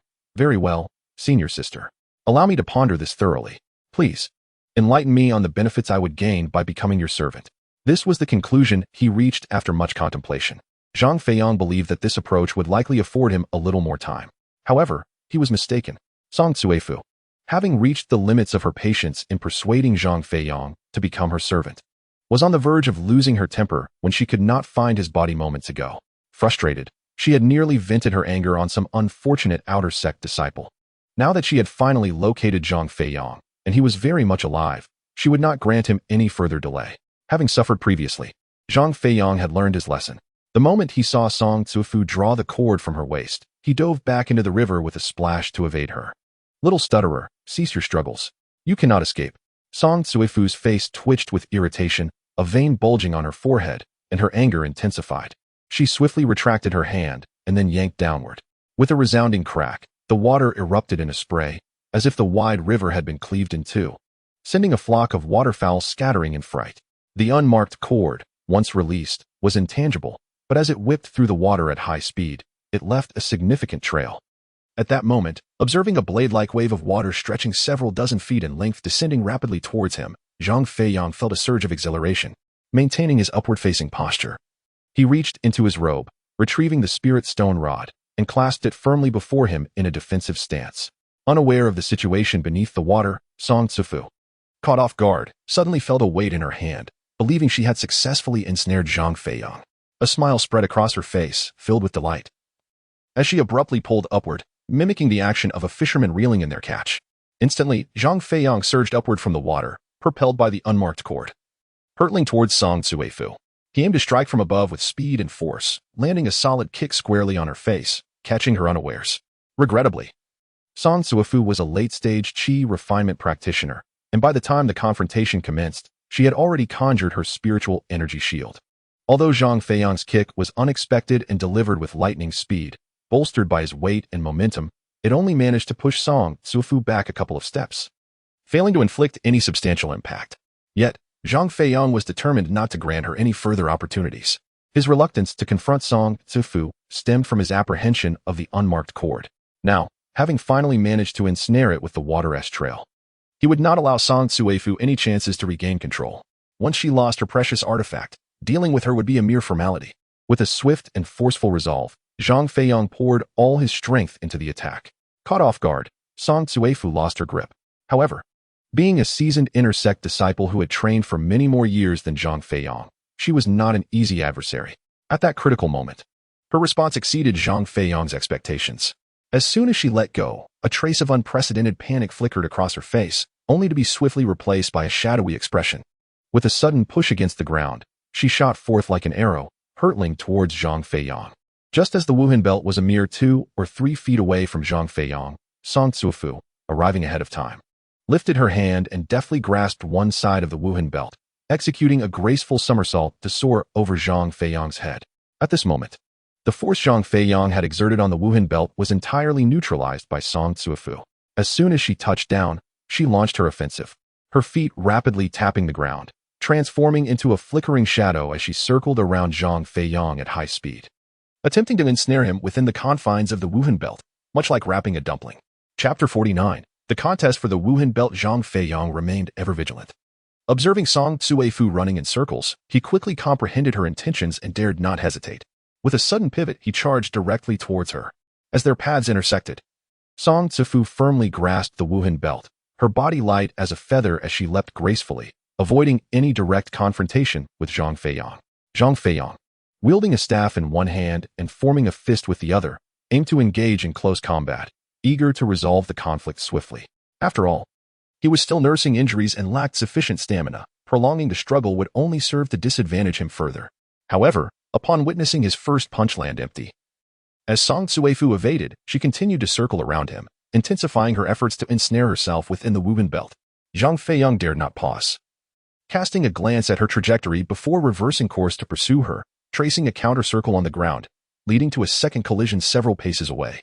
In this encounter, Song Tsuefu adhered to her previous strategy, not allowing Zhang Feiyang to close the distance, and leaped early, resembling a petal fluttering in the wind, drifting away to evade him once more. Yet, Zhang Feiyang was determined not to grant her another opportunity. He refrained from reacting, instead biding his time for the perfect moment. When Song Tsuefu soared into the air, leaving the ground, he too leapt, shooting towards her like a swift arrow.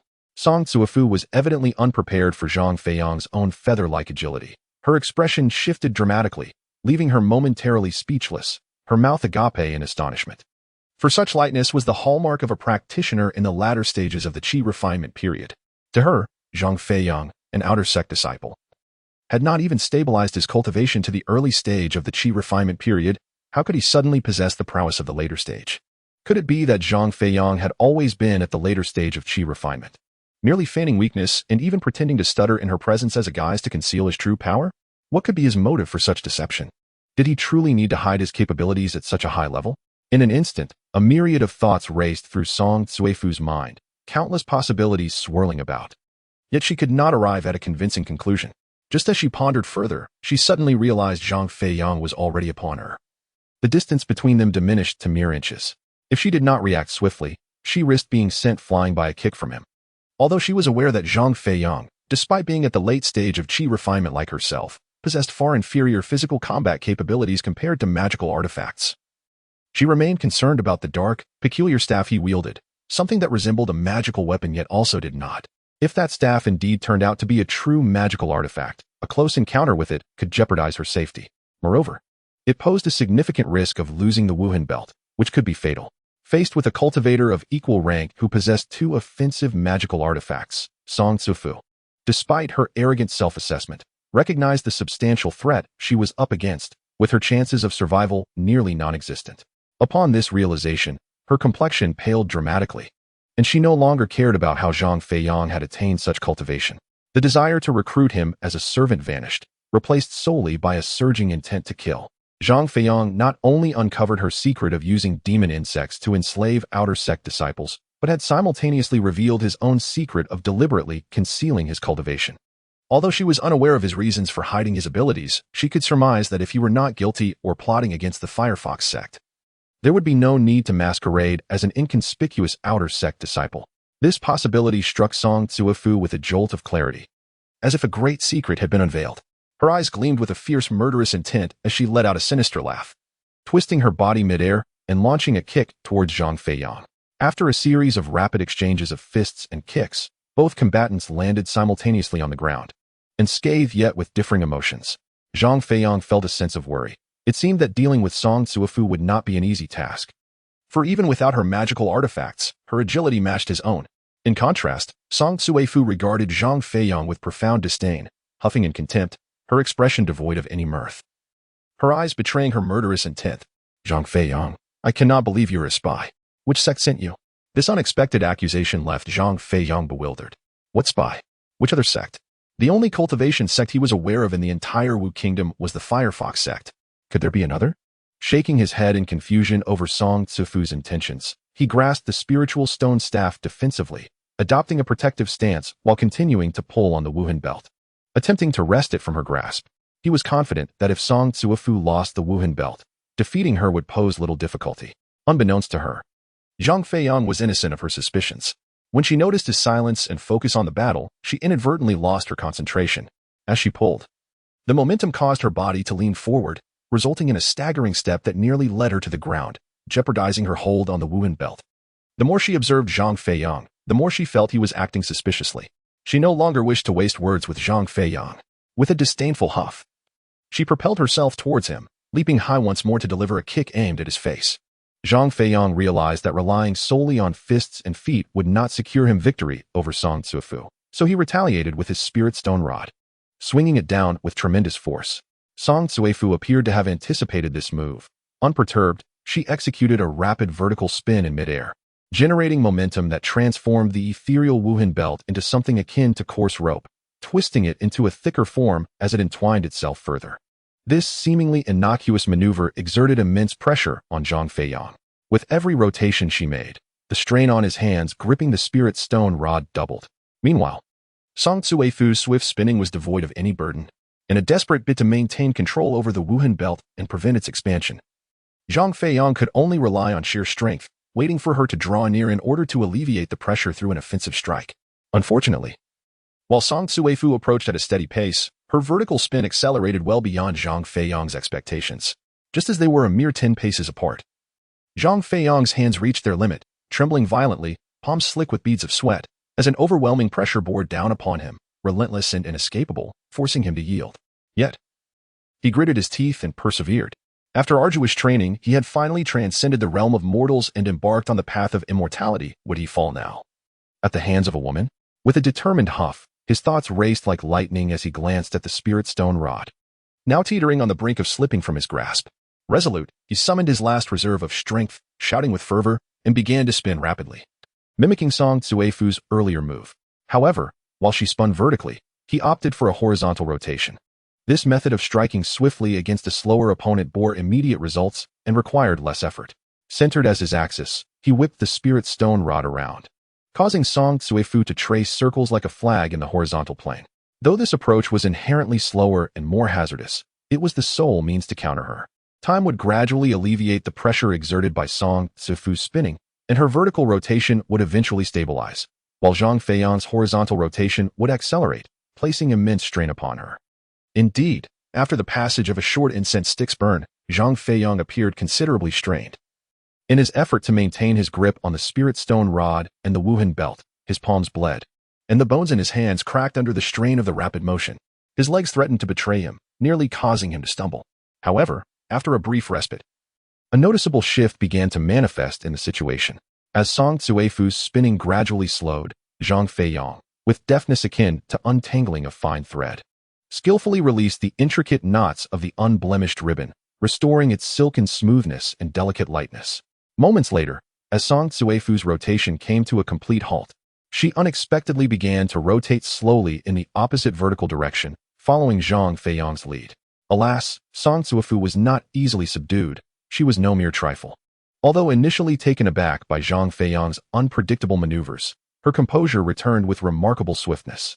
At that moment, noticing Zhang Feiyang's gaze directed towards her as she commenced her vertical spin, she instantly recognized the looming peril. A glint of lethal intent flashed in her eyes as she deftly flicked her wrist, stealthily extracting the sash from her waist and deftly forming a noose in midair, which she secured around Zhang Feiyang's head with precision. Just as he was about to divert his attention to remove it, she huffed, unwilling to grant him the chance. Without further resistance, her body began to spin rapidly in the opposite direction, tightening the noose around Zhang Feiyang's neck with each rotation. This unexpected maneuver left Zhang Feiyang astounded. He had never anticipated that, at such a critical juncture, Song Zuofu would turn the tide against him, presenting an even greater threat. For cultivators in the late stages of the Qi refinement period, the ability to conjure spiritual energy to form a protective shield was a given, rendering them impervious to blades and arrows. Yet, they could not forego the necessity of breath. What if the sash was not an ordinary garment? Would he not risk suffocation at her hands? With trepidation, Zhang Feiyang refrained from wagering whether the sash held any magical properties. Feeling a constriction around his neck and a burgeoning difficulty in breathing, he resolved to act decisively. He swiftly increased the speed of the spirit stone rod, doubling its velocity. And then, with a determined release of his grip, sent the rod, and Song Zuofu, hurtling away. Yet, Zhang Feiyang was not one to let her succeed so easily. Observing her triumphant expression, he began to sprint after her with increasing speed. As he closed the distance, he leapt into the air, delivering a powerful kick to her chest with all his might. Focused solely on his assault, he paid no heed to the aftermath, after sending Song Tzufu flying. He pursued relentlessly, repeating the action 3 times. With a resounding crash, Song Tzufu was struck thrice by Zhang Feiyang in midair, her speed escalating with each blow, until she was forcefully embedded into a solid cliff 34 zhang away. Despite the protective shield of spiritual energy surrounding her, she emerged unscathed. However, as Zhang Feiyang drew near once more, a sudden realization washed over her, transforming her previously arrogant demeanor into one of fear. Her lips trembled as she cried out for mercy, pleading, "Wait, wait, Zhang Feiyang. No, senior brother Zhang, I was merely jesting. You are not a spy, I know it. Please do not kill me. I promise I shall never wrong you again. By the way, your cultivation level is in the late stage of qi refinement. A secret I shall not divulge to anyone. If you doubt my words, I can take an oath." Indeed, under Zhang Feiyang's relentless flying kicks, Song Tzufu was propelled backward with such force and speed that, while she suffered no physical harm, it felt as though an invisible hand had firmly pressed her into the cliff face, rendering her hands, feet, and neck utterly immobile, securely lodged within the rock. At this moment, Zhang Feiyang, having chased her down again, bent to retrieve the spirit stone staff that had fallen to the ground. His countenance as grim as a stormy sea. This was the first time Song Tzufu had ever felt such profound fear since embarking on her path of cultivation.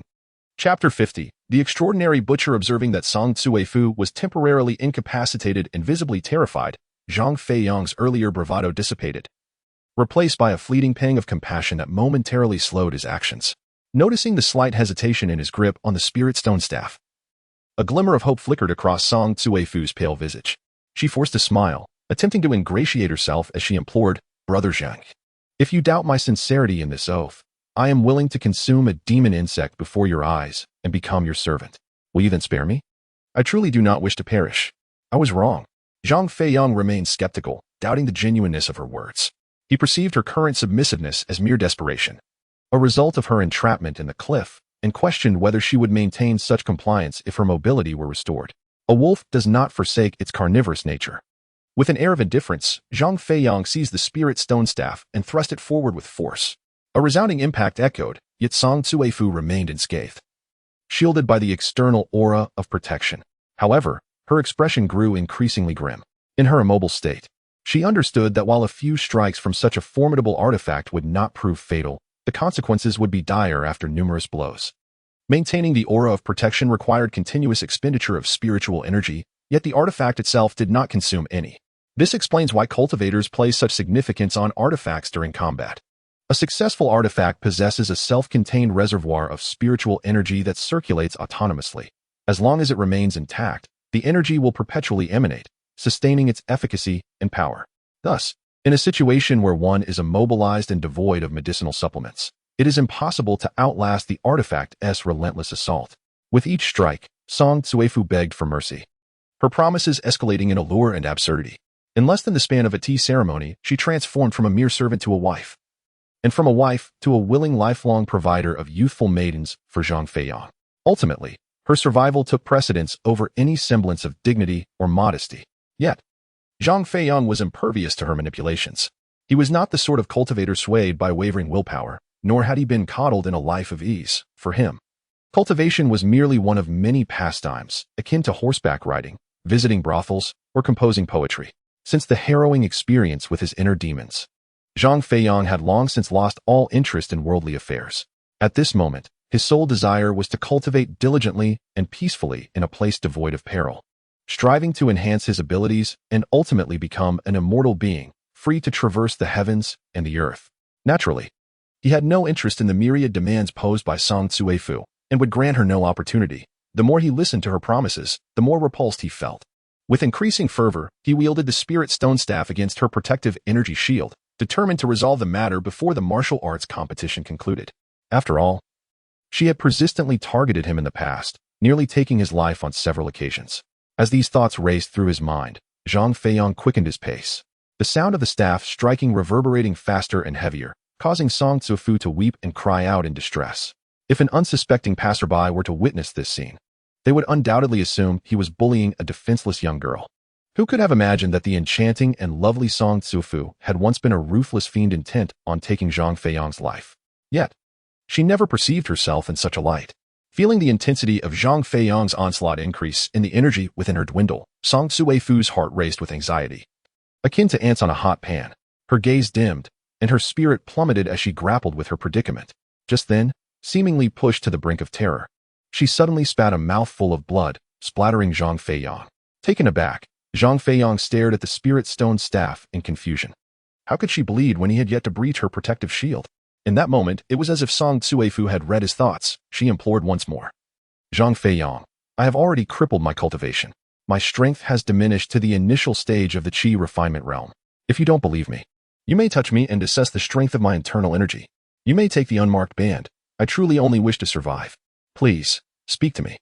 Is that not reasonable? I beg of you. Zhang Feiyang placed a finger upon her, infusing a stream of energy to explore her internal condition.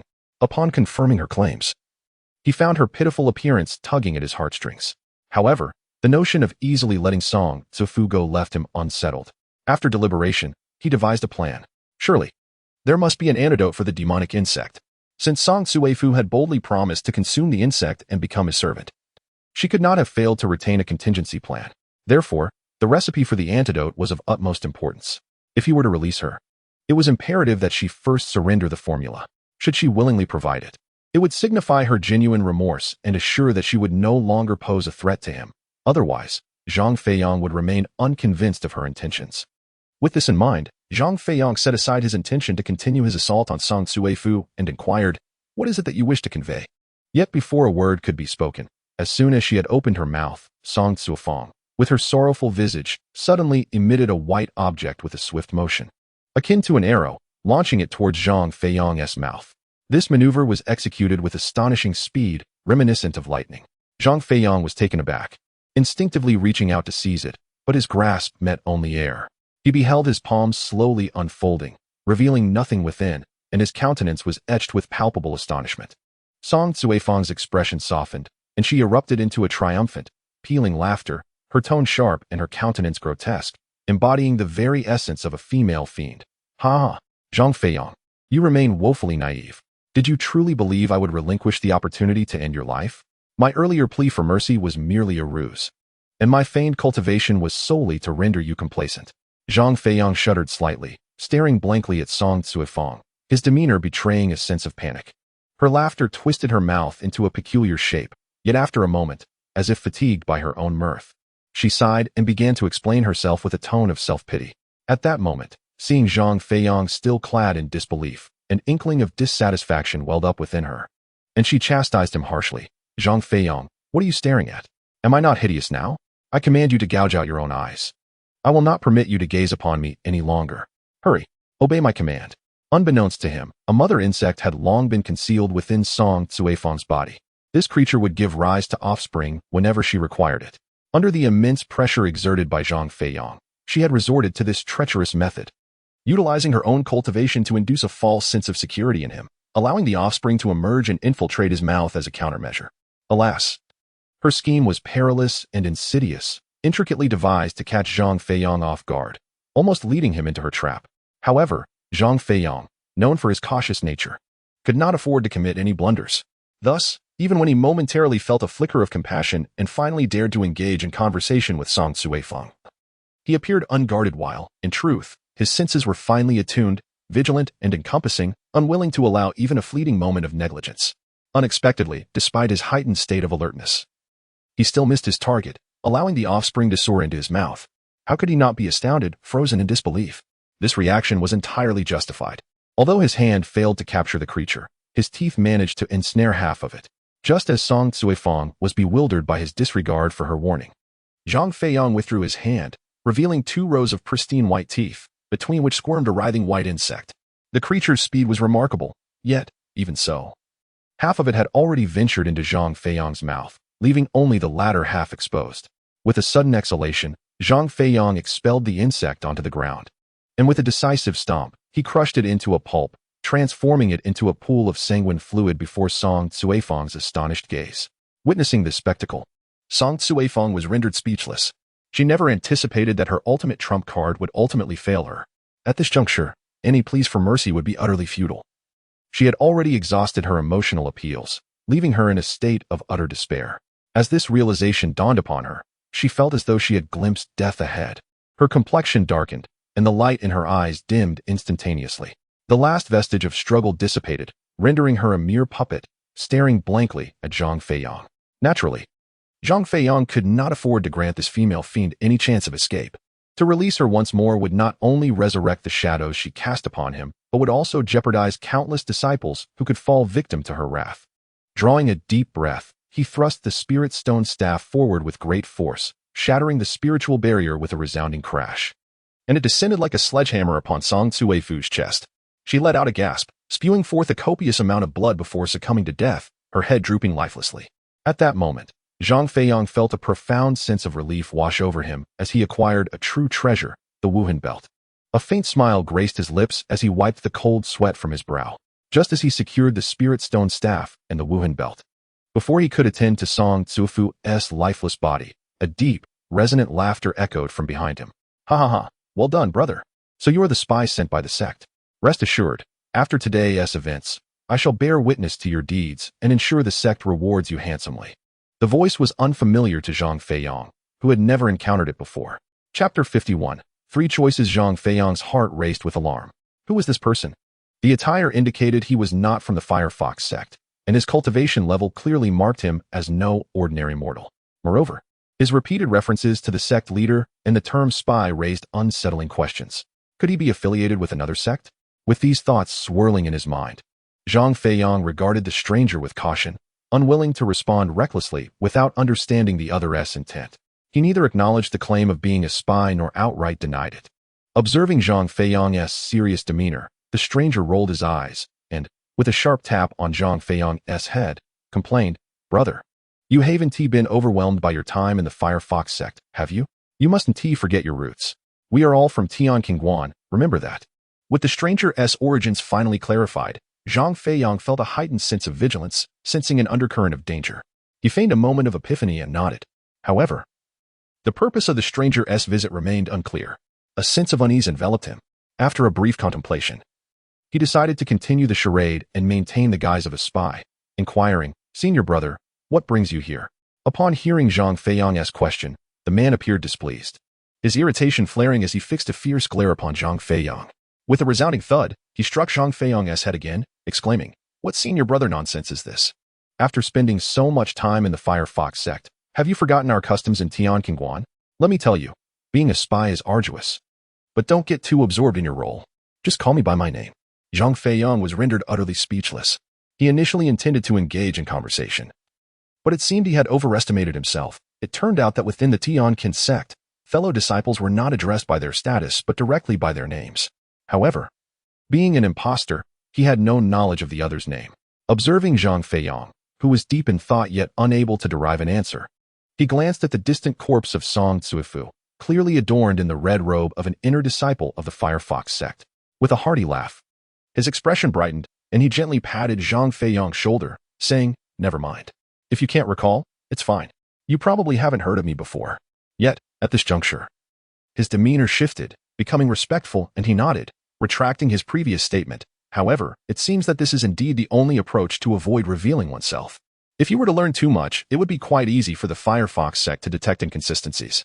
Zhang Feiyang, perplexed by this man's antics, regarded him with confusion yet remained silent.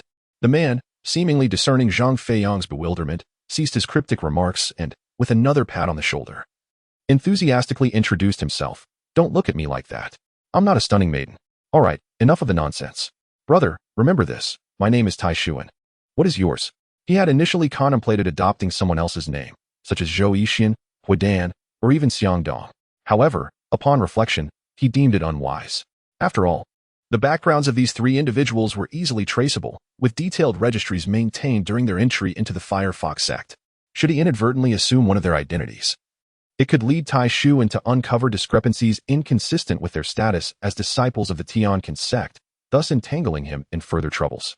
Having only just extricated himself from the predicaments caused by Song Tsuefu, he was not keen on being thrust into greater complications without any respite. Thus, he disclosed his own name. He was, after all, a wanderer, without parents, and he himself was oblivious to their identities or whether they were alive. It was improbable for others to ascertain his origins, allowing him considerable latitude when confronting others. Indeed, as soon as he revealed his name. Tai Xuan inquired about Zhang Feiyang's background. So, your name is Zhang Feiyang? What a lackluster name. Who bestowed it upon you? Your father, your master, or perhaps our leader at the Tianqin sect? Zhang Feiyang shook his head, indicating his ignorance. Tai Xuan laughed heartily and began to question him further about his parents, his hometown, his family's well-being, and which master he had apprenticed under at the Tianqin sect prior to becoming a spy for the Firefox sect. Zhang Feiyang, however, was at a loss for answers, deflecting every inquiry with a simple, I don't know. Initially, Tai Xuan found this somewhat odd, harboring a twinge of doubt regarding Zhang Feiyang's identity, muttering to himself, how can you know nothing at all? Surely, I haven't mistaken the person. Seeing Zhang Feiyang with his ever-serious demeanor, seemingly on guard against him, Tai Xuan felt a surge of delight rather than annoyance as he seized Zhang Feiyang's arm and hurried towards the mountainside of the Firefox sect. Zhang Feiyang, uncertain of Tai Xuan's intentions and plagued by an unsettling feeling, was about to inquire further about their purpose at Firefox Mountain when a sudden, unusual phenomenon in the distance captured his attention. A multitude of black dots, akin to a swarm of ants, surged from the direction of the mountain gate, growing in number and speed. They were individuals clad in bizarre attire, each wielding various luminous magical artifacts. These figures bore fierce expressions, exuding an air of menace.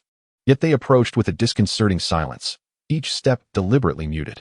With a cursory glance, Zhang Feiyang estimated there to be nearly several hundred of them.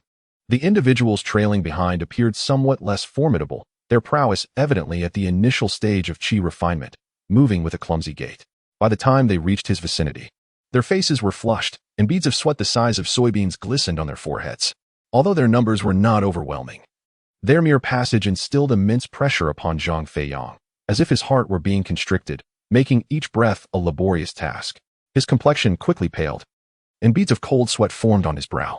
Only after these figures had completely passed did Zhang Feiyang finally feel a sense of relief. Exhaling a breath he did not realize he had been holding. At that moment, Tai Xuan, equally affected, noticed Zhang Feiyang's drenched brow and wiped his own forehead, offering a sheepish smile as he attempted to reassure him. Do not be afraid. We are among friends. They will not harm us. Come, let us seize this rare opportunity to collect some spoils. The more heads we gather, the greater our rewards will be. Do not say I did not warn you.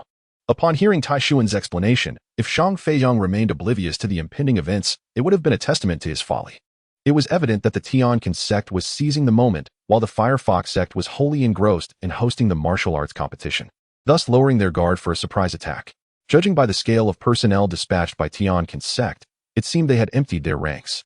With this realization, Zhang Feiyang's tension escalated. As he scanned the faces of the remaining disciples of Tianqin sect while following Tai Xuan up the mountain, he began to contemplate his course of action. Should he continue to play the role of a Firefox sect disciple, striving to protect the sect from annihilation through guerrilla tactics, leveraging his undercover status to systematically eliminate Tianqin disciples and collaborate with the main forces of Firefox sect for a formidable counterattack?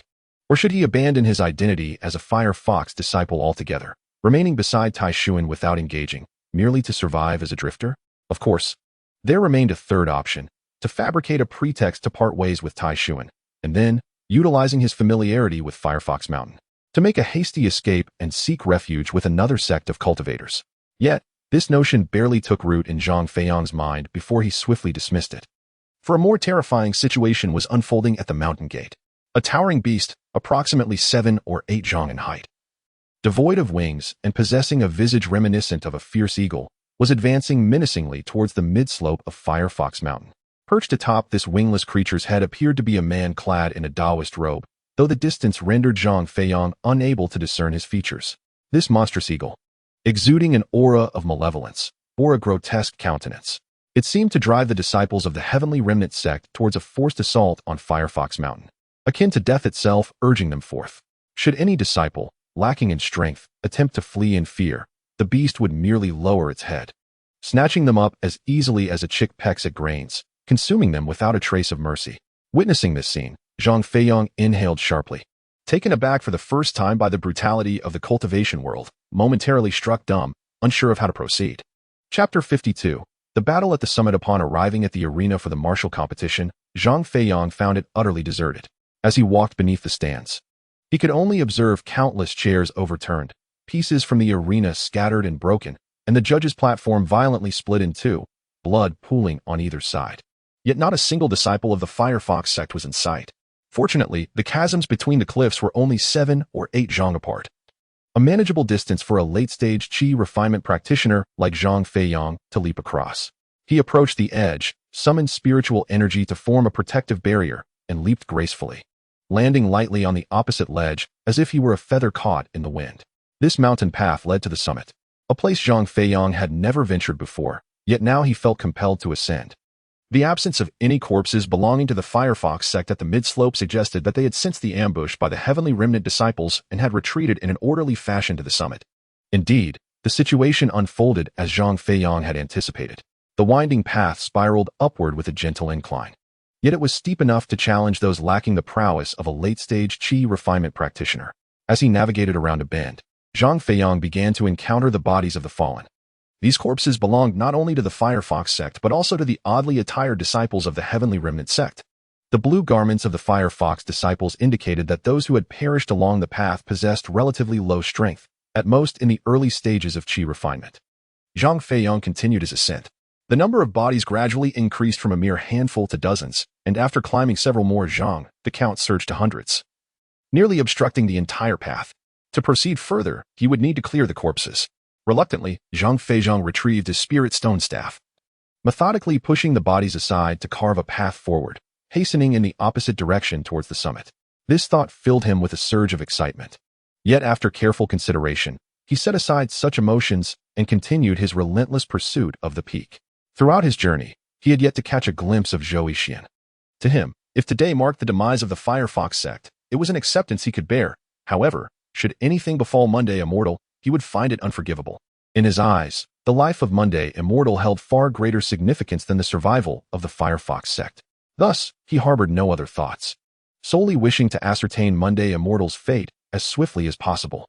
If Monday Immortal still drew breath, they would flee together to evade this calamity. Should Monday Immortal be lost, only then would Zhang Feiyang contemplate his own existence. Regrettably, despite his arduous ascent from the mountainside to the summit, Zhang Feiyang failed to catch a glimpse of Monday Immortal, as if he had vanished from the world entirely.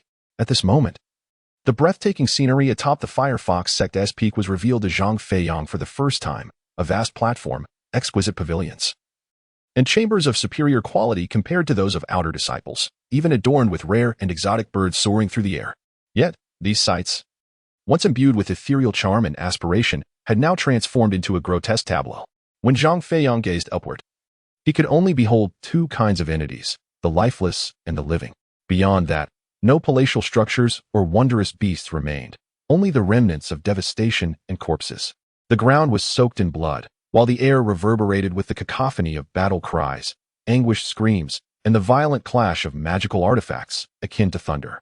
Upon reaching the summit, he witnessed a Firefox sect inner disciple, gasping as a green glowing dagger pierced his chest, leading to a swift demise. Simultaneously, such tragedies unfolded across the peaks of the Firefox sect, obscured from Zhang Feiyang's view.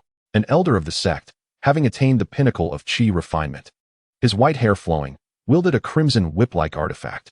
Facing 4 late-stage disciples of the Tianqin Temple, he unleashed his weapon, swiftly dispatching them and bolstering the morale of the beleaguered inner disciples.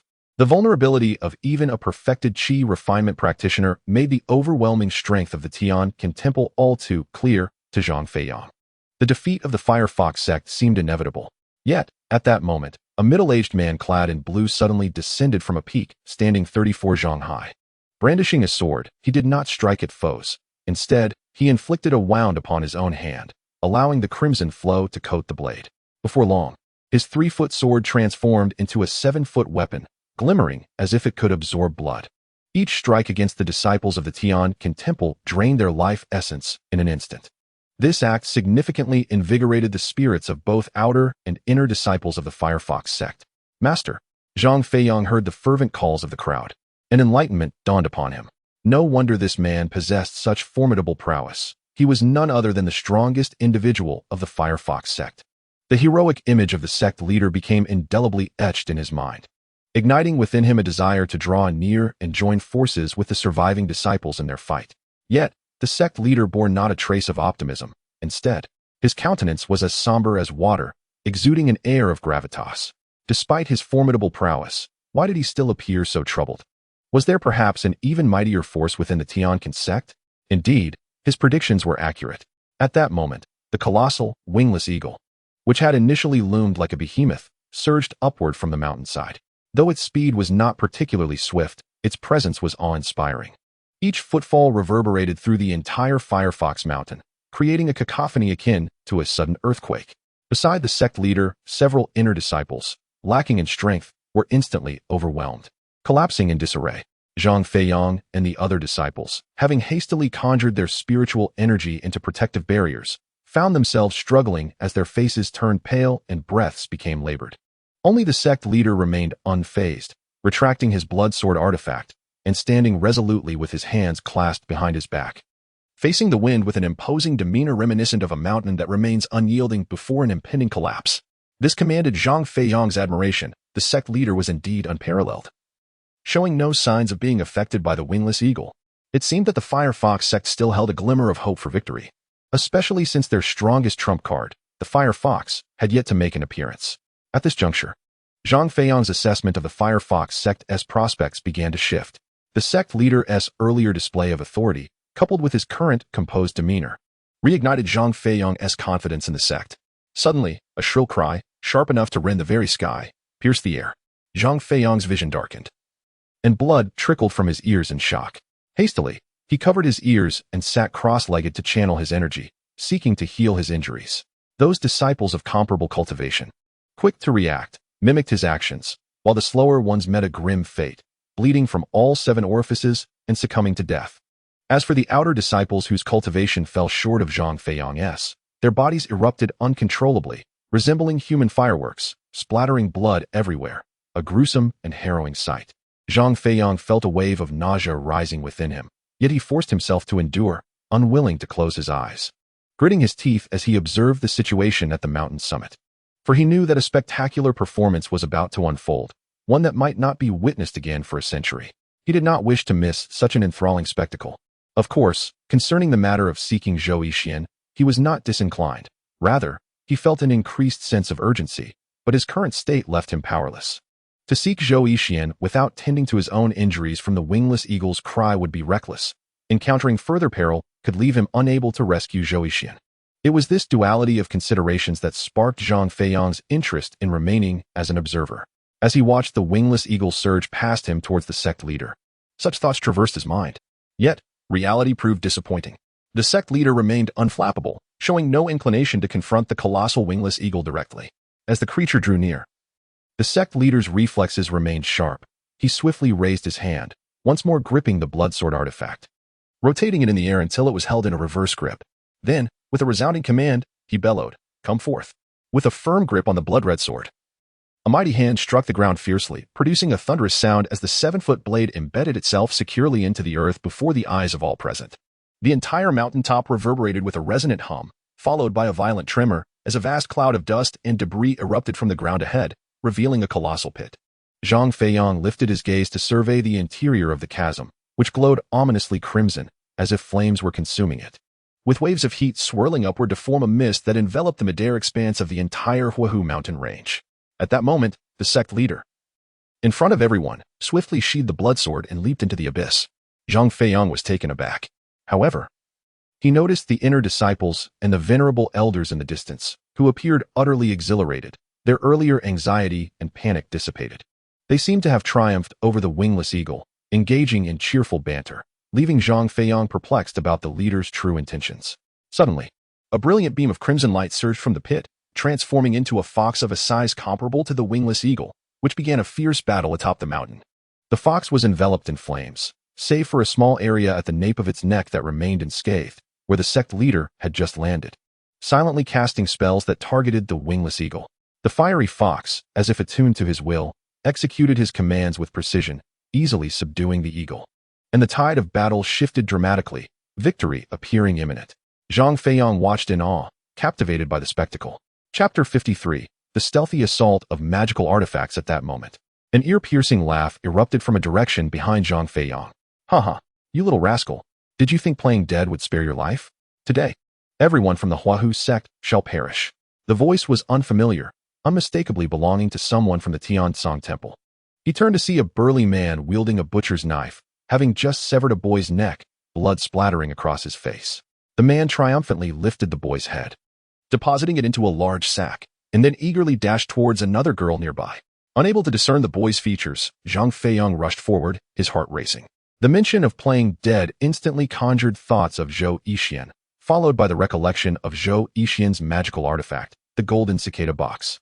He feared that under the relentless pursuit of the Tianzong Temple disciples, Zhou Yixian's situation, despite the protection of the golden cicada box, was perilously dire. Zhang Feiyang could not remain a passive observer. As for the clash between the two formidable beasts atop the mountain, despite its riveting nature, a spectacle seldom witnessed in a century, he resolutely chose to forego it. In his eyes, Zhou Yixian's life far outweighed the privilege of witnessing an extraordinary battle. He owed Zhou Yixian countless debts of gratitude and was unwilling to leave himself with eternal regret. Before Zhang Feiyang could reach the disciples of the Heavenly Remnant Temple, he had just leapt onto a large tree when a hand from below suddenly grasped him tightly, rendering him immobile. Zhang Shidi, how wonderful. You're still alive. I was nearly frantic searching for you. Come with me. As Zhang Feiyang pondered the identity of the voice, he glanced down to see a familiar smiling face, one that had yet to fully mature, bearing the unmistakable features of a boy. It was none other than Zhou Yixian. Overwhelmed with joy and surprise, all other thoughts fled his mind, and without a moment's hesitation, he descended the tree alongside Zhou Yixian. They maneuvered through the underbrush and found themselves on a secluded path, unexpectedly approaching the cave where he had initially defeated Xiangdong. However, the entrance to the cave was now obstructed by a massive stone. Zhou Yixian led Zhang Feiyang to a clearing outside the cave, surveying their surroundings. In stark contrast to the battlefield, this place remained tranquil, untouched by the disciples of the Firefox sect or the enemies of the Heavenly Remnant Temple. With a sigh of relief, he patted Zhang Feiyang on the shoulder and began to engage him in light conversation. Yet, Zhang Feiyang understood that if they allowed their guard to slip, believing themselves to be safe simply because they had not yet been discovered, they risked squandering this precious opportunity for survival should the enemies eventually find them. Realizing this, he abruptly snapped to attention, grasping Zhou Yixian's hand and urging him to flee. Zhou Yixian, recognizing the urgency in Zhang Feiyang's expression, took a few steps but then released his grip, saying, Zhang Shidi, we cannot escape just yet. Why not? Zhang Feiyang asked, perplexed. Zhou Yixian pointed to the large stone at the cave's entrance, explaining, there are others hidden inside, people who are with me. If we are to leave, we must take them with us. Zhang Feiyang fell silent, realizing that there were indeed others concealed within. He had noticed the stone upon his arrival, sensing something amiss. If it did not conceal people, it must surely guard some treasure. However, he had no time to investigate further. In the face of securing his own life, the thought of acquiring a treasure or rescuing someone unrelated had not seemed pressing. At that moment, Zhou Yixian's mention of the hidden individuals piqued his curiosity, but he refrained from questioning further. Suddenly, a tragic event unfolded before him, as unexpected as a summer snowstorm, catching him entirely off guard. With a thunderous roar, a towering pagoda hurtled from the sky, growing larger and faster as it approached. Just as it hovered 10 zhang above Zhou Yixian, it plummeted with terrifying speed, crashing down like a mountain, pinning Zhou Yixian to the ground, leaving him utterly unresponsive.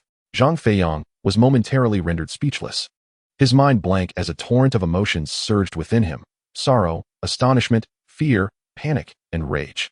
In that instant, an overwhelming array of sensations flooded his heart, inflicting an indescribable agony. However, the thought of Zhou Yixian and the protective golden cicada box somewhat alleviated his distress. He reassured himself that it was inconceivable for Zhou Yixian to perish. His true form must be concealed in some hidden location nearby. Alas, such a hopeful notion swiftly morphed into a mere fantasy.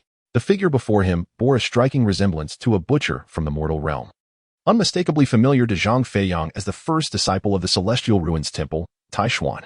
Moments ago, he had assailed Zhou Yixian's pagoda with his formidable treasure. The two instruments pagoda, renowned for its ability to alter its size at the whim of its possessor.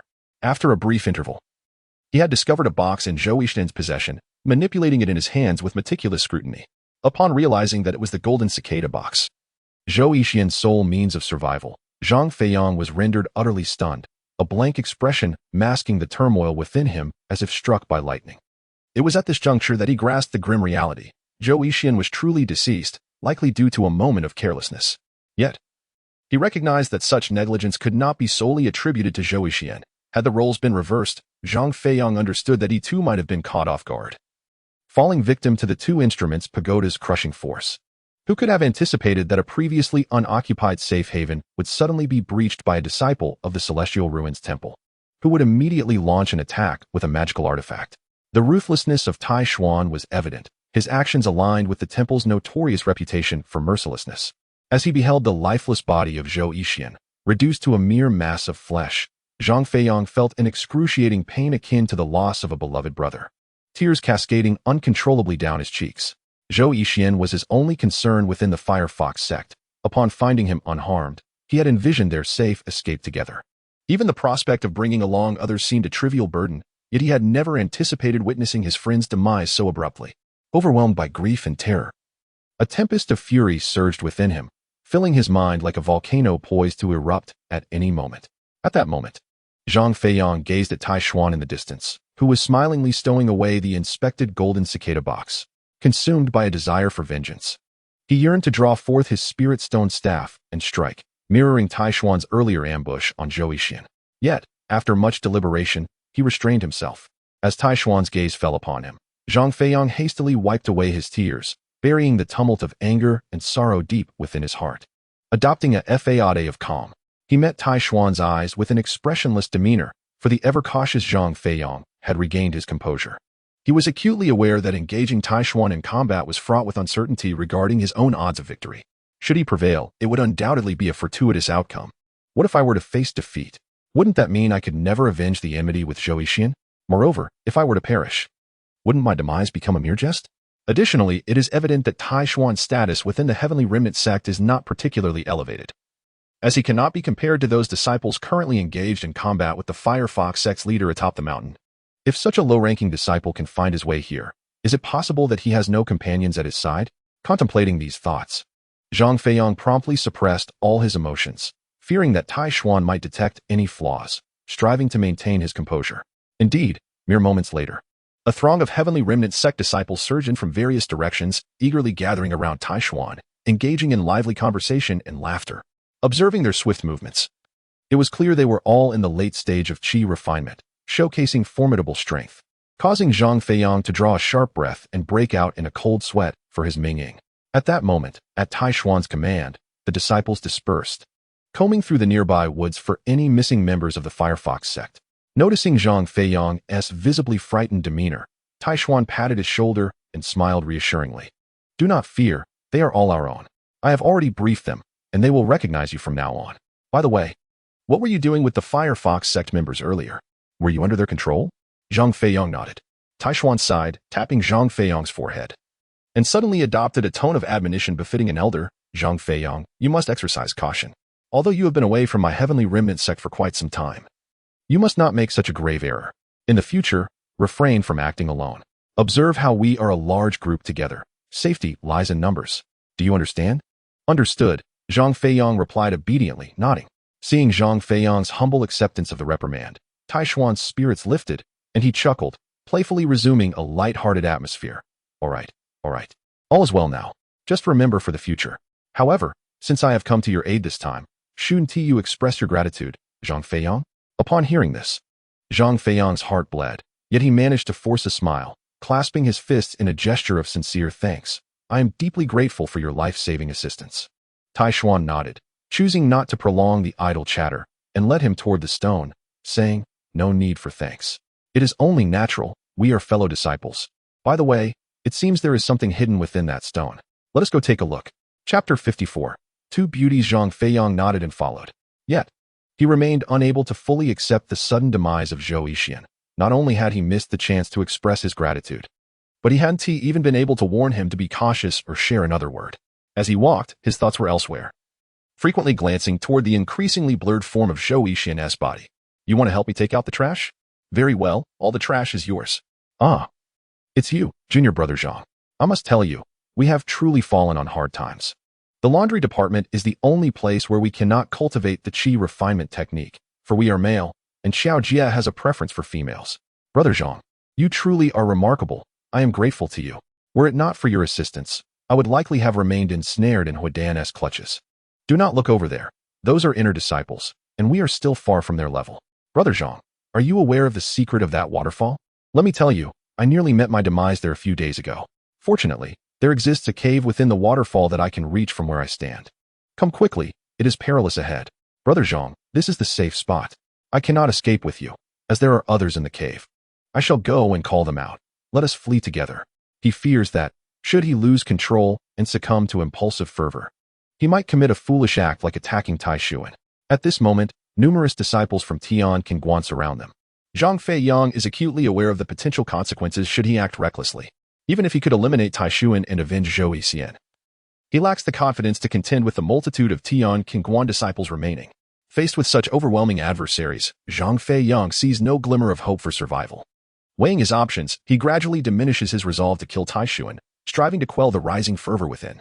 As Tai Xuan approached the stone, he placed both hands against it and forcefully pushed it forward. The massive rock seemed weightless, rolling aside to reveal a cave that Zhang Feiyang recognized. Though the individuals within were unexpected, he had anticipated Zhou Yixian's mention of hidden individuals to refer to dozens or even hundreds, for the cave was quite spacious. 100 would pose no issue if they all squeezed in. However, when sunlight streamed into the cave, it illuminated only 2 disciples from the Firefox sect. To Zhang Feiyang's surprise, he recognized both. One, pale with fear, her lips trembling as she fixed her gaze on Tai Xuan, was Gu Qingshui, the newly appointed leader of the herb-gathering department, who had recently taken up her position. In Zhang Feiyang's memory, she was a timid girl, and her reaction, along with her presence in the cave, aligned with her character. The other individual, however, puzzled him. It was Qiao Jie, whom he had been obliged to interact with during his time in the laundry department. At this moment, Qiao Jie tightly grasped Gu Qingshui's delicate hand. Shielding her slender back with her own, her brows furrowed as she glared with fierce protectiveness at Tai Xuan, who was eagerly surveying her and Gu Qingshui. She moved slowly, resembling a mother hen fiercely guarding her chick, preventing Tai Xuan from scrutinizing Gu Qingshui further. Alas, Gu Qingshui was no mere child of 10. Despite her youth, she had blossomed into a graceful figure, her alluring form surpassing even that of Qiao Jie, rendering Qiao Jie's attempts at concealment futile. Her actions seemed to have the opposite effect, inadvertently exposing more of Gu Qingshui to the sunlight. Much to Tai Xuan's satisfaction as he nodded and laughed heartily. Excellent. Truly excellent. I never imagined that 2 such beautiful female disciples would be hidden here. It seems that Uncle Lin is quite fortunate at this moment. With a grand gesture, he suddenly issued a command that summoned everyone to gather around and listen to his address. Brothers, come forth. Let us together deal with these 2 lovely beauties. What do you think?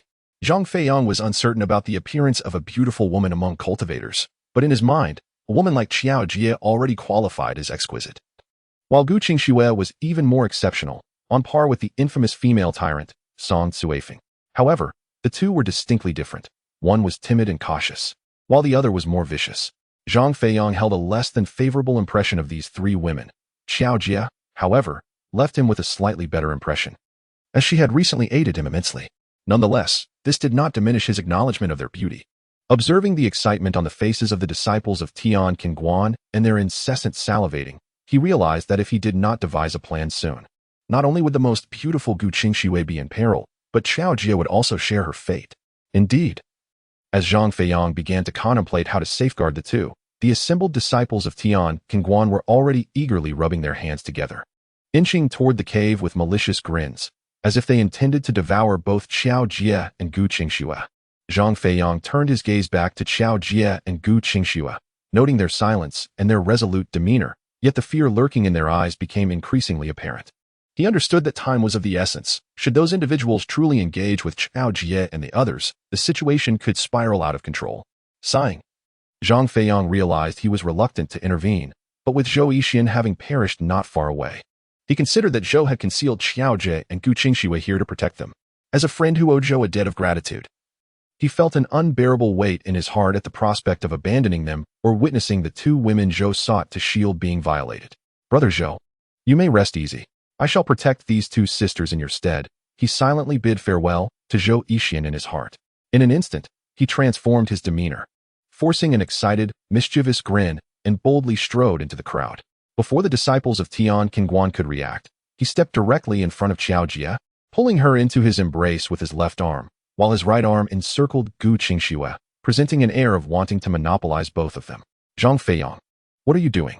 Upon witnessing this sudden turn of events, Uncle Lin raised his hand to quell the discontented glares from those around, inquiring with confusion. Uncle Lin, these two women are far too beautiful. I must have them. Zhang Feiyang chuckled heartily, planting a kiss on the cheeks of both Gu Qingxue and Xiao Jie, feigning an overwhelming affection for their beauty. Xiao Jie and Gu Qingxue had never encountered such a side of Zhang Feiyang before, and they simultaneously returned his kiss, their cheeks flushing in unison as they glared fiercely at him, filled with indignation. So, this is who you are. Despicable. At this moment, the minds of the two individuals were in turmoil. Noticing their considerable aversion towards Zhang Feiyang, Taishuan shook his head with a smile and said, Zhang Feiyang, you must contemplate this carefully. These two are truly exceptional. If you truly desire them, once the Firefox sect is annihilated, I shall no longer seek a reward from the sect leader on your behalf. Realizing that if he were to err, he would follow Taishuan's words. And even if revenge could not be exacted, at least a reward could be obtained. Now, however, in his effort to save Xiao Jie and Gu Qingxue, that reward was slipping away. Zhang Feiyang felt a pang of regret. Frowning, his face was instantly marked with hesitation. Noting that Zhang Feiyang was open to negotiation, Taishuan felt a surge of joy in his heart. Casting a glance at Gu Qingxue, he swallowed hard, eager to seize the moment, and exclaimed, Zhang Feiyang, do not squander such a splendid opportunity. Here are two beauties. You can give me the younger one, and keep the elder for yourself. Thus, I will still advocate for you before the sect leader and assist you in securing that reward. What do you say? Zhang Feiyang sighed. Taishuan, you are indeed correct. This is a commendable plan. In this way, neither of us will suffer loss. Taishuan nodded with a hearty laugh. Indeed, we have a deal. As he stepped forward, reaching out towards Gu Qingxue, Zhang Feiyang sensed the violent tremors of Gu Qingxue in his embrace. Suddenly, he turned, pushing Xiao Jie behind the cave, encircling Gu Qingxue with his arms, and forcefully kissed her. Then, with a slight smile towards Gu Qingxue, whose face turned as red as a persimmon, he brazenly glanced at her neck, as white as jade. How could Gu Qingxue endure such humiliation? She had never held Zhang Feiyang in high regard, and to be subjected to such disgrace in front of so many was unbearable. Overcome with distress, her eyes reddened, and tears began to cascade down like a kite severed from its string, enhancing her already stunning beauty, resembling a dew-kissed blossom that compelled admiration. Even though Zhang Feiyang was resolute and possessed remarkable composure, witnessing Gu Qingxue in tears stirred his heart, nearly causing him to lose his resolve. If he was affected in such a manner, the disciples of the Tian Qingguan across from him were even more stirred, shouting excitedly, Zhang Feiyang, quickly hand over that woman to us. Yes, yes, we desire her. You can keep the elder, we only want the younger one. The uproar was so tremendous that it echoed like a drumbeat, with each shout weighing heavily on Zhang Feiyang's heart, intensifying the pressure he felt. Taishuan, unable to contain his impatience, approached closely, reaching out to tug at Gu Qingxue's garment. Zhang Feiyang laughed heartily, swatting away his filthy hand, feigning a dazed expression as if enchanted by Gu Qingxue, and said, Taishuan, enough. I have made up my mind. I shall keep both of these women. The loss of the reward is indeed painful, but I cannot bring myself to part with these two beauties in my arms. Upon uttering these words, the fervor of Gu Qingxue and Xiao Jie, as well as the disciples of the Tianqin temple, swiftly diminished, leaving them dejected and disheartened. They cast a resentful glare at Zhang Feiyang before reluctantly retreating, seeking new objectives elsewhere. Observing that Taishuan also departed the cave with the crowd, Zhang Feiyang discreetly released his grip, pushing Gu Qingxue behind him. He intended to quietly explain to them the necessity of cooperating and hiding here temporarily for their safety. Suddenly, a chorus of excited shouts erupted from the nearby woods. The Firefox sect's leader is dead. The Firefox has fallen. We, the Tianqin temple, can finally claim this mountain. Ha ha ha. Let us celebrate tonight. The sounds multiplied, each echoing the same news. The Firefox sect was truly no more. Zhang Feiyang, who had been preserving his cover as a spy amidst numerous foes, dared not defy the orders from Tianqin temple. He nodded, cradling Xiao Jie in one arm and Gu Qingxue in the other, as they followed the disciples of Tianqin temple down to the foot of the Firefox mountain, under the envious and jealous gaze of Taishuan. Chapter 55. Unraveling the mystery along the way, the torment inflicted by his two female companions was considerable. Xiao Jie was somewhat better, though filled with anger and disappointment towards Zhang Feiyang, glaring at him with a fierce countenance, refusing to meet his gaze, and persistently struggling to free herself from his grasp. The younger Gu Qingxue was even more formidable, resembling a feisty puppy, attempting to strike and bite Zhang Feiyang, incessantly hurling insults, calling him a rogue, scoundrel, and traitor, as though he had committed an unforgivable crime against her. Her unabashed animosity left Zhang Feiyang feeling quite vexed. The surrounding disciples of Tianqin Temple, witnessing Zhang Feiyang's plight, refrained from intervening on behalf of the two women, instead appearing like docile children, allowing the women to berate him. They stared in bewilderment, finding amusement in Zhang Feiyang's misfortune, which sparked a wave of laughter. Some even seized the opportunity to vent their frustrations over missing out on the beauty of Qiao Jie and Gu Qingxue, openly mocking and ridiculing Zhang Feiyang, showering him with thumbs-up gestures and admiration. As for the pain inflicted by Qiao Jie and Gu Qingxue, he gritted his teeth and silently endured it, dismissing it as mere bites from a dog. He was not averse to expressing his frustration. Rather, the urgency of their situation weighed heavily upon him, and the rapidly changing circumstances left him uncertain about how to ensure the safety of Qiao Jie and Gu Qingxue. Should he take advantage of the chaos to send them away from Firefox Mountain to distant lands, or should he continue to escort them? This dilemma left Zhang Feiyang in a state of indecision. After a while, following Taishuan and his entourage down the Firefox Mountain, Zhang Feiyang observed that the area outside was already densely packed with carts and horses. Several carts, overflowing with plundered treasures from unknown origins, further confirmed his suspicion that they would likely have to resort to the second plan. Indeed, as he arrived at the front of a cart under Taishuan's guidance, he was met with a throng of disciples from the Tianqin sect emerging from the gates of the Firefox sect, each bearing magical artifacts and accompanied by beautiful sisters from the sect. Their expressions of triumph suggested that this battle had yielded substantial rewards for them. In the distance, a wingless beast, a broken feathered eagle demon, hurried down at great speed, stirring up clouds of dust behind it. It lingered at the back, much like a shepherd dog, overseeing the movements of all the Tianqin disciples, ensuring their departure from the site. Naturally, not all members of the Tianqin sect left simultaneously after their hard-won conquest of Firefox Mountain. Zhang Feiyang had intended to take advantage of the situation to remain, but his efforts were in vain. Taishuan informed him that despite his prolonged absence from the Tianqin sect, his seniority could not be overlooked, making it impossible for him to stay. What could Zhang Feiyang say? To avoid excessive chatter that might reveal too much, he reluctantly joined Qiao Jie and Gu Qingxue in a single cart, traveling alongside the main force of the Tianqin sect towards the horizon in the east. The cart moved swiftly over the bumpy terrain, yet the members of the Tianqin sect seemed accustomed to such a lifestyle, indulging in hearty meals and copious amounts of wine, laughing and joking as if they were akin to brigands from the mortal realm. In stark contrast, the trio, who had always adhered to disciplined cultivation within the Firefox sect, found themselves at a disadvantage. Zhang Feiyang, however, was relatively unfazed, having once lived as a beggar. He was no stranger to sleeping outdoors, even in trees. Yet, the confines of the cart were exceedingly limited. If only the two women were to sleep inside, it would be quite suitable, but this would leave Zhang Feiyang's sleeping arrangements unknown during the night, ultimately rendering their slumber in the cart no different from sleeping outside. After much deliberation, the two women, left with no choice, reluctantly set aside their modesty and forcibly pulled Zhang Feiyang into the cart, compelling him to share their space. As the days passed in close quarters, they noticed a marked difference in his demeanor compared to their initial encounters within the Firefox sect's cave, where he had behaved like a dandy, captivated by beauty to a degree that surpassed even the Tianqin disciples. However, now, sitting together in the cart, he had become unexpectedly subdued. This surprising revelation left them puzzled for quite some time, contemplating Zhang Feiyang's true nature, which had taken on an air of mystery.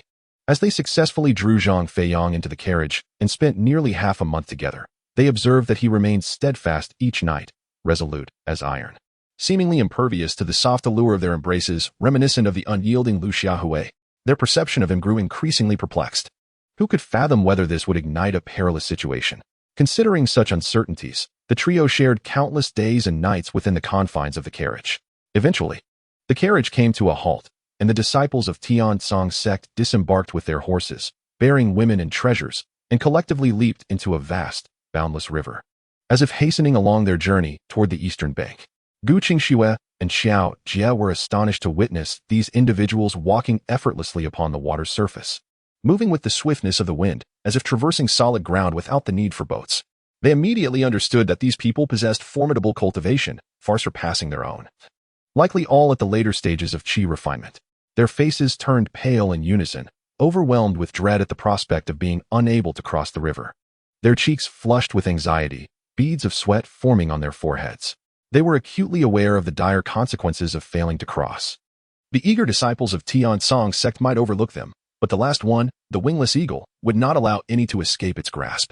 Throughout the month-long journey, any sister or junior sister who bored the disciples would be discarded along the way, and the wingless eagle would devour them mercilessly, akin to a chick pecking at grains.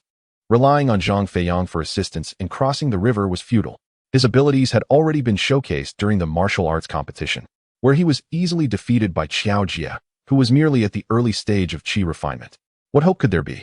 With this thought, both the elder Qiao Jie and the younger Gu Qingxue turned ashen, trembling by the riverbank, as they noticed that most of the Tiansong disciples had already departed, leaving only themselves and Zhang Feiyang.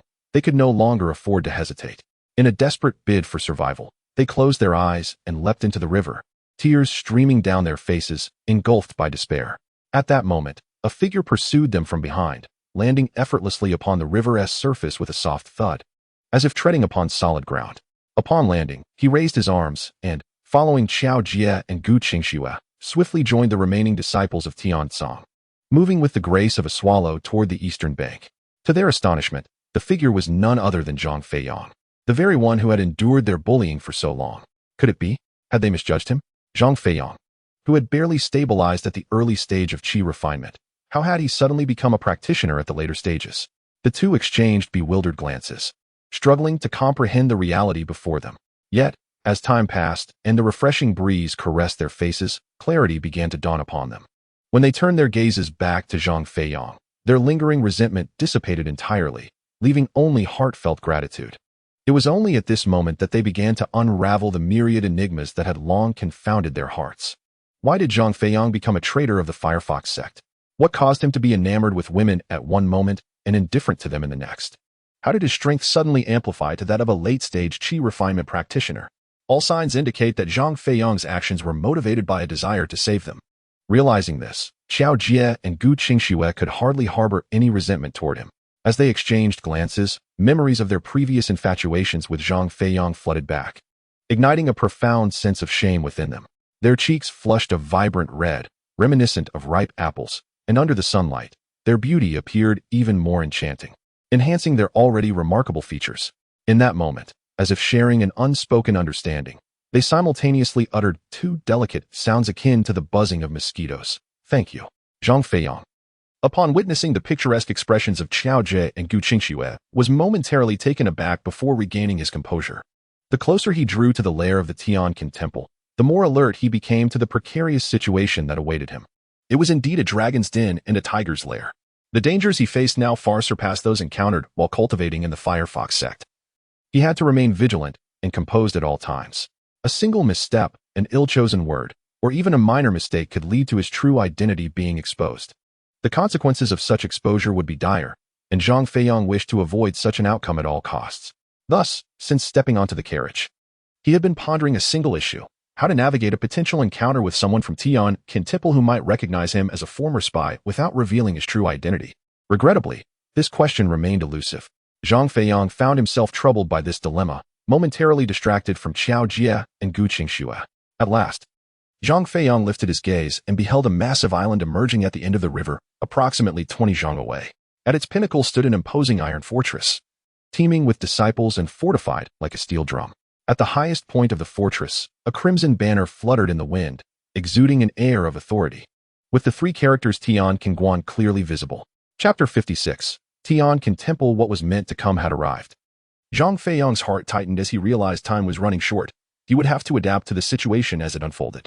With his focus sharpened, he followed the disciples of Tianqin Temple into the city. Throughout the journey, and even after entering the city, Qiao Jie and Gu Qingxue surprisingly refrained from bothering him, which left Zhang Feiyang somewhat astonished. However, with the need for constant vigilance pressing upon him, he had no inclination to decipher why they had suddenly become so compliant. Under the guidance of Taishuan, Zhang Feiyang chose not to follow the crowd into the large building at the city center immediately. Instead, he requested Taishu and to take him on a brief tour, providing a simple introduction to the environment of the Tianqin Temple headquarters. Naturally, Taishuan could not refuse such a request. Upon contemplating this, Taishuan enthusiastically guided Zhang Feiyang, Qiao Jie, and Gu Qingxue from the eastern side of the Heavenly Ruins Temple all the way to the southern edge, and then from the south to the west, until he had provided Zhang Feiyang with a concise overview of the entire island. It was then that Zhang Feiyang gained a clearer understanding of the Heavenly Ruins Temple. This island, now known as Heavenly Ruins Island, was formerly called Dongling Island, named for the expansive mountain ranges to the east, with the only entrance located on the west. As for the northern and southern peripheries of the island, they were fortified with stringent defenses, making it impossible for outsiders unfamiliar with the Heavenly Ruins Temple to gain entry. Even attempts at assault or stealth would prove futile. This was due to the multitude of traps and mechanisms set in those locations, as well as the vigilant watch of advanced disciples who were considered the backbone of the temple, tirelessly guarding the area day and night. Unlike the situation at the Firefox sect, where the gate could be breached without the knowledge of its inhabitants, such a thing could never occur at the Heavenly Ruins Temple. Internally, the structure of the Heavenly Ruins Temple bore resemblance to that of typical cultivation sects, with established hierarchies including outer disciples, inner disciples, elders, and the sect leader. Each level was confined to a designated area, and unless one's cultivation could transcend certain thresholds, access to broader realms remained unattainable. The higher the cultivation, the more esteemed the status, which in turn afforded greater freedom of movement within the iron fortress of the Heavenly Ruins Temple. However, the temple diverged fundamentally from ordinary sects like the Firefox sect. While typical cultivation sects emphasized gradual guidance to foster the growth of their disciples and the prosperity of the sect, even extending leniency towards those who erred, the Heavenly Ruins Temple operated on an entirely different principle, regardless of whether one erred within the temple or not. Failure to complete assigned tasks within the stipulated time would result in severe penalties. These punishments often entailed the brutal amputation of limbs. Thus, the name of the Heavenly Ruins Temple was derived from the notion that tasks were divinely ordained, forming a part of the heavenly mandate. This was seen as a means for the heavens to sift through those suitable for cultivation. Failure to fulfill these tasks signified a distancing from the cosmic order. To continuously motivate disciples to undertake the monthly assigned tasks, penalties were enacted in the name of the heavenly mandate against those deemed unfit. At that moment, as they passed by a small dwelling, they observed numerous youths clad in an array of peculiar garments. The eldest among them was no more than 16 years old, akin to Zhang Feiyang, while the youngest was merely 8. Yet, in this age that should have been characterized by vivacity and exuberance, they moved within the confines of the room as if they were snails, slowly concocting elixirs. Zhang Feiyang, upon observing these young individuals, noted with horror the visible disabilities afflicting many of them. Some were missing hands or legs, and one particularly unfortunate child was confined to a jar, possessing only half a body, unable to move and reliant solely on vocal communication. He gasped in shock, nearly exclaiming aloud. He was so terrified that it was needless to mention Xiao Jie and Gu Qingxue, who, upon casting their gazes upon the occupants of the house, screamed in fright, their faces ashen. They hurriedly rushed to Zhang Feiyang's side, tightly clutching his arm and seeking refuge in his embrace, their delicate forms trembling uncontrollably. Taishuan laughed heartily, noticing the pallor on Zhang Feiyang's face. He patted his shoulder, walking alongside him while offering words of comfort. Zhang Feiyang, you must have forgotten, right? Haha. It's only natural to be afraid. Every disciple entering the Celestial Ruins Temple for the first time experiences this fear, but in time, you will grow accustomed to it. Rest assured, your significant contribution this time will prevent any lasting harm. However, it cannot be overstated. Your merit has a one-time effect. If you take these 2 women, it would mean you have forfeited your reward. Should you fail to accomplish your task next time, it may cost you dearly, depending on how you perform. Taishuan smiled slightly, shaking his head, his eyes gleaming with a cold light as he elucidated. Zhang Feiyang shivered, suddenly distracted by the renewed shrieks of the 2 women. His heart racing, he swiftly shifted the topic to something he longed to know. By the way, Taishuan, has the tally from this battle been released? Taishuan cast a curious glance at Zhang Feiyang, puzzled by the odd question, yet he did not hold back, providing him with the rough statistics. 20 disciples in the late Qi refinement stage perished, and 1 elder at the peak of Qi refinement was also lost, alongside over 60 disciples in the early Qi refinement stage. Zhang Feiyang nodded, feeling a stirring within, though he feigned a disinterested demeanor, pressing further. An elder at the peak of Qi refinement has fallen? It seems this battle was not easily won. He sighed, putting on a sorrowful expression reminiscent of one mourning a fallen hero, and mourned in silence, his spirit visibly waning before Taishuan. Taishuan was taken aback and promptly patted his shoulder in consolation. The elder from the logistics department, son, he mentioned casually. Yet Zhang Feiyang, with a sudden bang, knelt on the ground, his gaze vacant, eyes reddening once more. The tears he had previously suppressed cascaded down like rain, and with hands clasped together, he solemnly bowed towards the western island of the Firefox sect. Xiao Jie and Gu Qingxue exchanged perplexed glances, hesitant to speak. They understood that Zhang Feiyong's actions held significance, but kept their questions to themselves. Tai Xuan, however, was less cautious. Seeing Zhang Feiyong in such profound sorrow, he quickly extended a hand to help him up, earnestly inquiring, Zhang Feiyong, could it be that you were a disciple of Elder Sun? Have you nearly forgotten our celestial ruins temple? How is it you still remember your master? Zhang Feiyong dared not affirm this too eagerly. He simply cast a deep glance at Tai Xuan, remaining noncommittal. He feared that if he confirmed it now, those familiar with real spies would catch on, leading to disastrous consequences. For now, it sufficed to leave Tai Xuan with a lingering suspicion. In this manner, should all those who were acquainted with the true spy have perished or be temporarily absent from the Tianqin temple, any subsequent admission would not seem overly abrupt. At that juncture, Tai Xuan, the witness, could speak on his behalf. Indeed, everything unfolded precisely as Zhang Feiyong had anticipated. After familiarizing himself with the general environment of the Tianqin temple, he was finally led by Tai Shu into the central hall of the Iron Fortress. By this time, the room was filled with individuals. The weaker stood at the back while the stronger occupied the front. Among them was a middle-aged man, around 40. Dressed as a scholar, who stood at the forefront with a fan in hand, his head bowed in contemplation, bearing a serious expression, as if preoccupied with some concern. The several men and women of higher status gathered around him, despite their formidable abilities, dared not interrupt his thoughts, all bowing respectfully, awaiting his pronouncement. This scholar must be the sect leader, Zhang Feiyong mused in surprise. Unexpectedly, in such a ruthless and fierce sect, the leader was a scholar. At that moment, the middle-aged scholar suddenly sighed, straightened his expression, and dispelled his frown and severity, becoming considerably more amiable. The esteemed individuals surrounding him collectively exhaled in relief. The scholar cast a glance at the assembly, his face impassive, and slightly raised his hand to give instructions to a woman in her 30s, prompting the commencement of the tally for this great battle. Elder Dongfang, this time, we dispatched a total of 302 brothers, of whom 73 have perished in battle.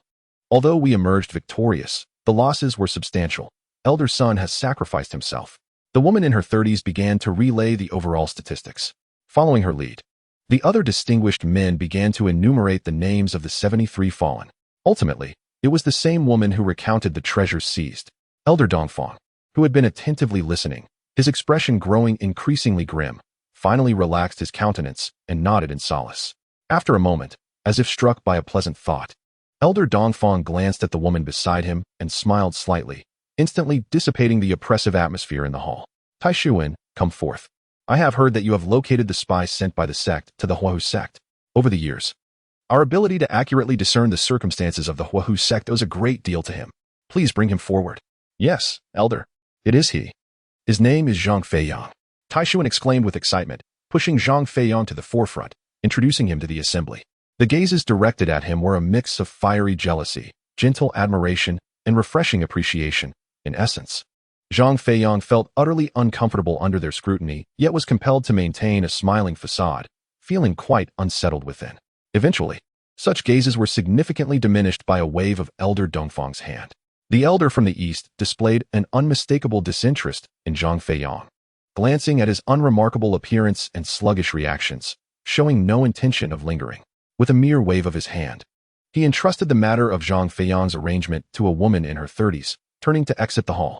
Elder Tan, I leave Zhang Feiyong's affairs to you. I am somewhat fatigued and shall take my leave, he stated. Very well, Elder Dong, the woman replied, somewhat taken aback, her sudden smile blossoming like a radiant flower. After the elder's departure, she began to scrutinize Zhang Feiyong from head to toe. As she circled around him, her inquiry was interrupted by the voice of Tai Xuan. Elder Tan was momentarily taken aback, evidently surprised that this unassuming lad, Zhang Feiyong, possessed such magnanimous composure. Her interest in him was piqued, and she turned to confirm. Is this true, Zhang Feiyong? Zhang Feiyong, knowing denial would lead Tai Xuan to reveal the matters regarding Xiao Jie and Gu Qingxue, nodded in affirmation. He realized that to deny would place him in a precarious position, vulnerable to accusations of being a spy without evidence to the contrary. While he sought to exchange rewards for the lives of Xiao Jie and Gu Qingxue, he had anticipated that Tai Xuan would not so generously release the two beauties. It then became clear to him that Tai Xuan's ambitions extended beyond mere beauty. Unaware of their secret, Elder Tan accepted Zhang Feiyong's affirmation and believed the matter to be settled. She cast a flirtatious glance at Tai Xuan, her voice bright and crisp. Tai Xuan, I must extend my heartfelt congratulations to you. Her allure was undeniable, and with her superior cultivation, this unexpected compliment left Taishuan in a state of disbelief. His mouth agape, he stared vacantly at Elder Tan, unable to articulate his astonishment, disappointment flooding his expression. At that moment, Elder Tan turned her gaze back to the composed Zhang Feiyang, smilingly inquired, "Zhang Feiyang, do you recall which master from the Guanzhong you served before your role as a spy for the Huahu sect?" Chapter 57. Apprenticeship. Given that no one could meet the sect leader, further hesitation on his part would be unnecessary. Moreover, the opposition was already aware of his status as a spy, and if he performed well, he could navigate these next few years safely. To convince Elder Tan and the other members of the Tianqin Temple present, he deliberately reddened his eyes, squeezing out a few tears, as if mourning the loss of his father. Indeed, the effect of those tears was palpable. The less powerful and lower-ranked members of the Tianqin Temple immediately expressed their sympathy for Zhang Feiyang. Some even approached him, gently patting his back and whispering words of comfort, as if they were old friends. Yet, Elder Tan still wore an expression of skepticism, scrutinizing Zhang Feiyang, examining him from all angles, and circling him once more before pressing further with her inquiries. "Zhang Feiyang, do you recall the full name of Elder Son?" Elder Tan scrutinized his eyes and noticed the natural reactions expressed between his brows, subsequently posing several inquiries, such as the age at which he entered the sect and his residence thereafter, manifesting an insatiable curiosity to uncover the depths of Zhang Feiyang's true identity as a spy. Instantly, Zhang Feiyang felt a cold sweat trickle down his back. The two engaged in this back and forth for the duration of a teacup and Tan, perceiving Zhang Feiyang's demeanor remained as tranquil as a placid lake, his responses flowing effortlessly without a hint of falter, found his initial intent to unsettle Zhang Feiyang thwarted, leaving him somewhat disheartened. With a sigh and a wave of his hand, he ultimately conceded to trust Zhang Feiyang. After a brief pause, Elder Tan pondered for a moment, seemingly struck by an amusing thought, and bestowed upon Zhang Feiyang a gentle smile, extending an invitation for him to become his disciple. This unexpected gesture left the disciples of the Heavenly Remnant sect surrounding them utterly astonished, a wave of envy and jealousy washing over them. Those who had just consoled Zhang Feiyang now glared at him with disdain, as if wishing to drag him down and take his place as the favored disciple of the enchanting Elder Tan. Zhang Feiyang found himself at a loss for words. He had never contemplated the idea of taking on a master, let alone one as captivating as Elder Tan. For if he refrained from becoming her disciple, he would retain his freedom, enjoying the benefits left by Elder Son's demise, while having ample opportunity to escape the clutches of the Heavenly Remnant sect with Qiao Jie and Gu Qingxue. However, should he accept her mentorship, complications would surely arise. Not only would he be under the watchful eyes of his fellow disciples, but Elder Tan herself might frequently summon him, particularly as he had learned, through the introduction by Taishuan, that the disciples of the Heavenly Remnant sect were bound to complete monthly tasks to ensure their well-being. These pivotal tasks were issued by each elder. If he declined to take a master, he could at least feign his identity as a spy for a few days when accepting tasks. However, becoming a disciple would mean inviting a constant overseer into his life, making it increasingly uncomfortable for him. Furthermore, he was not alone. He was accompanied by two women. Under such circumstances, devising a plan to escape from the Iron Fortress would undoubtedly present a far greater challenge than before. Contemplating this, a reluctance stirred within Zhang Feiyang. Yet, upon further reflection, he understood that someone of Elder Tan's stature and cultivation was likely sought after by many aspiring disciples, and she might not even agree to their requests. The fact that she was now extending an invitation to him was a significant honor. Declining it could lead to a more arduous existence within the Heavenly Remnant sect. Grateful for Elder Tan's regard for him, he bowed his head, acknowledging her as his master, feigning surprise and gratitude. This outcome was one that even a fool could foresee. It was no surprise that Elder Tan, upon witnessing Zhang Feiyang's obedient demeanor, nodded in satisfaction. With a graceful lift of her delicate hand, she tossed a tome of cultivation techniques to Zhang Feiyang as a token of their first meeting. Zhang Feiyang was somewhat taken aback. It seemed that this Elder Tan was quite generous. He eagerly reached out to catch it, immediately flipping through its pages with anticipation. Alas, after perusing merely 2 pages, all the excitement and gratitude that had risen within him dissipated entirely. It turned out that the techniques contained within were indeed commendable for practitioners, primarily intended for those in the latter stages of the Qi refinement period. It conveniently complemented the missing segments of the Qi refinement sutra. Should he cultivate according to the methods described, he could smoothly elevate his prowess from the initial to the latter stages of Qi refinement and stabilize it at that level. However, that was the extent of its utility. The tome offered no guidance on how to further transcend his current cultivation, nor did it illuminate the path to achieving the consummate stage of the Qi refinement period. Strikingly, this book was just as incomplete as the Qi Refinement Sutra. Since embarking on his journey with the Qi Refinement Sutra, Zhang Feiyang had grown aware that a practitioner's cultivation was categorized into several major realms, each further divided into numerous minor stages. The principal realms included the Qi Refinement Period, Foundation Establishment Period, and the Golden Core Period, among others. Within each major realm, there were 3 minor stages: early, late, and consummate. Given Zhang Feiyang's current predicament, without access to a complete cultivation method for the consummate stage of Qi refinement, it was implausible for him to leap from the late stage of Qi refinement directly into the Foundation Establishment Period. Thus, upon receiving the cultivation technique from Elder Tan, he maintained a composed demeanor, though a flicker of discontent momentarily stirred within him, igniting a desire to discern how to reach the consummate stage of Qi refinement. He found himself momentarily flustered. To his surprise, Elder Tan had seemingly played a jest upon him. Fully aware of his late-stage Qi refinement status, yet presenting him with a technique suited for the same level, Zhang Feiyang felt a twinge of discomfort within.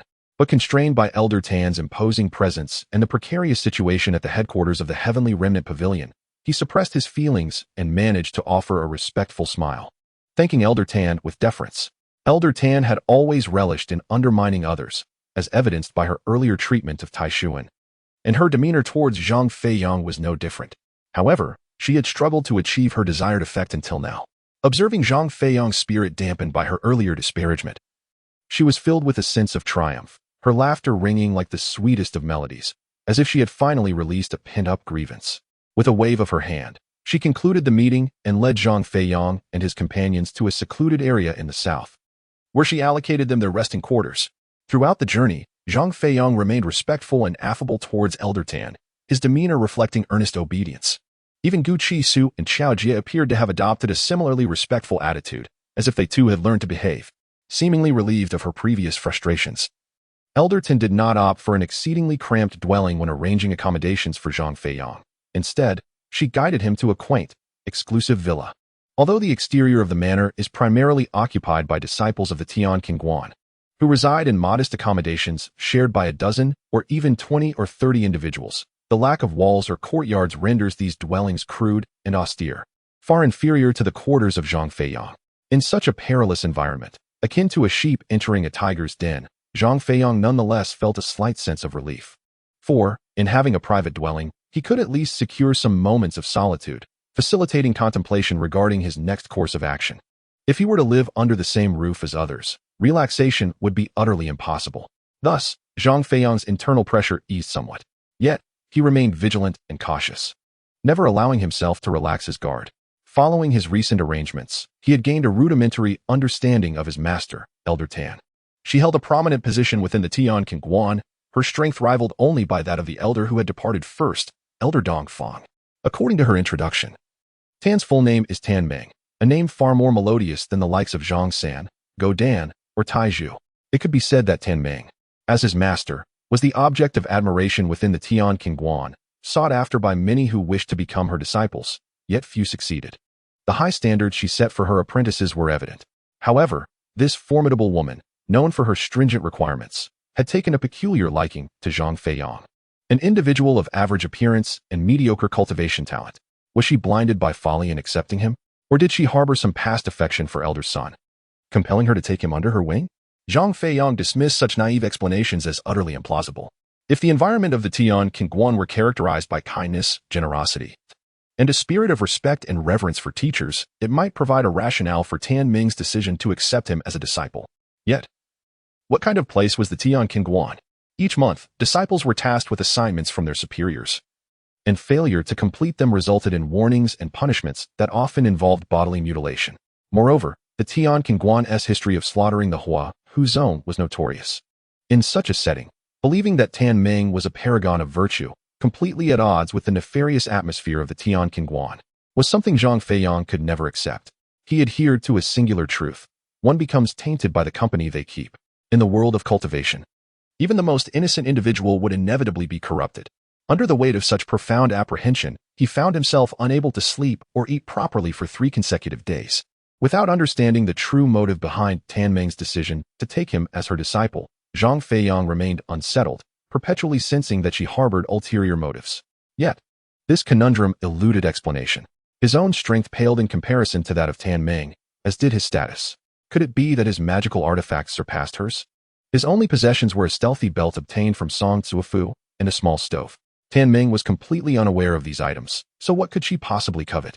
It was not until the fourth day that Zhang Feiyang's mental turmoil finally began to unravel. While wandering outside, he heard a piece of news. Tan Ming had taken over everything left by Elder Sun, his treasures, cultivation techniques, and certain secrets known only to Elder Sunday. It became evident that she was coveting Elder Sun's possessions. Zhang Feiyang suddenly realized this, yet he felt no relief. He was apprehensive that Tan Ming would uncover his lack of connection to Elder Sun through the items he had left behind. Fortunately, only a few days had passed since this revelation when Tan Ming summoned him to a grand residence where she resided, cheerfully assigning him a task. Observing her authoritative tone and the natural smile that accompanied her words, Zhang Feiyang finally felt a sense of relief, knowing that his true identity had not yet been exposed.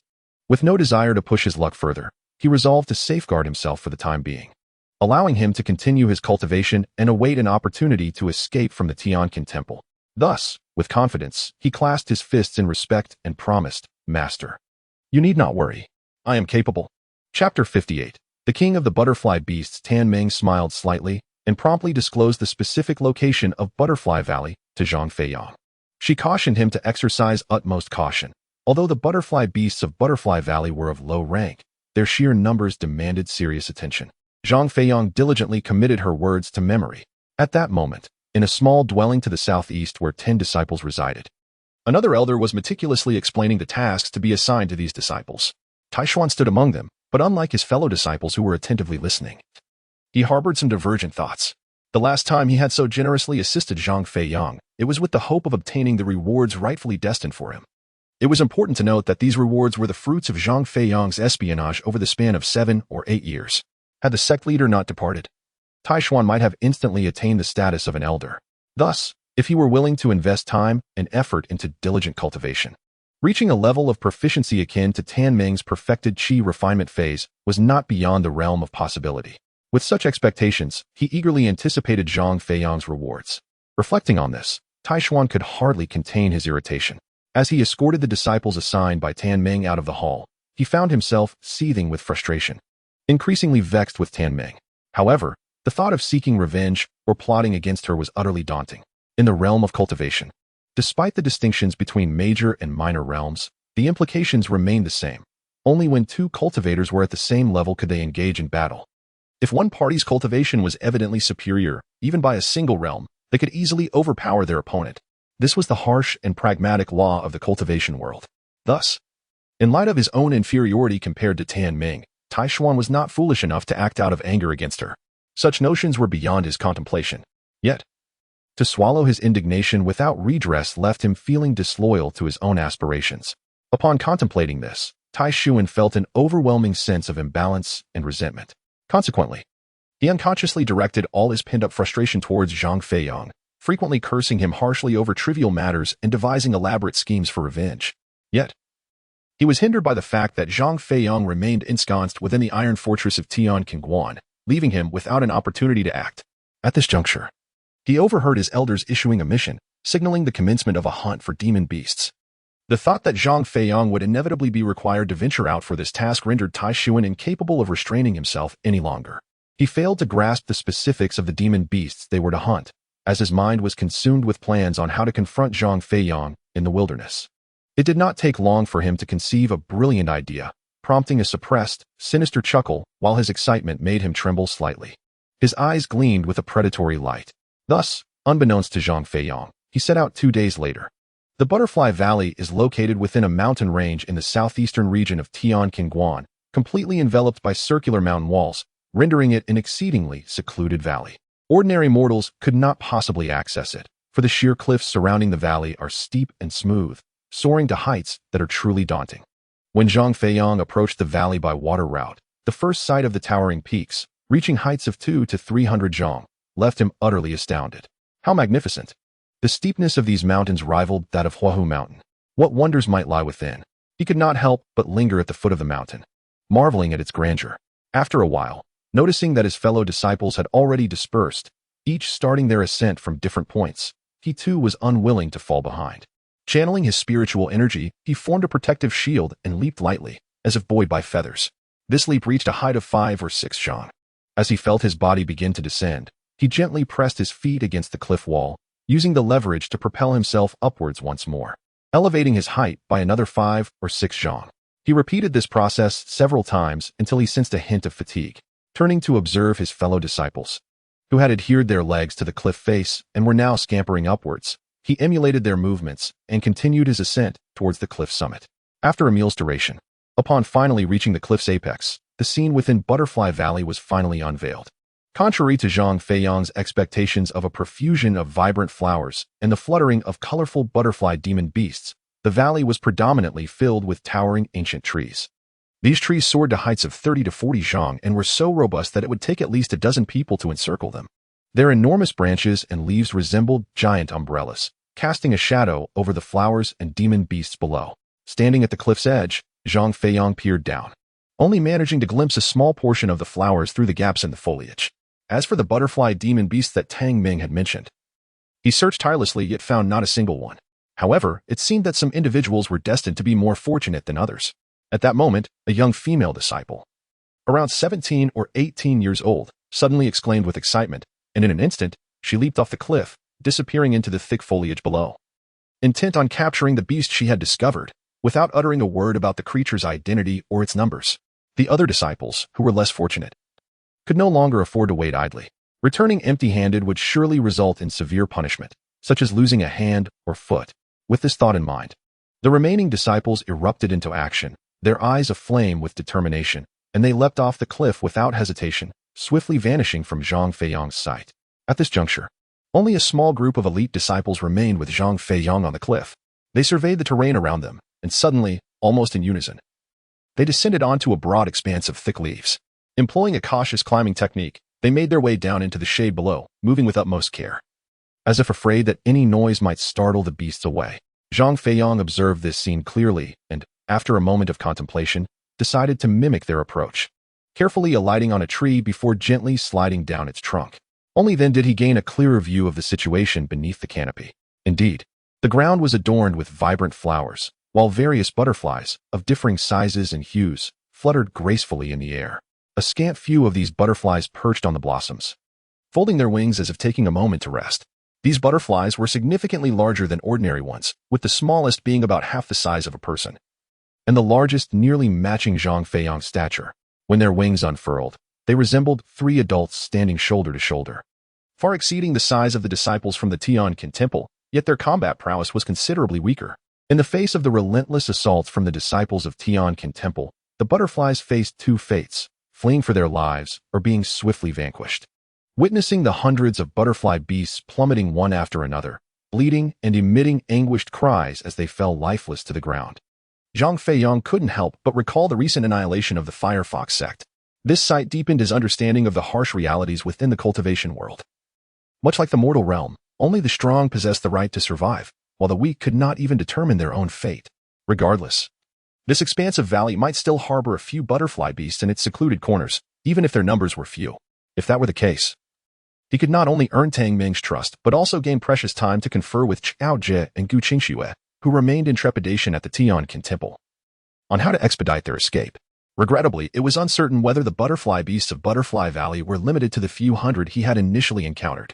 Ever since Zhang Feiyang had parted from the main group, he had yet to see another beast. All that surrounded him were increasingly abundant flowers and denser woods, devoid of any other life. How peculiar!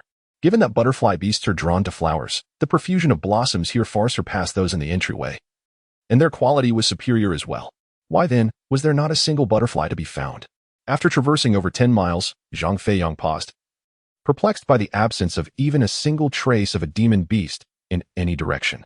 At that moment, Tai Xuan, who had been silently following him, shared the same sense of bewilderment. This was not his first visit to this place. However, it was indeed the first time he had encountered such an unusual scenario.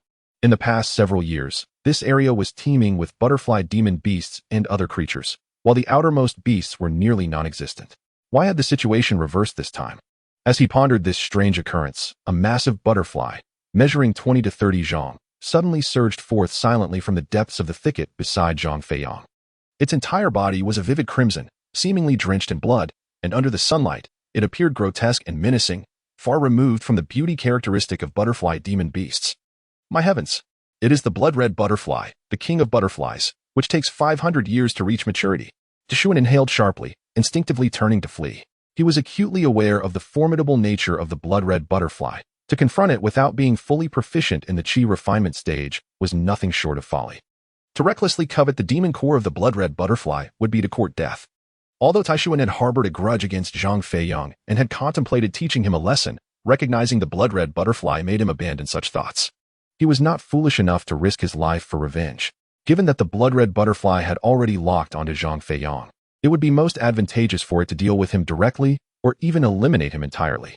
As this thought crossed his mind, he secretly smiled, feeling a sense of satisfaction with his timely reaction and calm judgment. However, as he smiled, the expression on his face froze, his countenance shifting suddenly.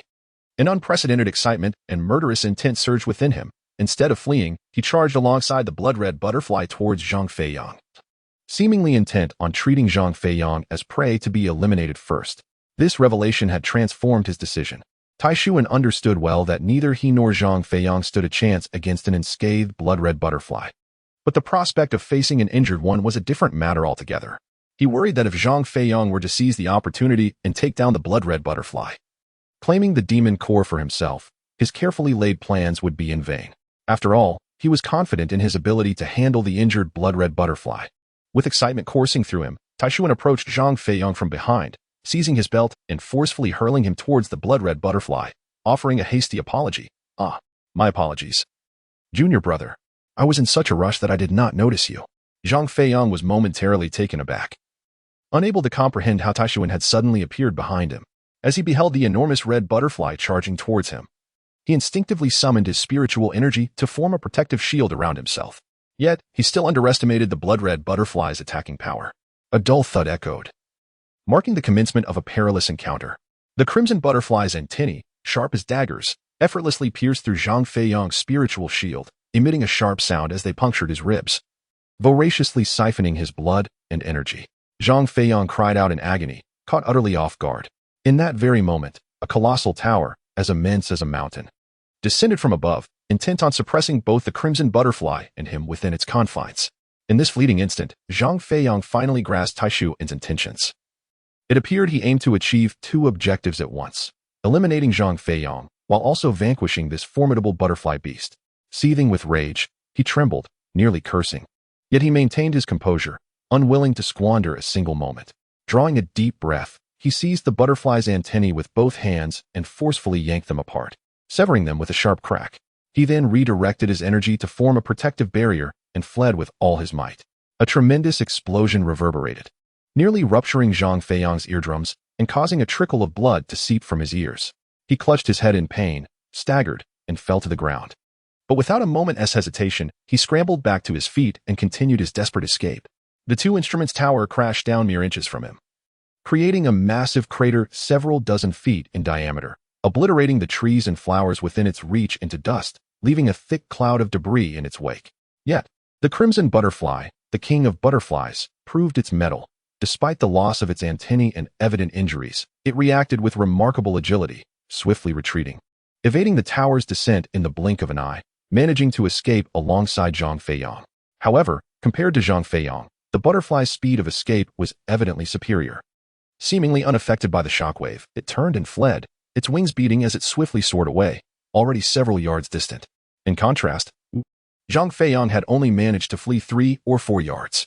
While eliminating Zhang Feiyang was undoubtedly significant for Taishuan, serving as an outlet for his rage, he was acutely aware that his true objective in Butterfly Valley extended beyond mere vengeance.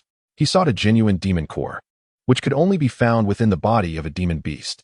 In simpler terms, should he fail to successfully hunt a demon beast and return empty-handed, even if he exacted his revenge by slaying Zhang Feiyang, he would still face severe repercussions such as the loss of a hand or leg. Such an outcome was decidedly not what he desired. Moreover, the demon beast he encountered this time was the rare crimson butterfly, a spectacle seldom seen, even once in a century. This creature was not meant to be hunted by him. Only cultivators of a level akin to that of Tang Ming, who had reached the peak of the chi refining stage, would possess the capability to do so. Yet, the crimson butterfly was injured. presenting an opportunity that might not arise again for 200 or 300 years. Even among demon beasts, the quality of demon cores varies significantly. Thus, the distinction between the Butterfly King and ordinary butterfly demon beasts is stark. The demon core of the Crimson Butterfly would undoubtedly possess superior quality. In this situation, watching the Crimson Butterfly escape was akin to witnessing a duck fly away just as it was about to be caught. For Taishuan, contemplating the present moment, he was acutely aware that within the Butterfly Valley, his fellow brothers and sisters from Tianqin Temple were still engaged in the hunt for demonic beasts. If they were to ultimately seize the opportunity and capture the Crimson Butterfly, it would undoubtedly lead to a lifetime of regret for him. It was precisely due to this consideration that he temporarily set aside his desire to pursue Zhang Feiyang, focusing wholeheartedly on the task of hunting the Crimson Butterfly. Time was of the essence, the Butterfly Valley was finite, and the longer he delayed, the greater the chance of others discovering the butterfly. By then, it would be futile for him to aspire to claim the demon core of the Crimson Butterfly for himself. Opportunity, once lost, does not return. At that moment, Taishuan grasped this truth with clarity. Of course, he also understood the implications of sparing Zhang Feiyang this time. It likely meant that reconciliation was no longer a possibility. He would need to devise another plan to eliminate Zhang Feiyang swiftly. Only then could he continue to live in peace at Tianqin Temple. However, he had yet to formulate a method, intending to contemplate such matters only after dealing with the Crimson Butterfly. After all, Zhang Feiyang's 2 women still remained at Tianqin Temple, and he did not believe Zhang Feiyang possessed the capability to escape with them. With these thoughts in mind, Taishuan raised his hand and, with a resounding thud, adjusted the falling position of the Liangyi Tower. Instead of directing it to crash upon the Crimson Butterfly, he made it expand and descend suddenly about 7 or 8 zhang in front of the butterfly. This time, his anticipation bore fruit. The Crimson Butterfly, caught unawares, had barely reached the edge of the Liangyi Tower when its wings were firmly pinned down by the immense structure, resulting in a loud crack as one of its right wings was severed. The Crimson Butterfly let out a piercing shriek, attempting to escape and force its way into the air, but it was unable to sustain its flight, plummeting to the ground like an ordinary mortal. Taishuan laughed heartily, seizing the opportunity. He raised his hand again, and the Liangyi Tower glimmered with light before soaring upwards once more. When it crashed down, it solidly pinned the Crimson Butterfly beneath it, flattening and shattering its body into dust. Why is the demon core so small? He mused, noting that it was clearly smaller than those from the butterfly demonic beasts on the cliffside. Was the title of Butterfly King merely a facade? After stowing away his magical artifact, Taishuan expertly approached the remains of the Crimson Butterfly, clearing away the powdered fragments to reveal a small sphere no larger than a fingernail, which he examined curiously. At that moment, Zhang Feiyang was hiding in a cave, meditating to heal his wounds. He was situated 34 zhang away from where he had parted ways with Taishuan. Initially, Zhang Feiyang had intended to escape even further, but upon reaching this spot, he found himself utterly drained. Fearing that if he continued to flee, he might faint, he sought refuge in a secluded cave to tend to his injuries. Regrettably, the cave is rather shallow. To call it a cave feels somewhat exaggerated. Merely a few paces away, one can discern everything within quite clearly. The cave measures only about 10 feet in depth and 20 in height, scarcely accommodating a single individual for rest. It is safe to say that even while concealed here, Zhang Feiyang still feels an overwhelming sense of insecurity. However, he finds himself with no alternatives. For several dozen feet in all directions lies an expanse of open ground, sparse in flowers and trees, rendering the search for a suitable hiding place exceedingly challenging. Thus, the existence of this meager cave, albeit inadequate, must be accepted without complaint. After sitting down, Zhang Feiyang closed his eyes, concentrating on guiding spiritual energy to heal the 2 wounds inflicted on him by the blood-red butterfly's antennae. Once these injuries had received sufficient attention, he channeled energy from his ears to continue treating the injuries sustained there. At that moment, he was indifferent to the occurrences outside. The prospect of completing his task of hunting the beast was no longer on his mind. Following the treacherous assault by Taishuan, Zhang Feiyang was compelled to devote all his energy and thoughts to strategizing against him. He was acutely aware that an imminent ambush was likely, driven by a murderous intent, the motivations of which remained unclear. Yet, it was apparent that Taishuan would not relent easily. His recent escape had only been possible because the blood-red butterfly, the monarch among the beasts, was of greater importance to Taishuan. Once Taishuan dealt with that creature, Zhang Feiyang would surely find himself in dire straits.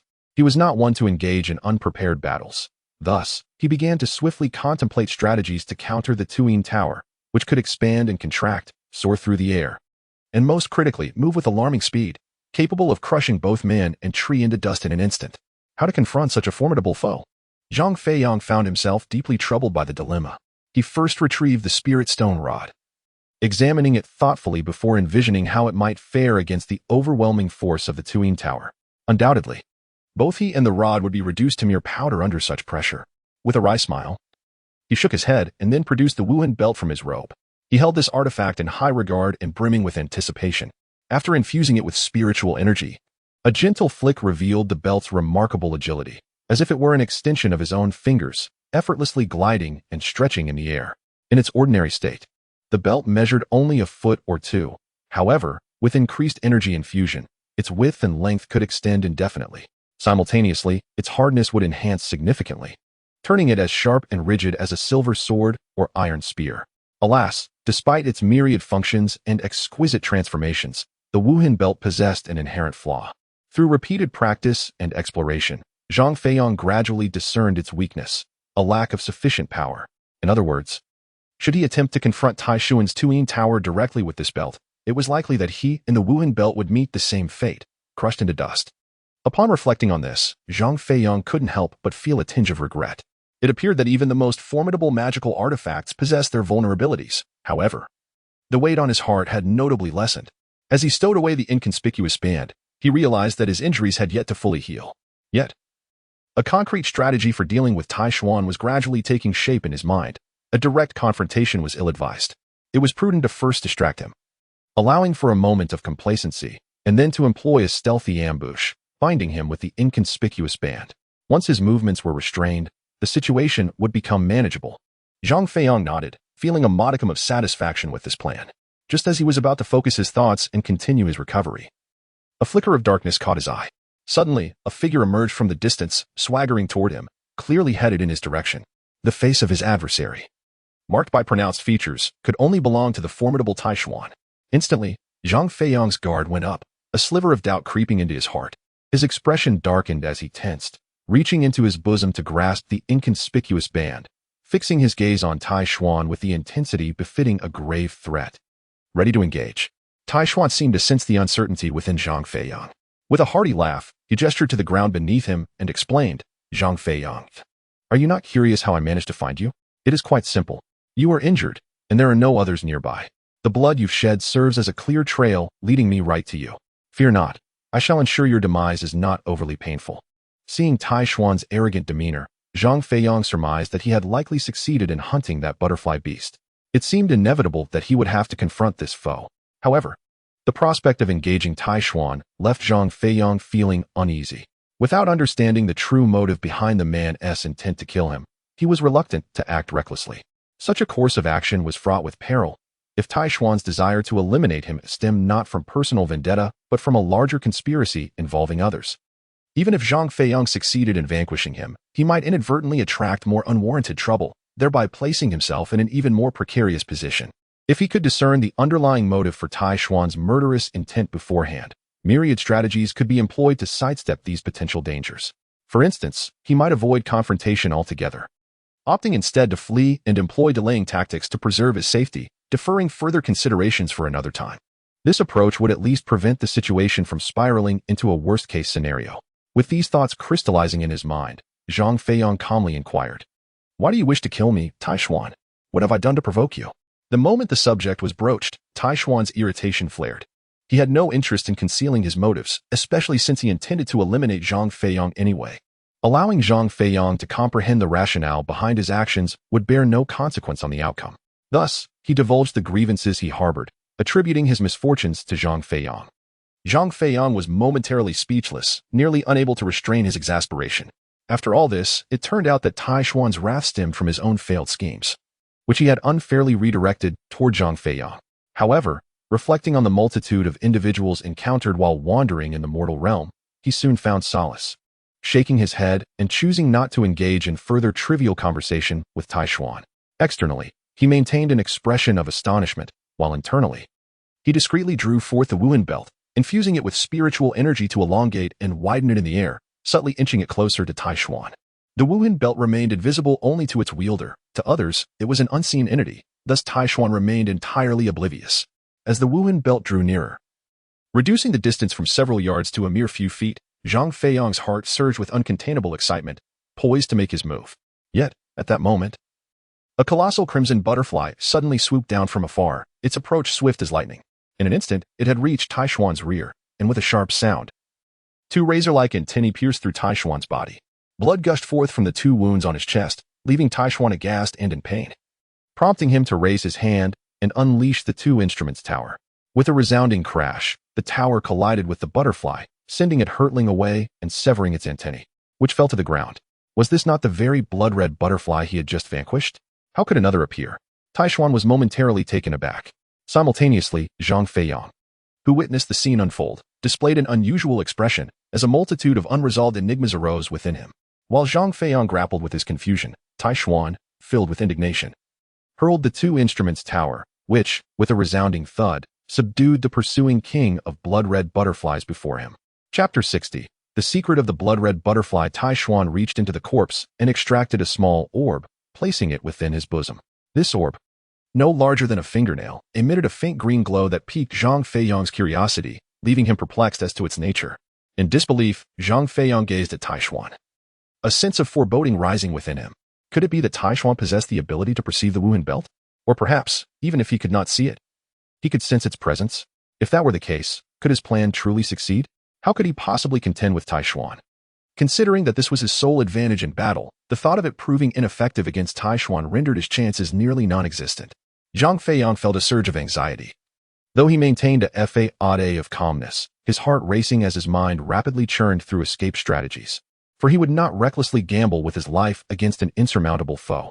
The vendetta against Zhou Yixin could not go unpunished, and both Gu Qingxue and Xiao Jie awaited his rescue from the Tianqin temple. Thus, it was imperative that he remain composed and cautious, regardless of the circumstances. Zhang Feiyang took a deep breath, reached out to touch the spirit stone staff, and a thought crossed his mind. He hurled the spirit stone staff away, pretending it was a formidable magical artifact. Intending to showcase its miraculous effects to distract Taishu, and seizing this fleeting moment, he planned to escape the cave. Unfortunately, he had not yet retrieved the spirit stone staff when a blood-red butterfly, identical to the deceased butterfly king, surged forth from the depths of a nearby grove. Soaring between Taishuan and Zhang Feiyang, its antennae pointed rigidly ahead like two sharp daggers, but it missed its target. Momentarily taken aback, Zhang Feiyang slowly regained his composure. It became evident that Taishuan could neither perceive the invisible band nor sense its location. His earlier evasion was not from an attack by the band, but rather a fortunate escape from the assault of the third blood-red butterfly. Indeed, reality corroborated Zhang Feiyang's suspicions. For the next stick's worth of time, he observed Taishu and deftly maneuvering, frequently wielding the 2E Tower artifact to engage in a fierce battle with this third blood-red butterfly. This revelation filled Zhang Feiyang with both joy and concern. Compared to the previously vanquished blood-red butterfly, this one exhibited significantly greater combat prowess. Its speed, strength, and size were all markedly superior. The 2E Tower had suppressed the butterfly dozens of times, yet it narrowly managed to evade capture each time. As for the butterfly's antennae attacks, they had yet to find their mark on Taishuan. Thus, the two engaged in a fierce struggle before Zhang Feiyang, one grounded and the other airborne, each displaying agility and evasiveness, seemingly evenly matched, making it difficult to determine a victor. Under such circumstances, Zhang Feiyang dared not act recklessly. His apprehension stemmed from the possibility that if fortune favored him and the invisible band unexpectedly ensnared Taishuan, he too might become the target of this more formidable blood-red butterfly. In that case, his predicament would be far more precarious, and his chances of survival would be uncertain. Certainly not as manageable as Taishuan's. Conversely, if luck turned against him and Taishuan was not ensnared, but rather the massive blood-red butterfly was captured by the band, it would essentially provide significant assistance to Taishuan unbeknownst to Taishuan. He could not comprehend the existence of the invisible band, nor could he see its nature, given that only he and Zhang Feiyang remained alive. If Taishuan were unable to subdue the blood-red butterfly and witnessed it suddenly curl up, unable to spread its wings and crashing to the ground, could he truly remain oblivious to Zhang Feiyang's involvement? Absolutely not. Once Taishuan realized that this was Zhang Feiyang's doing, would he show mercy? Certainly not. Observing the blood-red butterfly being restrained by an unseen force, Taishuan would harbor no gratitude towards Zhang Feiyang. Instead, he would grow even more wary and eager to eliminate him, contemplating that Taishuan would inevitably entertain such thoughts and act with increased ferocity against him. Zhang Feiyang felt an indescribable sense of worry and urgency, unsure of how to proceed. At that moment, a sudden muffled sound emanated from Tai Xuan. As a crimson butterfly managed to ensnare him with one of its tendrils, piercing through his chest. The tendril began to contract and expand, ravenously siphoning his blood, causing the vibrant red on its colossal wings to intensify, as though it were truly smeared with blood. Tai Xuan cried out in agony, "Damn it! Am I seeing things? A crimson butterfly, which typically appears only once every century, how is it that I have encountered 3 in a single day?" He grasped the tendril at his chest and yanked it forcefully, severing it with a resounding pop. His eyes ignited with a fiery rage. And with a swift motion of his hand, the 2 instruments tower soared once more, crashing down upon the crimson butterfly with a resounding thud, pinning it to the ground. The tower ascended high before descending rapidly, poised to obliterate the butterfly like a meteorite. From the woods, approximately 30 yards away in the east and north directions, a flurry of ordinary butterflies, each merely half a foot in length, suddenly surged forth, moving with the speed of a tempest, generating a cacophony that rattled the leaves and caused the ground to tremble. There were at least 20 or 30 of them. Regrettably, Tai Xuan had miscalculated. At that moment, with a loud thud, the crimson butterfly beneath the weight of the 2 instruments tower withstood the oppressive force, refusing to be reduced to mere dust. It appeared that this particular specimen was indeed far more formidable than the previous 2. Zhang Feiyang watched in astonishment. However, what transpired next astonished him even further. The 2 instruments tower proved to be extraordinarily powerful. Even though the butterfly resisted its force, it sustained severe injuries, releasing a sound as it erupted with blood from various wounds, splattering in all directions.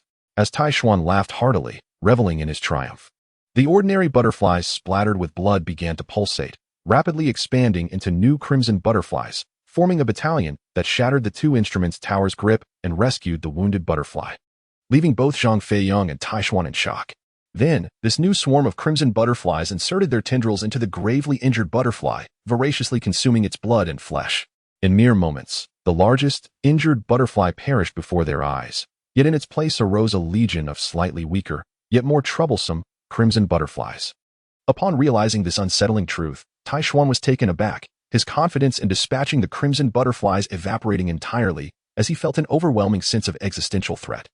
No longer foolishly entangled with the crimson butterflies, he disregarded Zhang Feiyang and, with a forceful sweep of his hand, hurled the 2 instruments tower, creating an escape route through the swarm, and turned to flee.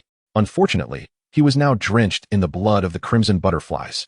This blood served as a trail, guiding the vengeful butterflies to pursue him relentlessly. They encircled him from 3 directions, and within mere moments, had him ensnared once more. Tai Xuan's face turned pale with fear, a tempest of anger and rage coursing through him as he repeatedly summoned the 2 instruments tower to suppress the blood-red butterflies surrounding him, fighting valiantly against the onslaught. Yet, such resistance proved futile, akin to a robust man striking with all his might only to find his fists sinking into cotton. Just as he managed to vanquish 3 of the blood-red butterflies, he found himself ensnared by their tendrils, on the verge of being drained of life.